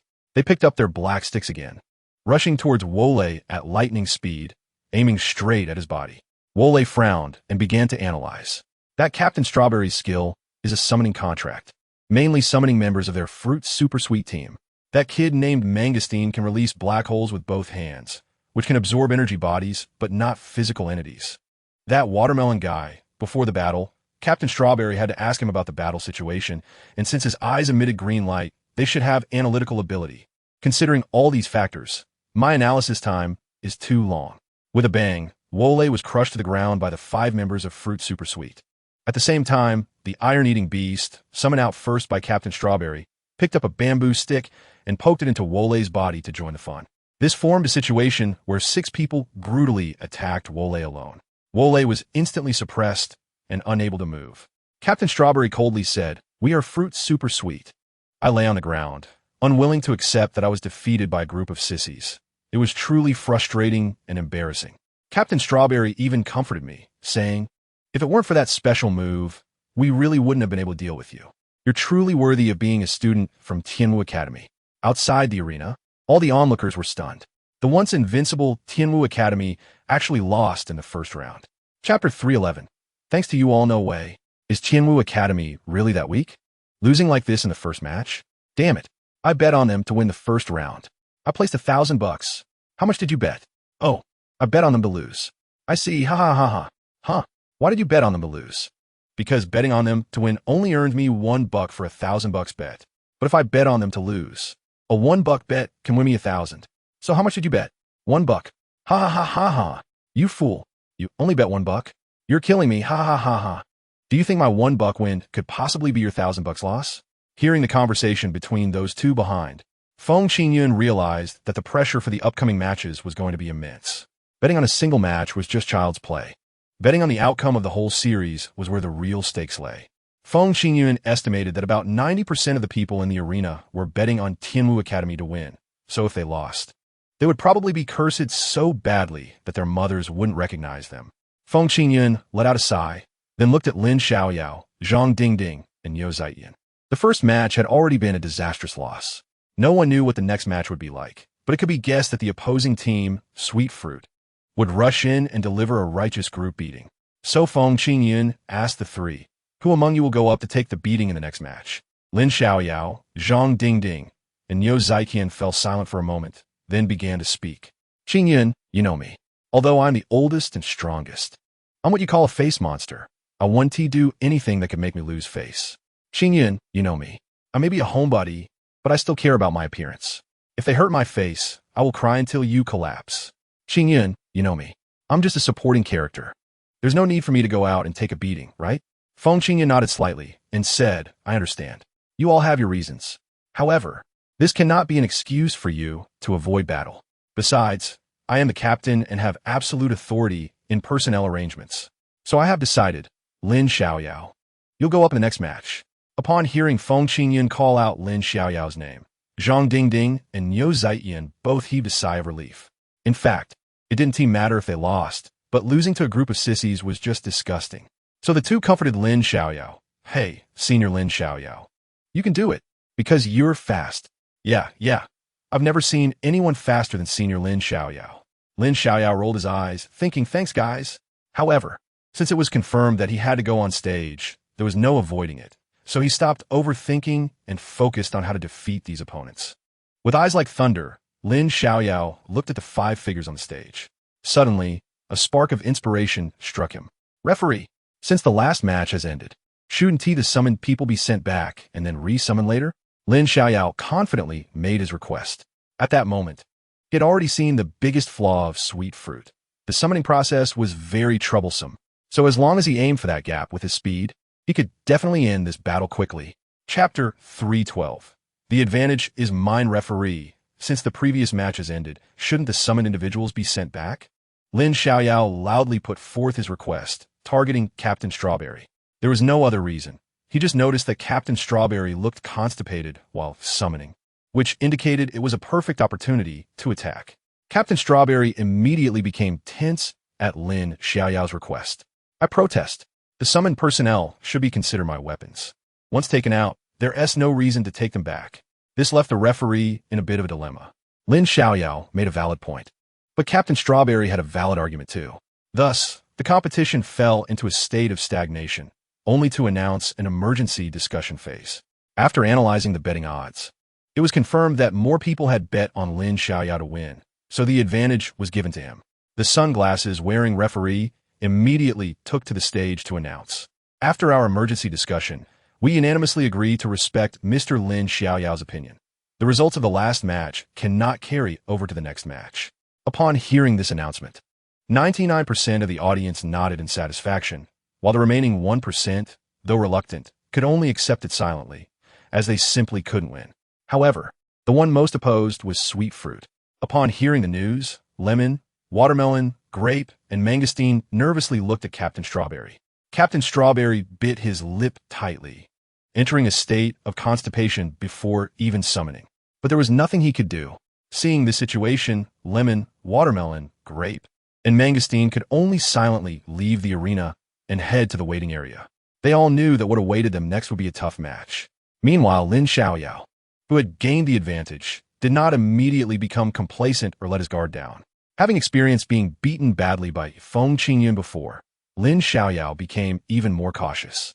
Until the final victory was secured, he had to remain vigilant throughout the entire process, right until the final results were revealed. His eyes filled with doubt. When he heard the referee shout start, Lin Xiaoyao's body crackled with electricity, illuminating him in a flash of lightning, stimulating every muscle in his body to the lightest state. Then he ran like a bolt of lightning, charging straight at Captain Strawberry. This was his trump card, the 9,000 Thunder Moves.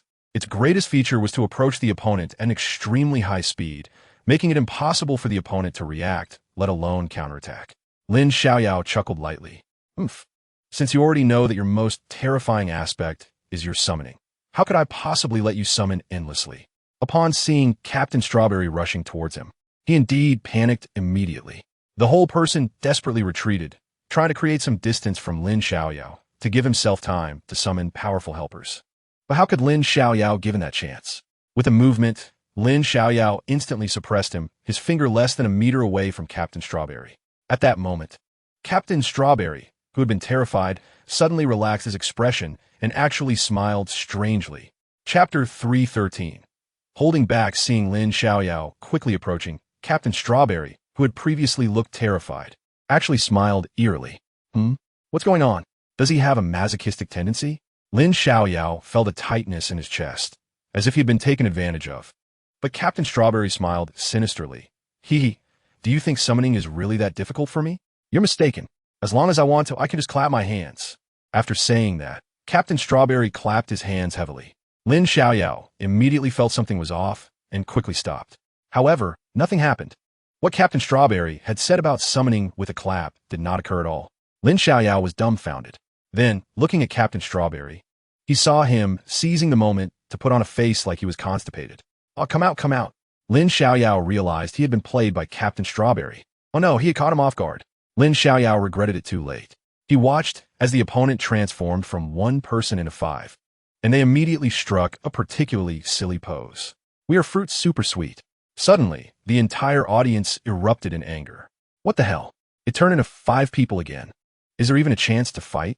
Damn it, every time it's this move, isn't that a guaranteed loss? If I had known, I wouldn't have bet on Tianwu Academy winning.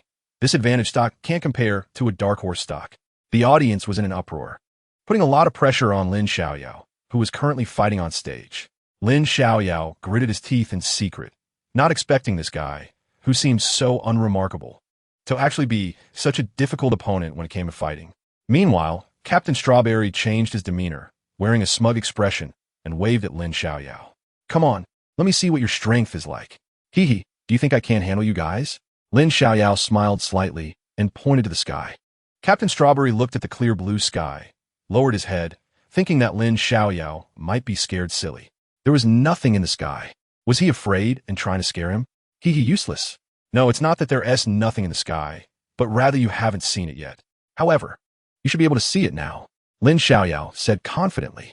Accompanied by Lin Xiaoyao's voice, the originally clear sky suddenly began to churn with clouds, and lightning surged down towards the ground with great force. Captain Strawberry suddenly became a bit nervous. What is going on? It's lightning.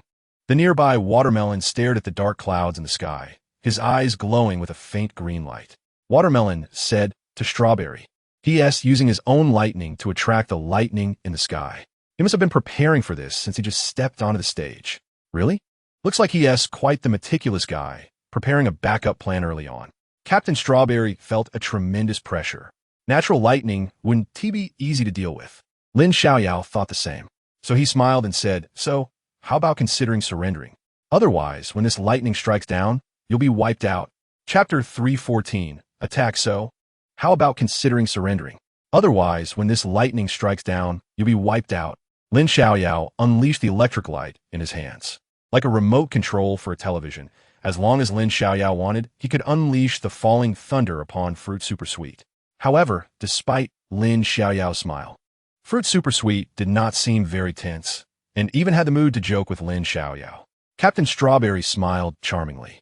"You can't really think you can wipe us out, right? Hee hee, no way, no way, no way." Lin Xiaoyao couldn't hold back any longer. "Damn it, go die." With a wave of his hand, the sky full of thunder rumbled down, striking all 5 members of Fruit Super Sweet. In that instant, the previously inconspicuous grape suddenly jumped out, 10 fingers clasped together to form a powerful force field, blocking all the lightning. What? Lin Xiaoyao could hardly believe his eyes. Under the bombardment of the lightning, a white, invisible barrier appeared above the 5 members of Fruit Super Sweet, like a safe, locking them securely inside. No matter how fierce the lightning outside was, it couldn't break through this barrier. Grape even cutely raised his eyes and said, "This is our absolute defense. Yes, defense." Hearing this almost made Lin Xiaoyao spit blood. Not because the absolute defense blocked his attack, but because this grape was simply too disgusting. But at the same time, Lin Xiaoyao realized a serious problem. In their team of 5, Strawberry was responsible for summoning, Watermelon for reconnaissance, Durian for absorbing attacks, and Grape for defense. However, they were missing an attacker. But a well-rounded team definitely wouldn't lack an attacker. If they only defended and didn't attack, they were basically like turtles. So Lin Xiaoyao instinctively glanced at the last unengaged Lemon. He saw a lemon with one eye closed, and a surge of blood energy continuously flowed toward that eye. What's going on? Is he going to attack with his eyes? Just as Lin Xiaoyao was confused, he suddenly felt a subtle change in the space around him. The originally calm space seemed to ripple like the surface of the sea, causing Lin Xiaoyao to lose the balance he should have had in the shifting space. What's going on? I feel like I've been set up. Lin Xiaoyao began to struggle desperately. However, the strawberry captain across from him showed a mocking smile. "It's useless. Stop the pointless resistance. This is a space-time turbulence, and you will absolutely not escape. Besides, if you think our team lacks an attacker, you are mistaken. We not only have attackers, but they're extremely powerful." As the strawberry captain spoke, his eyes suddenly turned blood red, glowing with a red, enchanting light like a piece of heated iron. At that moment, Lin Xiaoyao realized he had fallen into a trap. That lemon was not the attacker at all. It was the strawberry captain. Chapter 315. Someone is holding back. Oh no. Realizing he had fallen for the opponent's scheme again, Lin Xiaoyao quickly prepared to defend. But it was already too late. The strawberry captain, with his eyes glowing red, began to shoot intense high-temperature rays from his pupils. Whoosh, whoosh, whoosh. 3 bursts of flames struck Lin Xiaoyao, hitting his shoulders and abdomen, causing him to be engulfed in flames in an instant. The audience fell silent. Many people now realized that this candy super sweet was not as weak as it appeared. Instead, it was becoming increasingly vicious, completely pretending to be a pig to eat a tiger. Heavens, who would have thought those weaklings were so powerful? Does this mean they will win again? Hurry. Quickly bet on Candy Super Sweet to win. Suddenly, the audience began to stir, gaining a new understanding of this fruit super sweet, believing they truly had the strength to compete against the Tianwu Academy. Feeling the change in the audience's gaze, the Strawberry Captain and the other 4 members couldn't help but laugh. When Fruit Super Sweet was just established, no one could have imagined the immense pressure they were under. Now, they finally proved that not only do they have a cute appearance, but they also possess deadly combat capabilities. The Strawberry Captain commanded go. Upon receiving the order, the other 4 leaped and dashed towards Lin Xiaoyao, who was engulfed in flames, ready to deliver the final blow. One strike to determine the outcome. Lin Xiaoyao, hit by the attack, twisted his face in pain, gritting his teeth as his shoulders were struck by the rays, unable to even lift his hands. Damn it. What should I do now? Lin Xiaoyao felt very unwilling. Just now, he had lost because he spent too much time analyzing. Now, he was at a disadvantage, and the reason wasn't good either. He had been worried about the opponent plotting against him. In simple terms, it was a lack of strength, unable to overpower the 5 opponents alone. Damn it, I have no way out. If this continues, we will eventually be eliminated one by one. Qingyan, did you see that? If this goes on, we in Tianwu will really end this match without even stepping out of the sky. Lin Xiaoyao was shouting wildly in his heart. But at this moment, Feng Qingyun was calmly observing nearby, keeping a close watch on the only one who hadn't displayed their abilities, Lemon. Zhang Dingding beside them was thinking the same thing. Qingyun, why isn't that Lemon made a move? Are they planning something? I'm not sure. Feng Qingyun shook his head. Zhang Dingding squinted slightly. The whole world knows that our Tianwu Academy has a spatial warrior like you. I believe Tiandu Academy must be prepared, focusing on defending against your abilities. So you think that Lemon is the big move that Tiandu Academy prepared for me? Feng Qingyun asked. Zhang Dingding nodded heavily. I think so. Even if it's not, we should be cautious and understand the opponent's abilities first, so you can fight a well-prepared battle. Zhang Dingding said confidently, puffing out his chest. Next round, I'll fight. In response, Feng Qingyun could only express her gratitude. Yeah, that's a great idea. But can we discuss it after Lin Xiaoyao loses? He hasn't lost yet. Chapter 316. The Heroic Spirit. Yeah, that's a great idea. But can we discuss it after Lin Xiaoyao loses? He hasn't lost yet. Feng Qingyun whispered to Zhang Dingding. Zhang Dingding looked at the arena, seeing Lin Xiaoyao emanating a strong sense of resentment, his eyes still staring at him. Cough, cough. Zhang Dingding awkwardly rubbed his nose, his finger twitching, wanting to skip this part. If that didn't work, he could restart. Then he realized there was no return button in reality. At the same time, Lin Xiaoyao in the arena had a new idea. 1 against 5 had almost no chance of winning. It would be better to gather some valuable intelligence for Qingyun. He had never fully assessed Lemon's abilities. Lin Xiaoyao's gaze fell on Lemon. Rather than losing without value, it was better to understand Lemon's strength and send this information to Feng Qingyun, allowing her to defeat these 5 with ample intelligence. It was decided. Lin Xiaoyao immediately took action. The longer he delayed, the more his injuries would affect his combat effectiveness. Seeing Lin Xiaoyao not only not defend, but also actively launch an attack, the Strawberry Captain realized this was a counterattack from a hungry wolf. So the Strawberry Captain commanded. Mangosteen, understood. Mangosteen immediately dashed towards Lin Xiaoyao.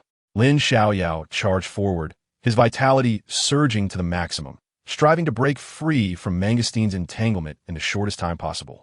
However, Mangosteen brushed past him and ran directly behind him. What is going on? Lin Xiaoyao glanced back, and his pupils widened in shock. He saw Mangosteen had circled to his rear, and 2 black holes unexpectedly appeared in the center of his hands, not absorbing energy, but instead generating 2 pulling forces, pulling at his direction of movement. Oh no, I didn't expect his black holes could be used like this. But the worst situation was that Watermelon was staring intently at him, and said to Grape beside him, open the barrier. Okay. Grape made a strange gesture with his hands, and an invisible barrier immediately covered Lin Xiaoyao. When used for protection, this barrier is an absolute defense. But when used against an opponent, this barrier turns into a cage. Standing opposite, Captain Strawberry sneered coldly, his gaze sweeping over Feng Qingyun and Zhang Dingding in the audience, with a hint of provocation that was unmistakable. You want to figure out Lemon's strength, right? Hee hee, don't worry, you want to have the chance to know, because you want to last long enough for him to unleash his powers. Tianwu Academy is nothing but this. Such blatant humiliation made Lin Xiaoyao's eyes bloodshot. You dare to insult Tianwu. So what if I insult? If you have the ability, then come out and confront me. Otherwise, just suppress your temper and stop making a fool of yourself with your impotent rage. Your helpless anger is truly pathetic, Captain Strawberry said, flaunting his arrogance. A wave of pride could no longer be concealed by his effeminate demeanor. This is a true hero, capable of pretending to be effeminate, yet able to fight hard battles. Feng Qingyun couldn't help but worry for Lin Xiaoyao. He feared Lin Xiaoyao would overreact. Provoked, Lin Xiaoyao began to scream desperately. How dare you look down on us, Tianwu? Aya, break for me. Chapter 317. About to explode, how dare you look down on us, Tianwu? Aya, break for me. Lin Xiaoyao screamed hysterically, his blood surging, lightning flashing as he pushed his combat power to the limit in an instant. Then it instantly transformed into a storm of thunder. Boom! In an instant, he slapped Captain Strawberry's face, making him, who originally thought victory was assured, feel a terrifying threat. What is going on? This power? Captain Strawberry's eyes widened. But with his naked eye, he couldn't discern anything, so he could only turn to Watermelon, who had the eye of exploration. Two green beams shot from Watermelon's eyes, and he saw that amidst the thunderstorm, every muscle on Lin Xiaoyao's body was undergoing a terrifying transformation. Like a deflated balloon, it was being inflated massively. So his entire physique was expanding. But just like a balloon, the power it could withstand had its limits. If energy was stuffed in without restraint, it could explode in an instant. Is this guy crazy?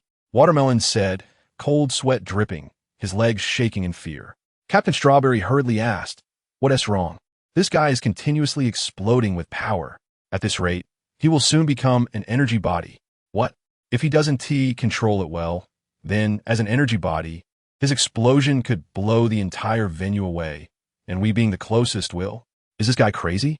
Captain Strawberry panicked. If Lin Xiaoyao really exploded, then the five of them, being the closest, would definitely bear the most terrifying impact. So Captain Strawberry shouted to everyone, "Stop him!" In an instant, Durian was the first to rush behind Lin Xiaoyao, trying to absorb the energy that Lin Xiaoyao was releasing to resolve the crisis. But he underestimated Lin Xiaoyao at this moment. In a state of madness, the power he unleashed was absolutely beyond normal reach. As soon as Durian released the black hole with both hands to drag Lin Xiaoyao's lightning into his black hole, he immediately suffered a backlash. His hands burned by the lightning, forming terrifying scars. Aya! Durian howled as he fell to the ground, his hands trembling uncontrollably, and his arms were filled with root-like scars, intertwined and extremely terrifying. Meanwhile, Grapes, who was frightened, also quickly retracted his barrier, wanting to crush Lin Xiaoyao in a small space. But he clearly hadn't learned physics well. When a small container is filled with powerful energy, that container is not far from exploding. No, as a teammate, Watermelon was the first to scream.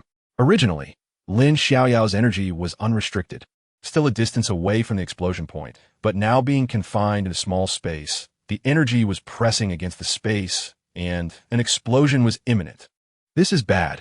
Captain Strawberry felt his heart sink. At such a close distance, having a massive energy body in front of him was equivalent to having a grenade thrown in front of an ordinary person. It was simply deadly. It's over. We're all going to die here. Captain Strawberry felt despair setting in. But in the next second, he suddenly thought of Lemon and his abilities. So Captain Strawberry hurriedly shouted at Lemon, "Hurry up!" Chapter 318. Time ability, hurry up. Captain Strawberry ordered Lemon to immediately use his ability. Standing aside, Lemon stared at the increasingly gathering energy around Lin Xiaoyao, his mouth pouting, and he spat out a few words. It's sour, it's sour. Feng Qingyun was puzzled. Zhang Dingding was puzzled, and the audience was puzzled. What is this Lemon doing? But then they saw that after Lemon said it's sour, some changes occurred to Lin Xiaoyao. The massive energy on Lin Xiaoyao that was on the brink of going berserk suddenly flowed back like a phantom, disappearing without a trace. Lin Xiaoyao was still Lin Xiaoyao, but the storm of lightning around him vanished. However, while the power had disappeared, Lin Xiaoyao remained in place, his face contorted in a mad state, shouting with his mouth wide open, "Aya!" But there was no lightning swirling around him, making him look particularly juvenile, turning the heated scene into a large-scale social death event. Ha ha! This is too funny. ISNT it? I can't breathe from laughing. So, this is what happens when a martial artist loses their energy. Huh? Ugh. I have another reason not to want to be a martial artist. Damn it. Hasn't he realized it himself? I'm so embarrassed for him that I could scrape out a 3-bedroom apartment. Ha ha ha ha. After being publicly humiliated for 5 minutes, Lin Xiaoyao, gradually calming down, finally realized something was wrong.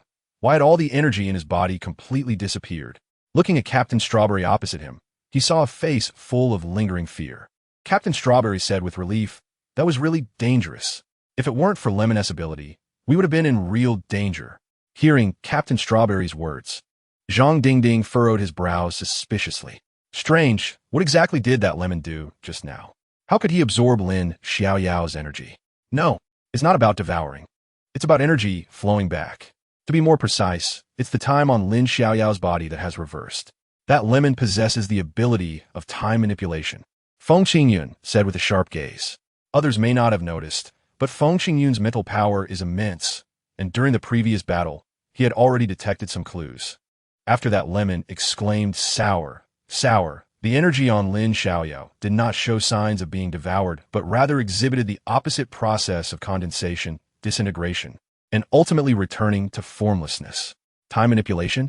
Zhang Dingding couldn't help but gasp. Time manipulation and space manipulation are both extremely rare special abilities. Normally, once discovered, the school would boast about it as a trump card. But unexpectedly, the Tiandu Academy has hidden it so deeply. Clearly, there's a possessor of time manipulation, yet it has been concealed and not used until this crucial moment. Zhang Dingding furrowed his brow.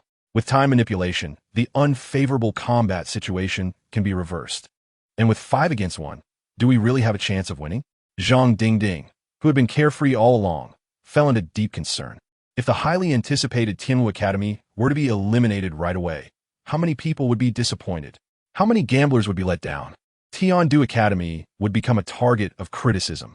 Chapter 319. Time slows down time manipulation? After discovering the lemon's ability, Zhang Dingding's expression remained grim, deeply worried. In her view, the advantages on their side were diminishing. At the same time, on the martial arts stage, Lin Xiaoyao, with his power reversed, chose to go all out after a brief moment of incredulity. So you guys can feel fear too? Fine. Then I'll make you fear until the end. Lin Xiaoyao shouted, and the power within him erupted again. But this time, his speed had greatly increased compared to before, almost instantly unleashing the full power of the thunderstorm. Sensing Lin Xiaoyao's intent to go down in a blaze of glory, Captain Strawberry quickly looked at the lemon. Lemon. Understood. The lemon hummed, locking onto Lin Xiaoyao's position with its energy. Sour. In an instant, the 3-meter radius around Lin Xiaoyao transformed like a smartphone screen, and with a gentle press of Lemon's hand, Lin Xiaoyao was reduced to 0. 1x speed. The originally swift movements were all played in slow motion. Lin Xiaoyao's desired sudden strike effect was naturally thwarted. But more terrifying was that this time, Captain Strawberry chose a rather bizarre approach. Captain Strawberry smiled faintly. If you want to die, we can fulfill that for you. But the condition is that you can't take us with you. After saying that, the 5 members of the Fruit Super Sweet team all retreated to the corner of the martial arts stage and reformed their formation. Grape stood in the center, raising a barrier to provide defense for everyone. Durian took the front position.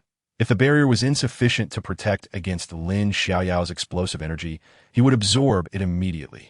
Watermelon stood in the second position, able to penetrate Lin Xiaoyao's energy direction, providing action guidance for Durian. Strawberry stood in the 4th position, continuing to command everyone. Lemon stood last. If anything unexpected happened and those in front were injured, it wouldn't matter as long as he was there to use time reversal to bring them back. The 5 stood ready in formation, coldly watching Lin Xiaoyao's inflation, observing how he was preparing to meet his demise. In such a scene, even the referee couldn't help but wipe the cold sweat from his forehead, then shouted at Lin Xiaoyao, "Hey, have you considered surrendering? Don't do anything foolish." Lin Xiaoyao, trapped in slow time, felt his whole body moving sluggishly. The referee's words sounded like a stretched-out voice, and his mind couldn't process what was happening. All he knew was that the energy within him was swelling bigger and bigger, reaching the verge of losing control. At this moment, Captain Strawberry's attitude was merely to coldly give orders. Unleash his time slow. Let him disappear from the stage more quickly. Understood. The lemon nodded, and the incantation in its mouth completely changed. Love it, love it. At the moment of release, Lin Xiaoyao's body suddenly inflated, like a balloon being overinflated, about to explode. Boom! However, just as everyone thought an explosion was imminent and instinctively covered their eyes, a graceful figure appeared on the martial arts stage, standing beside Lin Xiaoyao. His right hand resting on Lin Xiaoyao, nullifying all of Lin Xiaoyao's anomalies. It was Feng Qingyun, Chapter 320. If you suddenly sneezed, that's enough. Feng Qingyun instantly appeared on the martial arts stage, waving his hand to release Lin Xiaoyao from the thunder leopard state, allowing Lin Xiaoyao to regain clarity. Once awakened, Lin Xiaoyao felt as if his entire strength had been drained, his body going limp and collapsing into Feng Qingyun's arms. Feng Qingyun caught Lin Xiaoyao in one swift motion. The corner of his mouth twitched slightly as he whispered, "I said there is no need to act this way, right? Just to gather some intel, and you go half dead, and now you're lying in my arms? All that before was an act. Now my legs are genuinely weak." Lin Xiaoyao said weakly. "Do you know how hard it is to control energy on the verge of exploding without actually exploding? You're the most beautiful cloud in my sky. Let me cherish you." Just like this sentence, you want to say it, but inside you want to sing it. That is quite difficult. So Feng Qingyun pushed Lin Xiaoyao's body, and a spatial door suddenly opened, pushing Lin Xiaoyao back to the observation area. Feng Qingyun then said to the referee, "Referee, Lin Xiaoyao has lost. Can I take the stage now?" "Oh, he left the martial arts stage, so that counts as a forfeit, and we can proceed to the next match." The referee was a bit bewildered. He had initially thought there would be an explosion, and they were done for. But it seemed like a damp squib. As for Fruit Super Sweet, they also realized what was happening. Lin Xiaoyao was just acting, tricking them into revealing their cards. Captain Strawberry was so angry that his body was shaking, his fists clenched tightly. But then, Captain Strawberry smiled broadly and said to the referee, "Referee, I request a halftime break." "Oh, okay." The referee nodded, agreeing to the request of the Fruit Super Sweet team for a brief 5-minute break. As they were the defending champions, the Strawberry captain stood in the center of the arena, with lemon, grape, mangosteen, and watermelon standing neatly beside him. Surprisingly, instead of resting, they began to showcase their talents. The Strawberry captain sweetly started singing while dancing. "If you suddenly sneezed, it must be because I was thinking of you." A song that was both sweet and pink was sung. The 5 big boys on stage resembled 5 sweet princesses, winking and sending hearts, giving the audience goosebumps all over. Taking advantage of the performance, Zhang Dingding approached Feng Qingyun, dissatisfied, and said, "What are you doing? Why did you go up? Didn't we agree that I would go next?" "Fool, Lin Xiaoyao and Walai are both out of commission and probably need several days to recover. If you end up like them, I won't have anyone to help me gather intelligence in the next match." Feng Qingyun seriously babbled, making Zhang Dingding feel it made a lot of sense. "So that's how it is. What about Niu Ziyan? Does he have no presence at all?" But Feng Qingyun hadn't forgotten him. Next time for sure. I'll make sure you get on stage." Meanwhile, the Fruit Sweethearts on the arena finally finished their stage show, all making heart gestures and singing the final line. "I love you." Feng Qingyun was startled and got goosebumps, quickly waving to the 5 Fruit Sweethearts. "Hurry up. Let us finish this quickly." Chapter 321. Like a fool, hurry up. Let us finish this quickly. Feng Qingyun waved to the Fruit Super Sweet team, thinking that the audience must be tired of these flamboyant guys, and if they didn't deal with them soon, the audience wouldn't want to watch anymore. The Strawberry captain smiled slightly, waving to mangosteen, grape, lemon, and watermelon to go to the edge of the stage first. The Strawberry captain had a look that seemed to see through Feng Qingyun. "The famous space warrior Feng Qingyun, I heard your speed is so fast that others don't even react before you're done. Is that true? Oh, you sure know how to talk." Feng Qingyun nodded appreciatively, ready to retort. "It's a pity we can't be good brothers. Only good siblings because I have a chest. But you don't have a brother. Ah, quick. The Strawberry captain was a bit annoyed. The lines he had prepared to give Feng Qingyun a warning unexpectedly turned out to be easily countered. The referee beside them was getting nervous. The space warrior Feng Qingyun had the support of at least half the audience at Tianwu Academy, so if he lost, the consequences could be imagined. Therefore, the referee quickly confirmed, "Are both sides contestants ready?" "I'm ready to kill," the Strawberry captain said with a wicked grin, preparing to transform from a sweet strawberry into an evil black bomb. This made Feng Qingyun see through the Strawberry captain's 3-step plan at once. Step 1. Attract attention with odd clothing. Step 2. shift to a darker persona. Step 3. Reappear with a new image. So, my failure is just a stepping stone for his success. That's important to him. Feng Qingyun smiled speechlessly and told the referee, I'm ready. Let him come over to die. His words ignited the audience's nerves. Even before the battle began, the atmosphere was already tense, signaling that a fierce battle was about to unfold. The referee then stopped hesitating, shouted start, and quickly moved away, fearing he would get caught up in it. As soon as the referee's voice was heard, the strawberry captain clapped his hands.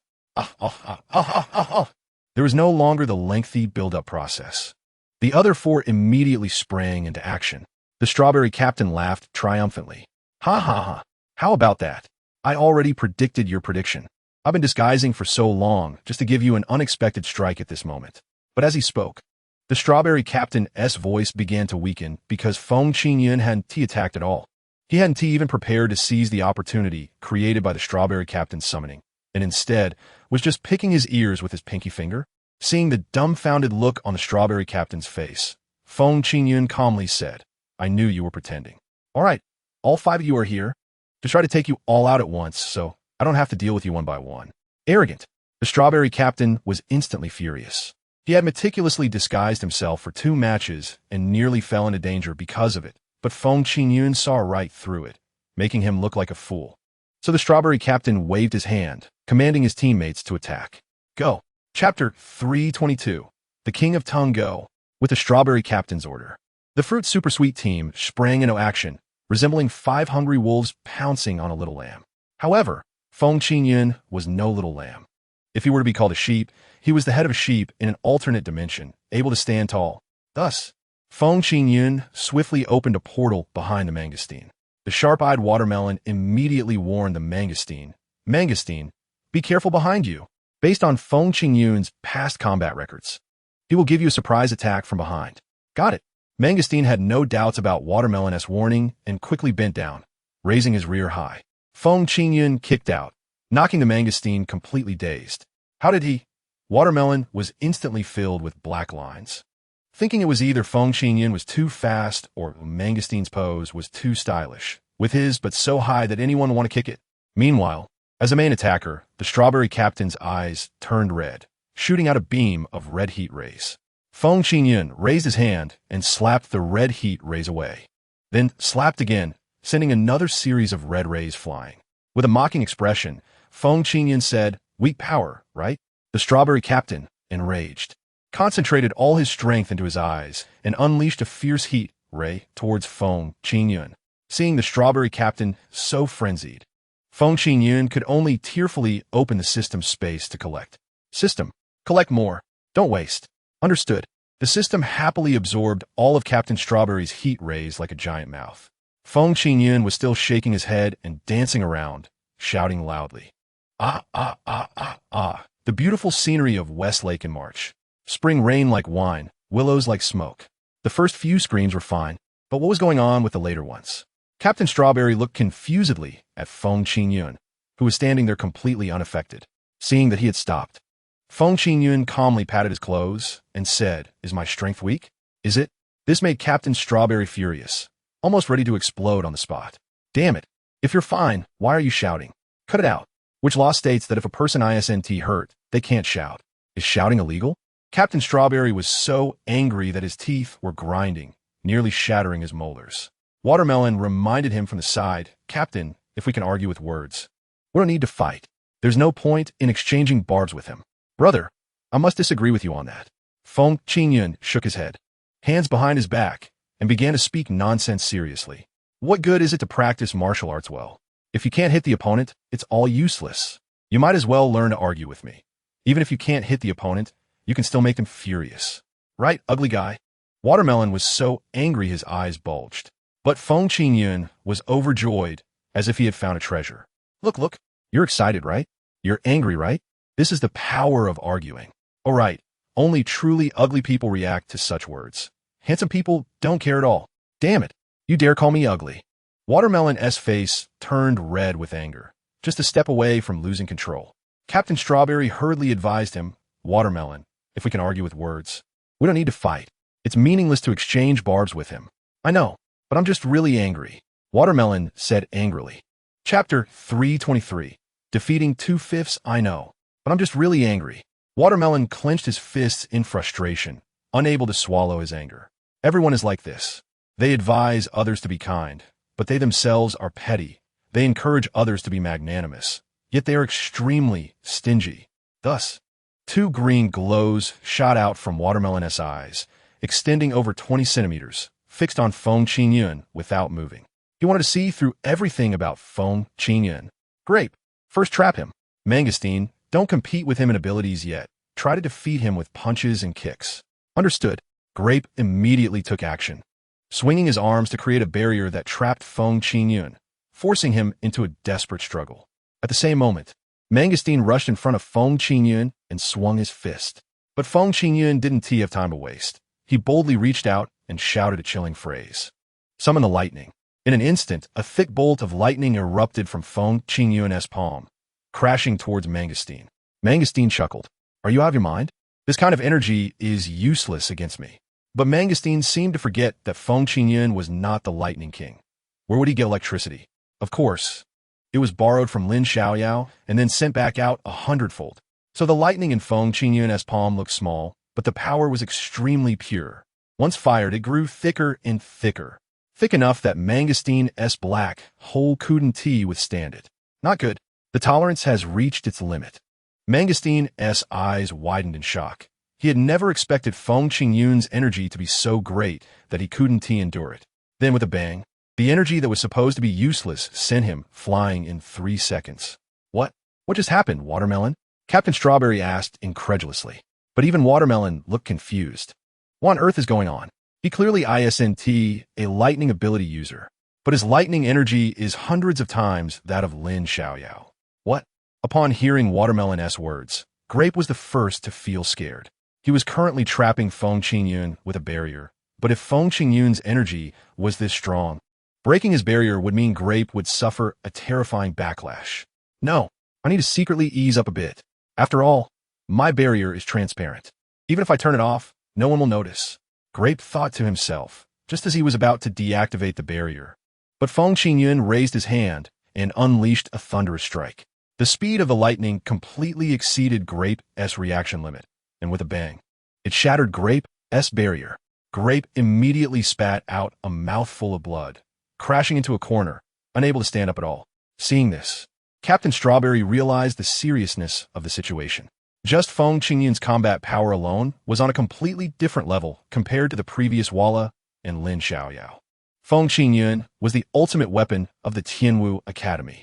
However, the Tianyi Academy had also prepared a powerful trump card. That was Lemon, who possessed time abilities. So Captain Strawberry smiled coldly. Hee, Lemon, use your ability to bring Mangosteen and Grape back. Chapter 324. Gaining time abilities. Lemon, use your ability to bring Mangosteen and Grape back. Captain Strawberry said coldly with a smirk.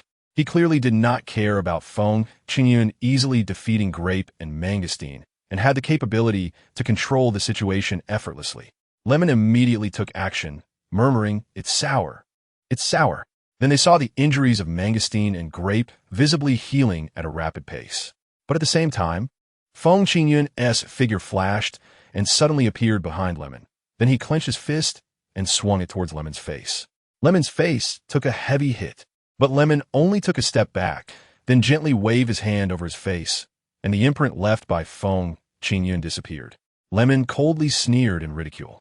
The attack of a space warrior is nothing much, is it? Feng Qingyun chuckled, and at the same time, a system notification sounded in his mind. Congratulations, host. You have gained the power of time, and it is being randomly doubled. Randomly multiplied by 999 times. As the words fell, Feng Qingyun automatically mastered the time ability, then reached out to Lemon's face.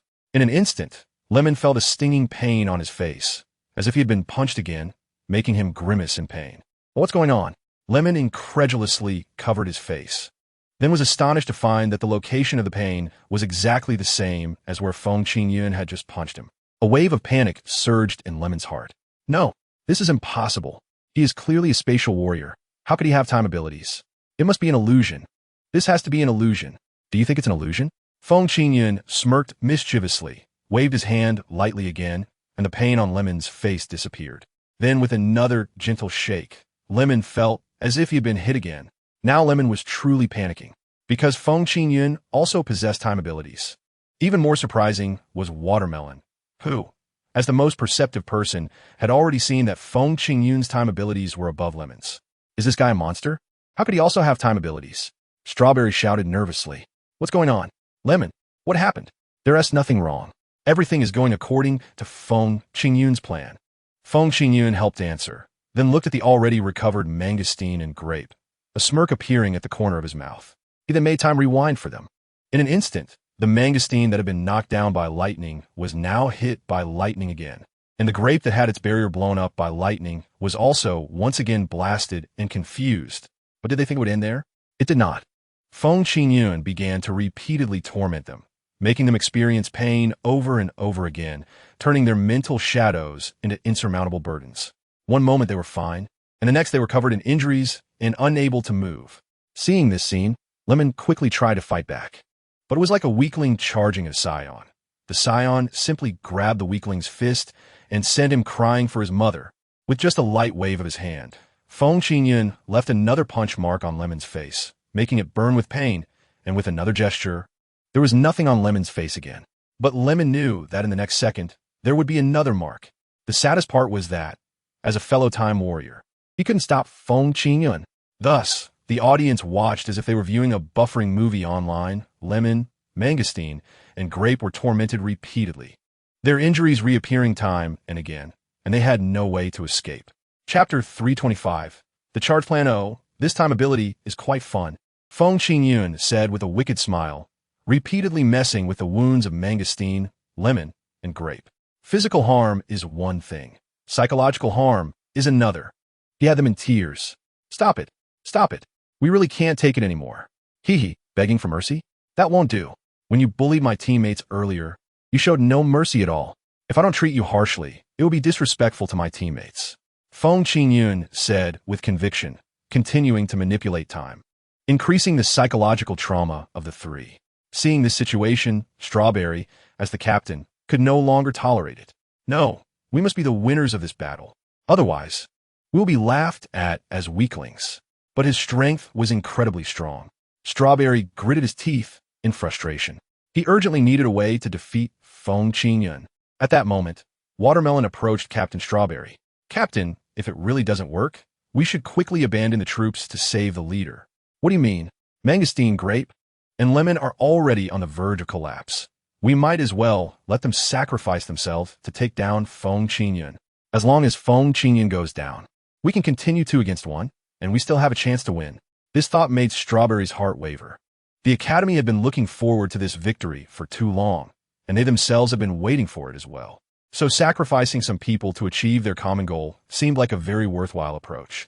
Strawberry immediately made a decision. I understand. We'll use them 3 to exchange for Feng Qingyun leaving this stage. Mangosteen, grape, lemon, you 3, start the charge plan immediately.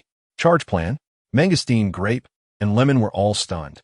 They seemed to have a strong fear of this charge plan. But one by one, they gritted their teeth and surprisingly nodded. Then they all said in unison, we understand. We will start the charge plan. What is this charge plan? Feng Qingyun, who was having a great time, sensed something unusual and suddenly paid attention. He saw Mangosteen, standing not far away, was the first to launch an attack. But the method of attack was a bit outrageous. As he violently tore off his clothes, revealing a chest embroidered with a husky. What the hell? Feng Qingyun felt confused, wondering what this guy was trying to do. Then Mangosteen shouted loudly, accept the curse from the prairie wolf god. From today on, you will be rich and prosperous, counting money until your hands cramp. Huh? Feng Qingyun couldn't help but laugh. What was this all about? Did they want to make him laugh? To distract him in battle? Just like wearing a meme mask during tug of war to mentally break the opponent's strength? Feng Qingyun was puzzled. He soon realized these people really thought that way. Following Mangosteen's lead, Grape also tore off his shirt, revealing a handsome alpaca with bangs on his chest. Feng Qingyun was left speechless. But that wasn't all. At this moment, Lemon actually grabbed his clothes with both hands and said in an annoyingly coy voice, guess what is under my clothes? Feng Qingyun felt an urge to spit blood. However, He was also quite curious about what was underneath the clothes. Chapter 326. Time-space fusion. Guess what's under my clothes? Lemon said with a flirtatious expression, making Feng Qingyun's eyes hurt. However, with Mangostine's husky in front and Grape's alpaca behind, Feng Qingyun's threshold had already been raised significantly. But compared to these three's self-destructive actions, Strawberry and Watermelon's movements were more thought-provoking. The two were secretly backing away, while their teammates were desperately trying to self-destruct, seemingly trying to avoid something. What is going on? Feng Qingyun frowned lightly, realizing that there must be a problem here. While he was still pondering what the issue could be, he saw the already desperate Grape and Mangostine charging recklessly in front of him, their blood surging as if they were three grenades ready to engage in a deadly exchange. So this was the strategy. Feng Qingyun understood. The seemingly foolish act of self-destruction was actually meant to conceal their danger. After all, who would believe that a fool would launch a terrifying attack in a one-for-one exchange? After Grape and Mangostine had self-destructed, Lemon would then attract Feng Qingyun's attention, allowing him to overlook other potential threats. As for the other two, they would begin their devastating assault. So this was the charge plan, willing to do anything for victory, even sacrificing teammates. Quite interesting. Feng Qingyun smiled coldly, thinking that the people from Tiando Yuan were truly crazy. However, if self-destruction couldn't defeat the opponent, it would only be self-humiliation. So Feng Qingyun raised his hand, preparing to send Grape, Mangostine, and Lemon away, letting them self-destruct far from him. But as soon as Watermelon saw Feng Qingyun make a move, he immediately alerted Strawberry. He was about to unleash his spatial ability. Understood. In an instant, two scorching rays shot from Strawberry's eyes, targeting Feng Qingyun's fingers, aiming to intercept Yi Tian's spatial ability. At that moment, Strawberry's heat rays, Grape and Mangostine's self-destructive attacks, and Lemon's motion to lift his shirt all approached Feng Qingyun. How interesting. The most troublesome situation in a one-to-many scenario was probably this.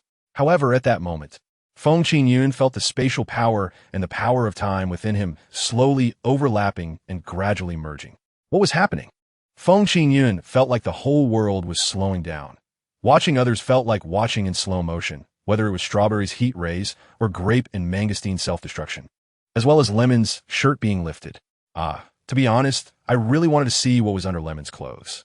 Just as this thought appeared in Feng Qingyun's mind, he saw that while everyone else was still in slow motion, Lemon's speed suddenly accelerated, revealing his body underneath his shirt, which looked like a white-cut chicken. And it was embroidered with a screaming chicken. Wow, these people really know how to create chaos. Feng Qingyun chuckled, but then his smile suddenly faded, because he saw that Lemon, who had already lifted his shirt, let it fall back down again, returning to the slow-motion state of everyone else. So, did I just see the future? And it was a directed vision? Chapter 327. Theoretically, what was going on? Has my ability leveled up? Feng Qingyun still couldn't quite understand. But he was greatly shocked. Just by thinking about Lemon undressing, he had done so. And wanting Lemon to keep his clothes on, he had done that too. Wasn't that a bit domineering? But Lemon wasn't even a girl. So what was there to be happy about? Nevertheless, Feng Qingyun had now awakened to a new use of his abilities. He could see the future. So he focused on Strawberry's heat rays. Unsurprisingly, when the heat ray struck Feng Qingyun's hand, although he wasn't seriously harmed, he still revealed a slight opening. At the same time, Grape and Mangostine lunged at him, intending to severely injure Feng Qingyun in their self-destructive manner. These guys are ruthless. And that one with the green light in his eyes. Why isn't there green light coming from his head? Feng Qingyun cast a glance at Watermelon's head. This person's role couldn't be ignored. Strawberry was like the head of this group, while Watermelon was the strategist. In team combat, he analyzed and devised strategies, while Strawberry just made the final decision. What did he say to Strawberry earlier? Feng Qingyun's gaze fixed on Watermelon, and with a thought, Watermelon's actions began to rewind. Then Feng Qingyun heard Watermelon say to Strawberry, he's about to unleash his spatial ability. So this guy, after observing my battle, could remember the details and predict what would happen next. Feng Qingyun fully understood Watermelon's ability. Simply put, it was like Watermelon playing cards with a gambling god, the gambling god feeling anxious inside, but appearing calm on the surface. The only time the gambling god would reveal a flaw was when he was cheating. He would touch the jade ring on his middle finger, subtly giving the opponent the middle finger, thus gaining a psychological edge to confidently cheat. But Watermelon's ability was that after observing the gambling god's small actions once, the next time the gambling god did that small action, Watermelon could spot it immediately, while others would typically need to observe many times. One insightful pair of eyes. Having such eyes really made one want to poke him in the eyeballs. So considering all the current situations, Feng Qingyun realized that if he opened the spatial door to banish Grape and Mangosteen, Strawberry would definitely take the opportunity to attack him. So the most prudent course of action now was snap. Feng Qingyun snapped his fingers. Watermelon, who had been beside Strawberry, suddenly appeared in Feng Qingyun's position, while Feng Qingyun shifted to Watermelon's spot. Watermelon was taken aback because Feng Qingyun had never moved this quickly before, but little did Watermelon know. After Feng Qingyun fused with the power of time, he could use it to shorten the startup and recovery of his moves. This meant all his skills had become instant cast skills. The corners of Feng Qingyun's mouth lifted slightly. You have insight, right? Then I want to see how you will evade your charge plan. However, while letting Watermelon analyze was fine, theoretically, Watermelon possessed insight. If he also had extremely high movement speed, he could dodge the heat rays while avoiding the other two's devastating attacks. But the problem was, Watermelon didn't have that kind of speed. So the reality was that Watermelon was first struck by the heat rays. Then he was hugged by the bewildered Grape and Mangosteen, all three of them looking confused, and then with a loud bang, they all self-destructed, barely surviving. As for Lemon, who had already self-destructed, he was already half incapacitated. Only Strawberry remained with combat power, but Feng Qingyun had already moved to his side. Chapter 328. Why do teammates have to get hurt? What's going on? On the battlefield, everything changed in an instant. Strawberry barely had time to react before his most capable assistant, Watermelon, was sent flying and looked unrecognizable. Moreover, the most crucial point was that Feng Qingyun's figure appeared beside him, poised to deliver a 1,000-year kill at any moment. So Strawberry's first move was to swing his hand and fling out a black stick. Then he struck forcefully towards Feng Qingyun's head. Unfortunately, it was too late. Feng Qingyun simply stepped forward, and Strawberry's figure suddenly appeared next to Lemon. With that swing, he delivered a massive blow to Lemon, knocking him out on the spot. Strawberry's eyes were bloodshot. Feng Qingyun, I swear I won't rest until you're dead. You think too highly of yourself. I don't even see you as a competitor. Feng Qingyun chuckled, his figure suddenly appearing behind Strawberry, and with a kick, he sent Strawberry flying into the dirt. At the same time, a flash of light occurred, and Strawberry was no longer eating the dust of the competition arena. He was directly thrown out of it. In an instant, the victor was determined. Feng Qingyun crushed the entire Fruit Super Sweet team with absolute superiority. Tianwu Academy wins. Wins. The audience erupted in excitement. In previous years, everyone knew Tianwu Academy would win, so there weren't any significant emotional fluctuations. But this year, Fruit Super Sweet not only caught the eye but also performed brilliantly, making people think they could take down the well-known Tianwu Academy. Unexpectedly, they were still strung together like candied hawthorns by Feng Qingyun, a string of 5. At the same time, this match caused a massive stir due to the glaring issues with Fruit Super Sweet, leading to multiple trending topics. Are martial artists being feminized? Is it a decline of morals or a distortion of humanity? A boy band debut? These martial artists must be going crazy for fame. Spatial martial artist Feng Qingyun violently suppresses the feminine boy band, and female boxing advocates express there are suspicions and tendencies of violence against women. Strawberry, Watermelon, Grape, Mangosteen, Lemon. So the question arises, when will Peach stand up and get angry? The internet was in an uproar. Various people had their opinions, stirring up what was initially a low-key preliminary match into a heated topic. Back at school, Feng Qingyun initially wanted to lie down in the dormitory for a while, but was barged in by Qin Gongda. You little brat, you can still sleep, huh? What happened? Feng Qingyun curiously turned to ask Qin Gongda. Qin Gongda huffed angrily. What happened? Look at what you've done. You could have taken him out yourself. Why did you have to drag Walai and Lin Xiaoyao into the hospital? But if they didn't get half beaten to death, how could I easily take out 5? Feng Qingyun replied confidently. War is all about intelligence.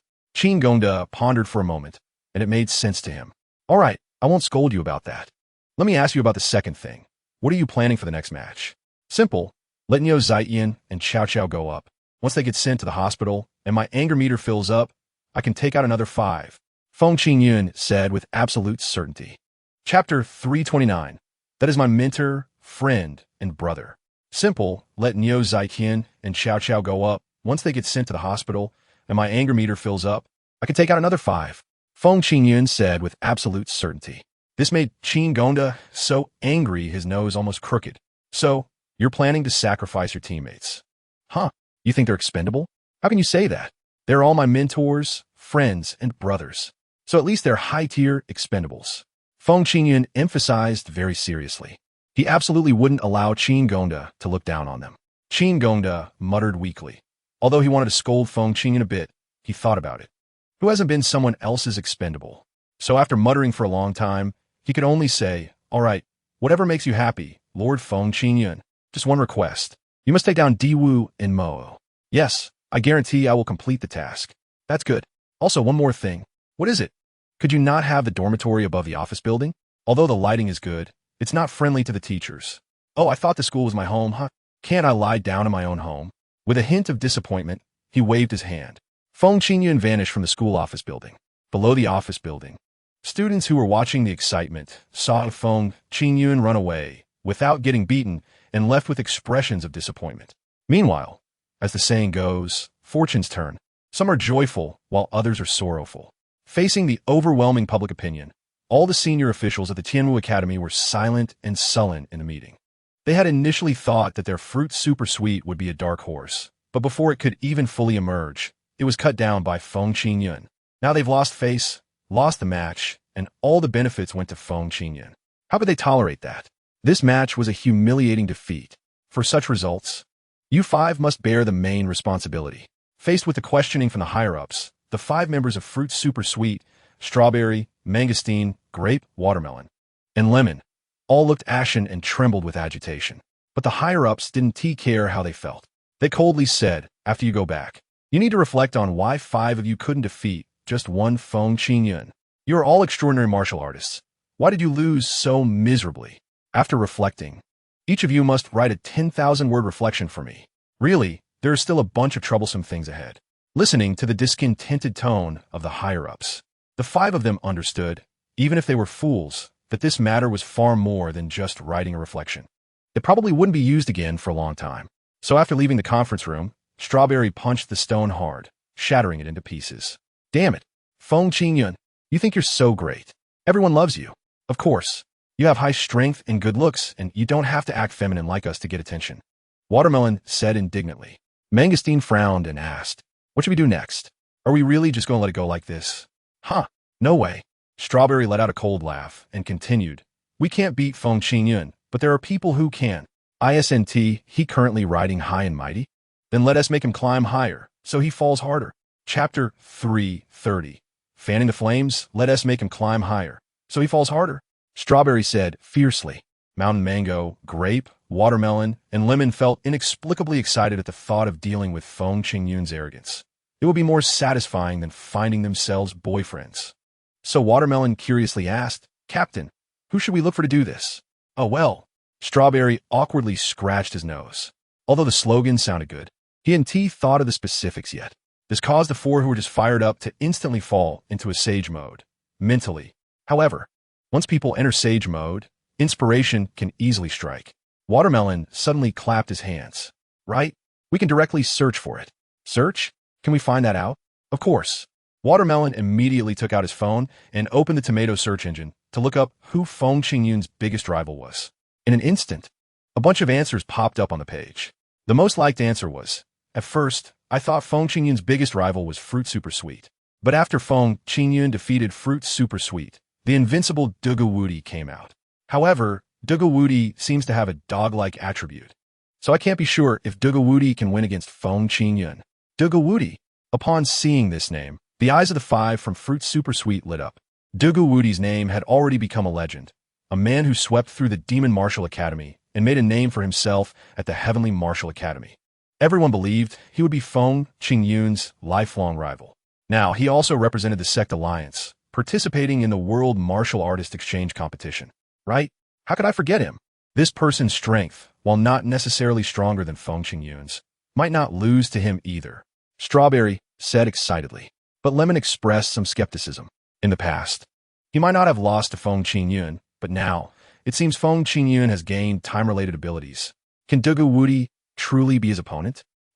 Whether Dugawudi is Feng Qingyun's opponent is not something we should consider, but rather something for Dugawudi to think about. What we need to do is fan the flames between these two. Captain Strawberry smiled sinisterly, having made up his mind. So Captain Strawberry waved his hand, calling the other four to his side. He whispered, "Let's register some female accounts and leave comments on Dugawudi's social media, praising him and stirring up conflict between him and Feng Qingyun." That makes sense. Watermelon, lemon, mountain mango, and grape all nodded. They said that even the greatest heroes find it hard to resist the charms of a beautiful woman. No matter how strong a hero is, being praised by a lovely confidant can boost their confidence, allowing them to unleash combat power beyond their limits. Thus, the group got to work right away. They quickly found Dugawudi's account, and since his last name is Dugu, he truly is invincible. Captain Strawberry immediately used a photo of himself in female attire as his avatar and sent a private message to Dugawudi. "Brother Dugu, I'm a little sister who has admired you for a long time. I hope you can reply to me." Then, 10 minutes passed. Dugawudi didn't reply. Half an hour passed. Dugawudi still didn't respond. A whole day passed. Dugawudi remained silent. This made Captain Strawberry furious. "Dugawudi, who do you think you're looking down on?" "Captain, don't get worked up," the other four urged, secretly thinking that they knew his photo wouldn't work. They should have used their own. But at that moment, Dugawudi replied, "Hello, little sister. I am Dugawudi himself." Chapter 331. Grandpa's tea. "Hello, little sister. I am Dugawudi himself." Upon receiving this message, Captain Strawberry immediately jumped up excitedly from the bed and quickly called mountain mango, lemon, grape, and watermelon over to discuss. "What should I do next? How should I respond?" "We don't have much experience with this," Mountain Mango and the others shyly admitted. Captain Strawberry scratched his head and suddenly remembered that a female fan had added him as a friend before and sent him all sorts of strange messages every day. So he quickly took out another phone and copied the messages that the female fan had sent him to send to Dugawudi. "Brother, you are so handsome. I love the way you look on the battlefield." Only 2 seconds passed after sending the message, and Dugawudi immediately replied with a message. "Ha ha ha ha ha. That's for sure." Captain Strawberry felt he was about to burst, thinking, is Dugawudi always this narcissistic? After some thought, he decided not to dwell on it and directly copied Dugawudi's response to his female fan to see how she would reply. Chapter 332. The fire ignites. After thinking for a long time, Captain Strawberry finally realized that he had been scammed. He was so angry that he couldn't speak for half a day. Thus, the day passed. However, that night, Strawberry finally thought of a more reliable approach. One that would be more effective than approaching Dugawudi personally. I got it. I got it." Strawberry shouted excitedly. Mountain Mango, Grape, Watermelon, and Lemon wished Strawberry hadn't thought of anything. The last time Strawberry had a bright idea, he lost 200 yuan. Strawberry rushed up to the four and proudly announced, "I got it. I know how to make Feng Qingyun and Dugawudi fight." "Oh, what is going on? Is your attitude suggesting you don't believe I can fan the flames and make them fight to the death?" "No, not at all. But your attitude says you don't believe in me." "Really, not at all." All right. I'll just say it." Captain Strawberry pouted in dissatisfaction and laid out his entire plan. "Originally, my plan was to pretend to be a girl and fan the flames for Dugawudi, prompting him to go all out against Feng Qingyun and definitely defeat him. But then I thought, what if I keep doing this and end up getting scammed again? So I came up with a way to stir up a hot and fiery conflict between these two without getting cheated, which is to incite public opinion."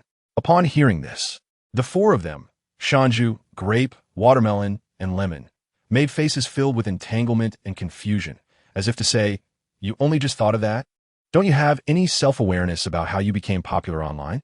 It was through eccentric clothing and inciting public opinion. Even being infamous is still fame. However, Captain Strawberry overlooked the small details on their faces. Captain Strawberry patted his chest and said, "So, all we have to do is continuously post about the conflict between the two online, and there will definitely be people jumping on the bandwagon to fan the flames. When the online public sentiment becomes tense, there will surely be some words that will trigger their nerves, and they will inevitably confront each other." "Great."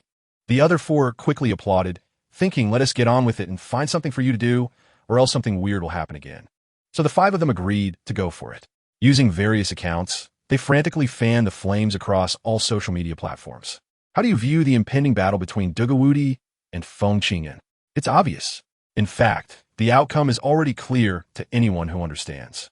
Those who get it will know, and it's useless for me to explain to those who don't, setting aside strength. Am I the only one who thinks Dugawudi's name sounds more powerful? As for Feng Qingyan, sorry, I accidentally overlooked it. Did no one notice that Dugawudi is taller than Feng Qingyan? The name I mentioned, manual dog head emoji. In no time, the group posted hundreds of messages, rumors, and tweets about the two. A crowd eagerly awaited the public sentiment to brew, hoping this would become a hot topic. After all, this is what they do. So they were confident that manipulating public opinion was completely easy for them. However, a day passed and public sentiment didn't brew. 2 days passed, and it still didn't brew. 3 days later, public sentiment finally started to brew. But it wasn't due to the operations of the 5 of them. It was because a primary school student posted a barrage on a platform saying, if Feng Qingyan and Dugawudi fought, who would win? I bet Dugawudi will win. Betting a pack of spicy strips. Chapter 333. The argument escalated. If Feng Qingyan and Dugawudi fought, who would win? I bet Dugawudi will win. Betting a pack of spicy strips. With this barrage, an extremely terrifying group re-emerged in people's view. That is the power faction. For them, the author doesn't know anything about comics. Power is the most important thing. Okay? What is the point of romance in games? Power is the key. Okay? When writing novels, getting the emotions right is secondary. Clarity and power is the main thing. Okay? Therefore, they appeared for 3 things. Power, and more damn power. If you say Dugawudi is strong, I just chuckle. What achievements has Dugawudi accomplished? Bullying a few weaklings is called invincible? Didn't you see that my brother Feng took on 5 alone? What kind of power does Feng Qingyan have? Yes, just like a monkey. Looking flashy, but can't hold his own in a direct confrontation. It's hard not to support this. Feng Qingyan indeed is like a monkey, flashy but weak. Dugawudi is like a 3-eyed monster, not flashy, but he can definitely overpower Feng Qingyan. Comparing a monkey to a 3-eyed monster, I just chuckled. Why not say Dugawudi is a Western boss? Dare to exaggerate a little more? In a word, anyone who says Feng Qingyan's power is inferior to Dugawudi's is an idiot. And I want to accept any rebuttals. In a word, anyone who says Dugawudi's power is inferior to Feng Qingyan's is an idiot. And I want to accept any rebuttals. To those upstairs, I'm RNM. To those upstairs, I'm RNZZ, CNM, WQNMLGB, WDNMD, CNEY. One after another, they were eloquent and full of colorful language, all in encrypted terms. Only a true keyboard warrior could decipher their meaning.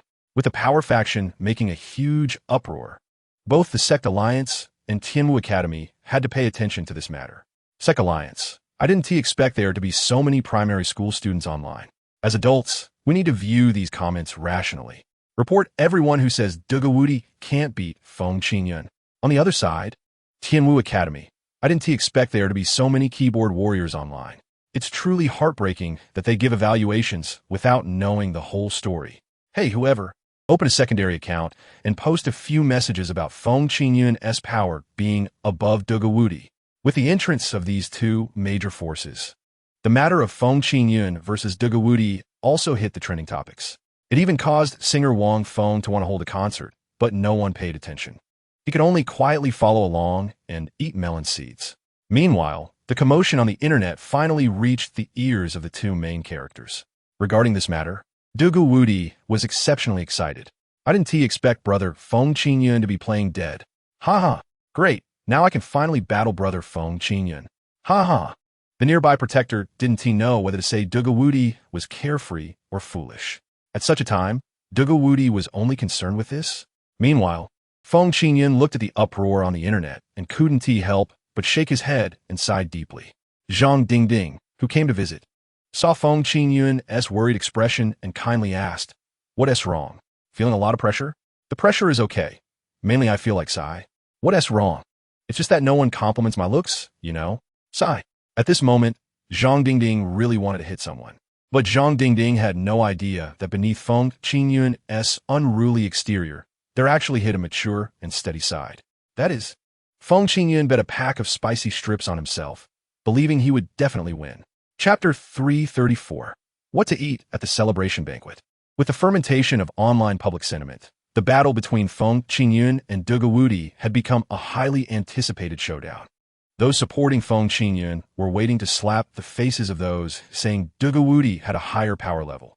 Those supporting Dugawudi were waiting to slap the faces of those saying Feng Qingyun was impressive. However, most people were just watching the excitement, curious about who would win between the two. After all, everyone was talking about them. Under such pressure, Tianwu Academy was also quite troubled. Qin Gongda sat in the office, his brow furrowed. In front of him sat Lu Daoling, Hu Yi, and others, all with frowns on their faces. After a moment, Qin Gongda looked at this group of sullen faces and snorted in annoyance. Come on, let's hear it. What are you all thinking? Hu Yi immediately expressed his opinion. Hot pot. It has to be hot pot. After Feng Qingyun beats Dugawudi, our school's profile will definitely rise to a new level. We should hold a celebration feast, and having hot pot is definitely appropriate. I have a different opinion. Lu Daoling frowned, clearly dissatisfied with Hu Ye's hasty approach. You're thinking too one-sidedly. So Lu Daoling suggested, we must add a clear broth base and go for a yin-yang hot pot. After all, some students don't eat spicy food, right? We need to consider their taste and can't just have a red soup base. No, a clear broth has no soul. Hu Yi protested. So it's decided, yin-yang hot pot, yin-yang hot pot. Hu Yi wore a face of reluctant disappointment. Seeing this, Lu Daoling could only add, although we can make concessions on the broth for the sake of the students, the spicy rabbit heads are a specialty snack and must be authentic. Exactly. Hu Yi clapped his hands in agreement. The rabbit heads must be spicy. All right. All you think about is eating. Qin Gongda scolded with annoyance. He lamented. Haven't you all considered what to drink? That's a tough question. Lu Daoling and Hu Yi frowned. After all, choosing a drink is difficult. There's rice wine, Zhuai, and a variety of liquors, etc.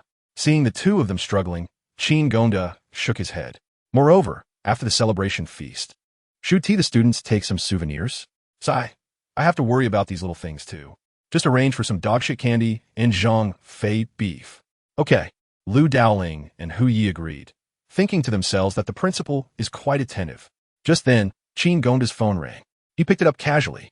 Hello. Okay. And then hung up. Lu Daoling and Hu Yi looked at Qin Gongda curiously. Principal, what's up? The competition committee called. They said Feng Qingyun and Dugawudi haven't reached the time for their showdown yet, but the buzz online is so high. Should we let them meet early? What do you mean? The competition committee wants to organize a small collision ceremony. Nothing too serious, just a friendly exchange, not to the point of actually fighting. Qin Gongda said while tapping the table. Clearly, the competition committee wanted to stir up excitement and attract sponsors. Lu Daoling asked, so what exactly is this collision? Hee. Aren't they supposed to compete? What else would they compete in? Qin Gongda chuckled. Dugawudi, far away, suddenly felt a tightness. Chapter 335. You are my god in terms of combat power. Feng Qingyun is just a junior, while Dugawudi is the king. Some things are understood by those who understand. It's meaningless to explain to those who don't. Feng Qingyun is the strongest. Anyone who disagrees can just perish. The online discussion was chaotic, lively like a spicy hot pot, fiery and bustling. But at the same time, a hot news topic that captivated countless hearts emerged. Feng Qingyun versus Dugawudi. Who will be the winner? Instantly, the entire internet boiled over. After all, no matter how much one talks, if Feng Qingyun wins and Dugawudi loses, Feng Qingyun could squash Dugawudi with a finger. That's just speculation. Without a real encounter, who knows who truly has the higher combat power? But now, these two are finally going to meet, and it's announced by the competition committee, which makes people very excited to see what kind of sparks will fly between them. So, at 6 o'clock that evening, as many were just about to have dinner, the battle between Feng Qingyun and Dugawudi was live-streamed for the first time. Hello, good evening, dear friends. This is the martial artist star competition organized by the competition committee. First, let me introduce our martial artist stars today. They're the spatial martial artist Feng Qingyun and Dugawudi. Let us give them a round of applause. After finishing, the host realized they were live streaming, and the audience was all behind screens. Who would be silly enough to clap? Meanwhile, Feng Manlu, a devoted supporter of Feng Qingyun, was clapping enthusiastically. Then the host continued, additionally, we thank our special guests, the Sweet Fruit Five. They have also made an appearance today. It was only at this moment that everyone noticed that behind Feng Qingyun and Dugawudi, the Sweet Fruit Five were sitting there awkwardly, looking a bit uneasy and constrained. At this point, many felt confused. What does it mean for these 5 to appear here? It seemed there had been no prior announcement about them. But someone noticed that on the promotional poster, beneath the large headshots of Feng, Qingyun, and Dugawudi, there were indeed 5 tiny figures the size of ants, marked as special guests. The host, holding a microphone, first approached Feng Qingyun. Mr. Feng Qingyun, what do you think about tonight's match? Well, I generally don't like watching. I prefer doing. It's like watching a movie. No matter how much you watch, you can't become the leading actor, but when you do it yourself, then I am the leading actor. Feng Qingyun responded seriously, making the host nod in appreciation. Mr. Feng Qingyun sounds like a doer. If you have an idea, go for it boldly. Now let's interview Mr. Dugawudi. Saying this, the host handed the microphone to Dugawudi. Mr. Dugawudi, originally we called you to invite you to participate in the match, but you refused to come. Why did you come later? Very simple. Dugawudi looked straight at Feng Qingyun, speaking in a grand manner. Because, Feng Qingyun, you are my god. At once, even Feng Qingyun was a bit stunned, wondering if this guy was going to propose to him. Luckily, Dugawudi's next line was, and I am here to slay the gods. Feng Qingyun let out a sigh of relief, glad that he wasn't here to propose. That would have been terrifying. Chapter 336 Collision without a doubt. These 2 sentences from Dugawudi carry immense power, directly igniting the entire live stream's excitement. The first sentence was still you are my god. The next sentence was I am here to slay the gods. This contrast is enough to excite anyone. The host seized the moment and fueled the fire even higher. Looking at it this way, it seems that Dugawudi is well prepared. So, without wasting any more time, let's get straight to the topic. Upon hearing this, Feng Qingyun immediately spoke up. What do you mean? Are you implying that Dugawudi is well prepared, and I am not prepared at all? No, that is not what I meant. Even if it is, it doesn't matter. Anyway, you all do as you please. I am invincible, Feng Qingyun confidently stated, once again heightening everyone's emotions. To say such bold words either means he is foolish or truly formidable. However, from everyone else's observation, Feng Qingyun mostly belongs to the latter. The host silently thought to himself, great, so you 2 are both spouting golden phrases, and I'm just the extra here. But little did he know, the spectators were shaking in excitement. Wow, they seem really impressive. No wonder we can't compete with them. Just look at this aura, this momentum. We are completely on a different level. Quiet, Captain Strawberry reprimanded, causing several people to choose to remain silent. At times like this, praising the enemy is a humiliation to oneself. However, Captain Strawberry's next line was, hurry up and take good notes. Write down your insights and experiences. Everyone was taken aback, thinking to themselves that the captain is indeed the captain, meticulous as dust. At this moment, he was even thinking about learning from the opponent. Meanwhile, the main figures, Feng Qingyun and Dugawudi, were listening to the host explain the rules of the match. Tonight, our competition is arm wrestling. This is well known. Arm wrestling looks simple, but it is actually not simple at all. All right, no need to say so much. Dugawudi domineeringly interrupted, then stretched out a hand towards Feng Qingyun. The intent to provoke was evident. Feng Qingyun smiled and extended his hand as well, clasping Dugawudi's right hand. In an instant, everyone's breaths became tense. The outcome of the arm wrestling match should be decided quickly, right?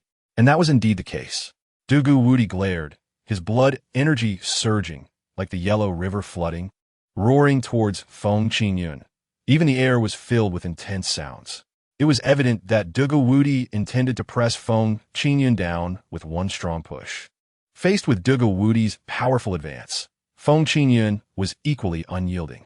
His internal energy surged like a river of stars, cascading from the sky to the ground. The momentum even more overwhelming than the stars, causing the air to slightly distort. Everyone couldn't help but widen their eyes. What is going on? Feng Qingyun looks delicate and weak, yet his blood energy seems even stronger than Dugawudi's. Could it be that Dugawudi is about to be forcefully suppressed by Feng Qingyun in his area of expertise? Chapter 337 Dugawudi gains the upper hand. Boom! The two surging blood energies collided like two armies attacking, the killing intent overwhelming, causing intense ripples in the air. Even the cameras were severely disrupted. The entire scene began to display snowflakes. The host and the cameraman had to retreat dozens of meters to continue the live broadcast, But even then, the entire scene was still extremely distorted, as if being filmed in a vortex. The scene was turbulent. The host said in horror, "It has appeared. When blood energy reaches a certain level, it will cause interference in the broadcast." Those watching a live stream were even more furious, cursing. What kind of live broadcast effect is this? Damn it, what era is this? Oh right, it's the High Martial era, so the technology is a bit lacking. That makes sense. In short, a group of people was scratching their hearts in anxiety. It was like they were used to watching high-definition movies, accustomed to only needing a general overview and fast-forwarding through, but suddenly encountering something low-definition. They desperately wanted to see what expressions these two people had and what the details were. At this moment, Woody's heart was churning with waves. Although he had long known that Feng Qingyun's strength was formidable, being invincible among his peers, he himself was also invincible and would not necessarily lose to Feng Qingyun. But now, looking at it, he felt that he was subtly at a disadvantage. No wonder he is brother Feng Qingyun. This strength is enough to impress even me. But I haven't gone all out yet. Woody thought to himself, increasing his strength, exerting a more violent blood energy to suppress Feng Qingyun. The wrist that was gradually being pressed down was now being pushed back little by little. Noticing Woody's blood energy surging, Feng Qingyun was a bit surprised. This guy, I thought he suddenly became weak, but it turns out he was hiding his strength. All right, let us see how I can play with you. So Feng Qingyun continued to remain calm, not increasing his blood energy at all, allowing Woody to slowly push his arm down. Seeing Woody regain the upper hand, the supporters of Woody erupted in cheers. Ha ha ha ha ha. Look, the strongest young warrior in your eyes is about to lose. In a fight, it's all about arm strength, right? If the arm strength is lacking, how can you expect Feng Qingyun to win against Woody? Isn't that a joke? Weak, right? I'll say it here. Feng Qingyun is simply not capable, got it? At this moment, Woody also felt that his strength had the upper hand. Brother Feng Qingyun's strength is indeed formidable, but his strength mainly lies in technique, not in direct confrontation, so I've taken a shortcut. I should end this battle early to spare brother Feng Qingyun some embarrassment. Thus, Woody increased his output. Around his body, a golden lion totem even appeared. The lion opened its massive mouth with all its might and roared. The blood energy of Woody erupted. The suppression of Feng Qingyun became even more evident. Supporters of Woody cheered excitedly. Good, we won, we won. Ha ha ha ha ha. This Feng Qingyun is just inferior. Those who praised Feng Qingyun were suddenly silenced. However, at that moment, just when Woody was about to achieve his first victory over Feng Qingyun smirked. Chapter 338.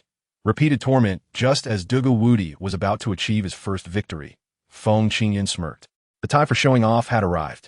Then, the blood energy within him erupted, and he activated his time reversal ability, slowly bringing the moment of their arm wrestling back to when he had the upper hand. In everyone's eyes, they saw Feng Qingyun calmly turning Woody's arm back, and surprisingly, Woody was unable to resist. Witnessing this scene, those who had just been praising Woody as invincible were all dumbfounded, their faces stinging from the slap of reality. No way. Just now we said Woody was invincible, and now he is being suppressed. Those who had been hyping up Feng Qingyun immediately fell into a frenzy. Ha ha ha ha ha ha. Weren't we just praising how powerful Woody is? How come he is suddenly not doing well? This is hilarious. Who really is the inferior one? To be fair, it's clear that Feng Qingyun is toying with Woody, and those praising Woody, is your face hurting? The situation turned completely around. Even Woody was taken aback. However, he quickly reacted, realizing that Feng Qingyun was using his time ability to turn the situation around. Woody couldn't help but think to himself, Feng Qingyun, how can you also have time abilities? Could it be that your true power is not spatial abilities, but the ability to learn from others? In an instant, Feng Qingyun's status in Woody's mind was elevated by several levels. Feng Qingyun inexplicably felt that the way Woody looked at him had changed, filled with admiration. Is this guy actually infatuated with me? Why do I feel like his gaze is no different from that of someone looking at a deity? Feng Qingyun wondered. But despite the admiration, Woody showed no mercy in his attacks. He unleashed a violent output. Woody roared, increasing his output, his hair standing on end. his whole head resembling a furious lion. Dugawudi thought, since Brother Feng Qingyun has time abilities and can reverse time, then I will crush Brother Feng Qingyun with overwhelming force. Only then can I achieve victory. Sensing Dugawudi's powerful output, Feng Qingyun smirked again. Do you think I'm just someone who can use time abilities? Wrong. I'm a martial artist too. I also have abundant blood energy. Thus, Feng Qingyun's blood energy surged wildly. Then he discovered, damn, Dugawudi, as a pure warrior, is truly terrifying. I can't even overpower him in 1 second. I can only slowly, over 3 seconds, gradually overwhelm Dugawudi. So, when everyone saw Dugawudi's wrist firmly suppressed by Feng Qingyun, they all thought Dugawudi was about to lose. Yet, Feng Qingyun unexpectedly straightened his hand again. No, I'm not satisfied with the speed of this defeat. Let us do it again. Piafich. A group of people directly sprayed out water. What kind of twisted idea is this? Is he trying to repeatedly torment Dugawudi? Dugawudi's protector frowned even more. The strongest aspect of young Master Dugawudi is his indomitable fighting spirit. Even if he happens to lose once, he can become braver with each battle, never backing down. But Feng Qingyun clearly won and still wants to start over. Is he trying to completely crush young Master Dugawudi? To shatter young Master Dugawudi's will? Chapter 339. Cloud enemy Dugawudi's protector frowned, questioning Feng Qingyun's actions. For a warrior, the most precious thing is the unwavering fighting spirit. However, once this fighting spirit is repeatedly worn down, it can reach a critical point where it collapses, never to regain its former glory. Therefore, the protector quietly mobilized his blood energy. If Feng Qingyun was indeed toying with Dugawudi, he must intervene. Sensing this threat, Feng Qingyun smiled calmly. When it comes to escaping, I have never lost. But Dugawudi also noticed this killing intent. Thus, Dugawudi's voice became serious, reaching the protector's ears. What are you doing? Young master, Feng Qingyun seems to be deliberately undermining your fighting spirit. I'm just being cautious. There is no need for caution. If I lose, it's because I'm not skilled enough. If I'm manipulated by someone, it's my own fault. If I lose my fighting spirit after being tormented a few times, that's my incompetence, not anyone else's fault. But there is no but. Withdraw your killing intent. Yes, the protector, although reluctant, knew that his young master was resolute and could only choose to obey. However, the conversation between the two was quietly overheard by Feng Qingyun. In his heart, Feng Qingyun couldn't help but feel a trace of admiration for Dugawudi. This guy, while seeming a bit like a brute, is somehow endearing. He is straightforward and honest. If he were to be a friend, it would surely be reassuring. So Feng Qingyun smiled and no longer tormented him repeatedly. He directly pushed all his strength to overpower Dugawudi once. Seeing this result, Dugawudi felt a hint of regret. But that regret quickly transformed into motivation for Dugawudi to move forward. Dugawudi clasped his fists. Brother Feng Qingyun, I lost this round. But next time, I might not lose again. Then I'll also say, I will win again. Feng Qingyun clasped his fists, his words firm and resolute. Although the two were at odds, there was a sense of mutual respect, a feeling of kindred spirits and heroes recognizing each other.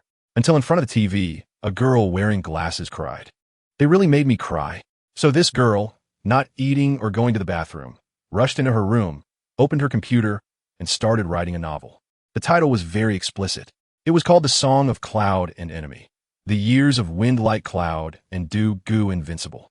Instantly, this spread wildly and proliferated on certain websites that like to watch two big men cherish each other. From The Song of Cloud and Enemy emerged various titles like The Love of Wind and Dew, The Legend of Light and Solitude, and The Birth of Wind Invincible. Corresponding novel works continued to emerge, like the story of Wind Like Cloud and Dew Goo Invincible. The thoughts of Wind Like Cloud could only be understood by Dew Goo Invincible. Wind Like Cloud's night raid on the Widow Village. Dew Goo Invincible burying flowers with tears. Even Wind Like Cloud's father, Windman Lu, had to represent the whole family and give Wind Like Cloud a call. Hey kid, do you want to stay away from Dew Goo Invincible a bit? Huh? Wind Like Cloud was full of question marks. Wasn't it just a friendly arm wrestling match with Dew Goo Invincible? Dad, did you hear some rumors again? Dad, the internet is too deep, you can't grasp it, so it's better to watch less online stuff. Ahem, how about you come home for dinner? Okay, open the door for me. Son, you're really quick. Wind-like cloud was filled with black lines. How come it felt like ever since Windman Lu started writing novels, his way of speaking became a bit strange, like switching from a bicycle to a race car. The speed was just too fast. At home, Xing was the first to rush into Wind-like Cloud's arms. "Brother, you're back." "Hey, the way you say that makes it sound like I shouldn't come back. Come on, let me weigh you and see if you've gained weight." Wind-like Cloud used his hands to weigh her. Sure enough, ever since the family got rich, Xing weight had been rising rapidly, gradually reaching the weight she should have at this age. But Wind-like Cloud wasn't feeling too good. Xing was growing up more and more. Wasn't that getting closer to the time for her to get married?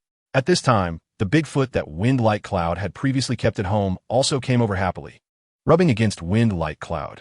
Wind-like Cloud asked curiously, "What are you doing?" "Brother, he is greeting you, saying he misses you." "Huh? You can understand what he's saying?" Wind-like Cloud was shocked. Did Xing have this ability? Xing happily hugged Wind-like Cloud's neck.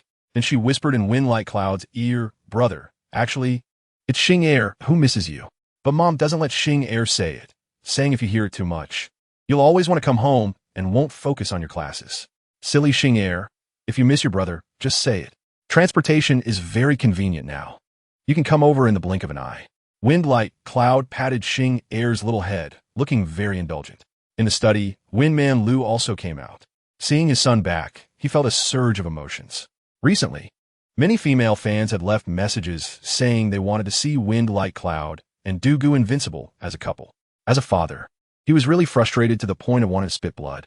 So after thinking about it, he called Wind-like Cloud for dinner. "King Yun, Gome, it's time to eat." "Okay."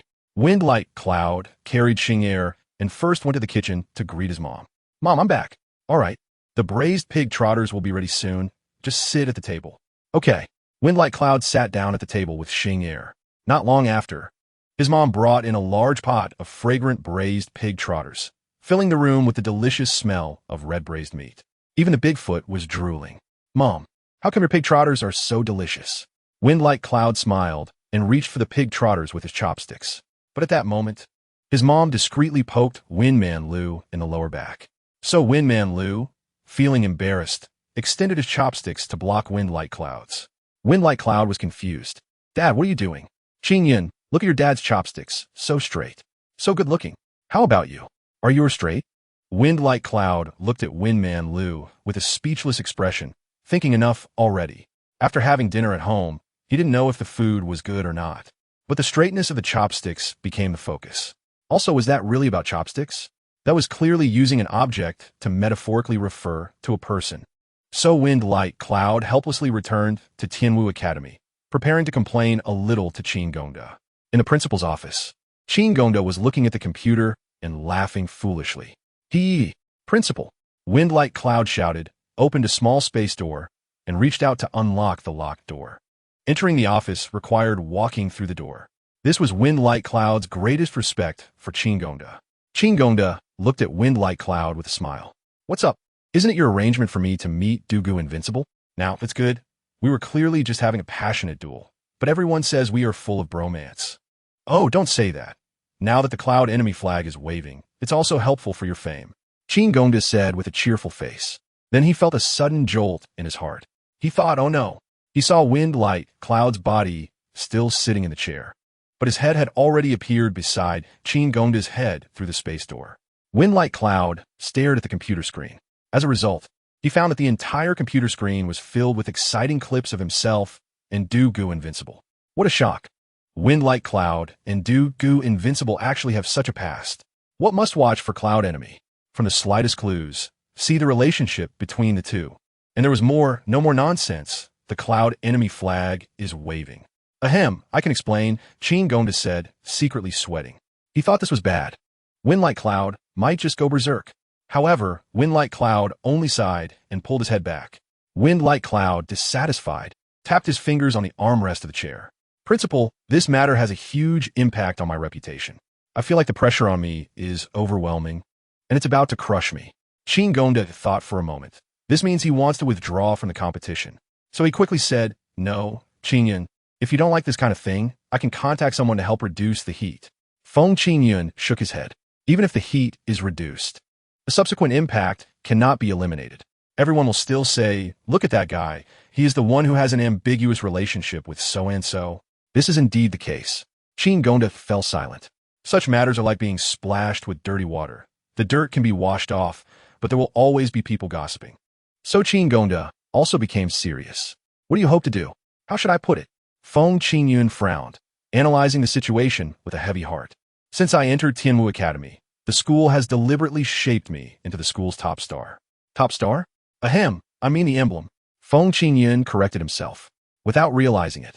I became a public figure, and for public figures, my reputation is my greatest asset. But now, my reputation has been slandered because of the school's arrangements. I understand. Qin Gongda thought to himself that he is not an internet-illiterate old stubborn. In this situation, Feng Qingyun must be saying, I need more money. Wrong. Wrong? Qin Gongda looked confused. Did he guess wrong? He saw Feng Qingyun earnestly saying, I should be given power. It should be considered for me to become the principal. Only by doing this can my youthful spirit be comforted. Qin Gongda said nothing, just stared at Feng Qingyun for a long time. Then he said, you little rascal. You need to go the right way. No threats or extortion. Qin Gongda said angrily. After a pause, he added, all right, I will consider it seriously. Chapter 342. The Return of the Old Killing God. All right, I will consider it seriously. Qin Gongda readily agreed. This time it was real. After all, when Tianwu Academy is mentioned, people don't think of him as the principal, but of the space warrior Feng Qingyun. So keeping Feng Qingyun is very important for Tianwu Academy. You must know that both the Imperial Martial Academy and the Demon Academy are very eager for Feng Qingyun. At the same time, within the Sect Alliance, due to Dugu Wudi's defeat to Feng Qingyun, the leader Jiang Yihe faced great pressure. Many people from the Alliance came to ask, Leader, why did Dugu Wudi lose? Is Dugu Wudi really no match for Feng Qingyun? Will Dugu Wudi's fighting spirit be damaged after losing to Feng Qingyun? Shouldn't we prepare more? My son Wang Tong, possessing an invincible demeanor, comes to request to battle. A pile of messages kept coming in, making Jiang Yihe feel like his head was about to explode. Jiang Yihe shook his head helplessly. These guys, Dugu Wudi only lost in an arm wrestling match. Why is it to this extent? But some other messages made Jiang Yihe take them seriously. It was about the Cloud enemy banner incident. This had a stigmatizing effect on the sect. Although this incident was not Dugu Wudi's intention, it happening to him was indeed a headache. Jiang Yihe furrowed his brows, unable to think of a particularly good solution. At this moment, a subordinate came in to report. Leader, an old man claiming to be the old killing god from the underworld requests to see you. Old killing god? Jiang Yihe frowned. The underworld has had dealings with the sect many times. In ancient times, the underworld was involved in assassination activities, while the sect was in the bodyguard business. The blood debts between the two sides are countless and cannot be explained in just a few words. But at this time, why is the underworld coming to us? So Jiang Yihe pinched his brow and weighed the pros and cons of meeting the old killing god before finally deciding to meet him. Please let the old killing god in. Thank you, leader. The one responding to Jiang Yihe was none other than the old killing god. He appeared to walk unsteadily, leaning on a cane. But with each step, his figure strangely floated forward several meters, yet it seemed natural, as if this was how he walked. Beside the old killing god, there was also a beautiful little girl supporting the old man. The old and the young quickly arrived at Jiang Yihe's door. Jiang Yihe was secretly astonished. Shrink the ground to an inch. Moreover, his aura was repressed, completely silent. If he were to conduct an assassination, it would indeed be unfathomable. He became secretly vigilant. However, on the surface, Jiang Yihe still politely clasped his hands. I've long heard of the old killing god's reputation in the underworld. And seeing you today, you truly are extraordinary. Just a piece of decaying wood about to be buried. Where is there any reputation? The old killing god chuckled. However, it is you, Leader Jiang, who has recently gained widespread fame. Oh, what kind of fame? They say you lack the ability to recruit talents, promoting Dugu Wudi, who not only failed to restore the sect's name, but also further tarnished its already limited reputation. The old killing god's words were rather heavy. Jiang Yihe's tone immediately became bland. Although it was true, hearing it from someone else's mouth was very harsh. It's a classic case of only I can scold myself. Others cannot. But the old killing god chuckled. The words may be harsh, but they are at least the truth. So you came today to humiliate me? Of course not. The old killing god shook his head. To get straight to the point, I am here to help Leader Jiang solve this troublesome matter. Chapter 343. The Old Killing God's heartfelt voice. I am here to help Leader Jiang solve this troublesome matter, the Old Killing God said with a smile. Jiang Yihe's eyes lit up. You can solve it. Of course. What Leader Jiang worries about is how to explain to people in the sect if Dugawudi is unworthy of the task, isn't it? That is natural. Jiang Yihe nodded candidly. As the leader of the sect alliance, I should bear the heavy responsibility of bringing the sect back to the world. If I lack the ability and fail to accomplish this task, I should rightly bear the blame. This is for the best. The sect must return to the world, and so must the underworld. Old Killing God, you mean that Jiang Yihe already has some suspicions in his heart? Over the past few decades, with the rise of academies like Bamboo Shoots after the rain, they have greatly impacted the recruitment of disciples by traditional organizations like the sect. This has left these old organizations facing a situation where there are no successors. This is also why the sect is considering making a high-profile return to the world. And now it seems the underworld is facing the same predicament. If we don't come out soon, by the time those old masters are too old to teach, it will really be the end. Old Killing God chuckled. He knew that Jiang Yihe had already understood his thoughts. It's quite simple. Since Dugawudi has the risk of failure, then we should add another chip and not put all our eggs in one basket. In other words, the underworld is willing to contribute a person to participate in the World Martial Artist Exchange Competition in the name of the Sect Alliance. Listening to Old Killing God's words, Jiang Yihe pinched his beard with one hand and quietly pondered the pros and cons. The sect and the underworld. These two opposing traditional organizations can really work together? Seeing the concerns written all over Jiang Yihe's face, Old Killing God smiled ambiguously. Just as Jiang Yihe frowned, he suddenly heard a girl's voice beside him. Jiang Alliance Leader, have some candy. Huh? Jiang Yihe was secretly startled. He turned around and saw that Lu Yi had quietly sneaked up beside him the moment he was distracted by Old Killing God. Although he had been somewhat careless, it was undeniable that Lu Yi's stealth skills had reached an incredibly high level. Jiang Yihe couldn't help but smile. His mind started to become active. What a silent killing technique. This is completely the opposite of the domineering and ostentatious style of invincibility. After silently admiring her, Jiang Yihe thought for a moment and tossed out one last question to Old Killing God. Old Killing God, I have opened my eyes and recognized this little girl's remarkable skills, which are quite impressive. However, there is still one thing I can't think of a way to break the deadlock. Please speak, Jiang Alliance Leader. The sect and the underworld are two forces that have been in conflict for many years. Not just a few decades, but hundreds, even thousands of years. Such bloody grievances are unlikely to be set aside just because of a common goal, right? Jiang Yihe threw out this most difficult issue. Since it was Old Killing God who sought cooperation, then this most challenging problem should naturally be solved by Old Killing God. 1,000-year grudge. How can it be set aside? But after hearing this, Old Killing God simply sat in his chair, resting his hands on his cane, and let out a chuckle. Jiang Alliance Leader, I only have one thing to say about this matter. What is it? Can a person have no descendants? Can a country have no descendants? If we don't pass down our skills, outsiders will eventually invade our borders and bully our descendants. Old Killing God spoke forcefully. At that moment, his posture was straight, like a monument, shining with unwavering loyalty. It was so bright that Jiang Yihe couldn't open his eyes. After holding his breath for a long time, Jiang Yihe finally nodded solemnly. Leave the matter of the underworld participating in the competition to me. Chapter 344. Bad news, but also good news. The underworld has appeared. This news sounded like a thunderclap, echoing in everyone's ears. Moreover, most people instinctively harbor a sense of aversion to the term underworld, believing it to be something undesirable. So when it was revealed that the underworld's participants would join the sect alliance to compete in the World Martial Artist Competition, many rushed to the Tianwu Academy's account to publicly request, please let Feng Qingyun act quickly. Hurry up and take care of the underworld, and by the way, take care of Dugawudi too. You understand what I mean, right? It was hard not to support this. After all, the underworld was too sinister, and Feng Qingyun and Dugawudi should be a match made in heaven. Excellent martial artists should attract investments, not lead people into the underworld. A flurry of requests caught the attention of the publicity department at Tianwu Academy regarding the emergence of the underworld.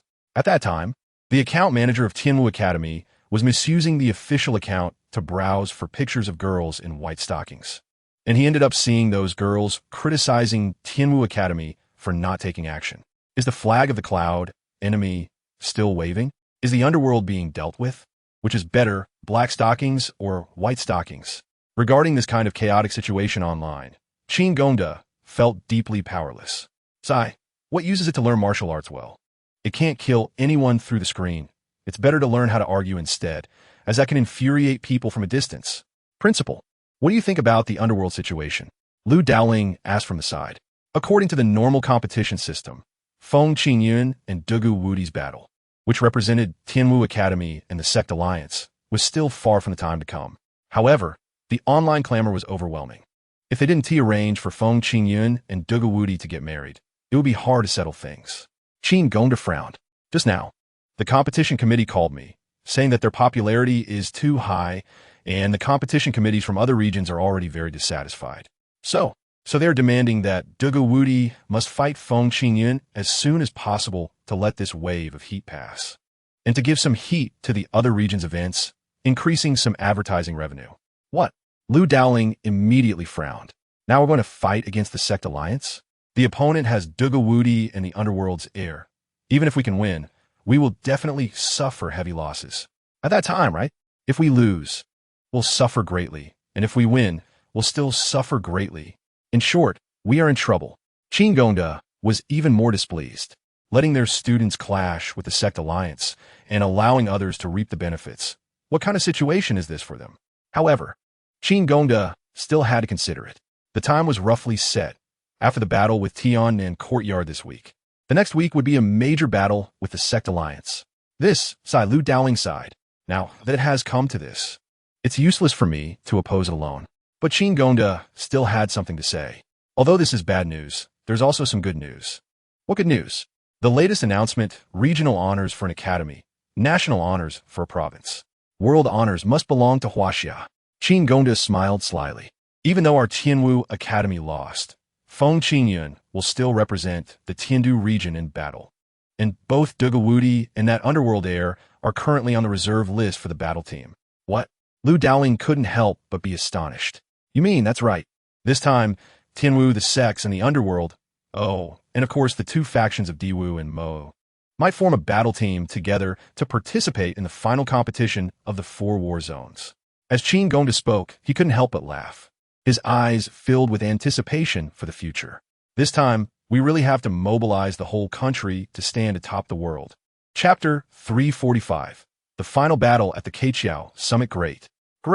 Hearing that the country is forming a battle team to participate in the final World Martial Artist Exchange competition, Lu Daoling was instantly overwhelmed with excitement.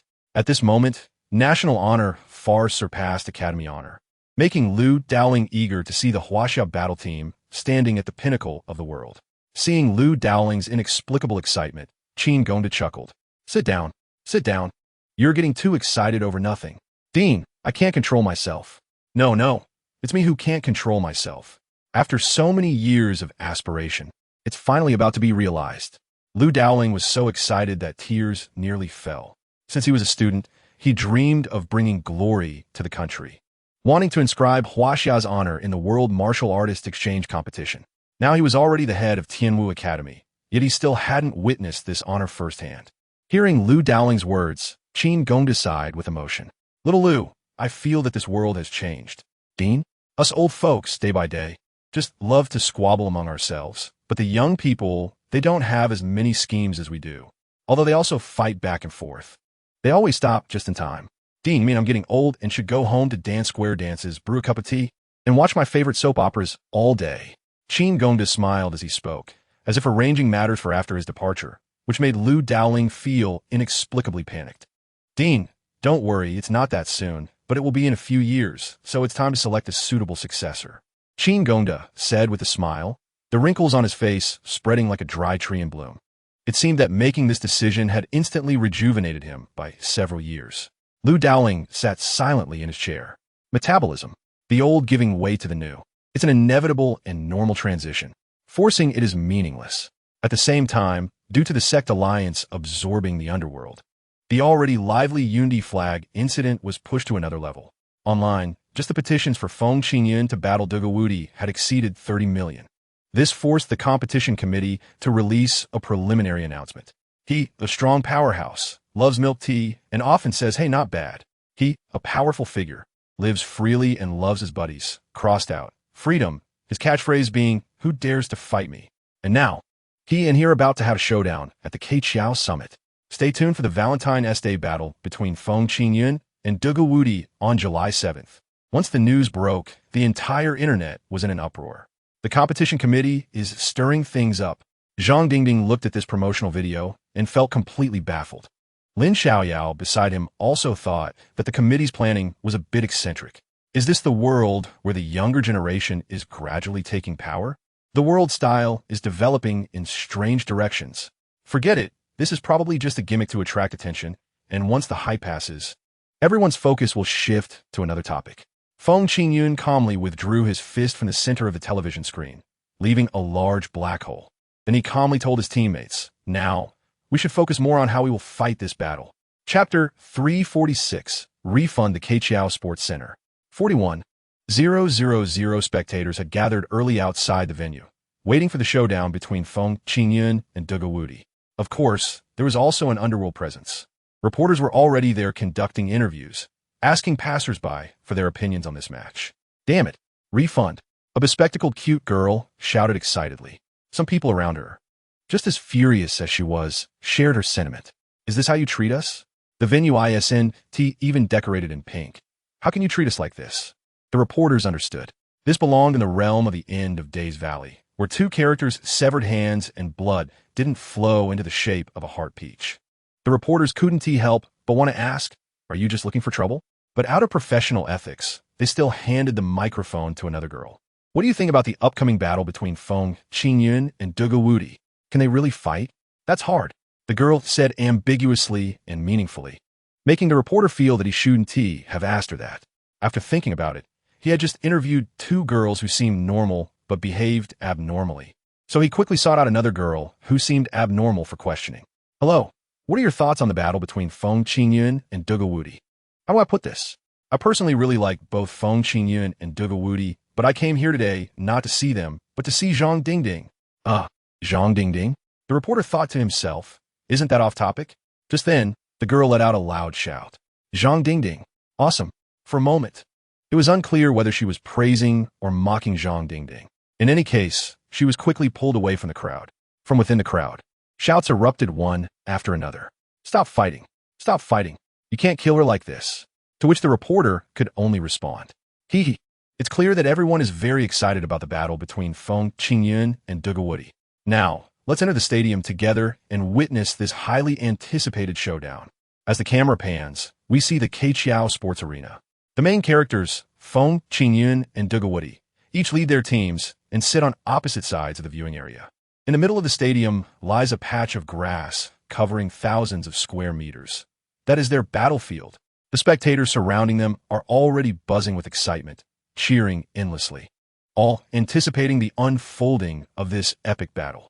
Feng Qingyun gazes at Lu Yi, who is beside Dugawudi. Is it really her? She has come as the representative from the underworld. Meanwhile, Dugawudi is observing Feng Qingyun's team from a distance and remarks to Lu Yi, the opponent looks quite strong. This might be a tough battle. The camera captures the scene of Feng Qingyun and Dugawudi locking eyes from afar, creating an ambiguous tension that prompts many to speculate. Several girls even blush and comment, this must be what love looks like. Hearing this, Lu Yi furrows her brow, pondering, should I stab Dugawudi first? Otherwise, these little girls are making me very angry. Dugawudi seems to sense her thoughts and coldly glances at Lu Yi, asking, what do you want to do? Chapter 347, A Feint. What do you want to do? Dugawudi shoots a cold glance at Lu Yi. The more powerful the warrior, the sharper their instincts. Lu Yi's ill intentions are quickly picked up by Dugawudi. Lu Yi smiles sweetly and replies, nothing. I was just wondering if, with your strength, you can actually defeat Feng Qingyun. If not, why not let me take a turn? No need. Although brother Feng Qingyun is formidable, I'm not incompetent, Dugawudi confidently declares, causing Lu Yi to internally scoff. What I'm afraid of is your capabilities. Our Feng Qingyun can only be harmed by me. No one else can. Lu Yi pouts in dissatisfaction and gazes over at Feng Qingyun in the opposite resting area. As soon as Feng Qingyun sees Lu Yi, unwelcome memories flood back. This guy, Dad. Your loyal reader. Should I take action and beat her up? Sigh. After all, she is an important figure in Dad's writing career, single-handedly claiming the entire reward section. Feng Qingyun can't help but feel a bit of emotional attachment. Amid the cheers and urging of 41,000 spectators, a host wearing sunglasses descends from above, appearing at the center of the venue. As he appears, he lets out a booming shout. Hello, audience friends. It's great to see you all. I'm your host, Laxi. The audience erupts into a frenzy, transforming their excitement into a simple, understandable phrase. Get on with it. Host Laxi's face twitches slightly. It's clear that everyone is eager to see the match, so he decides not to prolong the anticipation. All right, I can feel your fiery enthusiasm. So without further ado, let's kick off our official match. Now, please welcome our team captains. As his words fall, Feng Qingyun and Dugawudi simultaneously fly out from their resting areas to Laxi's side. The Fujoshi eagerly anticipating the meeting of these two scream with excitement, reminiscent of fans gushing over their favorite couple, causing some male spectators to scoff. Ugh, I hate this kind of thing. Oh, don't say that. I heard that the more straightforward a person is, the less they care about these things. It's those with a tendency to bend who show the most intense reactions. Is that true? Absolutely. Look at me, I'm not afraid. Just talking.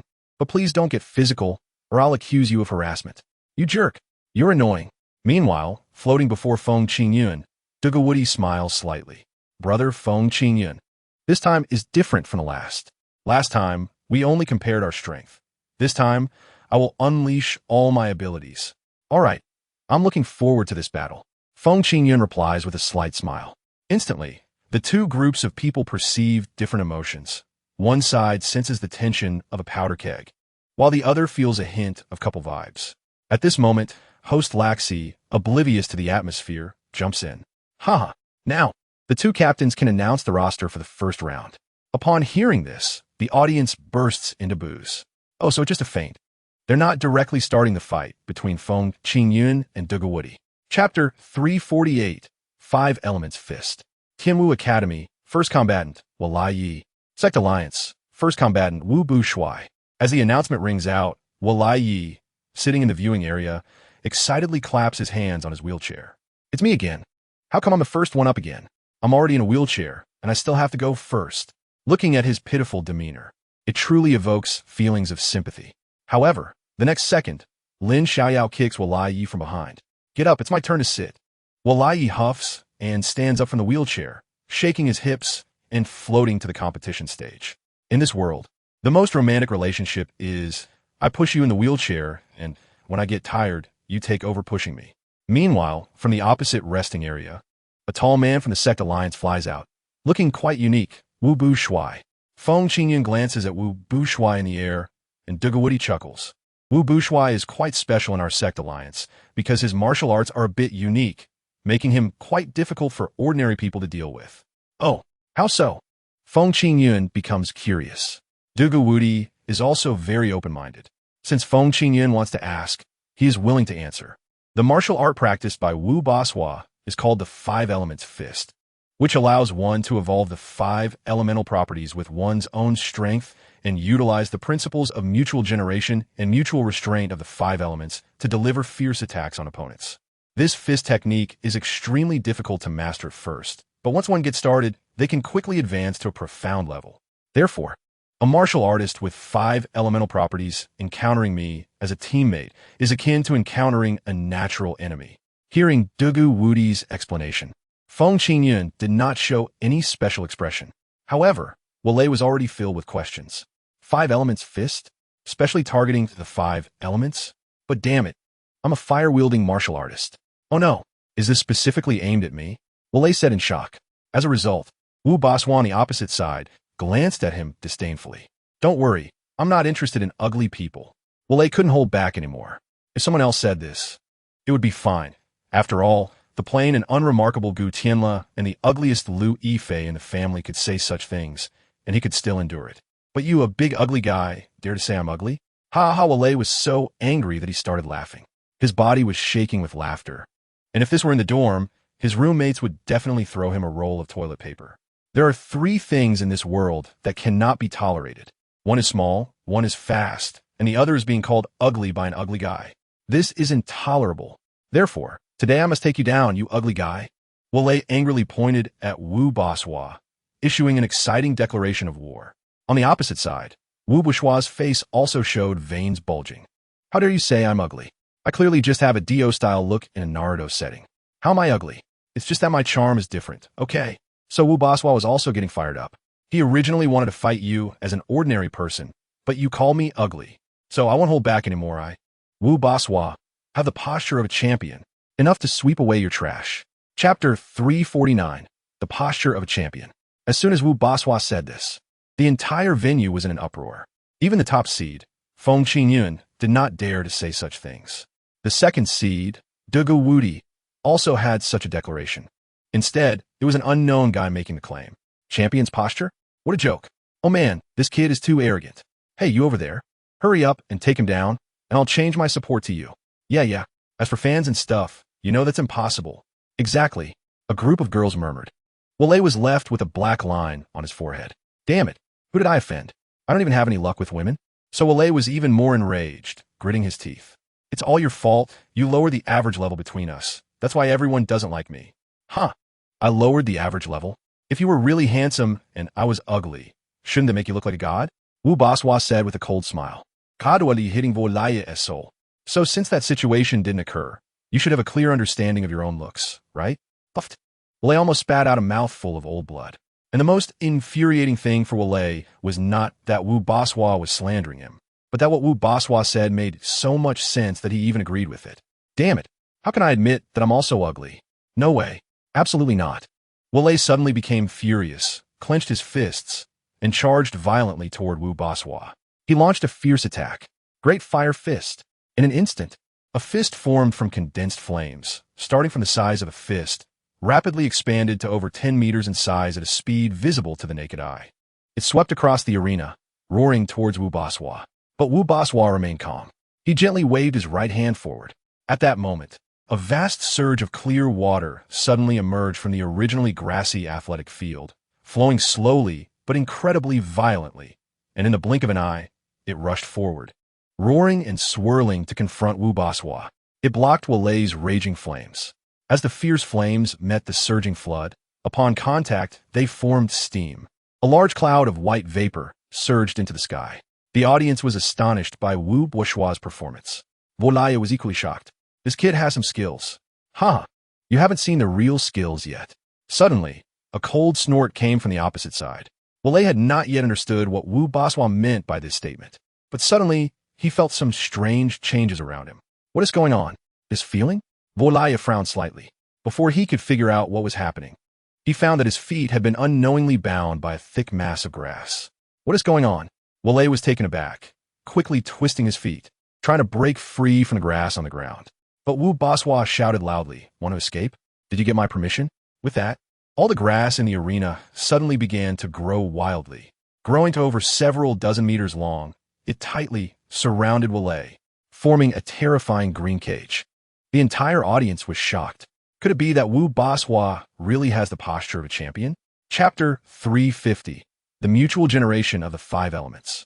Seeing Wu Bourgeois take down Wale in just 2 rounds, everyone watching was astonished. Wu Bourgeois is Wu Bourgeois. Is he going to take the title in 5 steps? More like a viper. Once bitten, you be dead in 5 steps. Could he really have the posture of a champion? The crowd was in an uproar. Everyone found Wu Bourgeois' astonishing performance frightening. This guy, who was initially not favored, actually hid such remarkable strength, which was beyond everyone's expectations. Even Zhang Dingding and Lin Xiaoyao began to take Wu Bourgeois seriously. Lin Xiaoyao sighed and said, "There are hidden dragons and crouching tigers in the sect.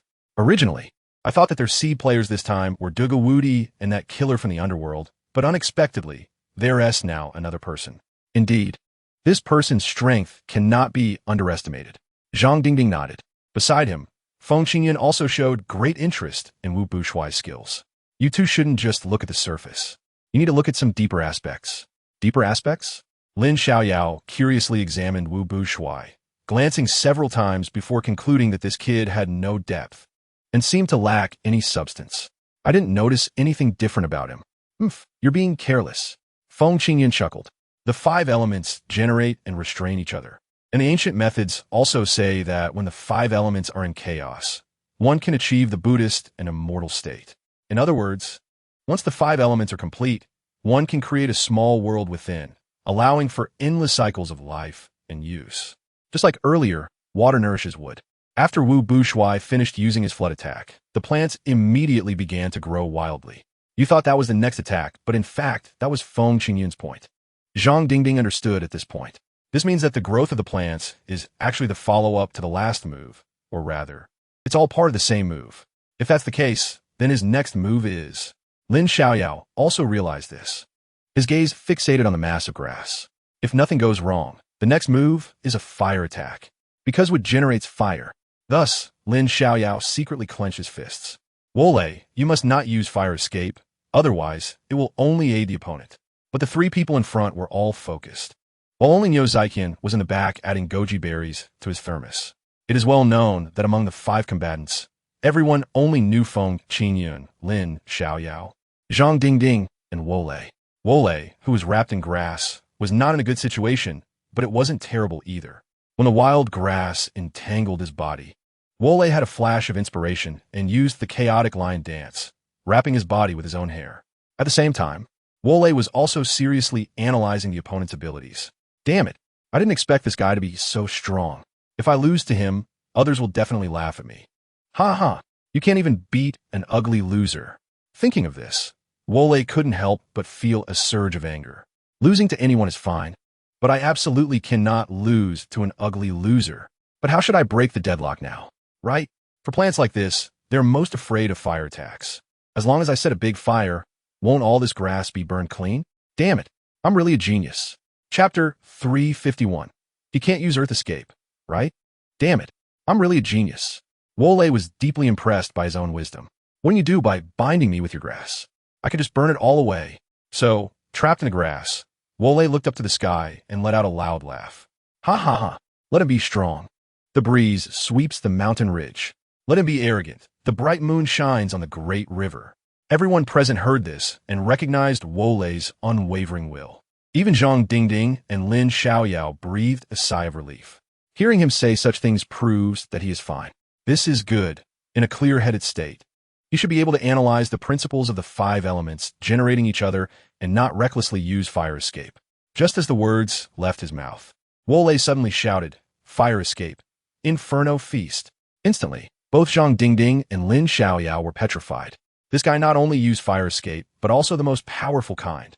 They watched as a cluster of flames surged from the grass, brilliantly yellow and golden, and then this flame gradually revealed a terrifying visage like a devil. It had two horns on its head, wings on its back, and a long tail sprouting from its rear. This was the Inferno Demon, a monster of flames. Wole excitedly shouted, "Ha! How about that? Were you shocked by my fire escape technique?" "Umph, with such a powerful fire escape technique, even I was surprised. But why does it feel a bit too big?" Wole wondered, as he saw the surrounding grass suddenly turn into a high-temperature substance, getting hotter and more restless, making him sweat profusely. Looking over at Wu Bushui, he was calmly pressing his hand toward him. "Fire activate." "What activate?" Wole muttered. Suddenly, a rumbling wave of heat erupted around him, and countless heat waves roared in, exploding into terrifying flames one after another. Boom! Boom! Boom! Wole was completely engulfed in the heat wave, frantically fleeing like a rat chased by dogs, all the while bewildered about what was happening. As a fire user, he was actually blown away by fire. Damn it! Did this guy borrow my fire escape to complete his own attack? No way. I can't just be defeated like this. At this point, I can only bring out my trump card that I've never used before. Earth Escape, Great River Swamp. Wole crouched down in a disheveled state, gathering his strength to prepare for an attack. Meanwhile, Zhang Dingding and Lin Xiaoyao, seeing Wole's extremely disheveled state, began to cover their faces. This is too embarrassing. He is completely being suppressed and has no power to fight back. But thankfully, if it really follows the principle of the five elements generating each other, wood generates fire, fire generates earth, then Wole shouldn't use earth abilities foolishly to turn his power into Wu Bushui's aid. Lin Xiaoyao suppressed his racing heart and thought. It doesn't matter if he is being humiliated. The most important thing is that I can't help the enemy attack myself without even knowing what is going on. But just then, Wole shouted again, "Look at my earth escape, Great River Swamp." In an instant, both Zhang Dingding and Lin Xiaoyao were stunned. After a long while, Lin Xiaoyao despondently said, "Destroy it, hurry up." Chapter 352, Crushing Strength. Destroy it, hurry up. Lin Xiaoyao and Zhang Dingding both lamented weakly. It is often said that one reaps what they sow, and that is exactly the case for Wole. Just then, Wole let out a loud roar, "Great River Swamp." The entire ground immediately twisted and transformed into a swamp that was neither wet nor dry. It looked fine at first glance, but as soon as one stepped on it, the whole swamp would instantly sink.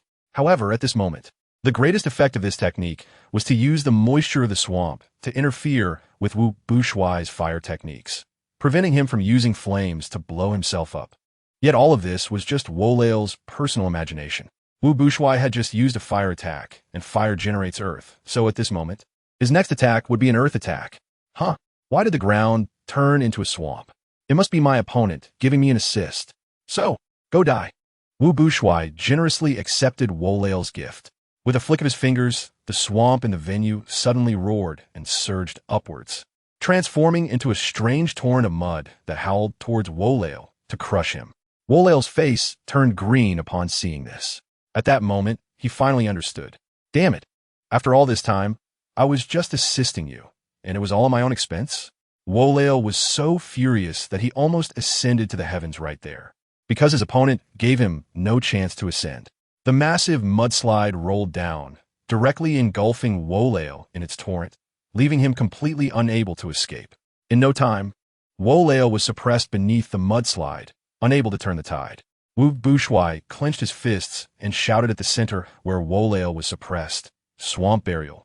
The entire swamp suddenly surged with strange power, pressing down like a shockwave, shaking Wole with immense pressure. He felt an overwhelming weight and was completely out of commission. Seeing this outcome, everyone in the venue was in disbelief. How could Wole, who fought so well in the previous match, have no resistance today?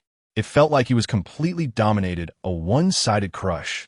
Wu Bushuai's strength is truly formidable. The audience was shocked, and even Feng Qingyun's side felt an overwhelming fear of Wu Bushuai's strength. Lin Xiaoyao sighed. The sect truly is a place where hidden talents gather. The national divine artifact back then came from the sect, and now the unmatched Dugawudi Wu Bushuai is also from the sect. Terrifying indeed. Indeed, although the sect had not appeared for many years, whenever it did, it was an extremely terrifying existence. Zhang Dingding also felt a bit emotional. For people like them from the academy, their feelings towards the sect were always contradictory. They felt that the sect was outdated, yet also found it very frightening. So, who'll go next? Zhang Dingding asked gravely. At this moment, she had no confidence in defeating Wu Bushuai. Lin Xiaoyao felt the same, seeing through their thoughts. Feng Qingyun sighed helplessly. What else can I expect? It seems I have to go up. Chapter 353, will it be a brutal battle? It seems I have to go up. Feng Qingyun looked at Lin Xiaoyao and Zhang Dingding, who both appeared unsure, and stepped forward, ready to battle. Zhang Dingding's face tightened. You want to fight? That's not good. Let me go first to at least wear him down a bit. Then you can go up. No, based on his abilities, he can utilize the power of the 5 elements to fight. Your attack systems are relatively singular and won't be able to deal with him. I should go. Feng Qingyun finished, speaking without waiting for Zhang Dingding to say anything else. With a shake of his body, he instantly appeared on the battlefield and loudly announced, "The combatant from Tianwu Academy is Feng Qingyun." Upon hearing that Feng Qingyun was the next to fight, the entire venue erupted in a stir. No way. Feng Qingyun is coming out so soon? Isn't he supposed to be the last one? Could it be that he is eager to face Dugawudi? They were really crying. Even the people from a sect alliance were equally astonished by Feng Qingyun's swift appearance. He came down so quickly, Lu Yi furrowed her brows in confusion, not understanding Feng Qingyun's thoughts. Dugawudi nodded. I understand. You understand? That's right. Brother Feng Qingyun is afraid that if others go down one by one, they will be gradually consumed by Wu Bushuai, so he simply decides to unleash his trump card. So that's it. Why do you understand him so well? Lu Yi wrinkled her nose in dissatisfaction, but Dugawudi began to shake his head and sigh. What a pity! What a pity! What a pity! Lu Yi couldn't keep up with Dugawudi's line of thought. Dugawudi lamented, A battle between brother Feng Qingyun and Wu Bushuai will inevitably lead to significant consumption. By the time they finish, I won't be able to fight against a peak state Feng Qingyun. How could that not be seen as a pity? Lu Yi smiled at his words, suddenly seeing Dugu Wudi in a new light. She hadn't expected him to be so straightforward. Saying he wanted to fight Feng Qingyun meant that it had to be a full-strength battle, and if their conditions weren't right or their abilities weren't at their peak, it would feel somewhat unworthy of the fight. There was quite an ancient sense of traditional dueling in it. But Lu Yi said, "Don't worry about that. Just wait and see. This guy Feng Qingyun is no weakling." "Huh? What do you mean?" Dugu Wudi was intrigued, but Lu Yi did not explain further. Instead, her gaze was fixed on the arena. She thought to herself that it was a foregone conclusion that Feng Qingyun would win, but the question was, how would he win? It could be very brutal, right? On the competition stage, Wu Bushuai looked at the suddenly appearing Feng Qingyun, feeling somewhat shocked. "He didn't expect you to come out so quickly. This should be seen as a recognition of my strength, right?" "Sort of." Feng Qingyun nodded. Then he continued, "However, you need to be mentally prepared. The stronger you are, the worse you will be beaten later. Do you understand what I mean?" "Understood." Wu Baswa nodded. He felt extremely honored to be treated so specially by Feng Qingyun. If we talk about which martial artist is the most talked about today, it must be the spatial martial artist Feng Qingyun. Strong in strength and handsome in appearance. So, being able to have a battle with Feng Qingyun, making it to the headlines tomorrow, is not a dream. In this way, perhaps among the vast crowd, there will be a few people who appreciate my looks. Wu Baswa was happily imagining this when he heard the referees say, "Start." Wu Baswa immediately got into a serious stance. He must battle Feng Qingyun for 300 rounds to earn enough time to appear in the news. However, with a swoosh, Feng Qingyun suddenly appeared behind Wu Baswa, raised a hand, and struck a knife-hand blow to the back of Wu Bushua's neck. Wu Baswa was knocked unconscious in an instant. He didn't even have a chance to make a move. In 1 second, he was defeated. In that moment, the entire arena fell silent. What the hell is this situation?